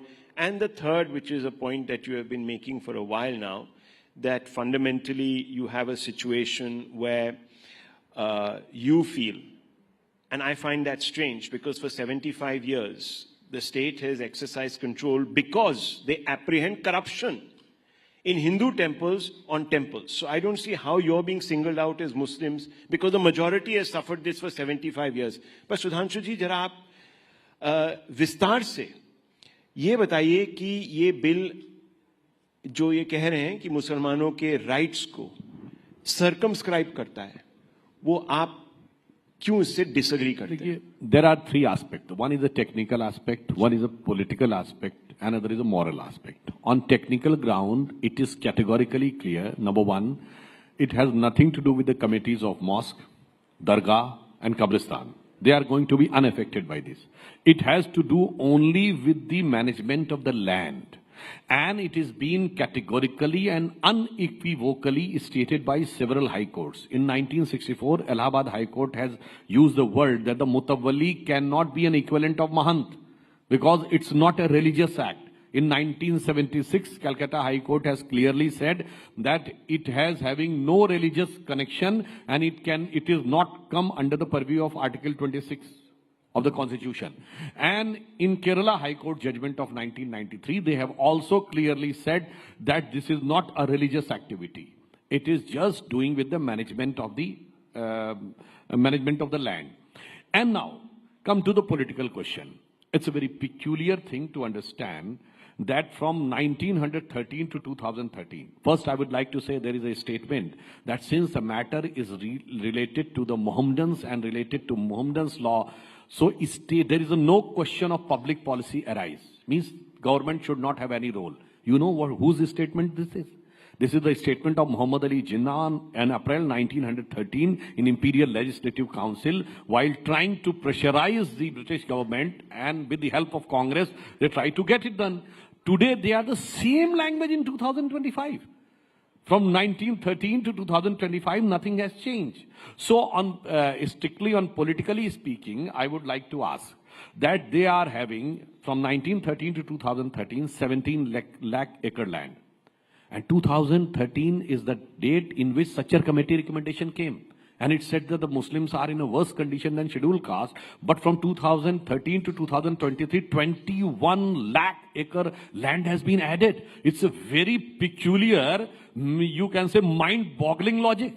And second thing, out of this 39 lakh acre land, I would like to ask, now political question, how many institutions, hospitals, universities, how many libraries, even the centers of Islamic excellence are there? How many for orphans, for widow, for divorcee, for the poor? Nothing. And what is the earning? Just net profit is 1 crore 25 lakhs from 39 lakh acre land. On the other hand, Ram Janmabhoomi is having 2.77 acre, 3,000 crores earning, and 400 crore contributed to the tax. So that shows they are not having any apathy even towards the Muslims. And one more thing. If they are having so much of sentiment for Islam, why there is a separate Muslim Shia Wakf Board and Central Wakf Board? It means no is having any trust if the issue of land has come. There are several examples. There are several examples of having this farmhouse, just one line, farmhouse on land. There are several examples of having commercial property, mall. Lalu Prasad Yadav ji has said, Patna mein sab kabja kar liya gaya hai, kada kanun chahiye. There are examples of 5-star hotel, but quote me a single example of hospital, library, orphanage or others. That shows कि ये सिर्फ जमींदार बनने की एक ललक है और वोट के ठेकेदार बनकर जमीन पे जमींदारी। सुनो आपकी बात जरा, मुझे एक सवाल का जवाब दो सुधांशु भाई, आपको अचानक से मुसलमानों से इतना प्रेम कैसा हो गया? ये तो शक की बात है।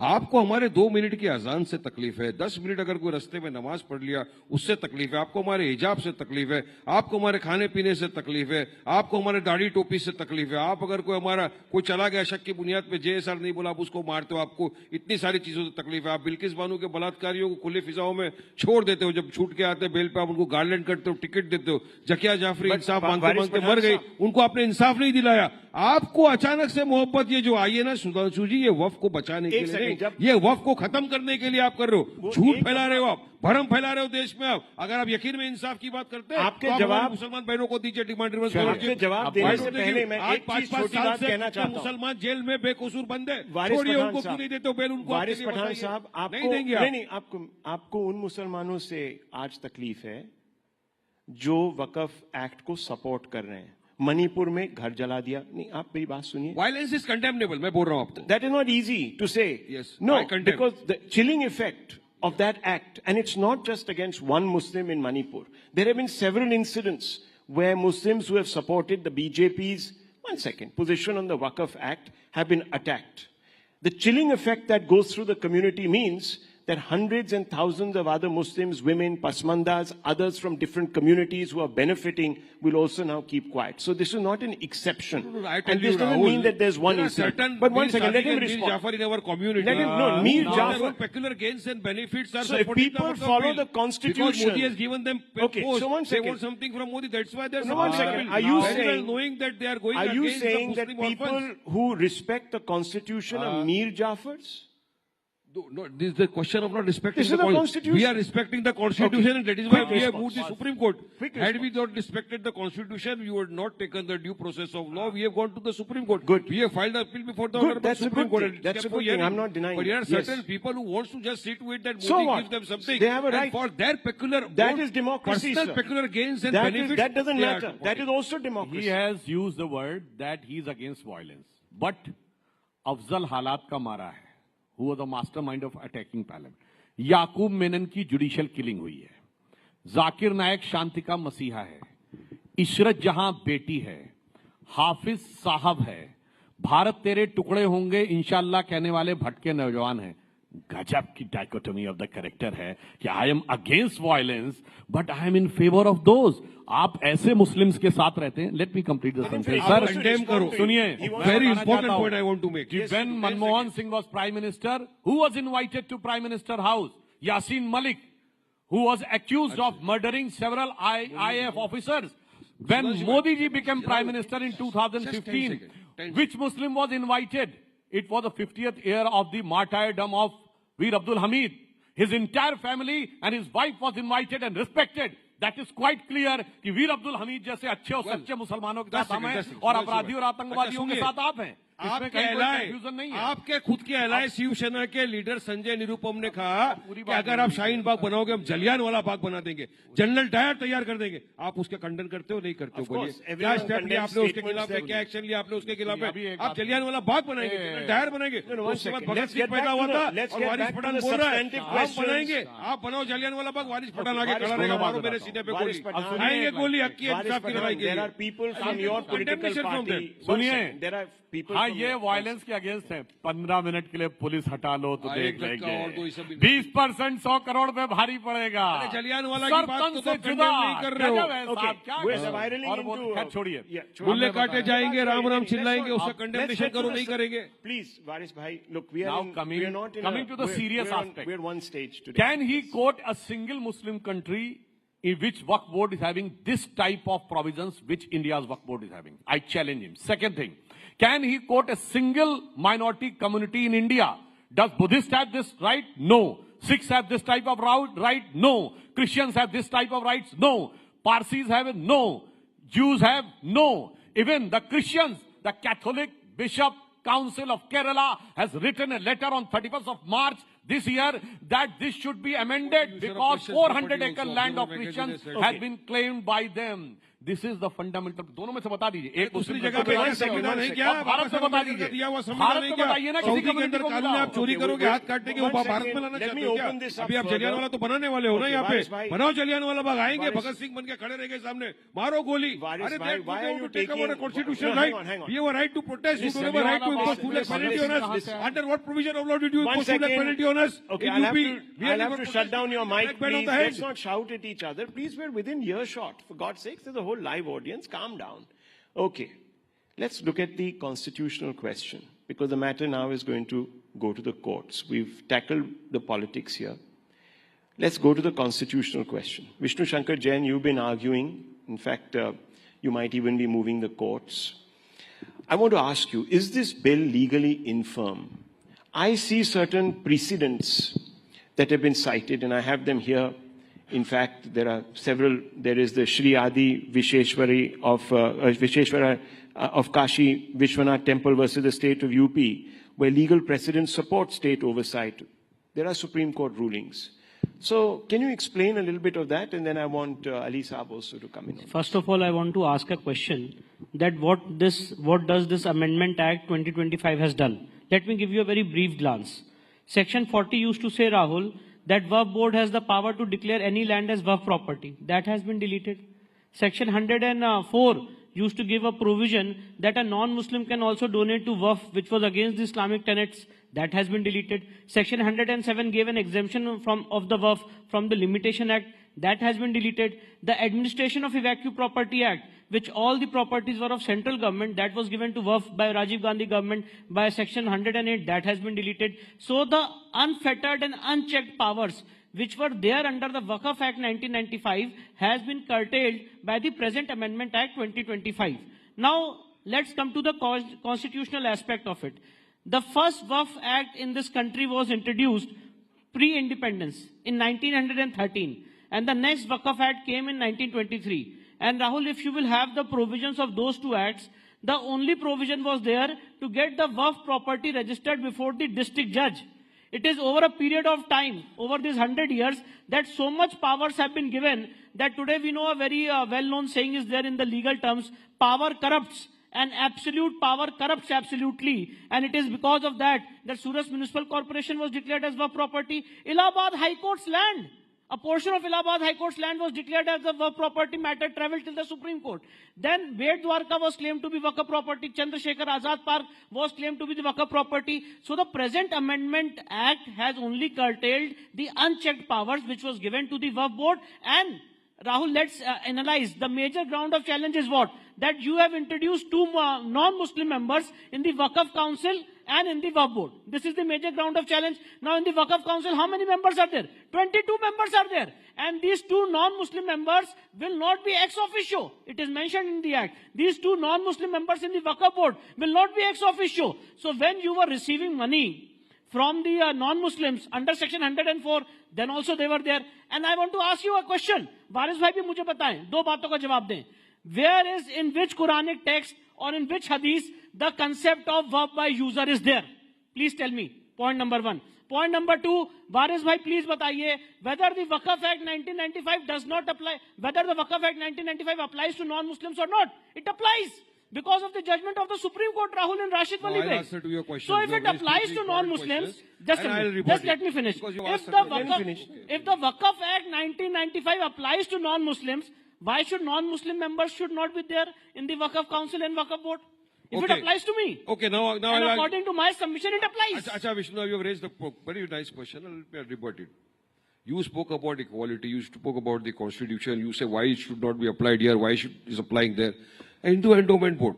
Why don't you allow Muslims to be a part of it? Because no, in Hindu Endowment Board, you will allow other people from other community to give Wakf, to give donation. But it's not a masjid committee. Do you have removed now? Talking about temple committees. And anybody can donate now. But as per the new amendment, Muslims can only donate to Muslims in our Wakf. That too 5 years you have to show that you are a practicing Muslim. Now what is the criteria to show that a person is practicing for 5 years? Okay. What is the criteria? I want to know that because Rahul, if I want to donate, I should know the criteria for donating for 5 years. बहुत साफ बात है. देखिए ये बात मैंने parliament में भी बोली थी. I want to make it very clear. इस्लाम में बहुत क्लियर मान्यता है कि जो गैर मुस्लिम है उसकी तो दुआ नहीं कबूल होती तो दान कैसे कबूल हो जाएगा. It is in respect to, otherwise दुआ कबूल हो जाए तो कन्वर्जन की जरूरत ही नहीं है भाई. दुआ तो सब मानते हैं, दुआ हाथ जिसके नहीं दूसरी बात क्या बात करते हो, सबकी दुआ कबूल होती है. ये झूठ आप फैलाओ मत सर. पूरे बड़े पार्लियामेंटेरियन हो, आपकी बात लोग सुन रहे हैं. हमारे माइनॉरिटी अफेयर्स मिनिस्टर गए, वो मदीना में एक लेवल तक जा सकते, उसके आगे नहीं जा सकते because he is a non Muslim. तो भाई इबादत नहीं कबूल हो सकती, जायदाद कैसे कबूल हो सकती है? It is strictly in accordance with the principles of Islam. वरना कोई मुल्ला मौलवी मुफ्ती मुकर्रम बारी हाफिज से कहलवा दें कि गैर मुस्लिम की दुआ अल्लाह मियां कबूल कर लेते हैं तो मैं मानने को तैयार हूं. यहां पे पॉइंट दिखाई पड़ता है कि you want to manipulate the things as per your your personal choices. But one thing is very clear that as he has pointed out, कि जो लीगल प्रोविजंस हैं, लीगल प्रोविजंस बिल्कुल कॉन्स्टिट्यूशन के हिसाब से किए गए हैं. जो अधिकार सबको हैं वही अधिकार आपको हैं. मगर अफसोस जानते क्या होता है? जिनके दिमाग में आज भी बादशाही बैठी हुई है, जिनके दिमाग में आज भी हम तो कभी हुजूर नवाब थे हुक्मरान वक्त, जिस जमीन पे उंगली रख दी वो हमारी हो गई, वो अब दौर खत्म हो गया. यही गलत है, यही झूठ है. जिस जमीन पे हमने रख दी कहां से आ गया? अरे जो अगर वक्फ करता है तो बताता है मेरी प्रॉपर्टी है, सर्वे ऑफिसर अपॉइंट होता है, ऑफिसर रिपोर्ट बनाता है, गैजेट होता है, नोटिफिकेशन होता है, उसके बाद वक्फ होता है. ये आप लोग ने फड़ा नहीं, ये जगह मेरी, ये होटल मेरा. ये झूठ बोल बोल के आपने पब्लिक को डराया. ये तमाम बातें झूठ है. भू माफिया बैठा हुआ था वो भी डराया. भू माफिया तो आपने निकाला क्यों नहीं 11 साल से? क्या मदद किया आपने भू माफिया निकालने के लिए? अहमद था भू माफिया, उसको निकाला भाई. 100 करोड़ की वक्त प्रॉपर्टी हड़प के बैठा. निकाला किधर? उसके बाद यहाँ पे मुंबई के अंदर आगा खंड ट्रस्ट की जगह है, ऑर्फनेज. निकालो आप उसको वहां से. उद्योगपति ने बड़ा बंगला बना दिया वहाँ पे. नहीं निकालेंगे आप. जो वारिस भाई प्रोसीजर बता रहे हैं यही बात सेक्शन 3B में आई है. जो वारिस भाई प्रोसीजर बता रहे हैं यही बात सेक्शन 36 में आई है कि वफ अब बिना वफ डीड के नहीं होगा. इसमें प्रॉब्लम क्या? और मैं एक बात और बताना चाहता हूँ, keep the record straight. Waqf में the manager of the Waqf is not the Waqf board. The mutawalli is the manager of Waqf, not the Waqf board. Shahid Ali, let me bring him in also. He has been sitting. और पूछा था कैसे डिसाइड होगा कि practising मुस्लिम है. It's very clear. हम सबको हर जगह अपना रिलीजन लिखना पड़ता है. तो जिस समय सेंसस में अगर आपने अपना रिलीजन मुस्लिम लिखा हुआ तो कोई प्रॉब्लम नहीं. If you are converted then you have to get a certificate from a Maulvi, and that should be 5 years old. ये हिंदुइज्म में है? नहीं, हिंदुइज्म में तो कन्वर्जन का कॉन्सेप्ट नहीं है. हमारे यहाँ कन्वर्जन का कॉन्सेप्ट क्या करेंगे आप? अप्लाई करेंगे क्या? हमारे यहाँ कन्वर्जन का कॉन्सेप्ट टाइम भी दे दीजिए इन दोनों को, कोई मसला नहीं. सॉरी, मेरा टाइम भी इन दोनों को दे दीजिए, कोई मसला नहीं. ओके, नो, क्यों? If they have been continuing, they have been this speaking, my time may also be given to them. I have no objection. Okay, no, please make your point, sir. Make your point. Sir, this Wakf amendment bill, which has been brought into this act, Wakf Act, this is not only against the Constitution. I will tell you, this is against the secularism. This is against the preamble of Constitution. This violates basic features of India. Basic features cannot be amended or cannot be abrogated by anyone. So since by virtue of these provisions of these amendments, they have abrogated the basic feature, we believe that this will not stand before the Honorable Court. How this violates not only the preamble, but Article 26(14), I will tell. India is standing on 3 pillars basically: the executive, legislative and judiciary. Now, by virtue of these amendments, they have curtailed the powers of judiciary and they have conferred power upon the executive in the form of DM. So, presently, the power will lie were with the Wakf board, or with the Wakf tribunal. Tribunal basically is the court, judicial court. So, they have taken the power from the Wakf tribunal and they have conferred power to the DM. He will ascertain as to who has the title. In India, here is a judicial system. Only the courts, judicial system can try and can establish and can tell by way of passing a judgment as to who is the owner. The title can be decided only by the honorable courts, not by executive officer. So, by taking power from judiciary, they are conferring power from executive. So, you have been demolishing one of the pillars of India. So whether India will be standing on 2 pillars, which is standing on 3 pillars? But do you know that some people will say that this is an attempt at equalizing the distinctions? Because for Hindus, this has been the case for 75 years, sir. So let's put that into perspective. Let's put that out there also. There's been an inequity. Anyhow, very quickly, Vishnu Shankar Jain, on this point that he has made, I'll leave it at this then. Very quickly. According to me, Shahid Bhai is relying upon the principles of secularism. That dichotomy is that when secularism was introduced in the constitution, there was no JPC which was constituted. The stakeholders were not allowed to participate and there were no discussion. But anyways, but Shahid Bhai is saying that there are certain rights which have been violated. So point is this, Rahul, according to me, according to my legal scrutiny, this present Amendment Act is completely in consonance with the provisions of the Constitution. Only those provisions have been deleted which were violating the principles of fundamental rights and which were making the other sections of the society feeling discriminated in violation of Article 14, 25 and 26 of the Constitution. Well, viewers, this is an unending debate, as you can see. One thing I would like to ask, he has asked about secularism. I challenge anybody, even the listeners. I accept the challenge. Sir, let me complete. Can he quote a single secular country in the world which is having provisions like Wakf board, triple talaq, mehram, halala, hajj subsidy? And if there is a conflict between Sharia and Supreme Court, Shabano case, then the parliament trounced the Supreme Court and established Sharia over the Supreme Court. I challenge, just name one secular country. I accept this challenge. I accept this challenge. Farmer bill. I accept this challenge and the debate may be convenient. No, but I'll just No, say one example, thing. quote I accept all example. this. It happens only in Muslim countries. So they tried to convert India a partial Muslim country in the garb of secularism. Absolutely not. Otherwise, Okay, we leave it at this. We'll close the debate. We'll run out of time. Run out of time.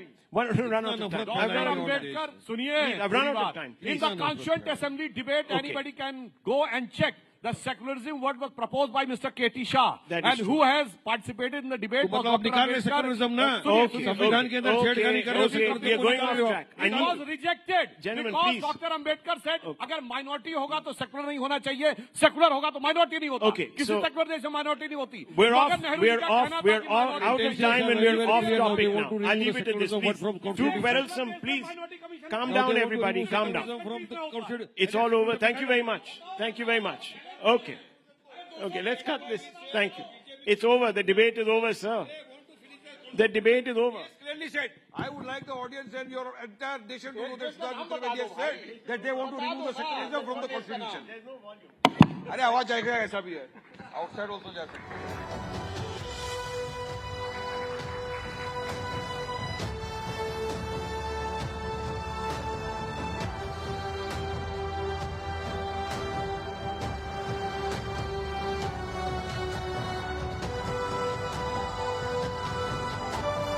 Thank you, panelists, and thank you, Rahul, for that very fiery discussion. As many of you are aware, the global trade environment has become increasingly complex in recent years, as has the politics of our nation. And one of the most significant shifts has been the imposition of reciprocal tariffs by the United States. This move has placed India in the spotlight, highlighting the delicate balance between economic growth, trade policy, and international relations. This upcoming session today will focus on understanding how these tariffs are affecting India's trade dynamics, the challenges they present for Indian industries, and the broader implications on the economy. To provide a deeper understanding of how India can best respond to these tariffs while continuing to thrive on the global stage. My colleague Shivani Gupta will be moderating the session today. Shivani, the stage is all yours. And joining Shivani with us is Gusharan Singh, who is a renowned economist, Dipanshu Mohan, Director, Center for New Economic Studies, and P.K. Basu, economist. What a stellar set of experts Shivani has. And I'm sure you all can't miss this discussion. It's the topic of discussion today. In fact, Dr. Jaishankar was with us, and he couldn't help but touch upon that topic as well. The stage is all yours. Absolutely. Thank you so much, Akansha. I know that we've had a few fiery rounds and people need a break, but a big round of applause, please, for the three gentlemen joining me here on stage. Actually, this is the burning issue of our times, isn't it? But we're going to have a much sober debate. I don't know whether that's a good thing or a bad thing, but let's have it at it. Let me begin with you, Gusharan Das, and I'll dive right in. India is in a precarious situation because we're kind of doing okay. We're kind of okay as far as the heat from US tariffs, reciprocal tariffs is concerned. But, you know, we are not the major player in the market. So we have to be very wary of the headwinds that come our way because of others that are getting affected, namely US and China. So US increased its tariff in a fit to 104% on China. Just yesterday, China has increased its tariffs on US goods to 84% now. Are we all going to burn in this fire, which is primarily between US and China? That's the big question. Well, first, I would say that India is in a relatively better position because we are not an exporting country. Now, that's not something to be proud of, but in this circumstance, it means that the impact will be relatively modest.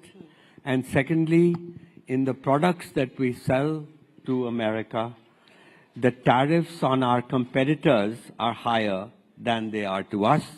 So we have that particular advantage.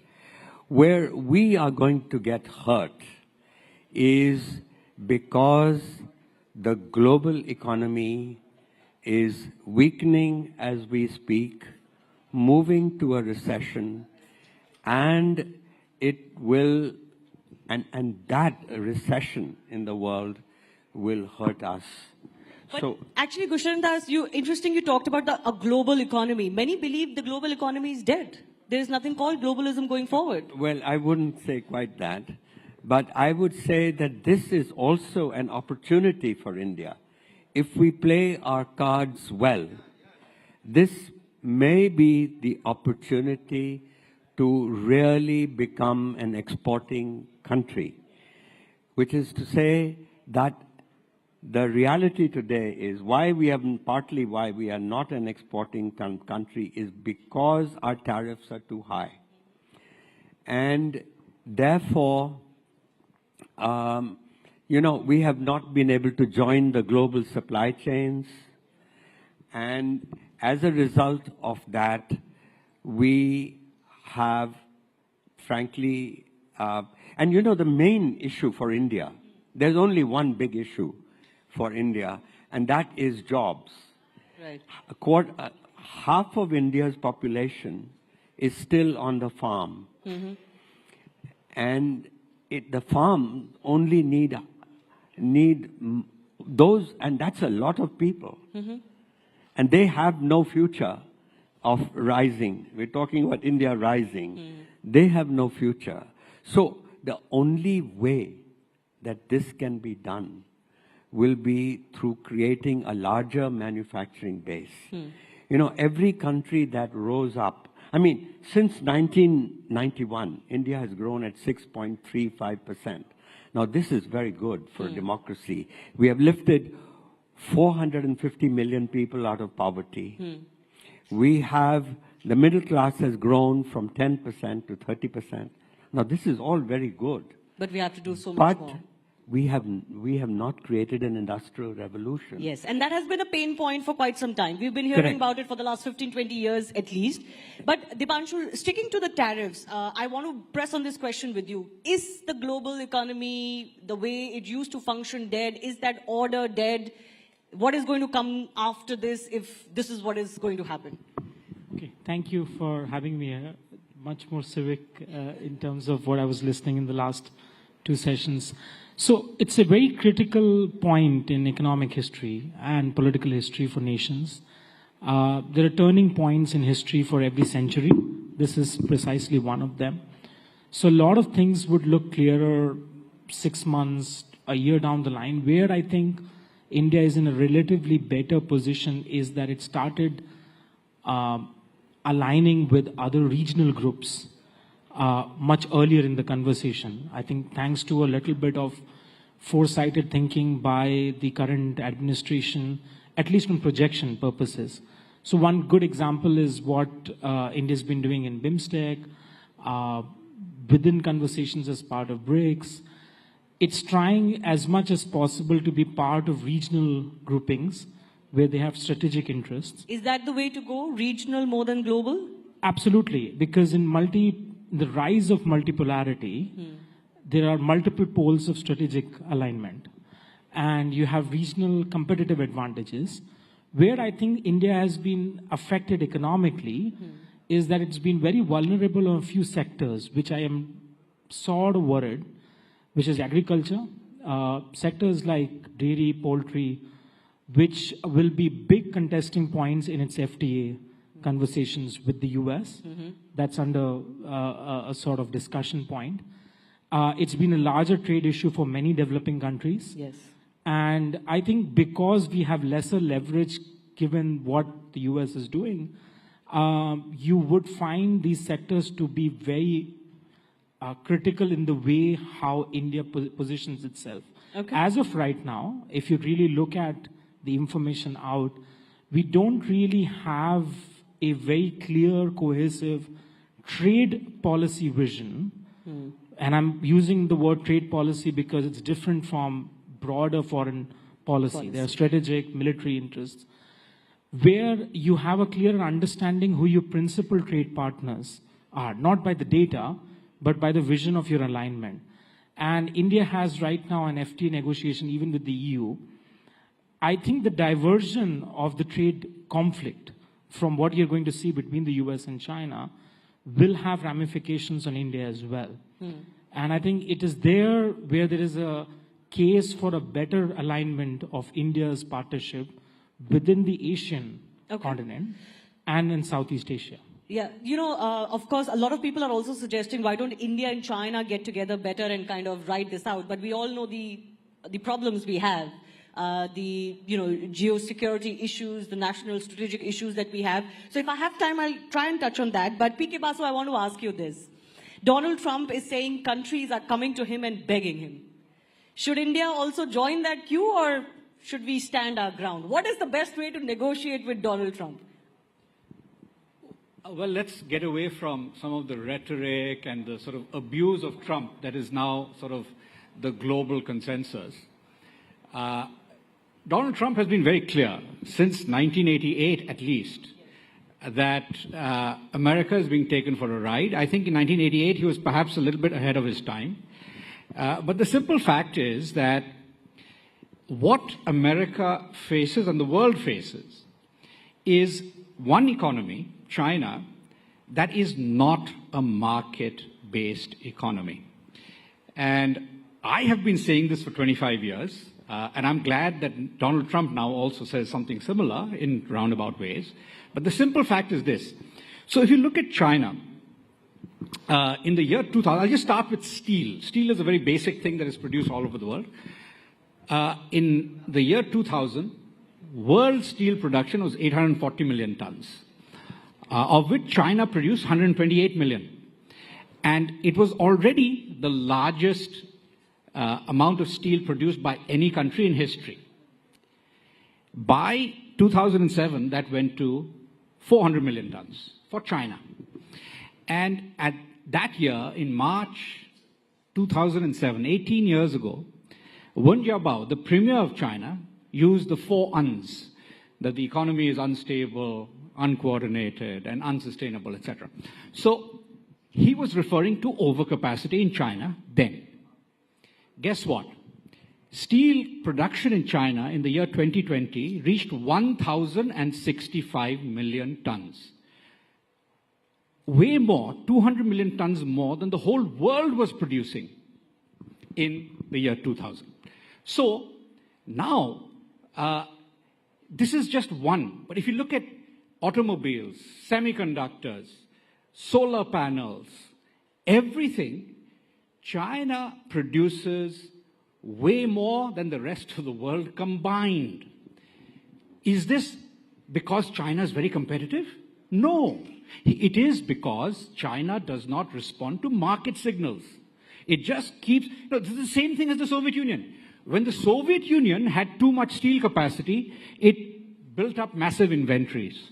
When China has too much steel capacity, it exports it to the world at below the cost of production, which is called dumping. Yes.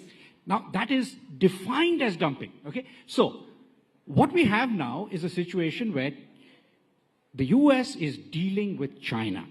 Now, thank goodness, Trump is dealing with China on our behalf.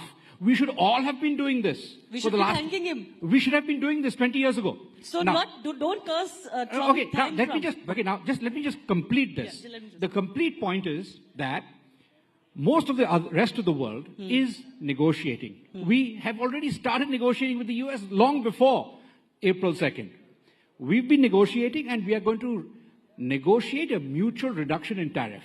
Once there's a mutual reduction in tariff, there will be no question of a global recession.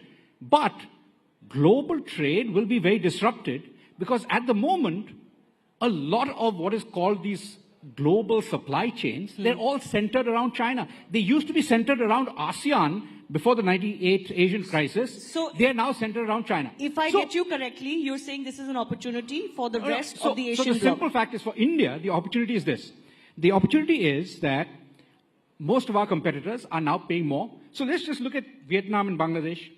They were paying zero tariffs in the US for textiles and garments. They will now pay 37% for Bangladesh and 46% for Vietnam. We lost our GSP benefits in the US market in June 2017. Trump took them away. But he didn't take them away from Bangladesh and Vietnam. So now we have a huge advantage. Now, Gurchan correctly pointed out that labor-intensive manufacturing is the one area where we've completely missed the boat. We've missed the boat. We find every opportunity once a decade to miss the boat there. This time we have a real opportunity to do that well. Now, I also saw. Yeah. Minute each to both of our guests. They've raised their fingers. Yes. Yeah. So I would just say, let's think of this moment as another 1991 moment for India. Trump could be our best friend because ultimately, and PK has shown the way, that really it is only through labor-intensive manufacturing via the global brands, because we forget Indian market is actually relatively small, and we need the best story for India today is Apple, the iPhone. If we just duplicate the iPhone model to all the labor-intensive sectors, and it can be done, but it means work. Forget the work of reforms but you know, when the Prime Minister of Vietnam heard that India had got the iPhone, he flew to Cupertino, California to talk to the head of Apple, and he said, now we have lost the iPhone, give us the tablet, give us the iPad. And he got it. Now, every chief minister in India has to behave in that way. And it can be done. So opportunity, but it needs to be grabbed. And as you were saying, gentlemen, that we have missed those opportunities in the past. Dipanshu, very quickly, I have a final round of questions. But one thing we have to be clear. We have 10 years of data of the current government and what it has done. My problem is a lot of this has been said year after year. They've had number of opportunities. What you would find it difficult to understand is the issue around precursor to labor-intensive manufacturing is human capital development. And if you see year after year, the natural weightage of budgetary allocations towards areas of human capital development has repeatedly been falling. Now, where you would find India to become ready is investing in a medium to long-term vision, which I feel is more or less lacking. And I think unless and until, because you're talking about Rising Bharat, if you don't have a long-term vision to become another Vietnam, or to become another Bangladesh, or to become another, South Korea, the evidence right now is we're falling more in a Latin American trap of high debt, government putting a lot of money, private sector not investing enough, consumption demand weakening, and you have a situation where you're sort of battling for yourself. So we have to be very clear that what is our vision, not just in policy, but in action. And I think I am not convinced by looking at the last few years that we're able to do it. We started doing it in 2014. The first 2 years of FDI data is very promising, even for private investment. But America is facing its demonetization moment now, like we did in 2016. Okay. So you have a big issue with the intent being there to do the right thing, but the way this is being done is going to erode a lot of good faith. Let me ask a couple of rapid fire. PK Vasu.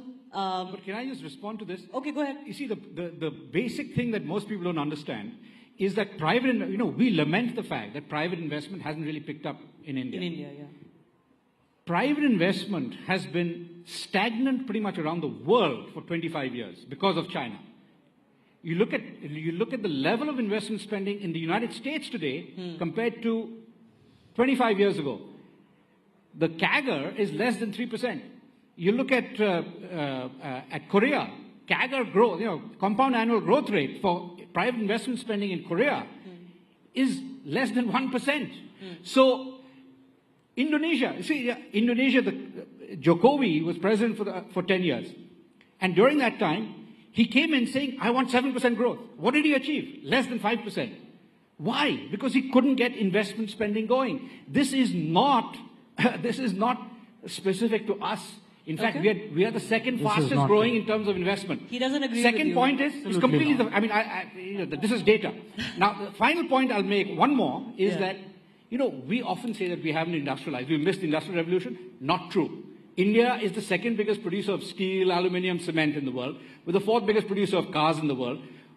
Electronics and labor-intensive manufacturing are the two areas where we failed. Electronics is picking up. If you look at electronics, they're now about 10% of our merchandise exports. This year, they've grown about 40%. They've continued to grow strongly for the last 5 years.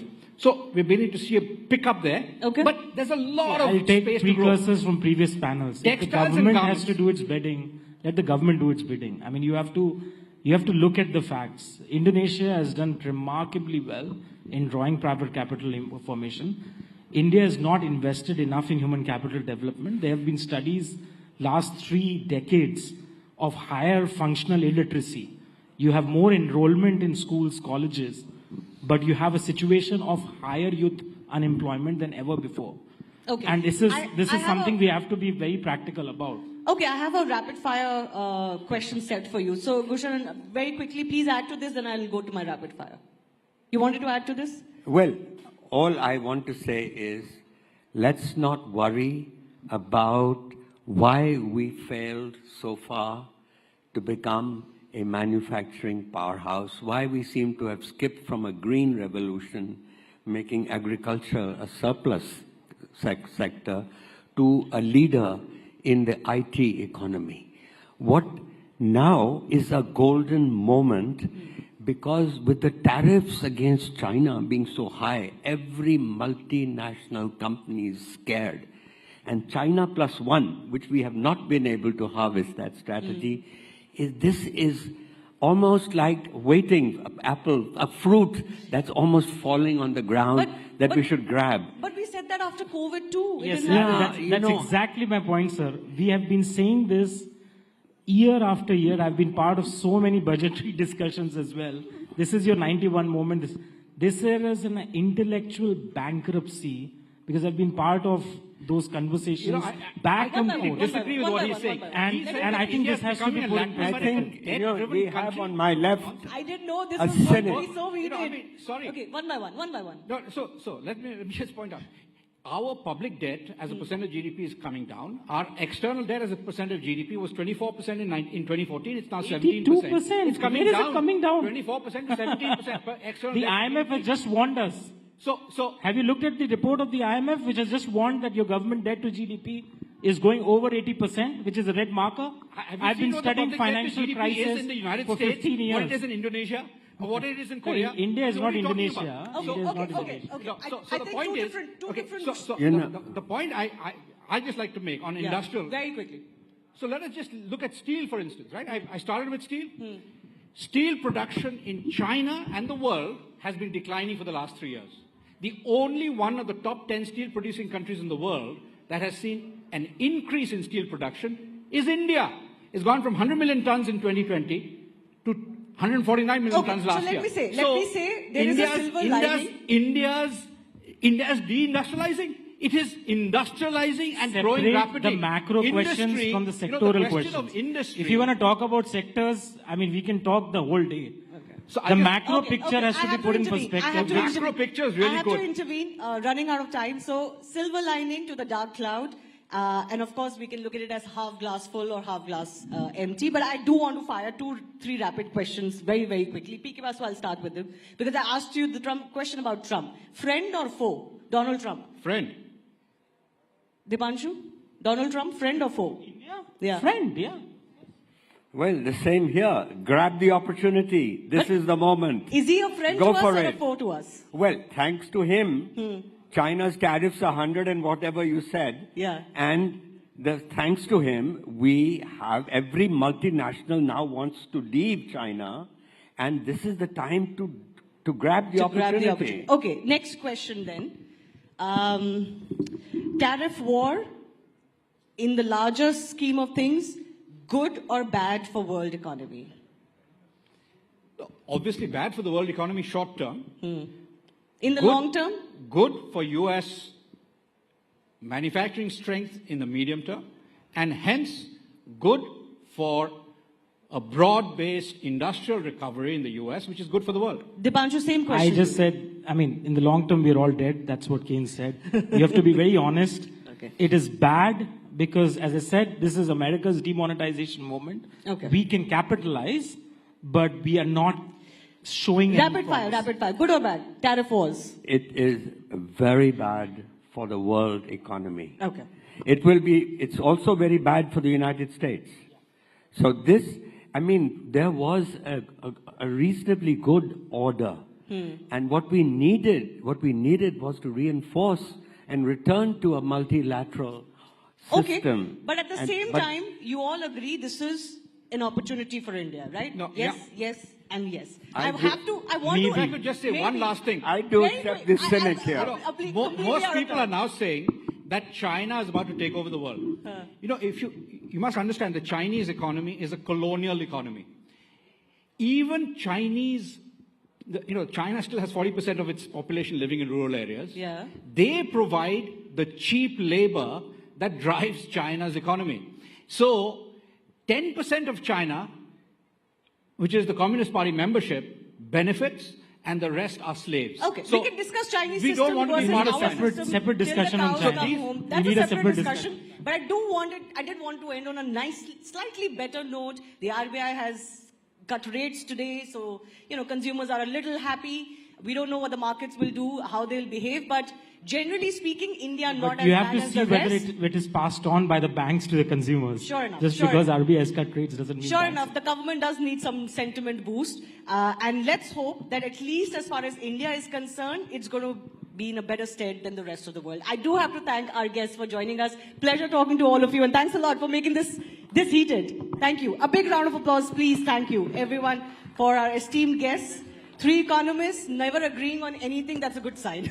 Thank you, Shivani. Thank you, esteemed panelists. As Malcolm X rightly said, the future belongs to those who prepare for it today. And so, as Sir said, let's seize the moment. I'm sure you all enjoyed that very insightful conversation. As I was saying, that External Affairs Minister Dr. S. Jaishankar was also here with us at Rising Bharat. And he also spoke extensively about it, but good to hear all those varied insights. And since we are now talking about future, let's also talk about the past. Up next, we are about to embark on a journey through time, exploring how India's rich history shapes its present and will influence its future. In this session, we will have to ask ourselves those crucial questions. How do we learn from our past to shape our present? What role does history play in crafting the identity of modern India? And perhaps most importantly, what kind of India do we envision for generations to come? Let's dive into this dialogue and see where it takes us. And for that, may I invite Anand Narasimhan to please moderate this session for us. Anand, the stage is all yours. And joining us for this session are Mr. Uday Maharkar, who is a former CIC, Professor Makan Lal, who's a historian and author, and Sanat Pular, who's a historian and art collector. Many thanks to you, gentlemen, for joining in. Anand, the stage is all yours.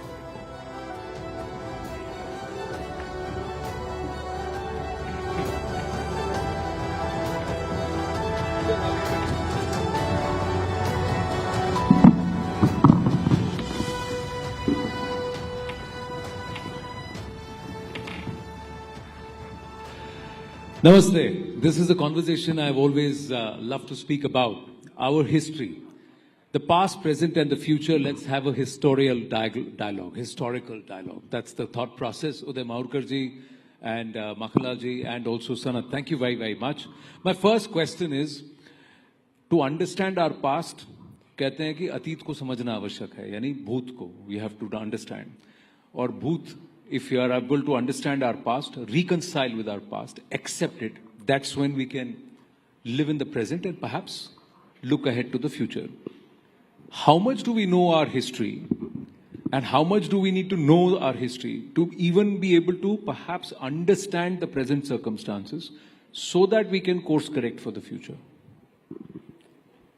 I think there are many false and true narratives going around, in terms of history. I think if we don't interpret history properly based on true history, then our future is difficult. You need to identify true history and then interpret it properly. So I think there is a need for National History Interpretation Commission. I think so. Correct. Now I'll put 2-3 things. Sultanate period. Amir Khusro. Correct. Amir Khusro is sold as a great Sufi and great symbol of Hindu-Muslim brotherhood. But he was supporting Alauddin Khilji also. If you look at the Sultanate period, you see, one big, we have a very ordinary sense of history, Now, entire Muslim period is clubbed as Mughal period. It is not correct. Sultanate period is the worst period for Hindus in their entire history. There is not a single ruler during Sultanate period from Iltutmish to Lodi, Tughlaq, Firoz Tughlaq, Muhammad Tughlaq, who can be called secular by any yardstick. So this you're saying... So that is the most painful period. Then comes Akbar. No, I'll tell you. I am not pitching for a ultra-right narrative as such. Then comes Akbar. Akbar initially is a fanatic, and after 1570, he turns to modern interpretation of Islam and, becomes a moderate for that matter. Now, Akbar is the first person who withdraws jizya tax. He is the first person who puts a stop to temple destruction. So now this whole narrative where Akbar is being compared virtually with Aurangzeb, I think it's not correct. Aurangzeb was certainly most fanatical person, but he was only half fanatical as compared to Khiljis and Tughlaqs.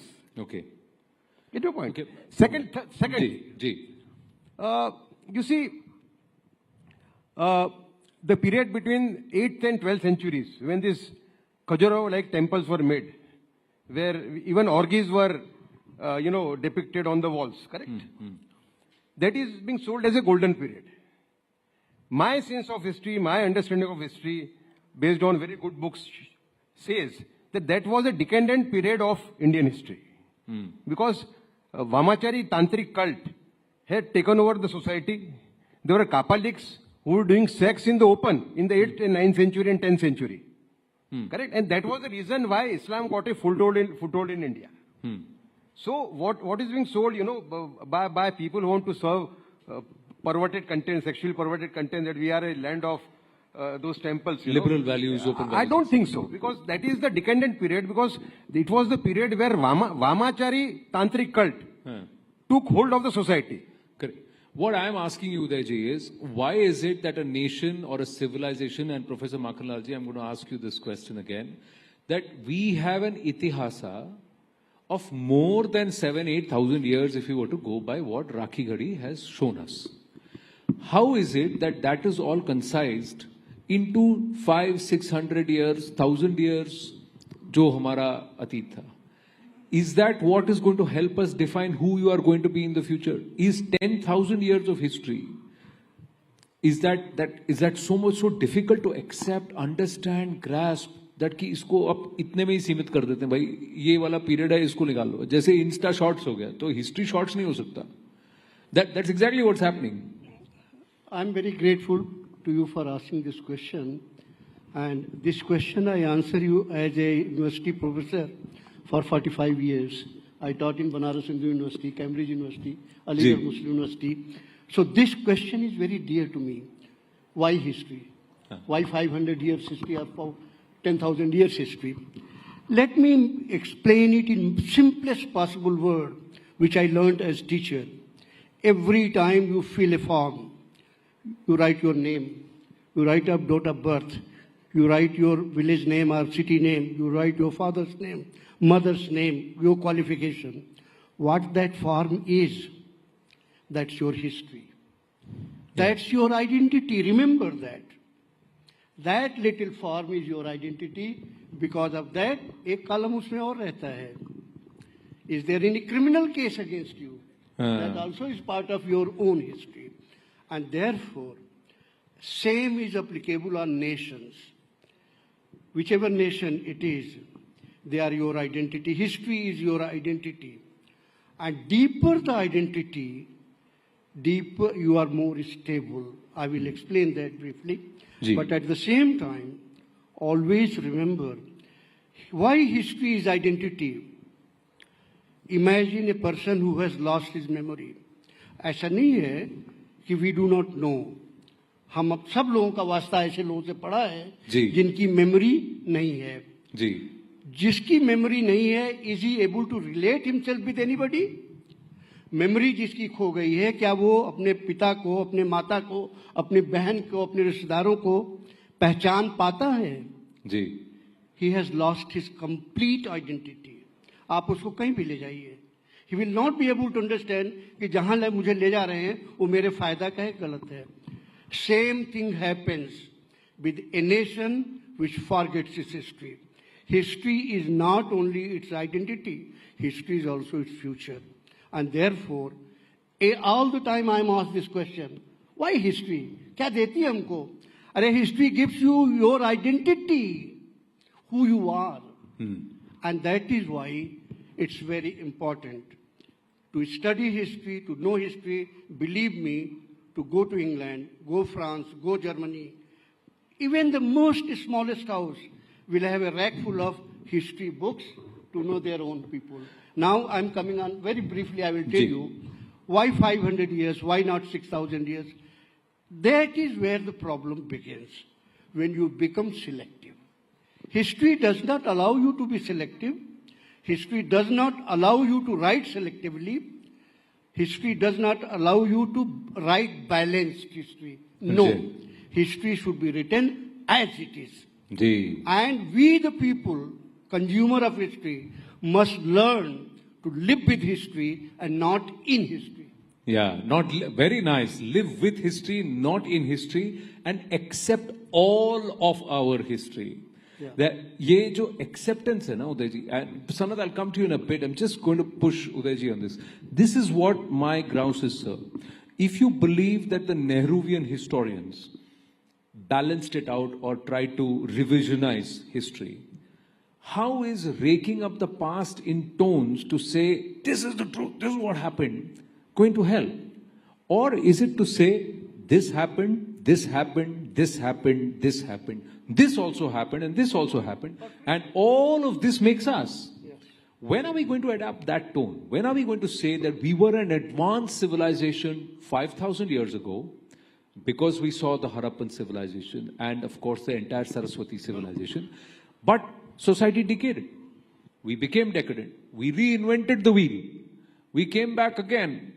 And there were different times, different shapes to Bharatvarsh. Eventually, this is the shape. Now, this is an accepting tone. When will we adopt that?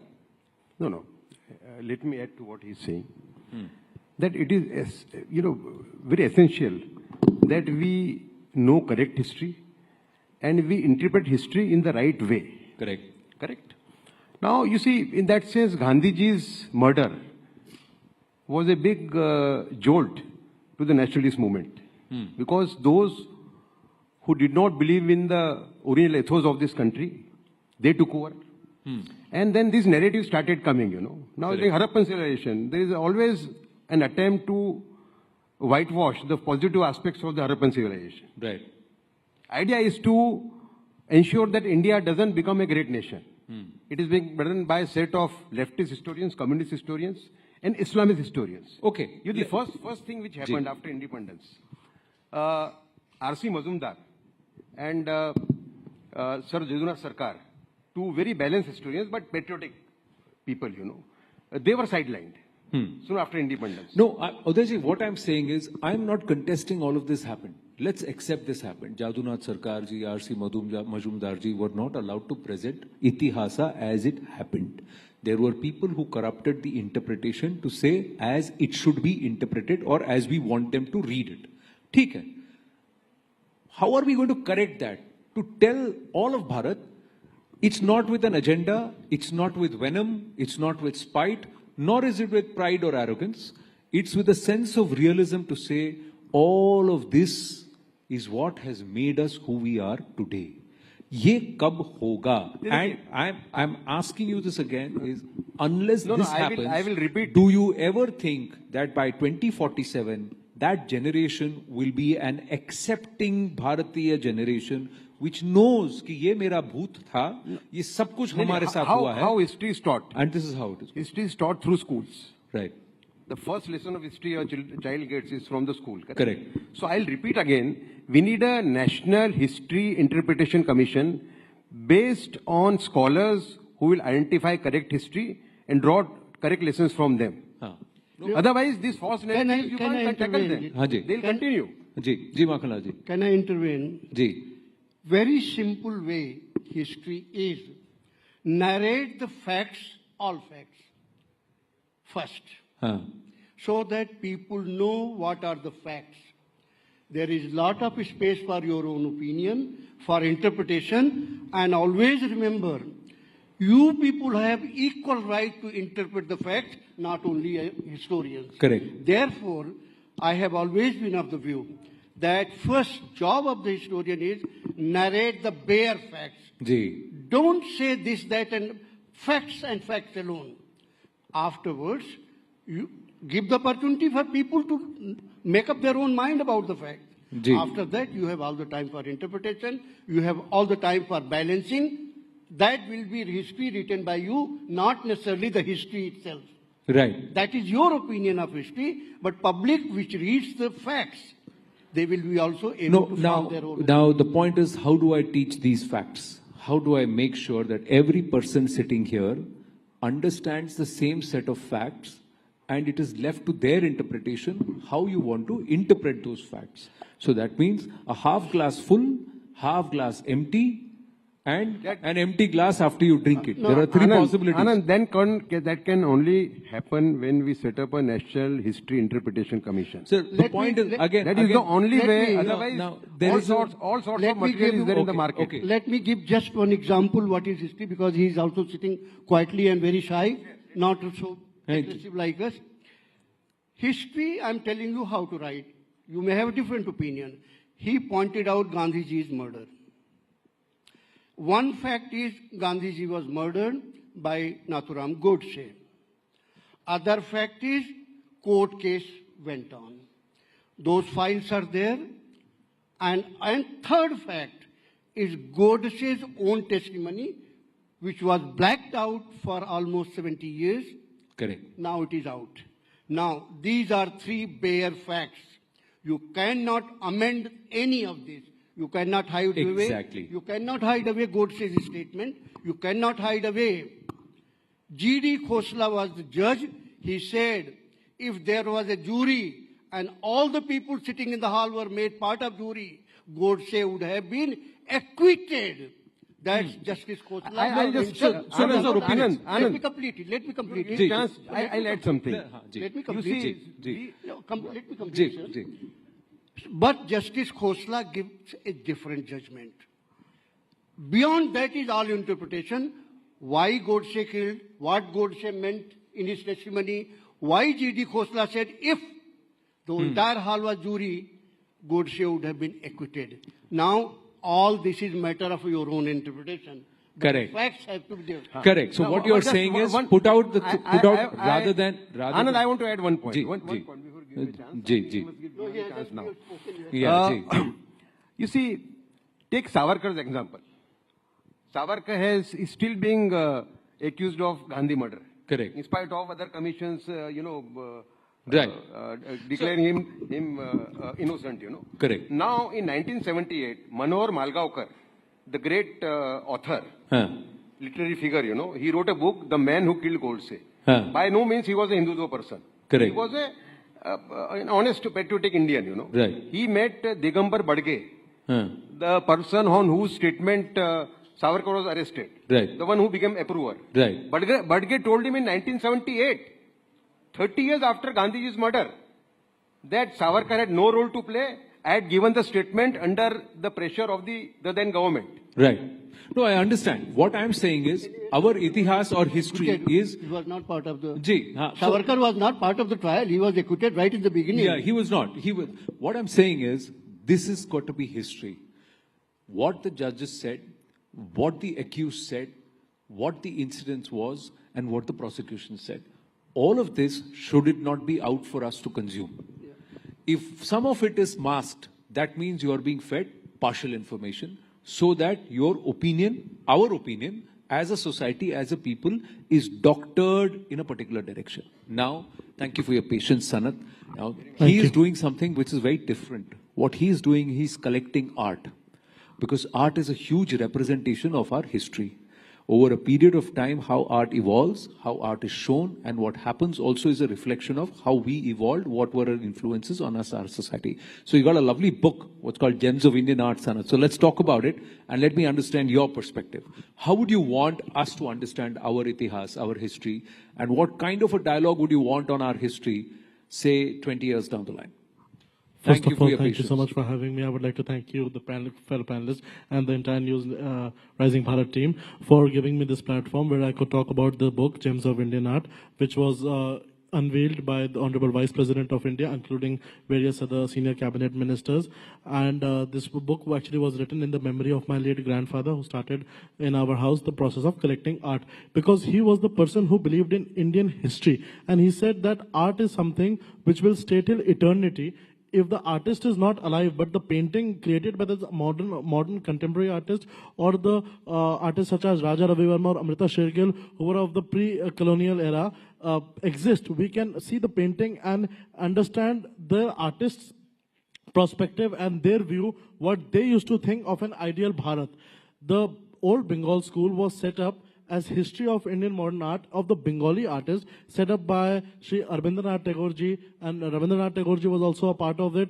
They were the people who saw how Indian art can grow. Because actually the problem what has been not only in Indian art, about Indian history is, few people have only thought that the British history or the Western part of the history is superior to our history. They have always neglected that India was the richest country if it had not been looted by the people who looted India when it was the richest country, country in the world. In the colonial period, like you say, from 1890 onwards till about 1920, the biggest loot happened. Yeah. And then after that, a process came of demeaning the Indian history, only showing how superior their kings, their queens were. Why don't they talk? Why they never talk about Maharana Pratap or the Indian kings who conquered the world? Why didn't they think that Sikandar, who came down everywhere, he couldn't conquer India?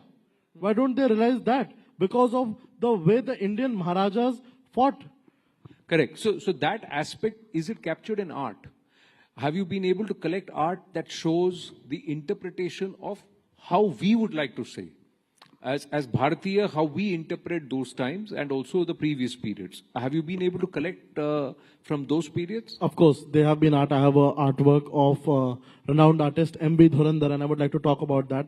That is a painting, that is a huge canvas painting showing the Darbar of Chhatrapati Shivaji Maharaj and how he used to... Is it there in the book? It's not there in this book. It will be there in the volume 2 of this book. Volume 2. So we look forward to that is the treasure which we have.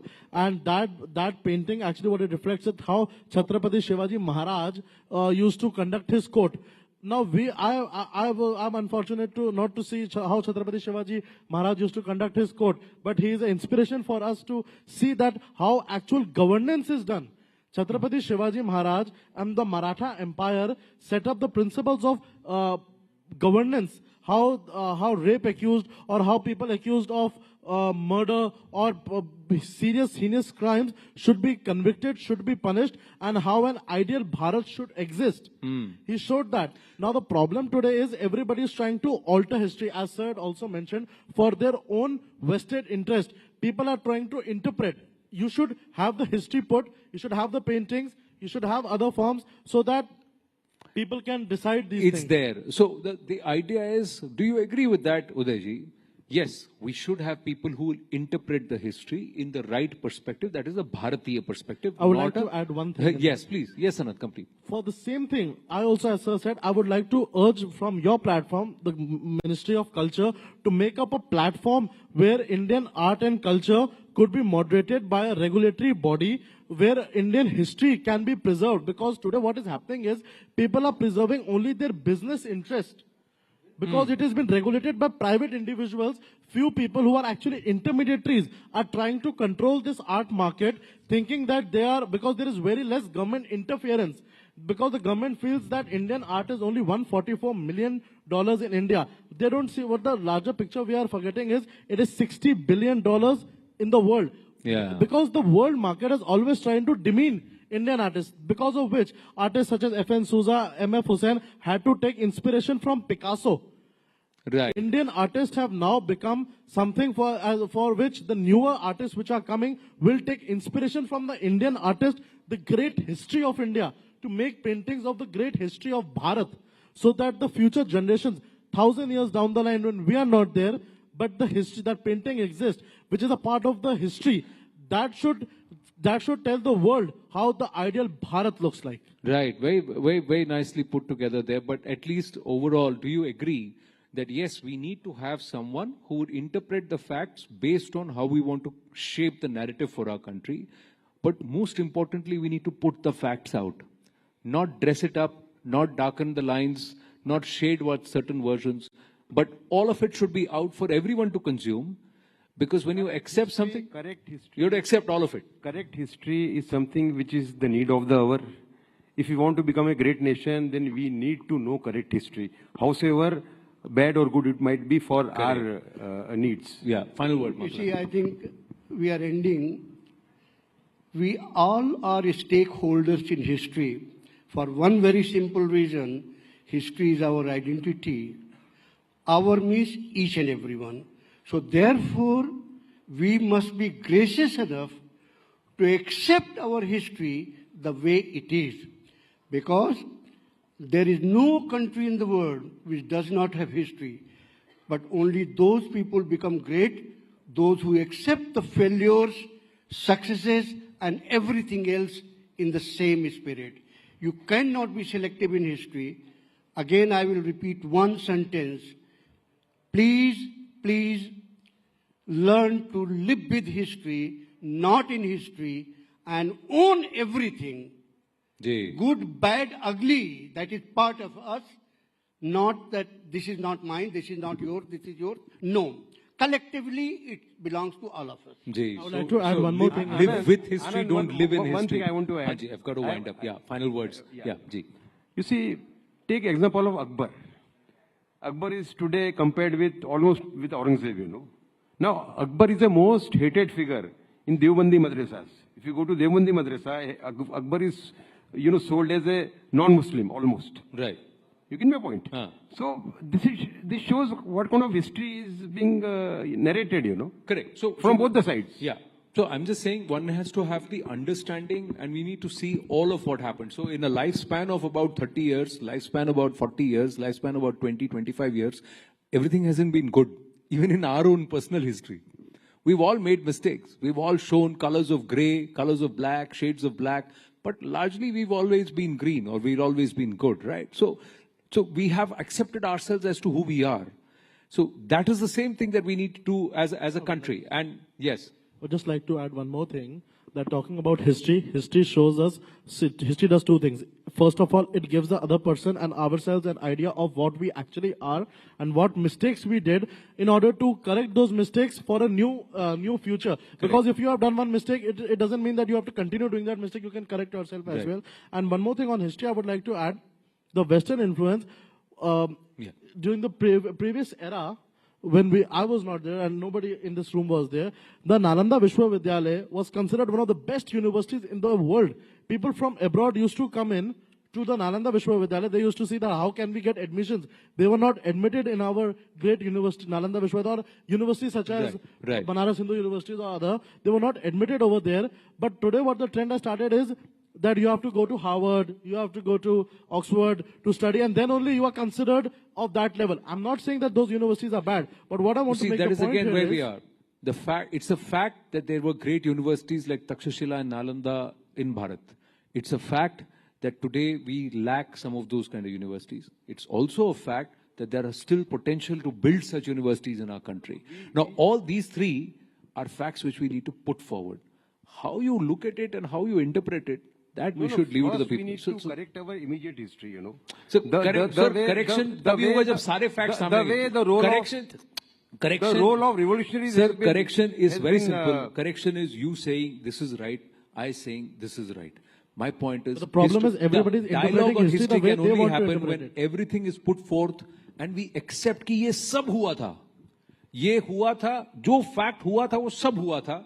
सिर्फ इसको देखो फिर उसको मत देखो, इसको देखो उसको मत देखो. That we shouldn't do. That's where I'm trying to. Some authority has to do it.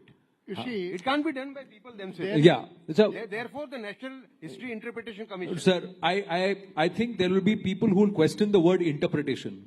The National History Factual Commission or Revelation Commission, that is perhaps a better word than saying interpreted, because there again it is colored. That's where finally we are having a conversation about our history, and it's an engaging one. It's not a boring lecture. So I think that's why I need to thank all of you that putting perspectives here. And itihas mein bahut kuch hai seekhne ke liye. And all these facts, I think as a generation, we need to have the curiosity to learn, to know, so that हम कौन हैं, कहाँ से आए हैं, कहाँ पर हैं और कहाँ तक जाना है, इसमें absolute clarity है. Thank you very much. Thank you.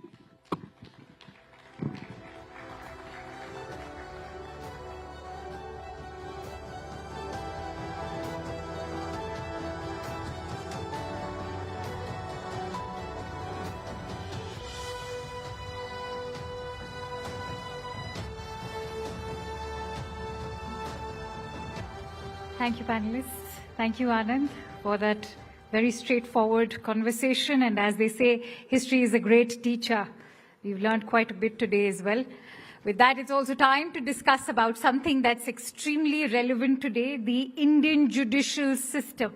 The judiciary is the backbone of any democracy, entrusted with the responsibility to uphold the rule of law and protect citizens' rights. But in order for it to remain effective, it must not only be impartial, but also accountable to the people it serves and transparent in its processes. And in this next upcoming session, we have top legal minds of our nation who will offer their views on judiciary's role in shaping the future of our courts. Ladies and gentlemen, please join me in welcoming on stage Avishankar Singhvi, who is an advocate at the Supreme Court, Arghya Sen Gupta, who is a legal scholar and founder and research director at Vidhi, Sumit Chandar, who is an advocate at the Supreme Court. This one is going to be my seat. And Ashish Dikshit, who's a senior lawyer at the Supreme Court too. Thank you for joining in. Ladies and gentlemen, let's welcome them with a huge round of applause, please.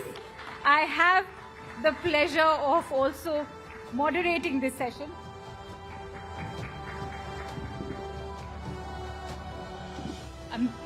I've been very economical over here, MC, and also moderating. Avishankar. Avishkar, okay, so you've been spelt as Avishkar.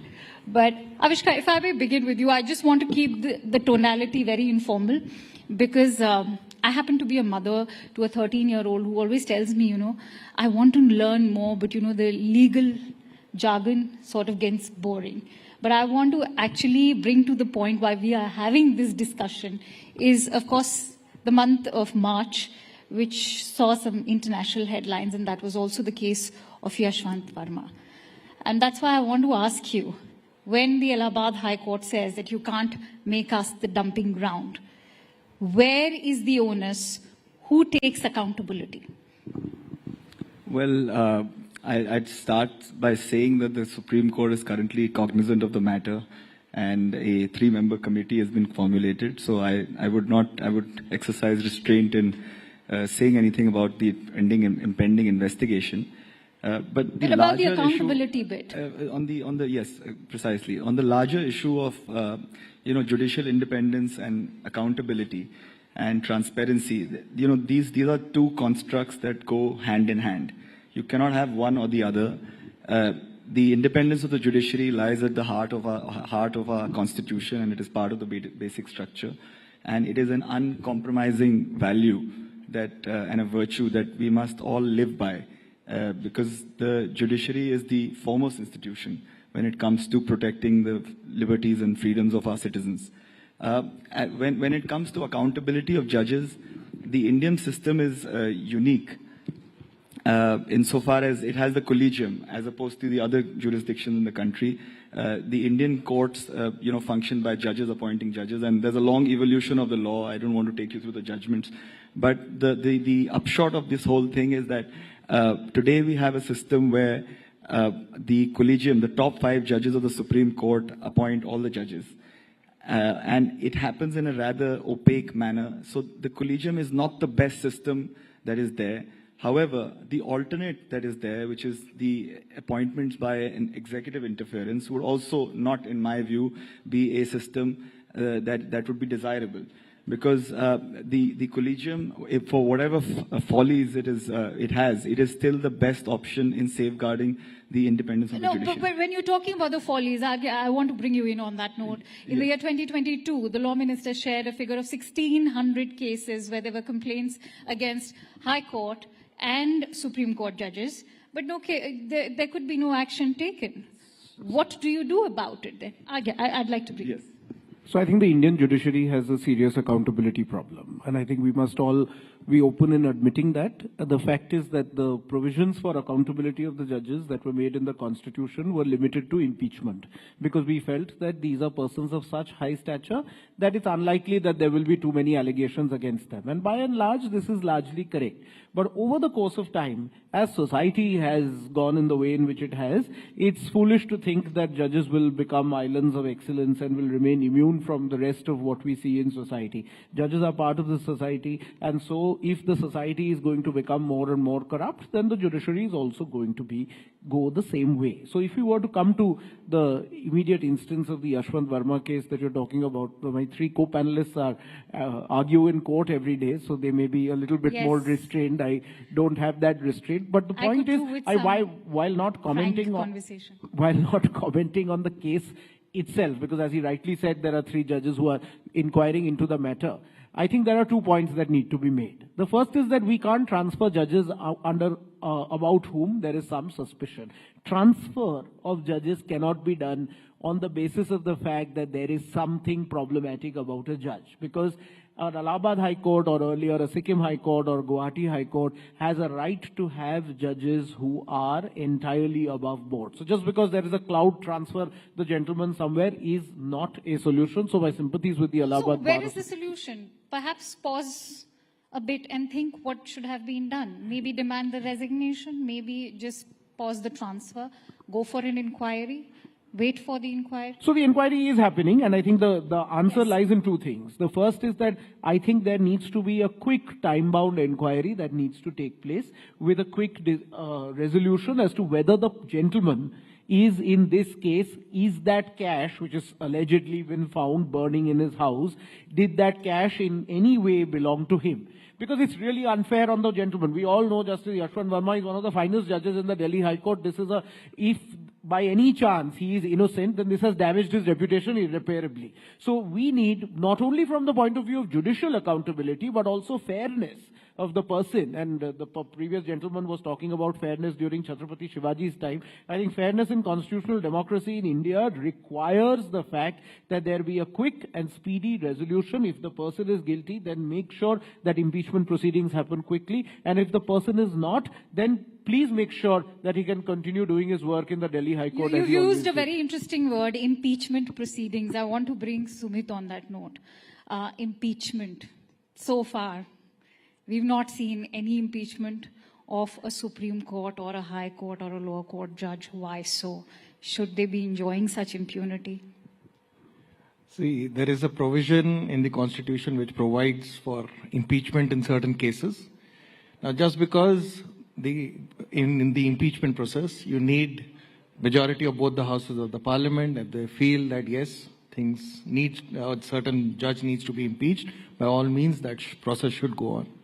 Now, just because that is not happening or not happening at a greater speed doesn't mean that you start getting involved into the collegium system. You start blaming the entire judicial system. There's an investigation process that is happening. Impeachment is an act of the parliament. The parliament needs to do it. If the parliament is taking time to do it or not doing it in certain matters, you can't again go back to the judiciary and say that, listen, it's because of the judiciary that the parliament is not acting upon. Impeachment is a process in law. It can happen. It should happen in cases where it is deserving.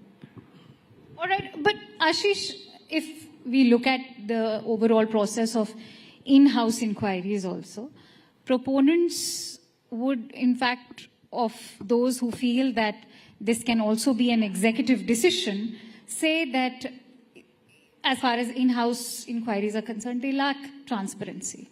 And that, is this going to be reliable enough a procedure? Questions are being raised about the authenticity of an in-house inquiry as well. We've had multiple cases where judges have been exonerated. The Karnataka High Court judges who were exonerated from sex scandals some years ago. I think it was 2014. So now they're saying that it's high time that the NJAC should be brought in. Your take. See, we have to see the background in which all these provisions were included in our constitution. We have to understand that initially, before this first judge's case came, the appointments were being done by the executive. But it is only when in the 1970s, the judges were superseded and executive and the parliament and the government of that day exercised much greater influence. I think this concept of appointment by collegium was introduced, and it's not in the constitution. It's an interpretation of the word that when the consent of the CGI is taken, that is interpreted to be binding. Now, this is the system which is going on for last 30 odd years, and we have seen that yes, collegium system will have its issues.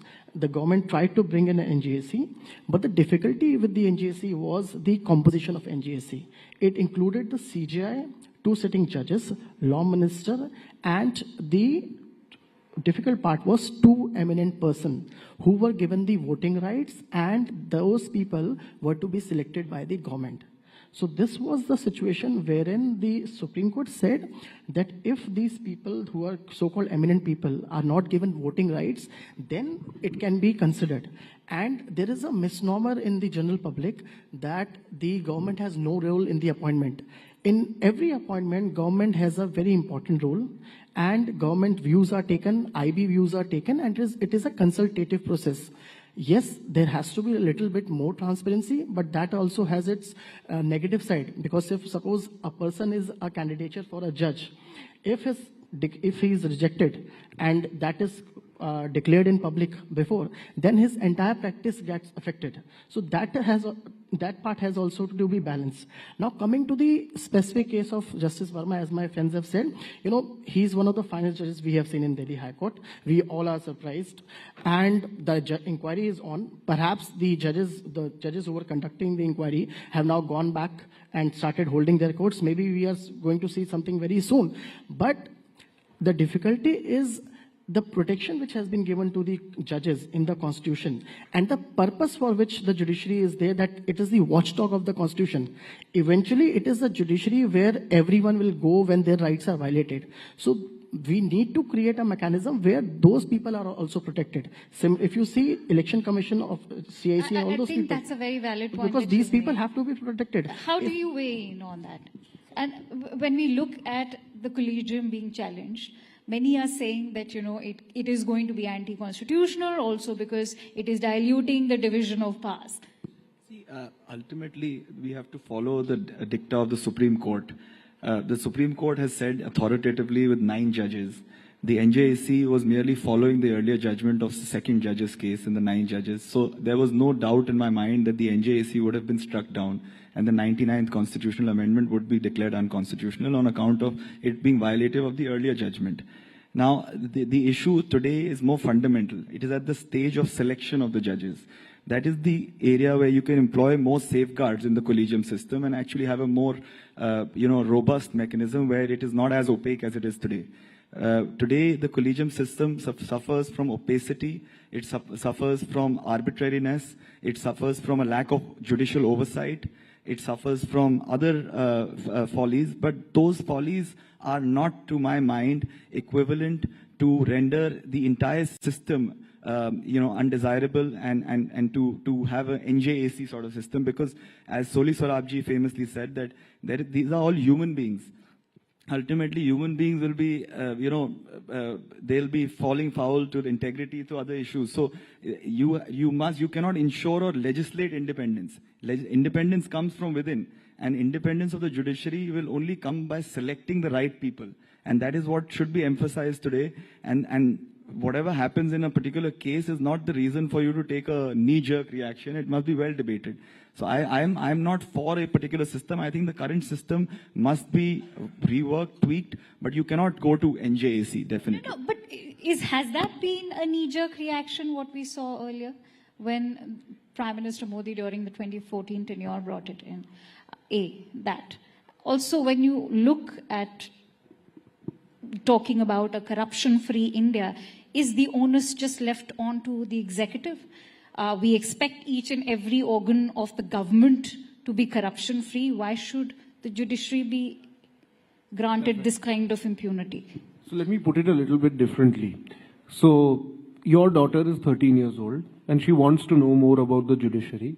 But she feels that this is stuck in this legal jargon, and everywhere you talk about the judges, people say that ye to lawyer wali baat hai. So you suddenly feel that, oh, this is a no-go area for me because this is a technical matter. Now this is the mindset that we need to change, because law is not something that is filled with mystique. Law is an instrument that is meant to order society and meant to make our lives easier. This seems a laughable proposition today in India, right? Because if anything, law doesn't make your life easy. No one wants to go anywhere near a court of law if they can have their way. So how do we make this easier? How do we reduce this shroud of opacity and make sure that law is something that the lay person can engage with? Three things, which is related to appointments and accountability. I mean, there are many more. But on appointments, I mean, I have a different view from Avishkar. I think the collegium system started with all good intention, but is completely discredited at this point of time. And the reason is that it is a closed system. There is a view that it's only people appointing themselves, and there is a kind of closed brotherhood that is appointing people. Some merit to it, maybe not entirely. But I think every system has its time. This had its time. This is a system that needs to go. There needs to be a bipartisan commission of some kind. As Ashish was saying, we could think of the NJC with some tweaks. It doesn't have to be exactly the same composition, though I must point out that the eminent persons were not appointed by the government. They were appointed by the Chief Justice, the Prime Minister, and the leader of the opposition. But we can still tweak it. But we need some kind of system that is neither the government nor the judiciary on its own. On accountability, as I said, that this appointments commission also needs to be an appointments plus accountability commission, so that inquiries are held in a manner that doesn't feel like judges are only judging themselves. So you feel like nothing will come out of it. If you looked at the Chief Justice of India, Gogoi, had a 3-member inquiry committee that was set up against him. No one really believes that that was a credible process. I mean, whether it is credible or not is a different matter. It's a great disservice to the judges also who did that, because no one believes that it was credible. So we need to ensure that this commission, which is in charge of appointments, also takes into account accountability. And the last point on transfer, transfer should not be done in these kinds of situations. I'm taking those as closing thoughts. Yes, that's fine. See, please keep in mind, I think there's been independence of judiciary is, I think, one of the core factors which should be respected. There is the 3 pillars of the Constitution, as we say it. We have the executive, the judiciary, and the legislature. We all the 3 pillars have their own roles for the governance. The 4th pillar, of course, being the media. Now, when there will be an interference between one pillar and the other, that itself will create a chaos. Any kind of a control over one over the other will go to the very premise of creating a situation where things may not work independently. If there is an involvement of the government in judiciary in any manner, whether be it appointment or in any other manner, towards the end, would that not influence judiciary? then we are depending again on an external factor. And you think that today, if there are incidents, which are of course being taken care of, but if there are incidents, will the involvement in the appointments by the government in any manner, do you think it will create a purest form of system? No. There is a system which is created and created in a manner to protect the very institution itself. But why hasn't the judiciary been able to ensure that if the collegium was so reliable? Yes, so investigation is being taken place, at least in this case. But then again, we are questioning how reliable are the in-house judicial processes I'll answer themselves. that. I'll answer that. Why? Because see, everybody deserves a fair investigation. There are accusations, of course. In this case, there was allegedly what we call a purple banana being found in one of his rooms. And of course, that bag full of money, should we, just because it was found there, no investigation should be made at all? Secondly, who came out with that video? Towards the end, it came from judiciary itself. They said, yes, let this come to the media. There have been calls for a CBI or a TD investigation. Why not go ahead with that? Exactly. So executive is already doing the investigation. Judiciary is, of course, keeping a check on what the investigation is. There are judges from different states who have been appointed for the purpose of this investigation. Okay. I'm running short of time, so I have to quickly wrap that. Ashish, I want your closing thoughts, but as we discussed earlier, Mr. Chandrachud was here. And he made a very interesting point that just like the Indian Administrative Services, perhaps he's in fact one of those proponents who believe that it should also be applied to judiciary, that we should have a national level examination which is as stringent in perhaps ensuring that the best of the talent is the one that qualifies, and that he believes that it's not happening at a state level so far. See, I'll just make one comment on NGSE. We must understand that the biggest litigant in this country is the government of India. So if you want a litigant to have a complete say in the appointment of judges, do we expect a fairness or a procedure where the good judges will be appointed? That's the thing which we have to see. No one is against the government in a consultative process, consultative mechanism. But whether the government should have the final say in the appointment is the part where, for the sake of independence of judiciary, we all have to oppose it. Now, coming to this larger issue of having the All India Judicial Service examination, this idea has been mooted for long. As of now, the examinations are conducted by the High Court. Because the district judiciary is subordinate to the High Court of that state, the examination is conducted by the High Court. And High Courts have resisted this thing because eventually it is the High Court who is responsible for the implementation of law and the manner in which the cases are decided. When we say that there is a huge pendency, government is not blamed. It is the judges who are the blamed. So they have to see whether which kind of candidates are appointed. Justice Chandrachud has a view. He did say that yes, there should be a commission, there should be a exam. And I must tell you, the examination which is done by the High Courts is equally tough, if not more.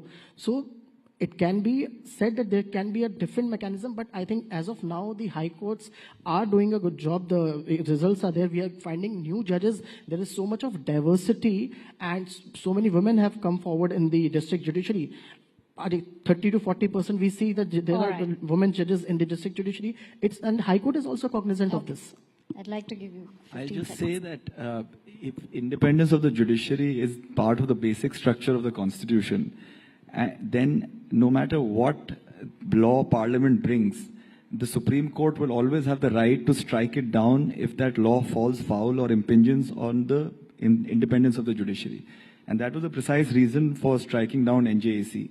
Today, they are free to bring any law in Parliament under 368, but that law must be within the structure of the Constitution, and it should not impede in any manner the independence of the judiciary. All right. I'm sure, ladies and gentlemen, all of you will agree that institutions are just not known by the strength of their decisions, but also by the integrity of their designs. Thank you so much for a very insightful conversation. As we all know, as far as Bharat is concerned, Dharma is historic for us. It's in our civilization. Many thanks to you all for being part of Rising Bharat. It was a pleasure having you all over here.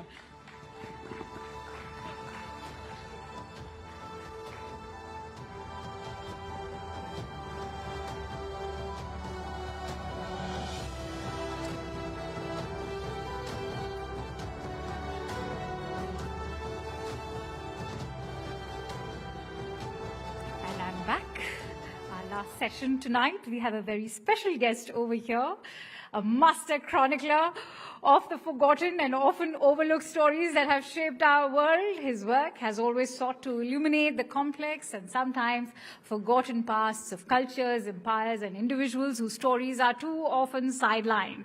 Whether it's his exploration of the Mughal Empire, the Silk Road, or the history of the East India Company, he has a unique way of bringing these hidden histories to light. I'll say hidden gems to light. Tonight, in fact, we'll delve into this process of uncovering these often elusive narratives with one and only William Dalrymple, who will reflect on how these hidden histories are just as vital to our understanding of the world today. And also, to have that conversation, I'd like to invite somebody who's a personal favorite, Rahul Shiv Shankar, to take this conversation forward.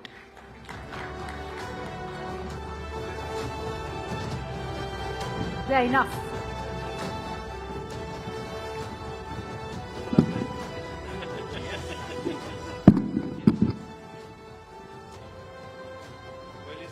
Is there anything more left for me to say after that sterling introduction? Let's get straight to it, William Dalrymple. We've, of course, spoken right after the release of your book, and that was quite a well-heralded podcast with you. You've long chronicled British and Mughal India.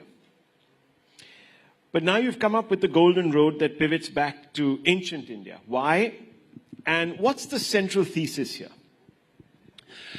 So I spent 20 years working on the East India Company, 4 books: The Anarchy, White Mughals, Return of a King, The Last Mughal. And I think everyone, particularly my family, had thought that was enough East India Company and Mughals for one lifetime. Also, my beloved translator, Bruce Wannell, who worked very, very closely with me, had a spectacular ability to read any Persian text, any Mughal text, as easily as you and I can read the Times of India, died of cancer in 2019. And in some ways, I felt I'd sort of lost the key to Narnia. I could no longer just walk into libraries in Tonk or in Patna and access the texts which we've been looking at. So I went back to the subjects which had interested me as a teenager. I was originally keen on archaeology and ancient history. And it was very exciting after 20 years, really, working the same world, to completely discover a new world, the world of early India, of this extraordinary period when India was completely the center of Asia. It was the center initially of the trade and the economy. The monsoon winds blowing in one wave 6 months and back again for the next 6 put India very literally in the center of things, connected to the Roman world, where it was Rome's principal trading partner, but also connected to Southeast Asia and to China. And one of the main ideas in the book is that the Silk Road has come to dominate our understanding of ancient Asia. The idea that there was this sort of motorway overland running from the Mediterranean to the South China Sea. But the idea of the Silk Road is entirely Sino-centric. It connects everything with China, and the idea that silk was the principal trading commodities is nonsense. It isn't reflected in any of the sources. And in fact, the idea of the Silk Road was invented in 1877 by a German geographer called von Richthofen. It's an entirely modern idea. No ancient source talks about it. But the ancient sources say is that India is the center of things. Pliny talks about a major balance of payments problem, just like Trump today worrying about America's balance of payments and inflicting tariffs. In the Roman period, Pliny is worried because he says India is the drain of all the world. Great Indian exports like pepper, cotton, ivory, nard, and silk, because actually Chinese silk came to Rome via India, were major exports, and they suffered a 30% tariff at the border, not so different from what Trump is proposing for this country now. And this provided as much as a third of the entire Roman imperial budget. So the idea in this book is that the Silk Road never actually existed before the Mongol period, when Genghis Khan's conquest did create a motorway that linked Mediterranean with the South China Sea. Before that, maritime routes rather than overland routes, and India rather than China. Well, it's interesting because I would have thought that for someone coming in from the West, you would have been at least passably acquainted with this huge legacy, and therefore would have been curious about it. But you seem to suggest that it's the translator's fault, that you sort of did not, that ancient India remained marginal in your work. No, it was the first thing that I loved when I came. My very first trip to India, I went straight to Gwalior, Sanchi, Khajuraho, Ajanta, Ellora.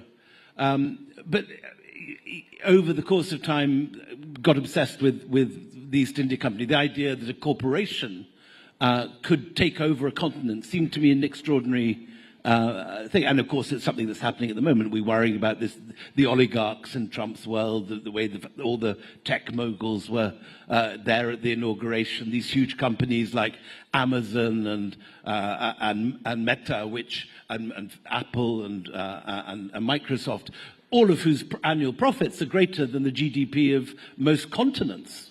This extraordinary power that corporations now have. It seemed to me a very interesting subject. But I have loved going back to this. And this was a lockdown book. We were all locked down. I had my library, and it gave me a wonderful opportunity to read very widely across different fields. And what I found was that the history of this period is often locked into different silos. So the Buddhist history is often told as part of a Chinese story, the Silk Road.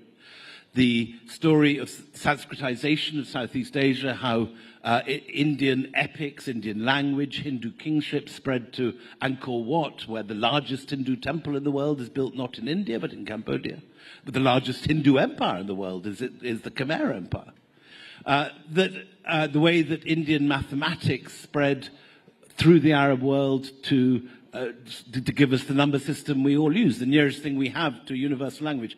These seem fascinating ideas. And what I was trying to do was bring them all together under one roof and connect the dots, which I think people haven't done. The last time a book like this was written is probably A.L. Basham's Wonder That Was India, which is written in 1954. Of course, we've had some historians that have looked at that, but at that period. But wanted to ask you, because it's an interesting thought experiment. And it points to the rising Bharat that we see today. So it's not an accident, is it? So my view is that, I mean, if you look at Angus Maddison is the historian who studied trade figures historically, GDPs per head, and tried to work back from present figures to the sort of thing that was going on in Mughal India or medieval India or medieval Ming China, for example.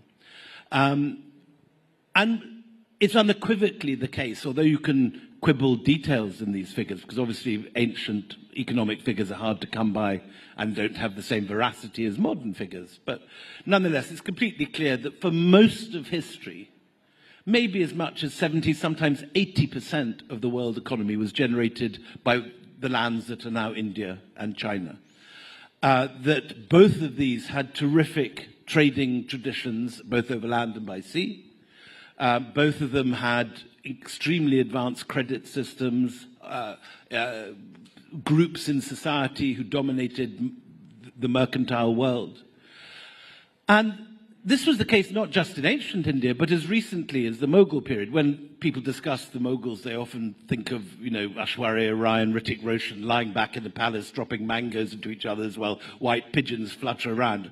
What people forget is that those sort of riches, that incredible wealth, was generated, as anywhere else, largely by trade and industry. And so in the Mughal case, it's the incredible textile trade. Something like 1 million handlooms in Bengal alone, which is why the Portuguese and the Dutch and the British and the French and the Danish all turned up in the 17th century, because India was a major manufacturing center and was making the greatest, for example, cotton in the world. And the East India Company realized that the Mughals didn't have a navy, that they could be the exporters. So for most of history, India has been the richest region of the globe. Sometimes China pips it to the post, as in the Ming period. Sometimes India is ahead. But the dip comes, the freak comes, if you like, when the Europeans turn up. And with gunboats, from the moment that Vasco da Gama starts bombarding Calicut, India and China and Southeast Asia, all of them end up seeing gold for the first time in history pour into European pockets and disappear into distant parts of Europe. Then in 1947, the British disappear, the whole colonial system begins to self-destruct. It takes 20 or 30 years, it spreads through Africa, but by the late 70s, decolonization has largely happened. And what we see now, 75 years later, is not some freak of either of the brilliance of the administration in this part of the world, nor some strange quirk of economic history. It is things reverting to their natural place. India has always been a rich country. It has 2 harvests a year. It has rich minerals. It has gemstones. It has spectacularly fertile soils. It has innovative people. And so, seen from the long view of history, the rising Bharat that this summit is celebrating is not anything at all surprising. It's just the natural equilibrium of the world reasserting itself after 400 strange years of European colonialism. I want to ask you a little bit more about, you sort of talked a little bit about, a lot about the trade aspects of things, the economy.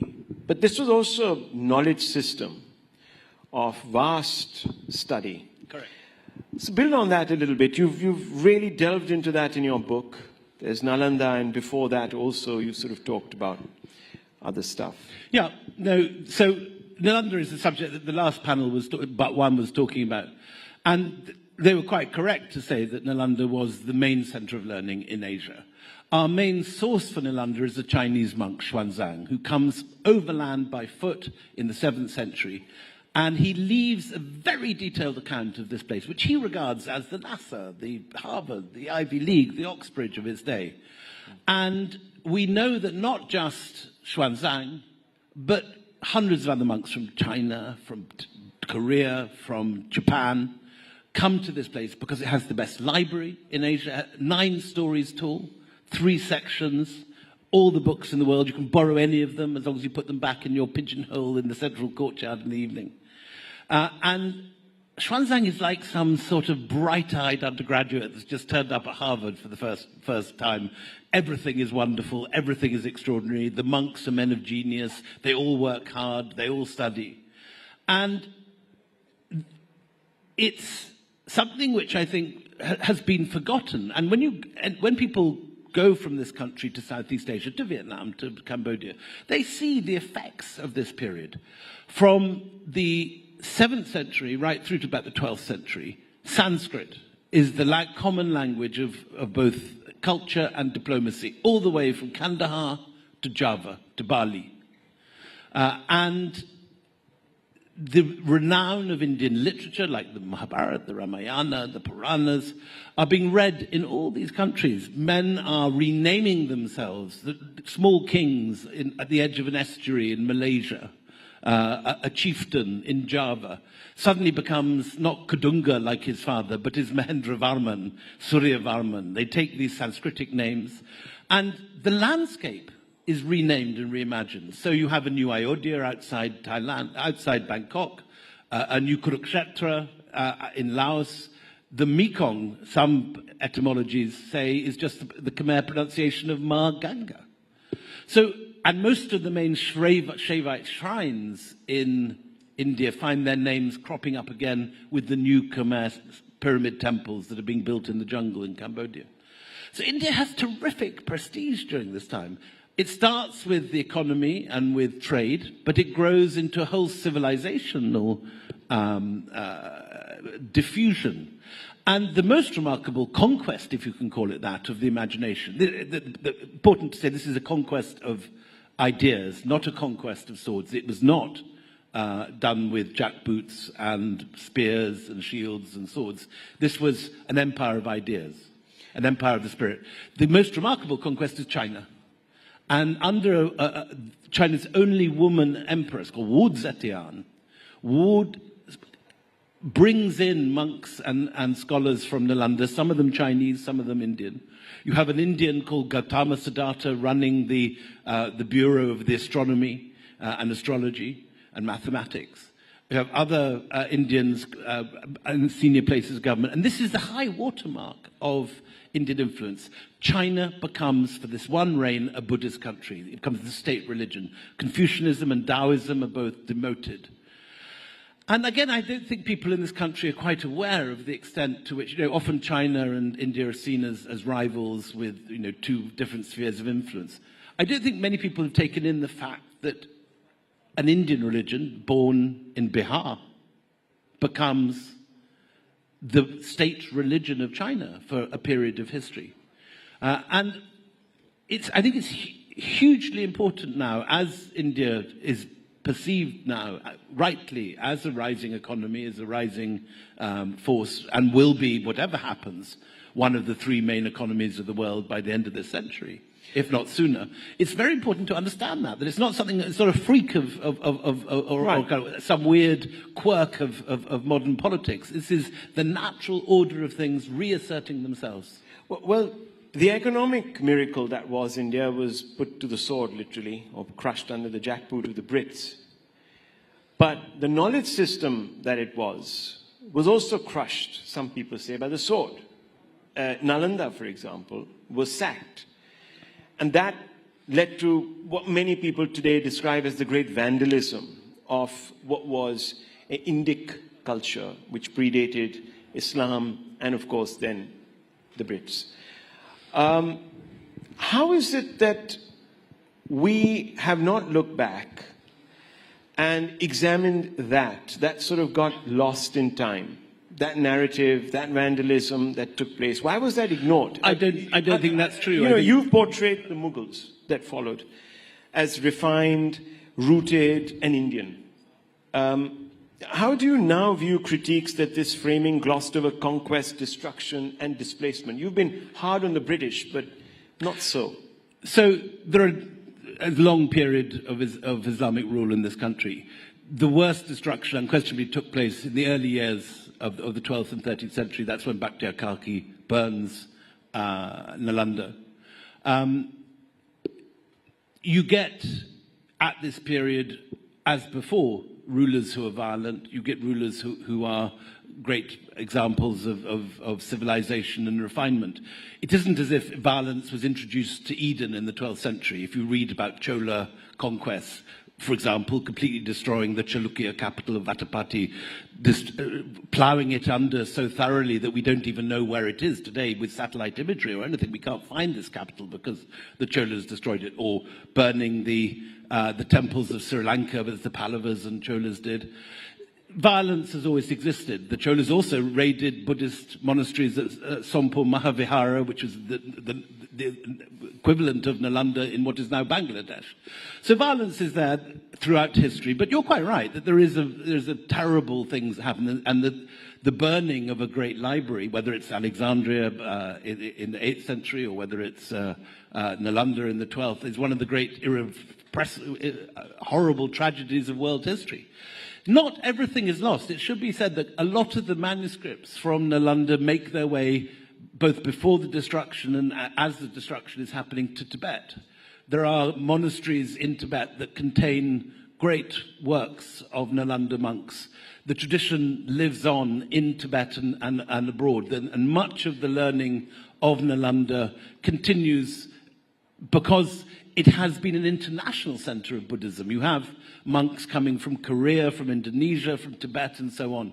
So while what happened is one of the great tragedies of world history, and I would entirely agree with you, it isn't that it's totally extinguished. There is a great deal which survives, and we actually know a great deal of Indian history from Chinese manuscripts translated out of Sanskrit into Chinese, and we have to translate back, like with Xuanzang, in order to understand our own history here. Would you agree with some of those who say that while the Hindu kings that you describe who went about invading other kingdoms, other Hindu kingdoms, they weren't necessarily supplanting a way of life? The Muslim invasions led to a break in the continuity of a particular tradition, of a Hindu tradition, of an Indic tradition, of a Buddhist tradition, call it what you want. So there's a distinction. Would you agree with that?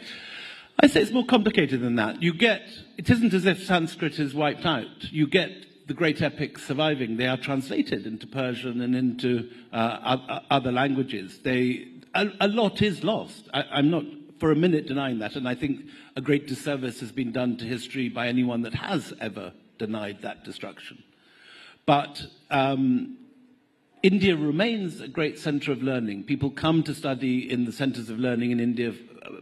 And when, for example, Genghis Khan destroys the great universities of Central Asia, it is here in Delhi that new universities get built. When you go to Hauz village, that is the great university of Firoz Shah Tughlaq, which was full of scholars, refugees from Central Asia. So there is a long tradition of scholarship continuing in this country under all sorts of different religious and linguistic banners. There are spectacular examples of places where Indic learning continues even under Muslim rule. For example, in Bijapur, where the Sanskrit classics are translated and a lot of the learning. So history is full of violence. There are destructions through all periods of history. But I would say that the tradition has continued. There is a long thread that runs through Indian history, which is not one of continual destruction, but is this remarkable survival. Where did Indians lose thread of this ancient India? Say again? Where did Indians lose the thread? I think it's here. I think it is very much retrievable. I don't feel that I'm living in a country which has lost its civilization or lost its civilizational bearings. I think the fact that it is here, the fact that we are discussing this all now, and that India has still a rich tradition. I mean, it'd be not true to say that India has the same reputation it had during the age of Nalanda when all the great scholars were coming here. But it's possible to imagine that that will happen again, that there are traditions of learning and knowledge here which are remarkable and which can still teach the world a huge amount. And I think we need to... I think we should also, I should say, be more aware of our history and do more to preserve it. For example, Nalanda itself, only 10% has been excavated.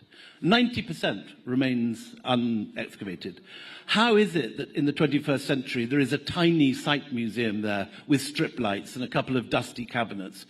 There should be, I mean, even in countries like Turkey you go today and you find enormous provincial museums, beautifully spot-lit, fantastic displays of objects in glass cases.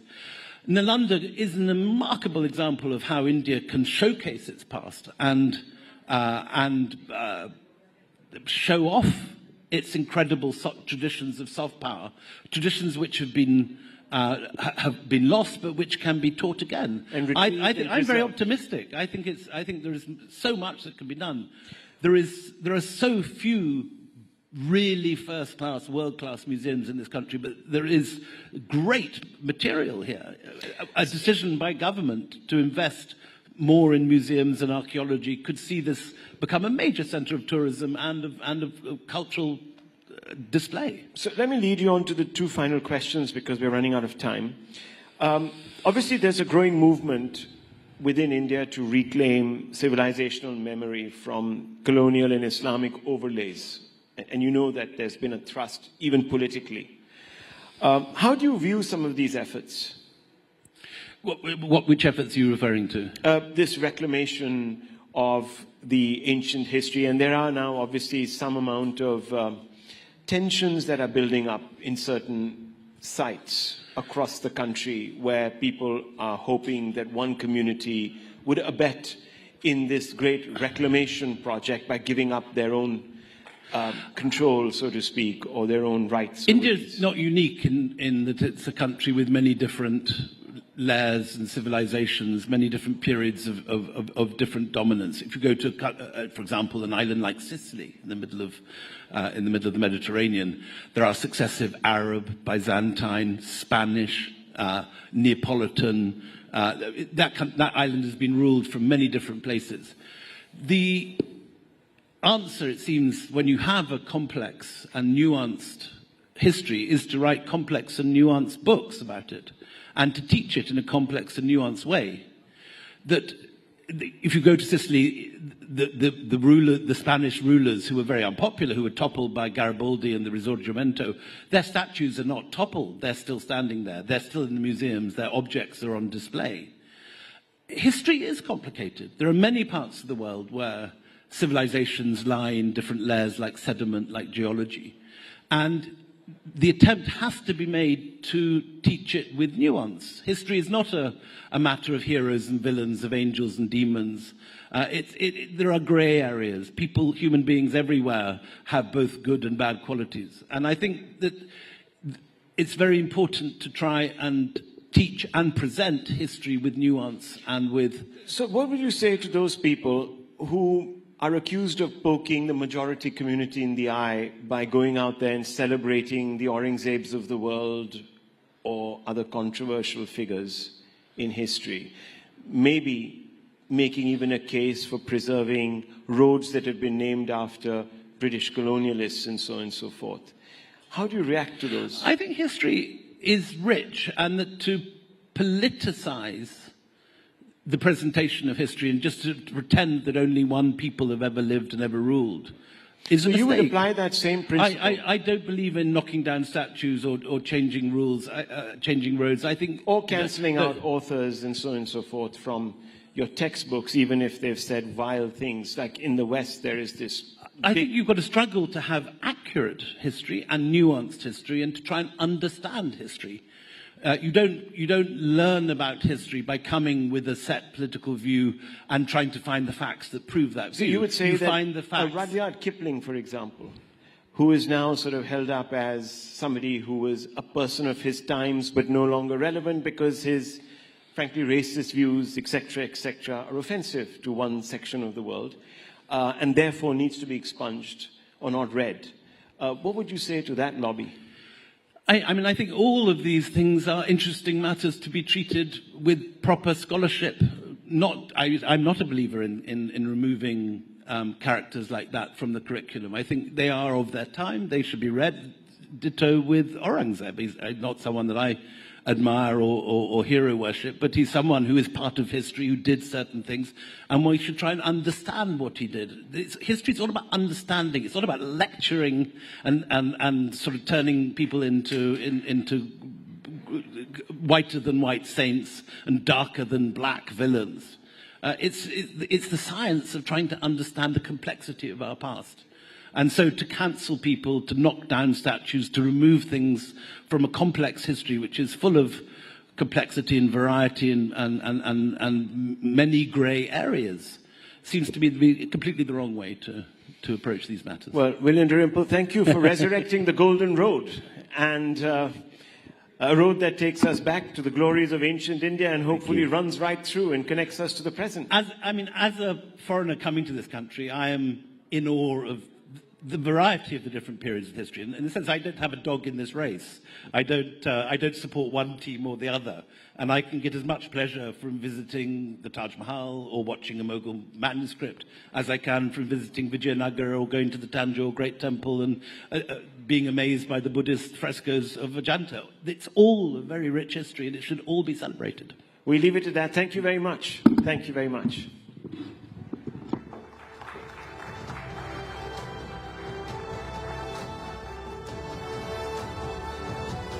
To sum this conversation, I'd like to quote William himself from White Mughal. India has always had a strange way with her conquerors. In defeat, she beckons them in, then slowly seduces, assimilates, and transforms them. Many thanks to you, William, for those precious insights. Now, as we come to the end of these 2 impactful days at the Rising Bharat Summit, I want to take a moment to express my heartfelt gratitude to each and every one of you for being part of this incredible journey. The ideas and discussions we've had here are a testament to India's dynamic potential and the collective determination to rise, grow, and redefine the future. I hope that the conversations we've had here will not only inspire action, but also foster collaboration among all of us to push the boundaries of what's possible. The Rising Bharat journey doesn't end here. Let's take the momentum, the partnerships, and the ideas from this summit and turn them into real-world impact. As we conclude this enriching summit, we would like to reiterate our heartfelt appreciation to our partners. Your unwavering support has enabled us to bring together the brightest minds and most innovative ideas. Thank you to our co-presenting partner, Dream Sports Associate Partners, Max Estates, Vikram Solar, Suntel and Reliance Industries Limited, Workspace Partner, IndiCube, our exchange partner, National Stock Exchange, Logistics Partner, DTDC, Energy Partner, Crown LNG, Insurance Partner, Insurance Dekho, and State Partners, Uttar Pradesh and Madhya Pradesh. Thank you everyone for making this summit a grand success. It wouldn't have been possible without your support. Thank you so much.